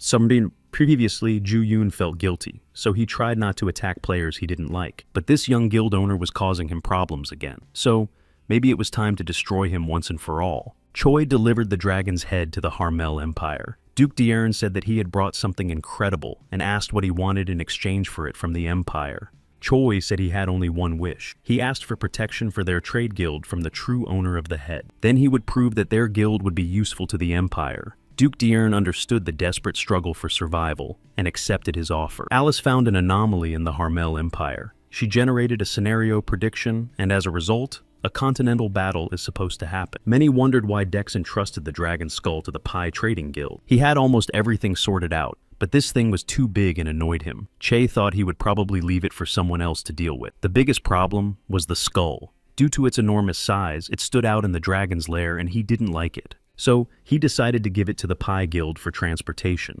As a result, it ended up in the hands of the Harmel Empire, which influenced Arcadia. Everyone who saw the head thought that there was enough of it to make hundreds of legendary swords. According to rumors, Duke Diern got his hands on it. People discussed that he was a key figure in supporting the first prince. Even the 5 great magical towers announced that they would support Prince Dimitri in exchange for the dragon bones. Does this mean that the long battle for the imperial throne will end in victory for the Hawks? Dimitri is the first prince of the Harmel Empire, but there is also a second prince in the Harmel Empire. His name is Vines. He believes that with this dragon head, their moderate faction has finally lost. Another battle awaits the continent. Emperor Miras announced to the great aristocrats that for many years they had suffered humiliation from the vile and greedy king of the Varmal Empire. But now, with the power bestowed upon them by their noble dragon bones, the time has come to show the might of their empire, Harmel. As the great emperor of the empire, he declares that from this moment on, the empire is entering a state of emergency and all powers are transferred to the first prince. Dimitri ordered everyone to raise their swords. From this moment on, they will begin their conquest of the continent using equipment made from dragon bone. Zheyong receives notification of the start of the main scenario of the continental battle and receives a quest. This means that the GM guild has stolen his cargo and the Harmel Empire has already received it. Yabluchko said he was very sorry. He checked the possible legal actions against the guild in real life, but according to the rules of the game, Raids are not considered a serious problem. Jae Yong thought that the young guild leader had played his cards very well this time. The Pi Guild apologized for letting him down. Yabluchko said he would take responsibility and rectify the situation, even if it meant transferring their guild's shares as compensation. Jae Yoon wondered what to do. In fact, he wasn't too bothered about losing the dragon head. He already had enough items. They came to him along with the lair. But the problem was that this item had fallen into the hands of despicable people. Jae Yoon told him not to worry about responsibility. The problem arose because he himself had handed over the item to them, out of laziness. Yabuchko said that they had let him down badly. Jae-yoon replied that there was no need to apologize, because if he continued, everything would be fine. Now it was time to focus on something else. And think about how to get the item back. Yabucho asked how he was going to return it, and if he had a plan. Jae-yoon replied that what happens in the game must be resolved in the game. Tan said that he had not faced an entire state in a long time. He had several men who were suitable for a large-scale battle, and asked if he wanted to see the list. But Jang-yoon refused. This time, he was going to use spirits. Tan asked what he meant. Jae-yoon had received a quest to return a skull. He said that this time he was going to resolve the matter without a battle. Tan was surprised by this response. Ellie said that she should be happy that he decided to resolve the situation peacefully, but that it wasn't his style. Jae-yoon apologized to Ellie because he didn't say he wouldn't compete at all, but he didn't say he would be peaceful either. Ellie replied that this was indeed the case. Jae-yoon remembered his conversation with Lee Mi-yeon, who had mentioned keeping in touch. She probably meant that he should contact her before doing anything rash. A promise is a promise, so he decided to call her. Lee Mi-yeon was surprised that he actually called, and even sooner than she expected. She asked if he had any requests. Jae-yoon didn't expect her to be so interested, and said he was calling to keep his promise. He asked if she knew about the dragon he had defeated. While the skull was being transported to storage, it had been stolen. Lee Mi-yeon said that it must be extremely valuable. Jae-yoon replied that he had checked everything. The GM Guild had involved the Harmel Empire in the matter. She said that he called because he wanted to return the item. Jae-yoon replied that he would try to resolve the situation peacefully, but if that didn't work, he would do what he always did. She had to understand what he meant. The GM Guild had crossed the line, and he wouldn't let it go. Lee Mi-yeon hoped that solving the problem as usual didn't mean he would wipe the Harmel Empire off the face of the earth. He said that for the sake of the CEO, he would try to act cautiously. With that, he said goodbye to her. Lee Mi-yeon said that it seemed that this time the guild had crossed the line, and that it would be the end for all of them. All players received a notification about the battle between the empires of Harmel and Varmal. Players must choose one of the factions. No one understands why the two largest states on this server suddenly decided to fight. Players don't know which side is more advantageous to choose. Tan asked Chae-yoon if he was going to take part in this, since the server was in chaos. If he interfered, he would confuse everyone. He replied that he had already said he was not going to fight. Tan asked if he had come here just to meet them. Jae-yoon told him not to ask questions he already knew the answers to, because it annoyed him. But even trash can be useful. He decided to join a guild with a strange name, Dexa Linen, who had been hunting him before. It's a strange guild with a strange name, but it may end up at the center of a court case. The very existence of such a strange guild name is absurd. Even more absurd is the fact that this group has surpassed all known guilds and taken first place in the overall rankings on 2 continents. He never wanted to have anything to do with these guys. It disgusts him on a physical level, but he cannot ignore their influence. It is the strongest guild on the server. Even when he jokingly answered their question about his underwear, it caused a stir. So, he decided to see who was in this guild. They are currently looking for members for a raid with a level of at least 120. Tan said that everything looked pretty normal here. Ju-yoon said that it was, but then why were these people in such a strange guild? A girl approached him and asked if he had come to join the guild. He replied that he wasn't there for that, and just wanted to talk to the guild master. She replied that he was a very busy man, and that one couldn't just come and ask for a meeting. But then she noticed his nickname. The girl couldn't believe that the Chocolate Cake Joe was standing in front of her, so she immediately took him to the guildmaster's office. The guildmaster said he was a big fan and asked for his autograph. It was the first time he had met someone connected to Dex. It even made him a little nervous. He said he had watched all his incredible videos and hoped to meet him someday. Tan said he had completely lost his mind. Ellie added that he was a typical leader of a strange cult. Jae-yoon regretted that he had hoped for even a second that he might be normal. Deputy Guildmaster Agnes apologized for his behavior. She said he was so nervous that he lost his mind. Then she asked why Dex's friend had come to them. She thought he had been avoiding them all this time. In Ju-yoon's opinion, she turned out to be much more competent. He said he had come with a request, After all, they must know the reason for the launch of the main scenario. She replied that they did.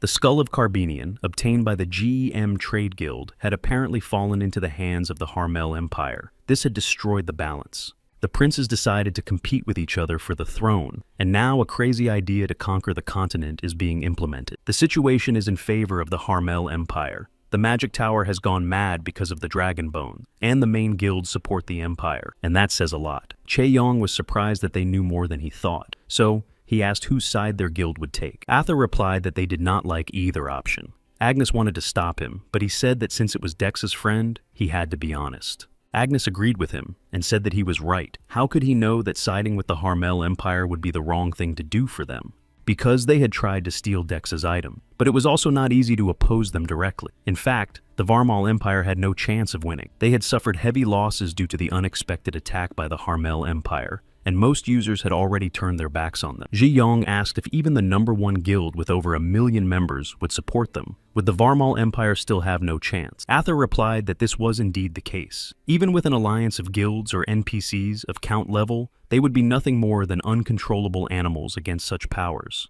Ji-Yong said that they should take revenge for the stolen items. Ada replied that he was right, but they had no chance in this battle. It was frustrating, but they planned to skip this scenario and take no action. Ji-Yong said that this was a very impressive decision for the guildmaster of a large guild. But what if he asked them for a favor? He took off his deceiver's mask, and they couldn't understand how this was possible. Standing before them was Dex himself. Jae-Yoon asked what exactly was impossible. He was impressed by the size of the guild, even though he knew about it, but he didn't think it was run so seriously. Agnes and Arthur couldn't get over it. They realized that all the videos that Chocolate Cake Joa had posted were made by Dex. Arthur thought about how bad this was, because he had caused a big scandal in the comments on the channel. But the most important thing now was that it was really him. Arthur and Agnes rushed over to Ju-Yoon and started hugging him. They asked him various questions, and Ton said that he had lived to see the day when people could make their master feel so worthless. Ellie said that this was beyond sympathy and looked like obsession bordering on insanity. She wondered if maybe they should save him. Tan said to leave him because this was the path he had chosen for himself. Ada reminded him that he had saved him in another game. He couldn't believe it wasn't a dream. They asked to hug him and for his autograph. Jae-Yoon realized he had gone too far. In his opinion, these people had gone too far, so he decided to use spiritualism to calm them down. He hit them and asked if they had finally calmed down. They immediately apologized for their behavior and for possibly scaring him. Jae-Yoon said that if this happened again, he would personally disband the guild and quit the game. They promised that it would not happen again. He decided to return to the question of battle and asked if they had a chance if they sided with the Varmal Empire. Arthur said that at the very least, they could slightly shift the balance of power. Considering the guild's recruitment standards, 80% of the members would stand their ground. There were about 1 million members. Ju-Yong said that meant they had 800,000 people. Agnes added that if they agreed, then so be it. Ji-Yoon couldn't believe it, because South Korea had 500,000 soldiers. Agnes said she would first verify the information gathered. First of all, GM knows that the skull belongs to Dex. They realized that this was beyond their control, so they went under the wing of the Harmel Empire. In addition, the first prince of the empire, Dimitri, who received this incredible artifact, planned a battle to secure his right to the throne. Jae-Yong asked her where she got this information. This is not just superficial data. There is even information from within the faction and the GM group. She asked if he didn't know. It doesn't matter if it's a faction, a GM group, or even the Harmel Empire. Their guild members are everywhere and nowhere at the same time. Their members are like shadows. Ju-Yoon wondered if they were also interested in the color of his underwear. He would rather die than allow his personal information to be leaked. The key to victory in this battle was the opinion of the community. If they could lure away players associated with the Harmel Empire, they would have a chance. This would weaken the Harmel Empire and strengthen the Varmal Empire. In such a situation, they would kill 2 birds with 1 stone. Chae-Yoon asked if they meant that they should stir things up. Arthur said that was what he expected. He replied that he would think about whether he could make a video or something similar. Agnes said that he could relax. If there was one thing they were good at, it was stirring things up. Ju-Yong thought that was true, but it was nothing to be proud of. She suggested that he appear in the video to enhance the effect. Jae-Yoon replied that she should do as she saw fit. There was only one problem left. The reason their guild decided not to participate in the battle. That was the biggest obstacle. The magical tower and the 5 great mercenaries who support the Harmel Empire, as well as the alliances of small kingdoms, must be neutralized. This was the most difficult challenge. They had to offer rewards comparable to the Empire's vast wealth and dragon bone. Even they cannot solve this problem. Chae-yoon asked if rewards were all they wanted. If so, he could have said so earlier. They were surprised by his reaction. Jae-yoon asked whose pocket the skull of Carbanian, considered the root of all these events, had fallen out of. He decided to summon the Golden Goblin, who immediately appeared at his master's call. Jae-yoon entered the dragon's lair and offered to see which reward was better, his or that of the Harmel Empire. Seeing all this wealth, Agnes said how calming it was. Ather said that he expected nothing less from him, and that now he would follow him for the rest of his life. They shot a video explaining that the GM had stolen the dragon bone and fueled Prince Dimitri's ambition. It was all for profit. One player infiltrated the GM and learned a lot of interesting things. This guild deliberately attacked the Pie Guild in order to rob it. At the end of the video, Anja said what she had managed to find out about the beginning of the main scenario. She also added that they were everywhere and nowhere at the same time. Chae-yoon watched the video and thought they were something. It was clear from the comments that public opinion was beginning to change. Agnes looked through the comments and said, an eye for an eye, a tooth for a tooth. Propaganda must be met with propaganda. She was confident that with this video, they would take complete control of society. Agnes posted another video. It said that Dex had joined their guild for the sake of everyone suffering from the main storyline. In the video, he asked players for help. He wants to punish the evil Harmel Empire and the GM guild. Therefore, he asks them to join him on the battlefield. This news shocked everyone because for more than 10 years, he had always competed alone in hundreds of games, spreading his name and reputation everywhere. But now he is asking for help from others.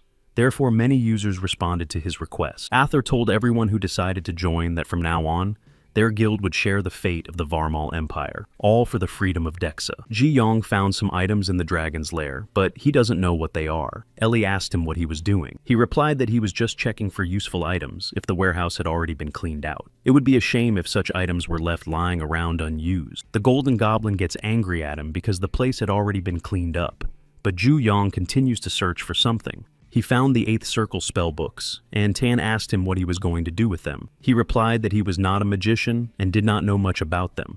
But these spellbooks look impressive. Tan reminded him that he had the 8th Circle spellbooks. Ellie said that some historical background would not hurt. At first, magic belonged only to dragons. Some parts of magic were passed on to humans through training or the whims of dragons. Tan said that most of the magic used by humans was still low-level spells. Humans adapted magic to themselves through extensive research and improvement. As a result, a great magician can master magic up to the 4th circle. A genius born once every few centuries can control 5th-level magic. Merlin could use magic up to the 8th level. Merlin is an exception. He was a student of the Dragon Lord of that time. That is why he could use magic of a catastrophic level. Even spells of the 7th and 8th circles, even in a human body. The books that Jae-yoon holds in his hands contain spells from the realm of the gods. Humans will never be able to immerse themselves in the book. Jae-yoon said that it would be a great bait. Ellie was surprised that he wanted to use the books as bait. Tana was also surprised by this decision. He wondered what their master was up to this time. After watching the video posted by the Dexa Choi Guild, Smith was angry that Dex was involved again. He asked Smith what was going on. After all, he himself had told him that Dex would never cooperate with this guild. Smith replied that this was true, and that he had always insisted on playing alone.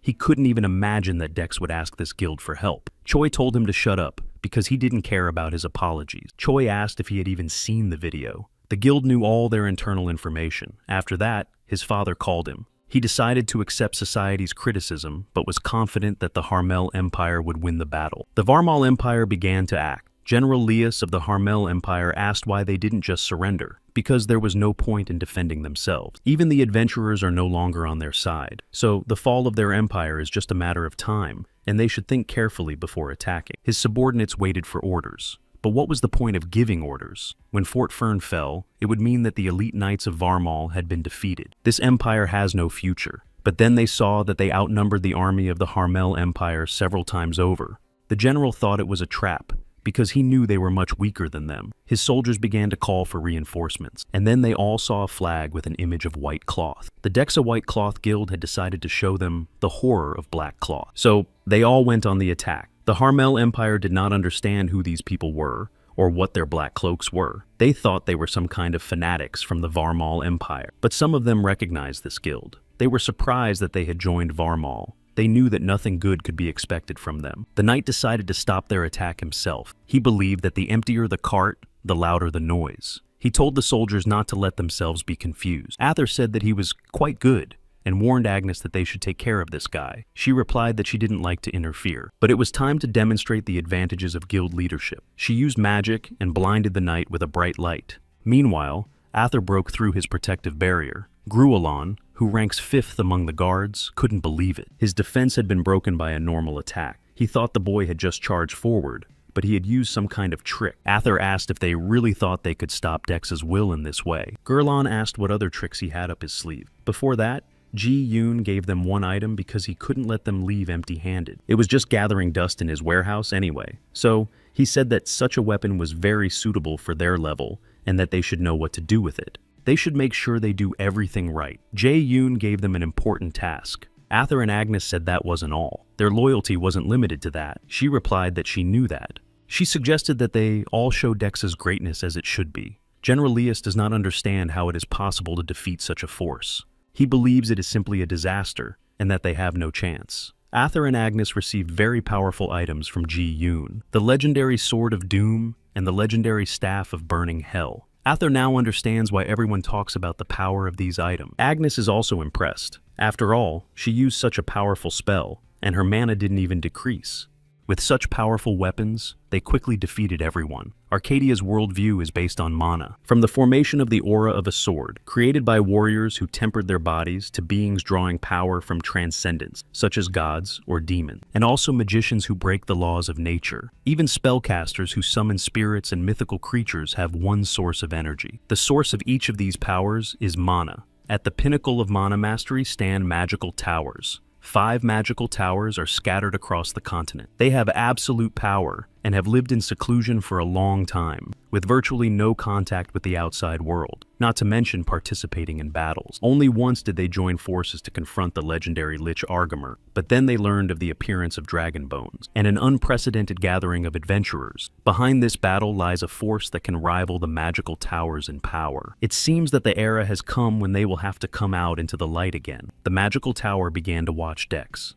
The subordinates of the first prince, Dimitri, reported that the capture of the Fern Fortress had failed. He asked if the Varmal Empire still had any forces left. According to their information, hundreds of thousands of adventurers had appeared and supported Varmal. The flag under which they march is black and white. But what was even more frightening was that they were now approaching the capital of the empire, Harmel. The prince ordered that the head of the GM Guild be summoned immediately. The adventurers would surely be better versed in such matters. There was no doubt that they knew about such a great force.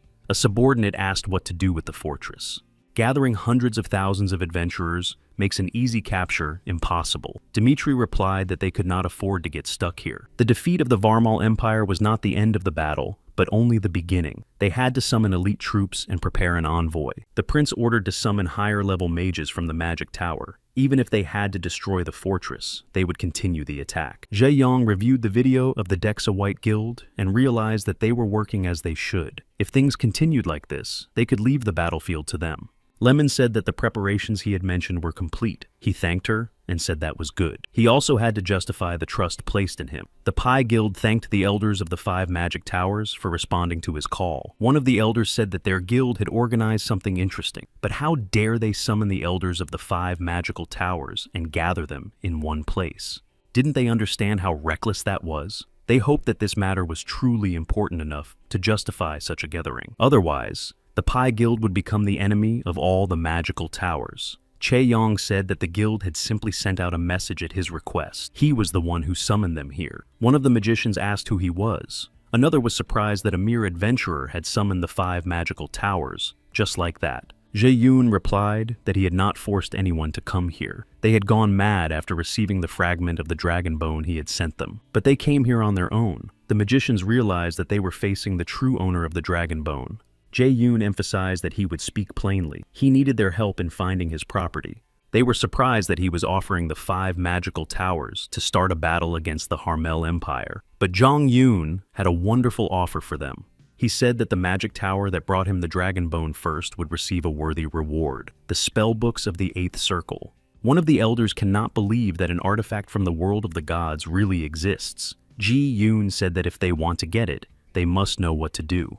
The elite army of the Harmel Empire consists of 370,000 people, but their opponents are much more numerous. The Dexa White Cloth Guild, supported by the Varmal Empire, includes 530,000 people. Arthur said that the elite forces of Haramel seem quite strong, but their numbers are not enough to defeat them. And don't forget that they were created for battle and will show a high level of cohesion, which is definitely different from theirs. But Arthur knows what to do about it. He asked Agnes to help with strengthening magic. She used the magic of the Wunseng clan, and even at a great distance, his voice will be clearly audible. Arthur told everyone in the guild to take their positions and said that first, they had to destroy the Harmel Empire. This was the first request Dex had made of them. They must destroy the Empire and the GM Guild and return the dragon bone they had stolen. Quan Myung-chan informed Lee Mi-yeon that he had done everything as instructed. She replied that this was why he should have enjoyed the game as a normal toy. But then why did he cross the line? At that moment, Choi's father scolded him for what he had done. Choi asked what he had done wrong,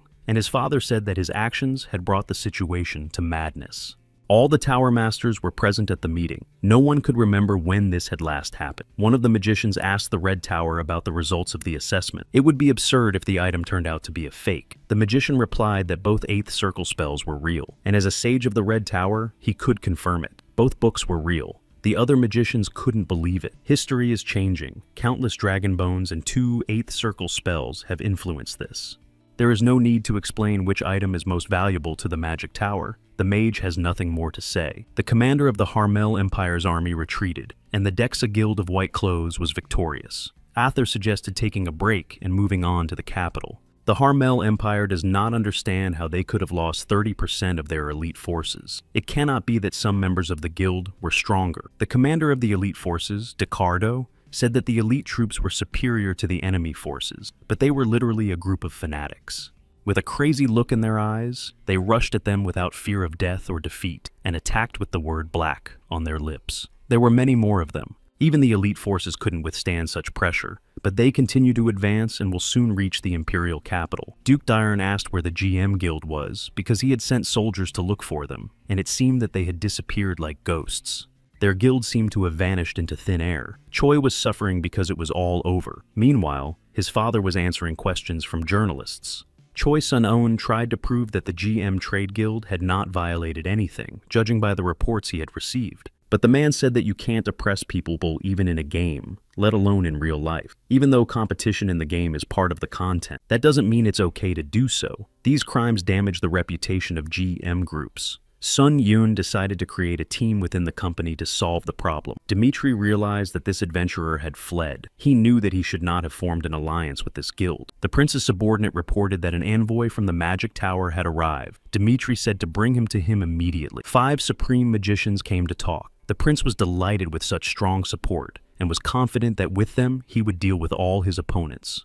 But the magicians came to announce that they were breaking their cooperation agreement. They apologized for this, but Dmitri did not even want to understand. He asked how they dared to break a treaty created with the help of a 6th circle spell. Even the magical towers would not get away with such absurdity. The girl said that it seemed they would not be able to come to an agreement, so they should leave. But another magician said that they had not yet completed the task assigned to them by their elders. But she wants to return quickly to decipher the spellbook. He said he felt the same way, but they had to keep their promise for the sake of the book. The mage said that the 5 magic towers wanted the dragon bones to return to their rightful owner. They gave them 5 days to do so. If they did not comply, the 5 magical towers would actively intervene in the battle. In order to confiscate the dragon bone from those who did not deserve it, Prince Dmitri said that the magic tower had betrayed them. He asked if they were ready to take responsibility for breaking the terms of the agreement. The magician said that he had to return the dragon bone to the magical tower. This thing never belonged to them, so the terms of the agreement have no power here. The female magician added a few words of her own. She told Prince Dmitri not to be insolent and asked if he understood her words. If so, she wished him luck in dealing with the consequences of his decision on his own.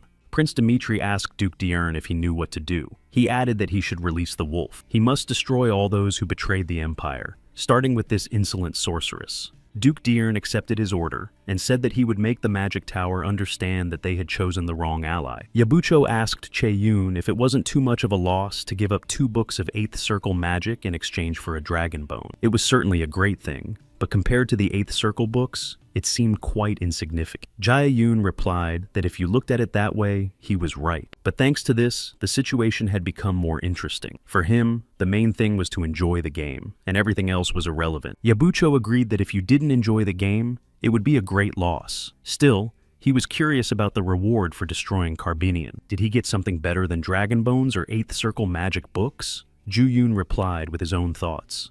Rikoris, the leader of the Empire's Wolfpack magical combat group, caught up with the magicians and destroyed them, saying that they should have known who they were messing with. How could they so easily betray the agreement? That's why he hates the Magic Tower. You can't be so detached from reality. There has to be a limit to everything. The mage's girlfriend managed to escape, and now he wants to find her. She doesn't understand how they dared to attack the emissaries of the Magic Tower. Now they have to make them pay dearly for this. After that, Alice sensed a change in the main storyline. The army of the Harmel Empire unexpectedly attacked the battalion of the Magic Tower, and heavy losses are reported. She analyzed the possible scenario and implemented updates to the game system. Players received a notification about the change in the main storyline, and Angelica was surprised by the notification. She immediately thought that Dex had done something again, and he wondered what he was up to. In the new quest, they must capture the Harmer Empire. First, the mages decided to honor the memory of their brothers who died during the recent attack on the Harmel Empire. The chief sage of the Blue Magic Tower, as leader of the Supreme Magic Council, emphasizes that from this moment on, Harmel is subject to trial. They launch a full-scale response and close all magical branches in the Harmel Empire, including protective barriers and active portals. They need to impose a complete ban on the export of magical instruments, including potions, magical stones, and scrolls. This also applies to other countries with which Harmel cooperates. Finally, the Magic Council assigns responsibility for igniting this tragic battle. They declare revenge on Prince Dimitri and his entire family, so now the magical towers must act. Angelica contacted Ji-yoon and shared the information she had gathered. She will do everything possible to weaken the forces of the Harmel Empire and help. Jae-yoon thanked her, but asked her not to overdo it, because if she dies, he will be punished. She said that thanks to him, she is called the Archmage of the First Circle. She wants to show how much stronger she has become, and will keep him informed. Ji-yoon replied that he already felt sorry for those she was going to destroy. After the conversation, Ju-yoon said how wonderful it was that the kingdom of Maron was so peaceful. After the Varmal Empire, the Guild and the Magic Towers were with him. Now all the pieces of the puzzle fit together, so he is curious to see how the Harmel Empire will fight on. The Magic Towers rebelled against the Harmel Empire and began a merciless battle. The Dexa Guild also took part in this. They cannot fall behind the guys from the Magic Towers. The Varmal Empire is also fighting alongside them. The Empire's soldiers are ready to go into battle and sacrifice their lives for the glory of their empire. Alice analyzed how many hours it would take them to reach their goal and get to the capital of the Harmel Empire. According to her calculations, there are 7 hours left. Jack said that this is a difficult situation, and it looks like the main storyline will end with the victory of the Varmal Empire. If this happens, the balance will be disrupted, and the situation will spiral out of control due to an attack by the Harmel Empire. He asked director Lee Mi-yeon what she thought about it, and she said that unfortunately she agreed with him. The overall strength of the Korean continent would decline. Now is a very bad time. After all, the Pangea update is coming out soon, and at such a moment, this situation arises. But there is nothing they can do about it. This storyline was not set by the game company, but was caused by the players themselves. The GM Guild stirred up a hornet's nest, especially with this story about Dex's items. Jack said that it was good that one of the problematic guilds was gone. It seems they sold all their items and disbanded the guild. Lee Mi-yeon replied that she took care of it in real life because they crossed the line. He said it was ruthless and sent a gift to the Korean department. It was data collection for the storyline. In the documents, she saw an update to Dex's mission. He has to return the skull, but cannot engage in direct combat while completing the mission. She said that she would take the bone herself if she wanted to, but she was curious why he had involved the Magic Towers and the Dexa Guild. Lee Mi-yeon asked if she could ask one question. She was curious if he had restricted the players' direct combat because he thought it would be fun. Jack replied that he wanted to save the world because an update was coming soon. So, he tried to resolve the incident quietly, but everything turned out the opposite. Lee Mi-yeon replied that she had guessed as much. She asked if he now understood that he should not interfere in this player's affairs. He is too unpredictable, and it is impossible to understand what he will do next. Jae-yoon continued fishing and said that this skill was terribly effective wherever he went. The rate of rank increase compared to the time spent was too low. Tan asked how long he was going to do this. After all, the entire continent is in chaos due to the battle, and he is just sitting here doing nothing. Why is he acting this way when he wasn't like this before? Che Yong replied that he had said earlier that this time they would resolve everything peacefully. Tan remarked that this was not the master he knew. In the past, he would have rushed to destroy the Harmel Empire and the GM Guild. So, why was he like this now, and had this chicken bribed him behind his back? Ellie asked why he was slandering an innocent angel. Tan said that it was suspicious that she was so quiet. Jae Yoon said that he understood that he was bored, but he was stuck here because of a mission. Tan said that he had been mumbling about missions for some time and asked what it was. Jae Yoon replied that it was something like a destiny. Tan was surprised that the master had some kind of destiny. Jae Yoon asked why they were so surprised. Tan said that it was normal and strange for an ordinary person to have a mission. Only beings endowed with power and divinity could have mission. Ellie said that among humans, only the Pope or saints could have something like that. She asked what his destiny was. He said that his destiny was to cause as much chaos as possible, just as he was doing now. Tan asked what that meant, and Ellie wondered if he was serious, because that wasn't a real destiny. He said he knew that, but that it was okay as long as it was fun. In any case, they had to see the results of the chaos and what would happen next. Arthur, along with the master of the Blue Magic Tower, Gailey, and Duke Gilders, reached the capital. The emperor of the Harmel Miras Empire said that they had come here after all. From that moment on, he declared that their empire had been defeated. In this battle, the Varmal Empire, the 5 Great Magic Towers, and the Dexa White Guild were victorious. So, victory was theirs. Miras asked them to come closer because he wanted to talk. The mana in his body was almost depleted, and everything was much worse than he had thought. Now he looks like a skeleton, and at first wanted to end it right now, but maybe that's not the right thing to do. Gilders realized that, as they had said, his days were numbered. Miras asked if they could see everything. Before them was an empty palace. There was no one left who could fight for his empire. His son Dimitri was his mistake, and he had made the wrong decision. From that moment on, he declared the defeat of their empire. Arthur thought that was exactly how it was. Galeus said that it was as time for negotiations, and that the Harmel Empire would have to pay a high price. Miras told him to name his terms. He was ready to take responsibility even if it cost him his life. Gallus replied that they did not want his life. They wanted the dragon bone. It was time to return it to its rightful owner. Miras replied that it was currently kept in the state treasury, so they could take it. Gallius added that they would also need the heads of Prince Dimitri and the aristocrats who supported him as compensation for taking their lives. Miras replied that their empire would give its full cooperation in this matter. Gilders said that they must submit an official declaration of surrender to the Empire of Varmal. He said he would prepare everything. Then he asked what the representative of the adventurers wanted their guild to receive from the Harmel Empire. Arthur thought about it and said that they wanted to get the Dexa underwear brand. That was their guild's demand, and they didn't want anything else. After the unconditional surrender of the Harmel Empire, changes took place. The Empire paid huge military reparations to the Varmal Empire. Not only did it return the captured lands, but it also lost control over most of its territory. The radicals who led the battle alongside Prince Dimitri were unfortunately completely destroyed by the magical tower. The female mage couldn't believe that this magical sword had withstood even a 5th circle spell, so she wanted to see if it could withstand something stronger. She used an 8th circle spell. Her opponent, Rikoris, realized that she had reached the divine realm. He had underestimated her. She created a real catastrophe in order to take revenge, because he had destroyed the other magicians and only she had managed to escape. Rikoris told Fabine that there was only one way to survive. They had to strike before the spell was complete. So, Fabin tried to attack her, but Angelica appeared just in time and fired 500 magic arrows. Fabin was unable to block them. He couldn't understand how he had failed to block them all. Angelica asked if they could just give up.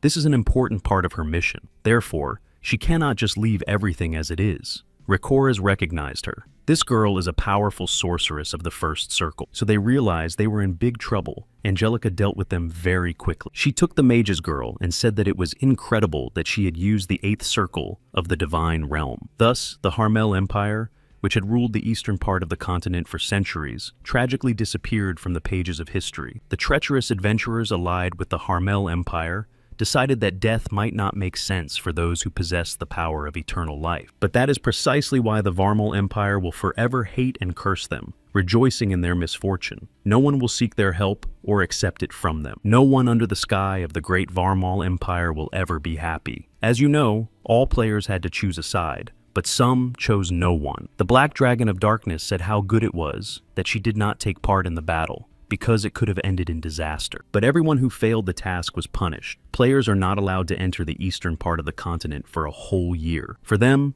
it's like a hint that it's time to leave the game. But some don't understand how they are supposed to leave the game, and they themselves chose the Harmel Empire. Ather founded a new base for his guild. From now on, they will fight under the flag of Dexa in the Empire of Varmal. Angelica came to Che-Yun and asked how he was doing, as they hadn't seen each other in a long time. He was surprised to see her.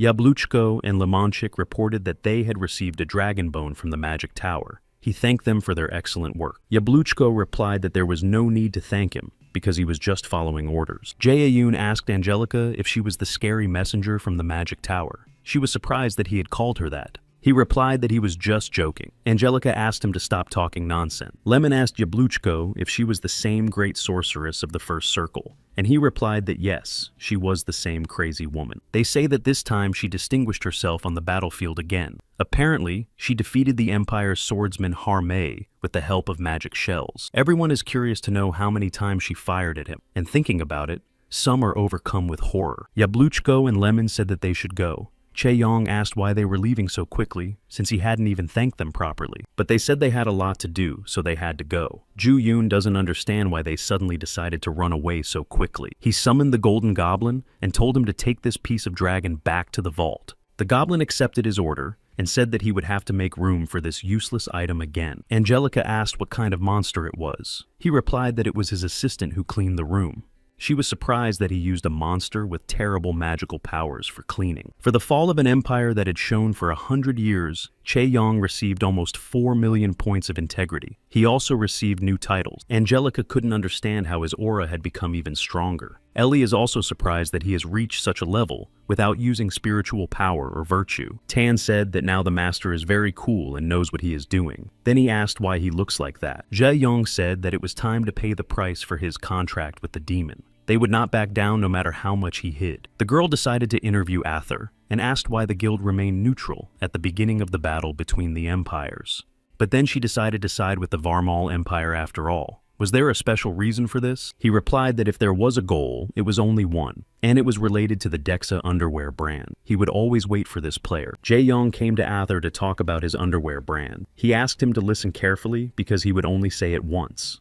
The Arcadia branch summed up the results. After the fourth scenario, player dissatisfaction grew, confirming that battles cause conflicts. Therefore, the Crisis team decided that it would be better to reduce the penalties for players or pay them compensation. Kwon thinks this is a wise decision. Many players cannot play because of the penalty for losing to Harmel, but here, Director Lee Mi-yeon has the final say. She rejected the request for compensation. She said that their job is not to threaten the feelings of players, but to keep Arcadia alive. They need to focus on reducing the impact of reality on Arcadia, as was the case with the large GM Traders Association. Kwon Myung-chan agreed with her. Despite the negative comments, player activity and the number of new users increased by 15%. Immediately after the Continental Battle, he sees no need for compensation that goes against their rules. Lee Mi-yeon was surprised that he was on her side. He said he was just acting in the best interests of the company. Now is not the time to think about the players' opinions. Soon it will turn into something insignificant. Lee Mi-yeon told her employees that she understood their concerns,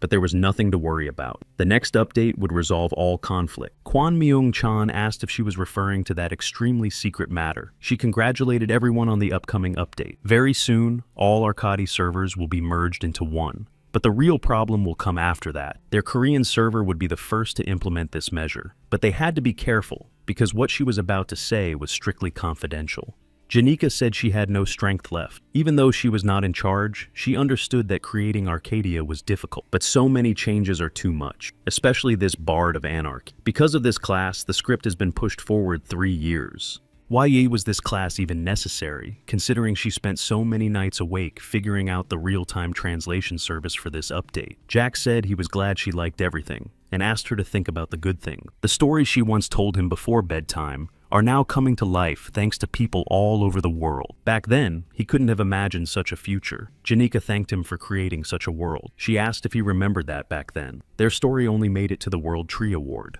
But now they could see what would happen next, and she would be lying if she said she wasn't happy. The world tree felt energy overflowing within it. This meant that the day of rebirth was approaching. The day when they would unite the separated continents into one. The power of the world tree had almost completely recovered. All players received a notification that an update called Pangea would soon take place. The world tree is connected to this main storyline. Not much time has passed since the end of the continental battle. Ton did not think he would live to see the day when the little sprout would be reborn. There are advantages to a long life. Ellie said that it had to happen sooner or later, and that she hoped the young lambs would not get lost in the chaos.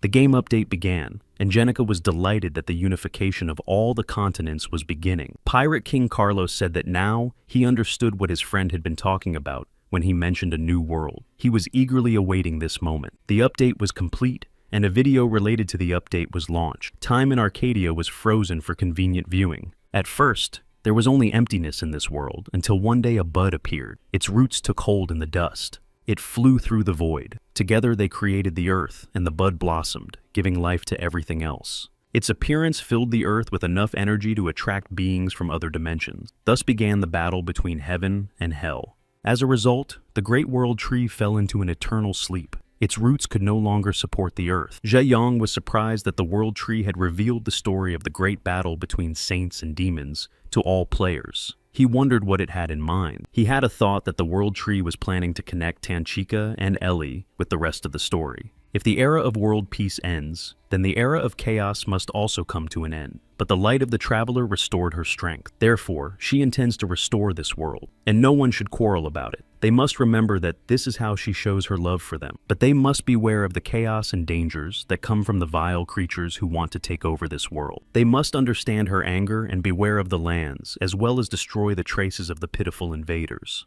The video ended, and Ji-yoon thought that the world tree had decided to deal with Ellie and Tanchi. Tan asked if he was okay. Ellie wondered if he was so surprised by the union of the continents. They asked what was going on. Jae-yoon thought that it seemed like the world tree was not joking. But did she really want to betray them so badly? He offered them to continue working. Then he hugged them. Tan asked if he had eaten something wrong. Ellie remarked that she would not reduce their pay anyway. Lee Mi-yeon decided to congratulate all the players of Arcadia and announced that from that moment on, the world of Arcadia had become one. Now they could go to any continent, discover new quests, and enjoy their adventures. But of course, danger would await them everywhere. But they shouldn't worry. The Korean division had prepared a gift for all players. So, all they have to do is enjoy themselves. A world martial arts tournament will take place. This event is open to representatives of all classes. Jae-young thinks it's an interesting idea, especially since there will be growth bonuses as a reward. It's probably because of the recent battle. After all, the damage was quite significant. But what if a player from another server wins? He can't allow that to happen. Tan asked if he would participate in the tournament. Ellie added that it would be offensive if he didn't participate. He said that he wasn't going to participate this time. Tan asked why, and he replied that this event didn't concern him. He doesn't need awards for level and skill, because he is a bard of anarchy. Therefore,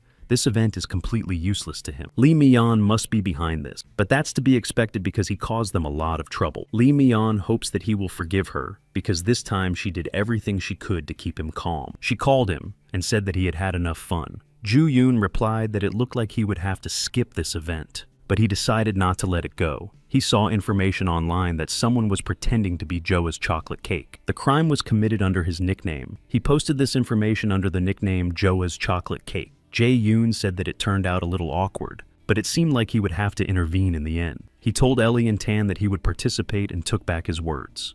They immediately offered him their strength. Ellie pointed out that the demon was the last one, so now it was her turn, but Tan didn't like that.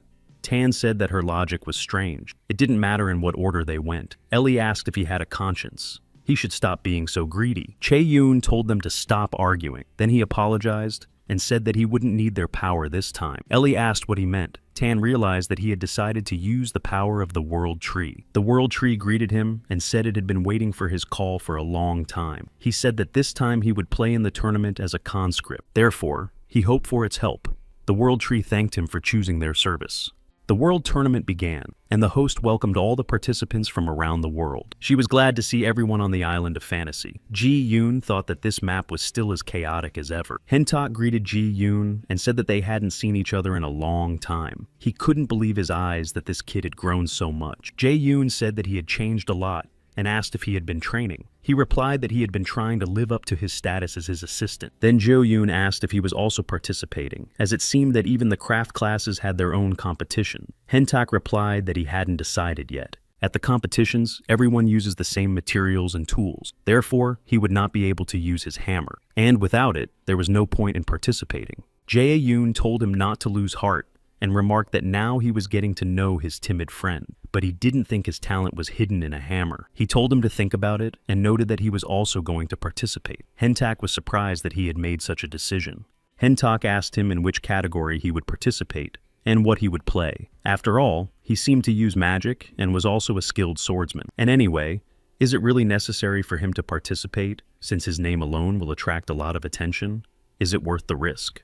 Chae-yoon asked if he really thought he would show his face. He decided to participate under the nickname Chocolate Cake Joa. Hentek asked who it was, and he replied that it was someone who was suffering because of him. So, in this tournament, he is not Dex. He was a conscript named Chocolate Cake Joa. Before that, Jae-yoon called Lee Mi-yeon. She said she thought Woo would understand her intentions after what happened in the garden, and asked what he needed this time. Jae-yoon confessed that he plans to participate under a false name with the help of a deceiver's mask. He is curious to know who will receive the awards if he wins. She replied that of course it would be his, but the deceiver's mask could only change the system text. He asked if that was a problem. He asked if it was possible to transfer the prize to the player under whose nickname he would be hiding. She asked if he had decided to give up the prize. Jae-yoon asked if it could be arranged somehow. Lee Mi-yeon asked him to wait a moment, and asked Alice if his request was possible. Alice said that the functionality of the cheater mask was limited by the user information protection system. However, it would be possible to partially remove the restrictions with the administrator's permission. Lee Mi-yeon realized that this was possible, and wondered what he was up to this time. But she didn't think anything would go wrong, so she confirmed the permission. From that moment on, the rewards he received would be transferred to the player under whose nickname he was hiding. Jae-yoon said that Joa's chocolate quiz would have to wait a little longer. He promised to repay him for all his suffering. The rules of the martial arts competition's qualifying round were simple. To advance to the main round, one had to win 100 battles. And when they win all 100 battles, then they will talk about the other rules of the world tournament. But now is not the time to waste time talking. The host announced the start of the World Martial Arts Tournament. Ju Yong met his opponent. But judging by the information about his opponent, he learned that he had won 97 battles in a row. The man said that this was what his 98th victim looked like. He promised him that it would all end quickly. The audience told him to show all the horror of a druid. People from all over the world watched the tournament. The translation system worked well. Therefore, even people from other countries could understand Korean. Some of the spectators wondered if this was a character from the everyday life of a destroyer. But wasn't he a warrior before, since this battle was between conscripts? After that, a battle began in which everyone could show their ability. Jae-yoon used the power of the World Tree. He thanked Sylph for his perfect defense. His opponent was surprised that he blocked his attack so easily. He asked what kind of skill it was. Jo-yoon replied that it was his spirit's ability, but he probably didn't know that. It was also a rare class on their server. His class could use the power of animals, which was useless against him, because he draws energy from nature itself. His opponent did not understand how he managed to attack so quickly. Jae-yoon said that he was very close to advancing to the main round, but he let him strike first, so he shouldn't be offended. The man doesn't understand what incredible power this is. Jo-yoon told him to be a little gentler with him, because he felt sorry for him. After that, he delivered the final blow and defeated his opponent. This is his first victory. He said that now there are 99 left. The host was surprised that the player lost so quickly. He was the most promising player on the North American server. She decided to consider this game entertainment. In any case, the next player in this group will be Louise, a top 100 master golem in the world ranking. 780 points of integrity were deducted for summoning the spirit. Ju-yoon was surprised that it was so little. He deliberately went all out in the first round. Now he understands how much those thieves Tan and Ellie took from him. The World Tree said that her power was not like that of chicken wings and flying mice. She draws her strength from the earth, not from the heavens or the underworld. Chae-yoon said that it was not for nothing that they say that what is native is best. With such efficiency, one can compete as much as one wants. He continued the fight and destroyed his opponents one by one. Lee Mi-yeon became curious if there really was a user who could summon 100 low-level spirits. How was that even possible for an ordinary summoner? Kang Tae-hoon replied that it was impossible, and that the number of attributes he controlled was beyond the limit. There was indeed a problem with balance. Lee Mian asked what this user's name was, and he replied that his nickname was Chocolate Cake Joa. This mysterious player is connected to the one who destroyed the dragon. In his case, it's not just summoning spirits. Kang Tai-hoon checked his action. He was interested in the videos on the channel Everyday Life of a Destroyer. Even he, the developer, found it difficult to explain what was happening. But he wants to know at least his class, and asks Lee Mian to give him access to this user's data. She apologized and said she understood that his actions were affecting the balance of the game, but she thought his class was fine. That was all she knew, and she couldn't say anything more. Kang Tai-hoon replied that he hadn't expected anything more. He thought he had to do everything in his power. Lee Mian is almost certain that Dex is behind Joa's chocolate cake. She and the entire administration should not impose restrictions on him. Objectively speaking, his class actions do not give them the right to interfere.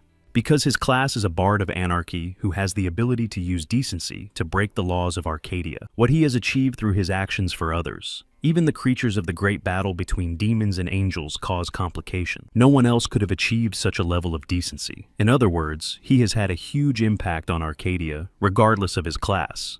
The biggest problem is that he doesn't need money or fame. He only craves entertainment. Dex is simply more sincere than everyone else in playing this game.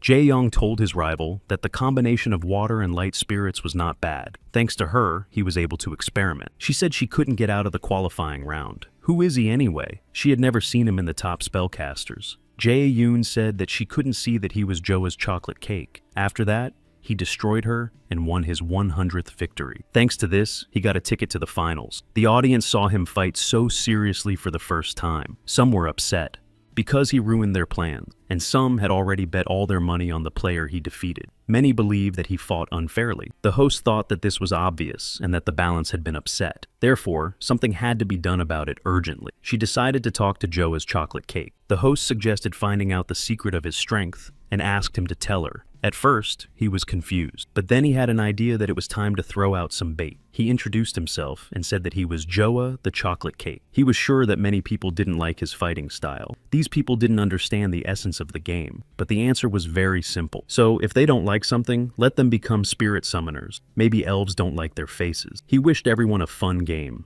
and said that if everyone disliked him so much, they could find him to compete. Tan asked if he was in his right mind, because now everyone would go after him to destroy him. He said he had his reasons. The real player with the nickname Chocolate Cake Joe found out that he was pretending to be him again. He couldn't take it anymore. So he decided it was time to teach him a lesson. Ju-yoon thought about how the bait had been cast, and all that was left to do was wait. He wondered when they would come for him. Meanwhile, the real Chocolate Cake Joa joined the game. Some players found his face familiar. 2 players discussed that they had seen him somewhere before.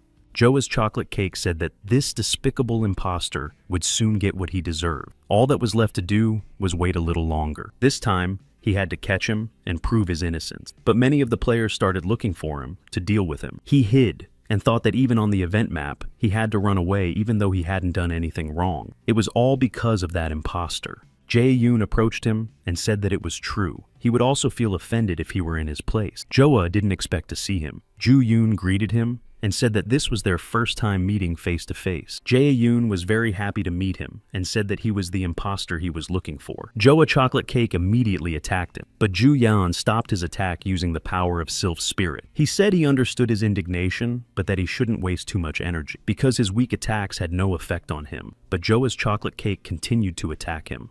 Jae-yoon thought that, like his 81st level, other players often picked on him, but he tried hard and still lagged behind in development. The host announced the start of the long-awaited important battle. Players with the mage class were to compete in the arena. Everyone was eagerly awaiting an exciting battle. Some of the spectators said that Lucia was participating. Another player was surprised that he knew her. She was the Ice Witch. She is well known among European players for her beauty, elegance, and unique items. She is probably one of the top mages. In that case, she will definitely reach the final, and her opponent is definitely out of luck. But then they saw who had appeared in the arena. One man was surprised, and another asked him if he knew her, as she looked a little battered. He said that she was the one who defeated the Swordmaster Angelica. Cassilis watched the battle and thought that it was time to show the results of their training. Let everyone know what it means to be a PvP player. The battle began, and Lucia said that she must have been very lucky. Her equipment was barely at level 40, so she wondered how she had even made it this far. Angelica said that if she won, she would have to take back her words. This equipment was a gift from someone very dear to her. Lucia agreed and said she wouldn't waste time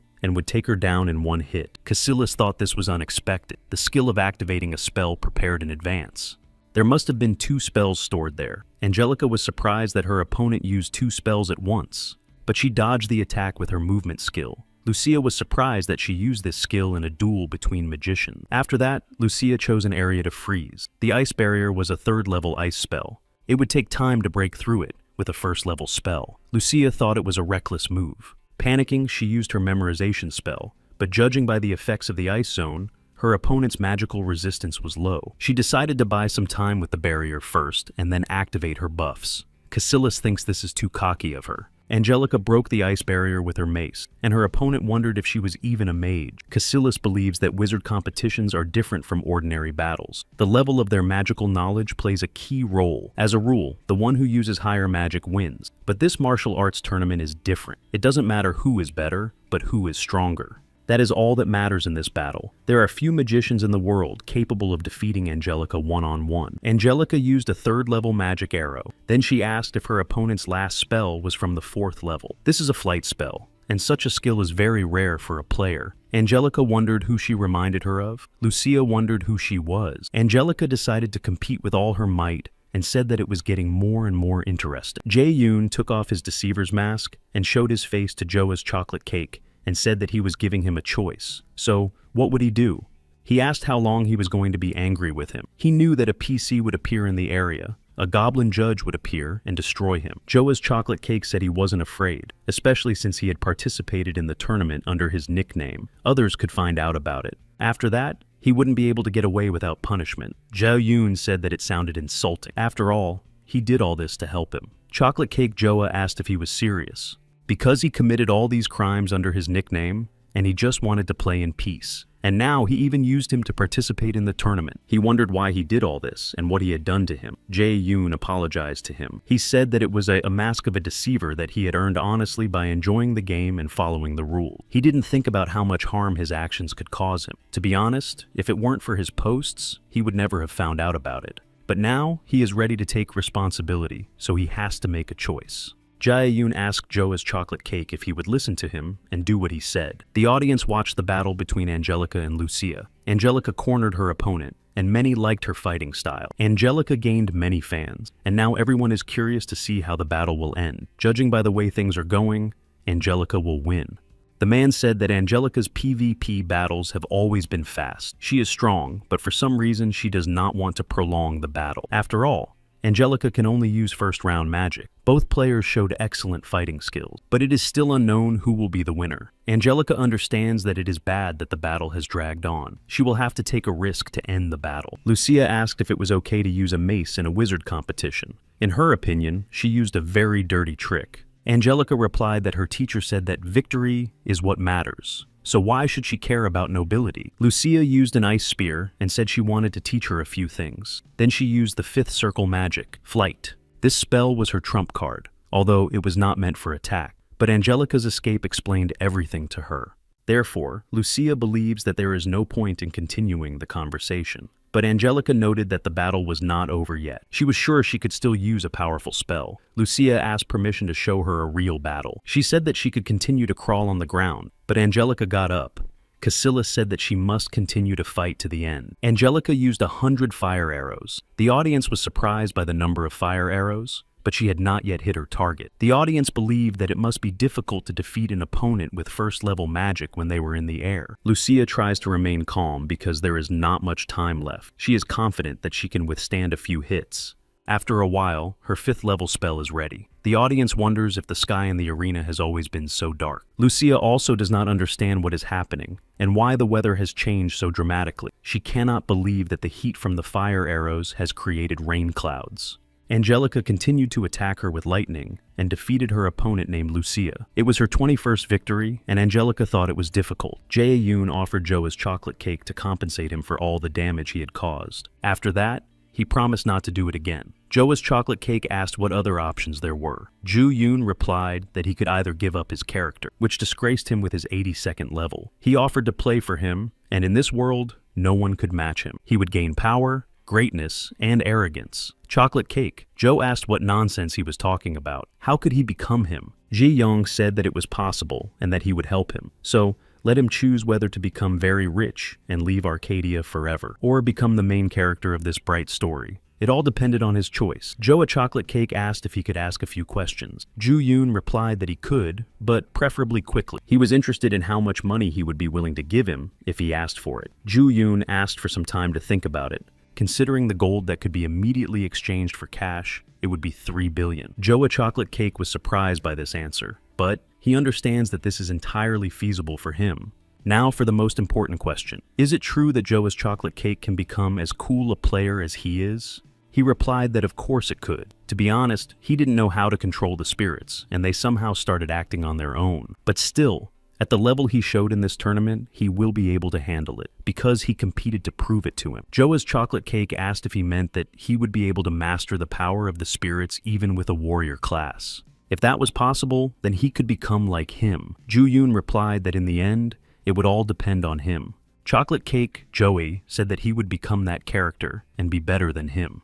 Still, he didn't understand why Dex was pretending to be him. He was curious about his goal, but he was unlikely to find out anytime soon. But there is one thing he is sure of. In Arcadia, he is the most special. He doesn't know what this has to do with it. Maybe it's a hidden class or something else. But he has definitely found a loophole in the game and is preparing something incredible. And he's just using him in his plan. But even if that's the case, he wants to be the main character who drives the game forward. Tan said that this guy is more interesting than they thought. Jae-yoon agreed and said that he also doesn't like stupid people. Jae-yoon suggested getting down to business and that from now on, he would turn him into a real Joa chocolate cake. If he is a warrior, it means that his basic stats for stamina and defense must be on par. He said that they are better than other classes. Jae-yoon said that it was better to see once than hear 100 times. So, to start with, he had to try to withstand a blow.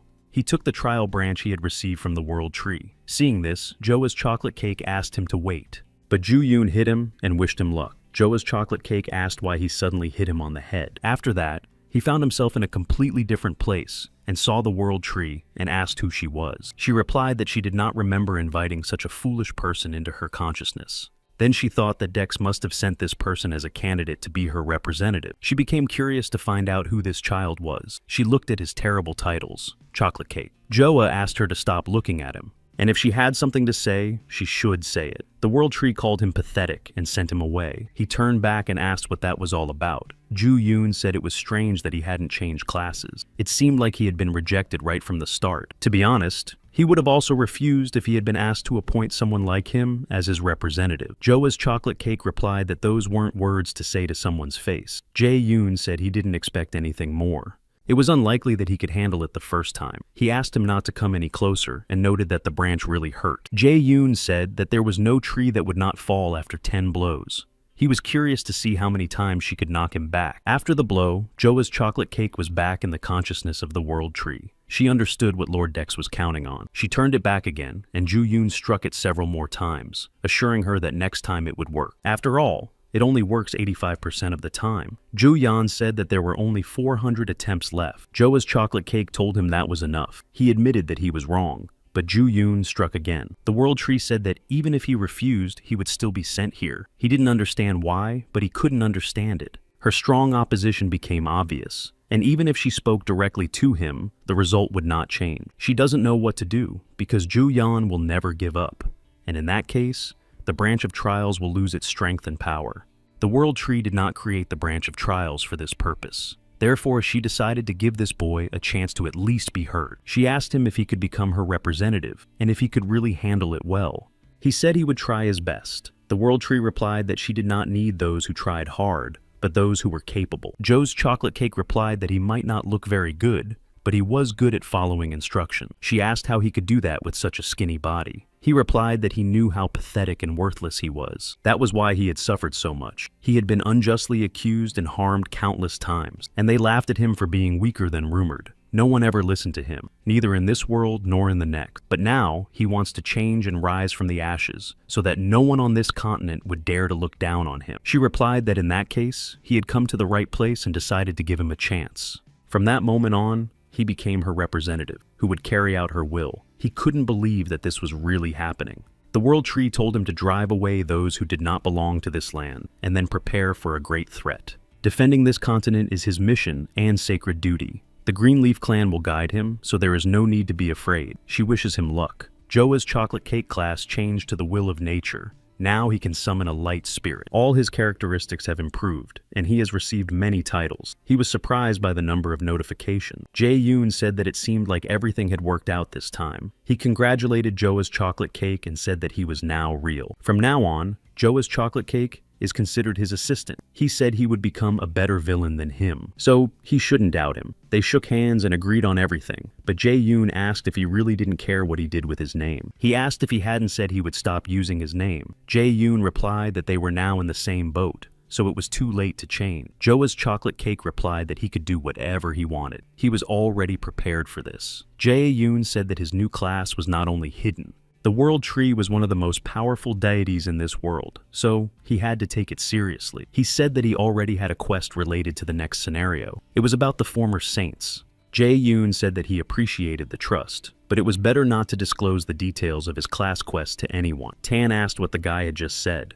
Ellie noted that there was something about a saint. Jae-yoon was glad they hadn't heard everything, so he quickly changed the subject and told Joa's chocolate cake that he now had a class and should start equipping himself. He asked if his cloak was the oldest thing he owned. He replied that it was, but that it was just an ordinary item. Jae-yoon asked if he knew that transcendent beings in Arcadia must have a special personal artifact. He spent 6 million integrity points to improve his cloak, but unexpectedly, the World Tree appeared before them. She said that this was too much. Chae-young asked why she was so angry when he was trying so hard to help him. The World Tree remarked that he was simply imposing his decisions, and how could divine power be put into this old cloak, and how he managed to do it at all. His father's orders must not be disobeyed. Ju-yoon replied that he did it because he wanted to, but there was no need to worry about it. Soon she would see for herself that his choice was right. Ji-young asked if Joa's chocolate cake with the improved cloak could become the player in the video. He replied that of course he could. He now felt that he was capable of anything, and that it was time to test his strength in a martial arts tournament. But Jo-yoon apologized and said he would participate instead. He asked if he shouldn't replace him. Jae-yoon said that he shouldn't overestimate himself, because you can't win a tournament with just one good item, so he shouldn't be too upset. There would be someone at the tournament whom he really needed to meet. Meanwhile, the World Martial Arts Tournament continued until the final. Joa's chocolate cake and the Black Dragon of Darkness reached the final. Tan said that this was who he wanted to meet. Jae-yoonu was curious to see how much she had grown since then. Tan said that now he would check what they had here. He noted that she now really looked like a dark magician, but of course, she was still far from our gamer. The host said that everyone had been waiting for this for a long time, and finally they had reached the final of the Summoner Tournament. She introduced a new star. This participant was able to summon an incredible number of spirits, but he was not known for his good temper. He will be opposed by a participant who rules the kingdom of Maron. Her secret weapon is her appearance. Before them stands the brilliant Lord of Darkness. But will the main villain of the tournament survive? 400,000 spectators will watch his fate unfold. She thinks it will be difficult for her to concentrate. Jae-yoon said that it was even offensive that he was now a thief. Tan noted that given his behavior, it was quite logical. Ellie said she would be disappointed in him if she knew it was all an insult. He replied that it didn't matter because it wasn't him being criticized. Tan thought that they had no conscience at all. The Black Dragon of Darkness asked what he was muttering about and suggested starting the battle. He said he didn't know she was waiting for him and that she could have just attacked first. She replied that it was unacceptable for a queen to stoop to such a level. Chae-yoon said that it seemed her strange straightforwardness hadn't gone anywhere. The Black Dragon of Darkness asked if they had met before.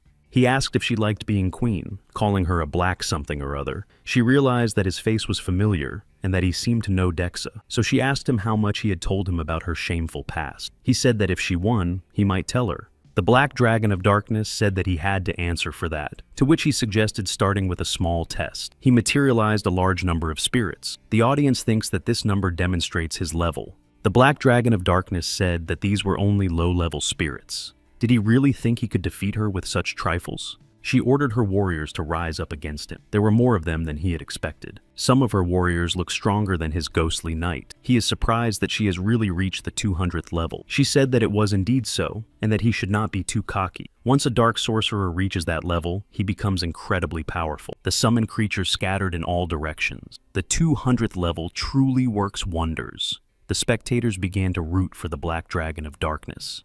They believed that she was the hope of all dark sorcerers and asked her to destroy her opponent. She was surprised that this guy remained calm, even in such a situation. The Black Dragon of Darkness decides that things are not so simple and that she should not let her guard down. After all, he is Dex's ally. Therefore, no one knows what he is capable of. Che-Yoon said that she has a good combination of skeleton warriors and archers, but the archer and the mage have low skill levels. By the way, the transformation of creatures depends on the skill of the zombie master. Therefore, it is worth leveling him up as well. In addition, don't forget to improve curses and offensive magic. Don't rely solely on summoning. She wonders where he knows all this from. After all, this information doesn't come out of thin air. He replied that it was very simple, because he played the same way himself. So far, these are just her guesses. But is it possible that this guy is Dex? He said that there is a way to make them follow him. It's an overwhelming power that no one can resist, and that's enough. She was surprised that he destroyed the ghostly knight with one blow. Only one player is capable of such a feat. Now she is even more certain that he is the one. Tan asked what was going on and if the master had lost his mind. He said there was no need to go that far. Ellie said that this was an excessive waste of decency. If this continued, participating in the tournament would lose all meaning. Che-Yong replied that there was nothing he could do about it, and that there was no room for doubt, because it was so much more fun this way. He summoned the Lord of Flames and Burning Fire to destroy the heavens and the earth. The audience was amazed by such power, and wondered if they were even playing the same game. Jae-Yong thanked the black figure for the game. Now she needed to go and continue her training. She finally understood that she was indeed facing Dex. He used his power to destroy her, and won the World of Martial Arts tournament in the Summoner class. Hentak had been working on creating an item for several days, but his strength was still not enough. He took part in the World Martial Arts tournament with a light heart and ended up in 3rd place. Hentak did not expect such a result, until he saw those who were one step ahead. He could only dream of such power before. He considers himself pathetic and cannot stand himself because of it. Even with the help of his friend, he was only able to achieve this much. But it doesn't have to be this way. With his lack of skills, he can only fill in the gaps with effort. He needs to continue forging to create stronger weapons and achieve greater mastery, to create something that no one else can replicate. The dwarves saw the incredible fire and said to call Byron immediately. Hentak created a unique item, and Volcanus appeared before him. The dwarves did not understand how this was possible. Many years ago, Volcanus created countless divine weapons for all the dwarves of Arcadia. Through his hammer, he passed on great knowledge. Their teacher and father, Lord Volcanus, was reborn in the hands of the great master. So, the two must raise their hammers. Finally, their god has given them wonderful, skilled hands. They must rejoice at the rebirth of their god, and also the birth of the first hammer of their god's successor. Hentak received his title, and is now respected by the dwarves themselves. Thus, the global martial arts tournament held during the server merger came to an end. Despite the fact that most of the winners' nicknames belong to Korean players, Joa's chocolate cake victory caused widespread discontent. However, most accepted this result as it was. If you consider the continent of origin rather than nationality, the winner's advantage in strength was quite understandable. This was a large slime attack, the Argamer incident, witch hunting, and a continental battle. The complexity of character development on the second continent was extreme. The players demonstrated excellent skills, and the results of the tournament were not a surprise. Everyone was most excited about the winners' skills, especially those of the summoners. After the tournament, that was all anyone could talk about. According to statistics, 60% of players chose the so-called good faction associated with the forces of heaven. Their skills are more understandable and simpler.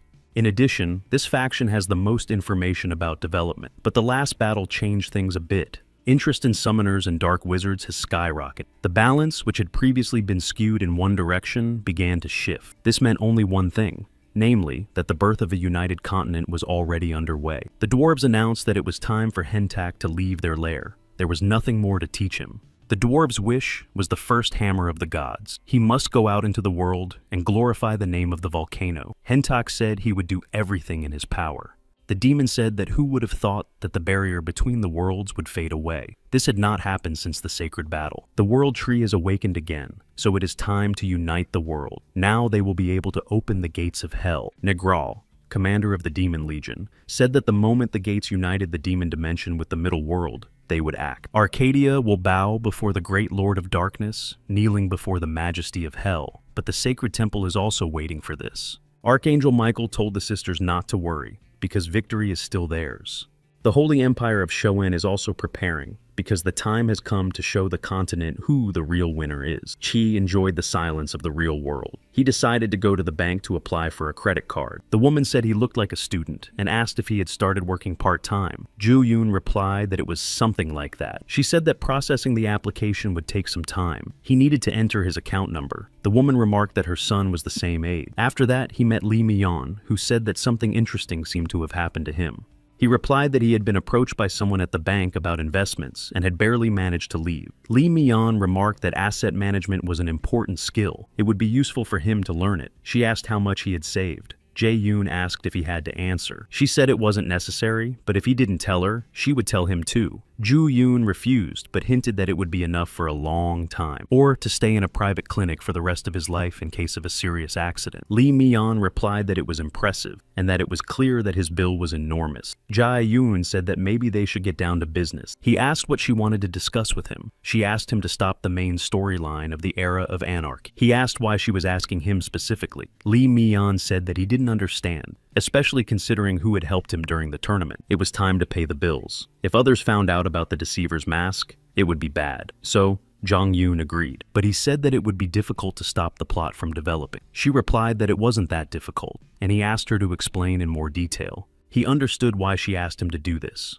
According to this information, the world of Arcadia was in danger. If it is ruled by greed, it will lose all its charm and romance, and the initiator will most likely be the Showen Empire. Lee Mion asked him to protect the Gale Federation, which borders them. If the battle cannot be prevented, he must end it as quickly as possible. He agreed and said he would try. Lee Mion thanked him because she knew she could count on him. Jae Yoon asked if he could destroy the Showen Empire if things did not go according to plan. After all, it would not be an exaggeration. Lee Mion said that it might not be a good idea, and that he should try to prevent that from happening. Dex's subordinates achieved incredible success. Angelica and her class of mages took second place in the rankings. Ather, a tank class, took second place. Cassilis, a swordsman class, took first place. Hentok took third place among the blacksmith class. The martial arts tournament came to an end, and it was even a little sad. Only one class remained, the summoners, in which Joa's chocolate cake won. Everyone says that the finalists are real monsters.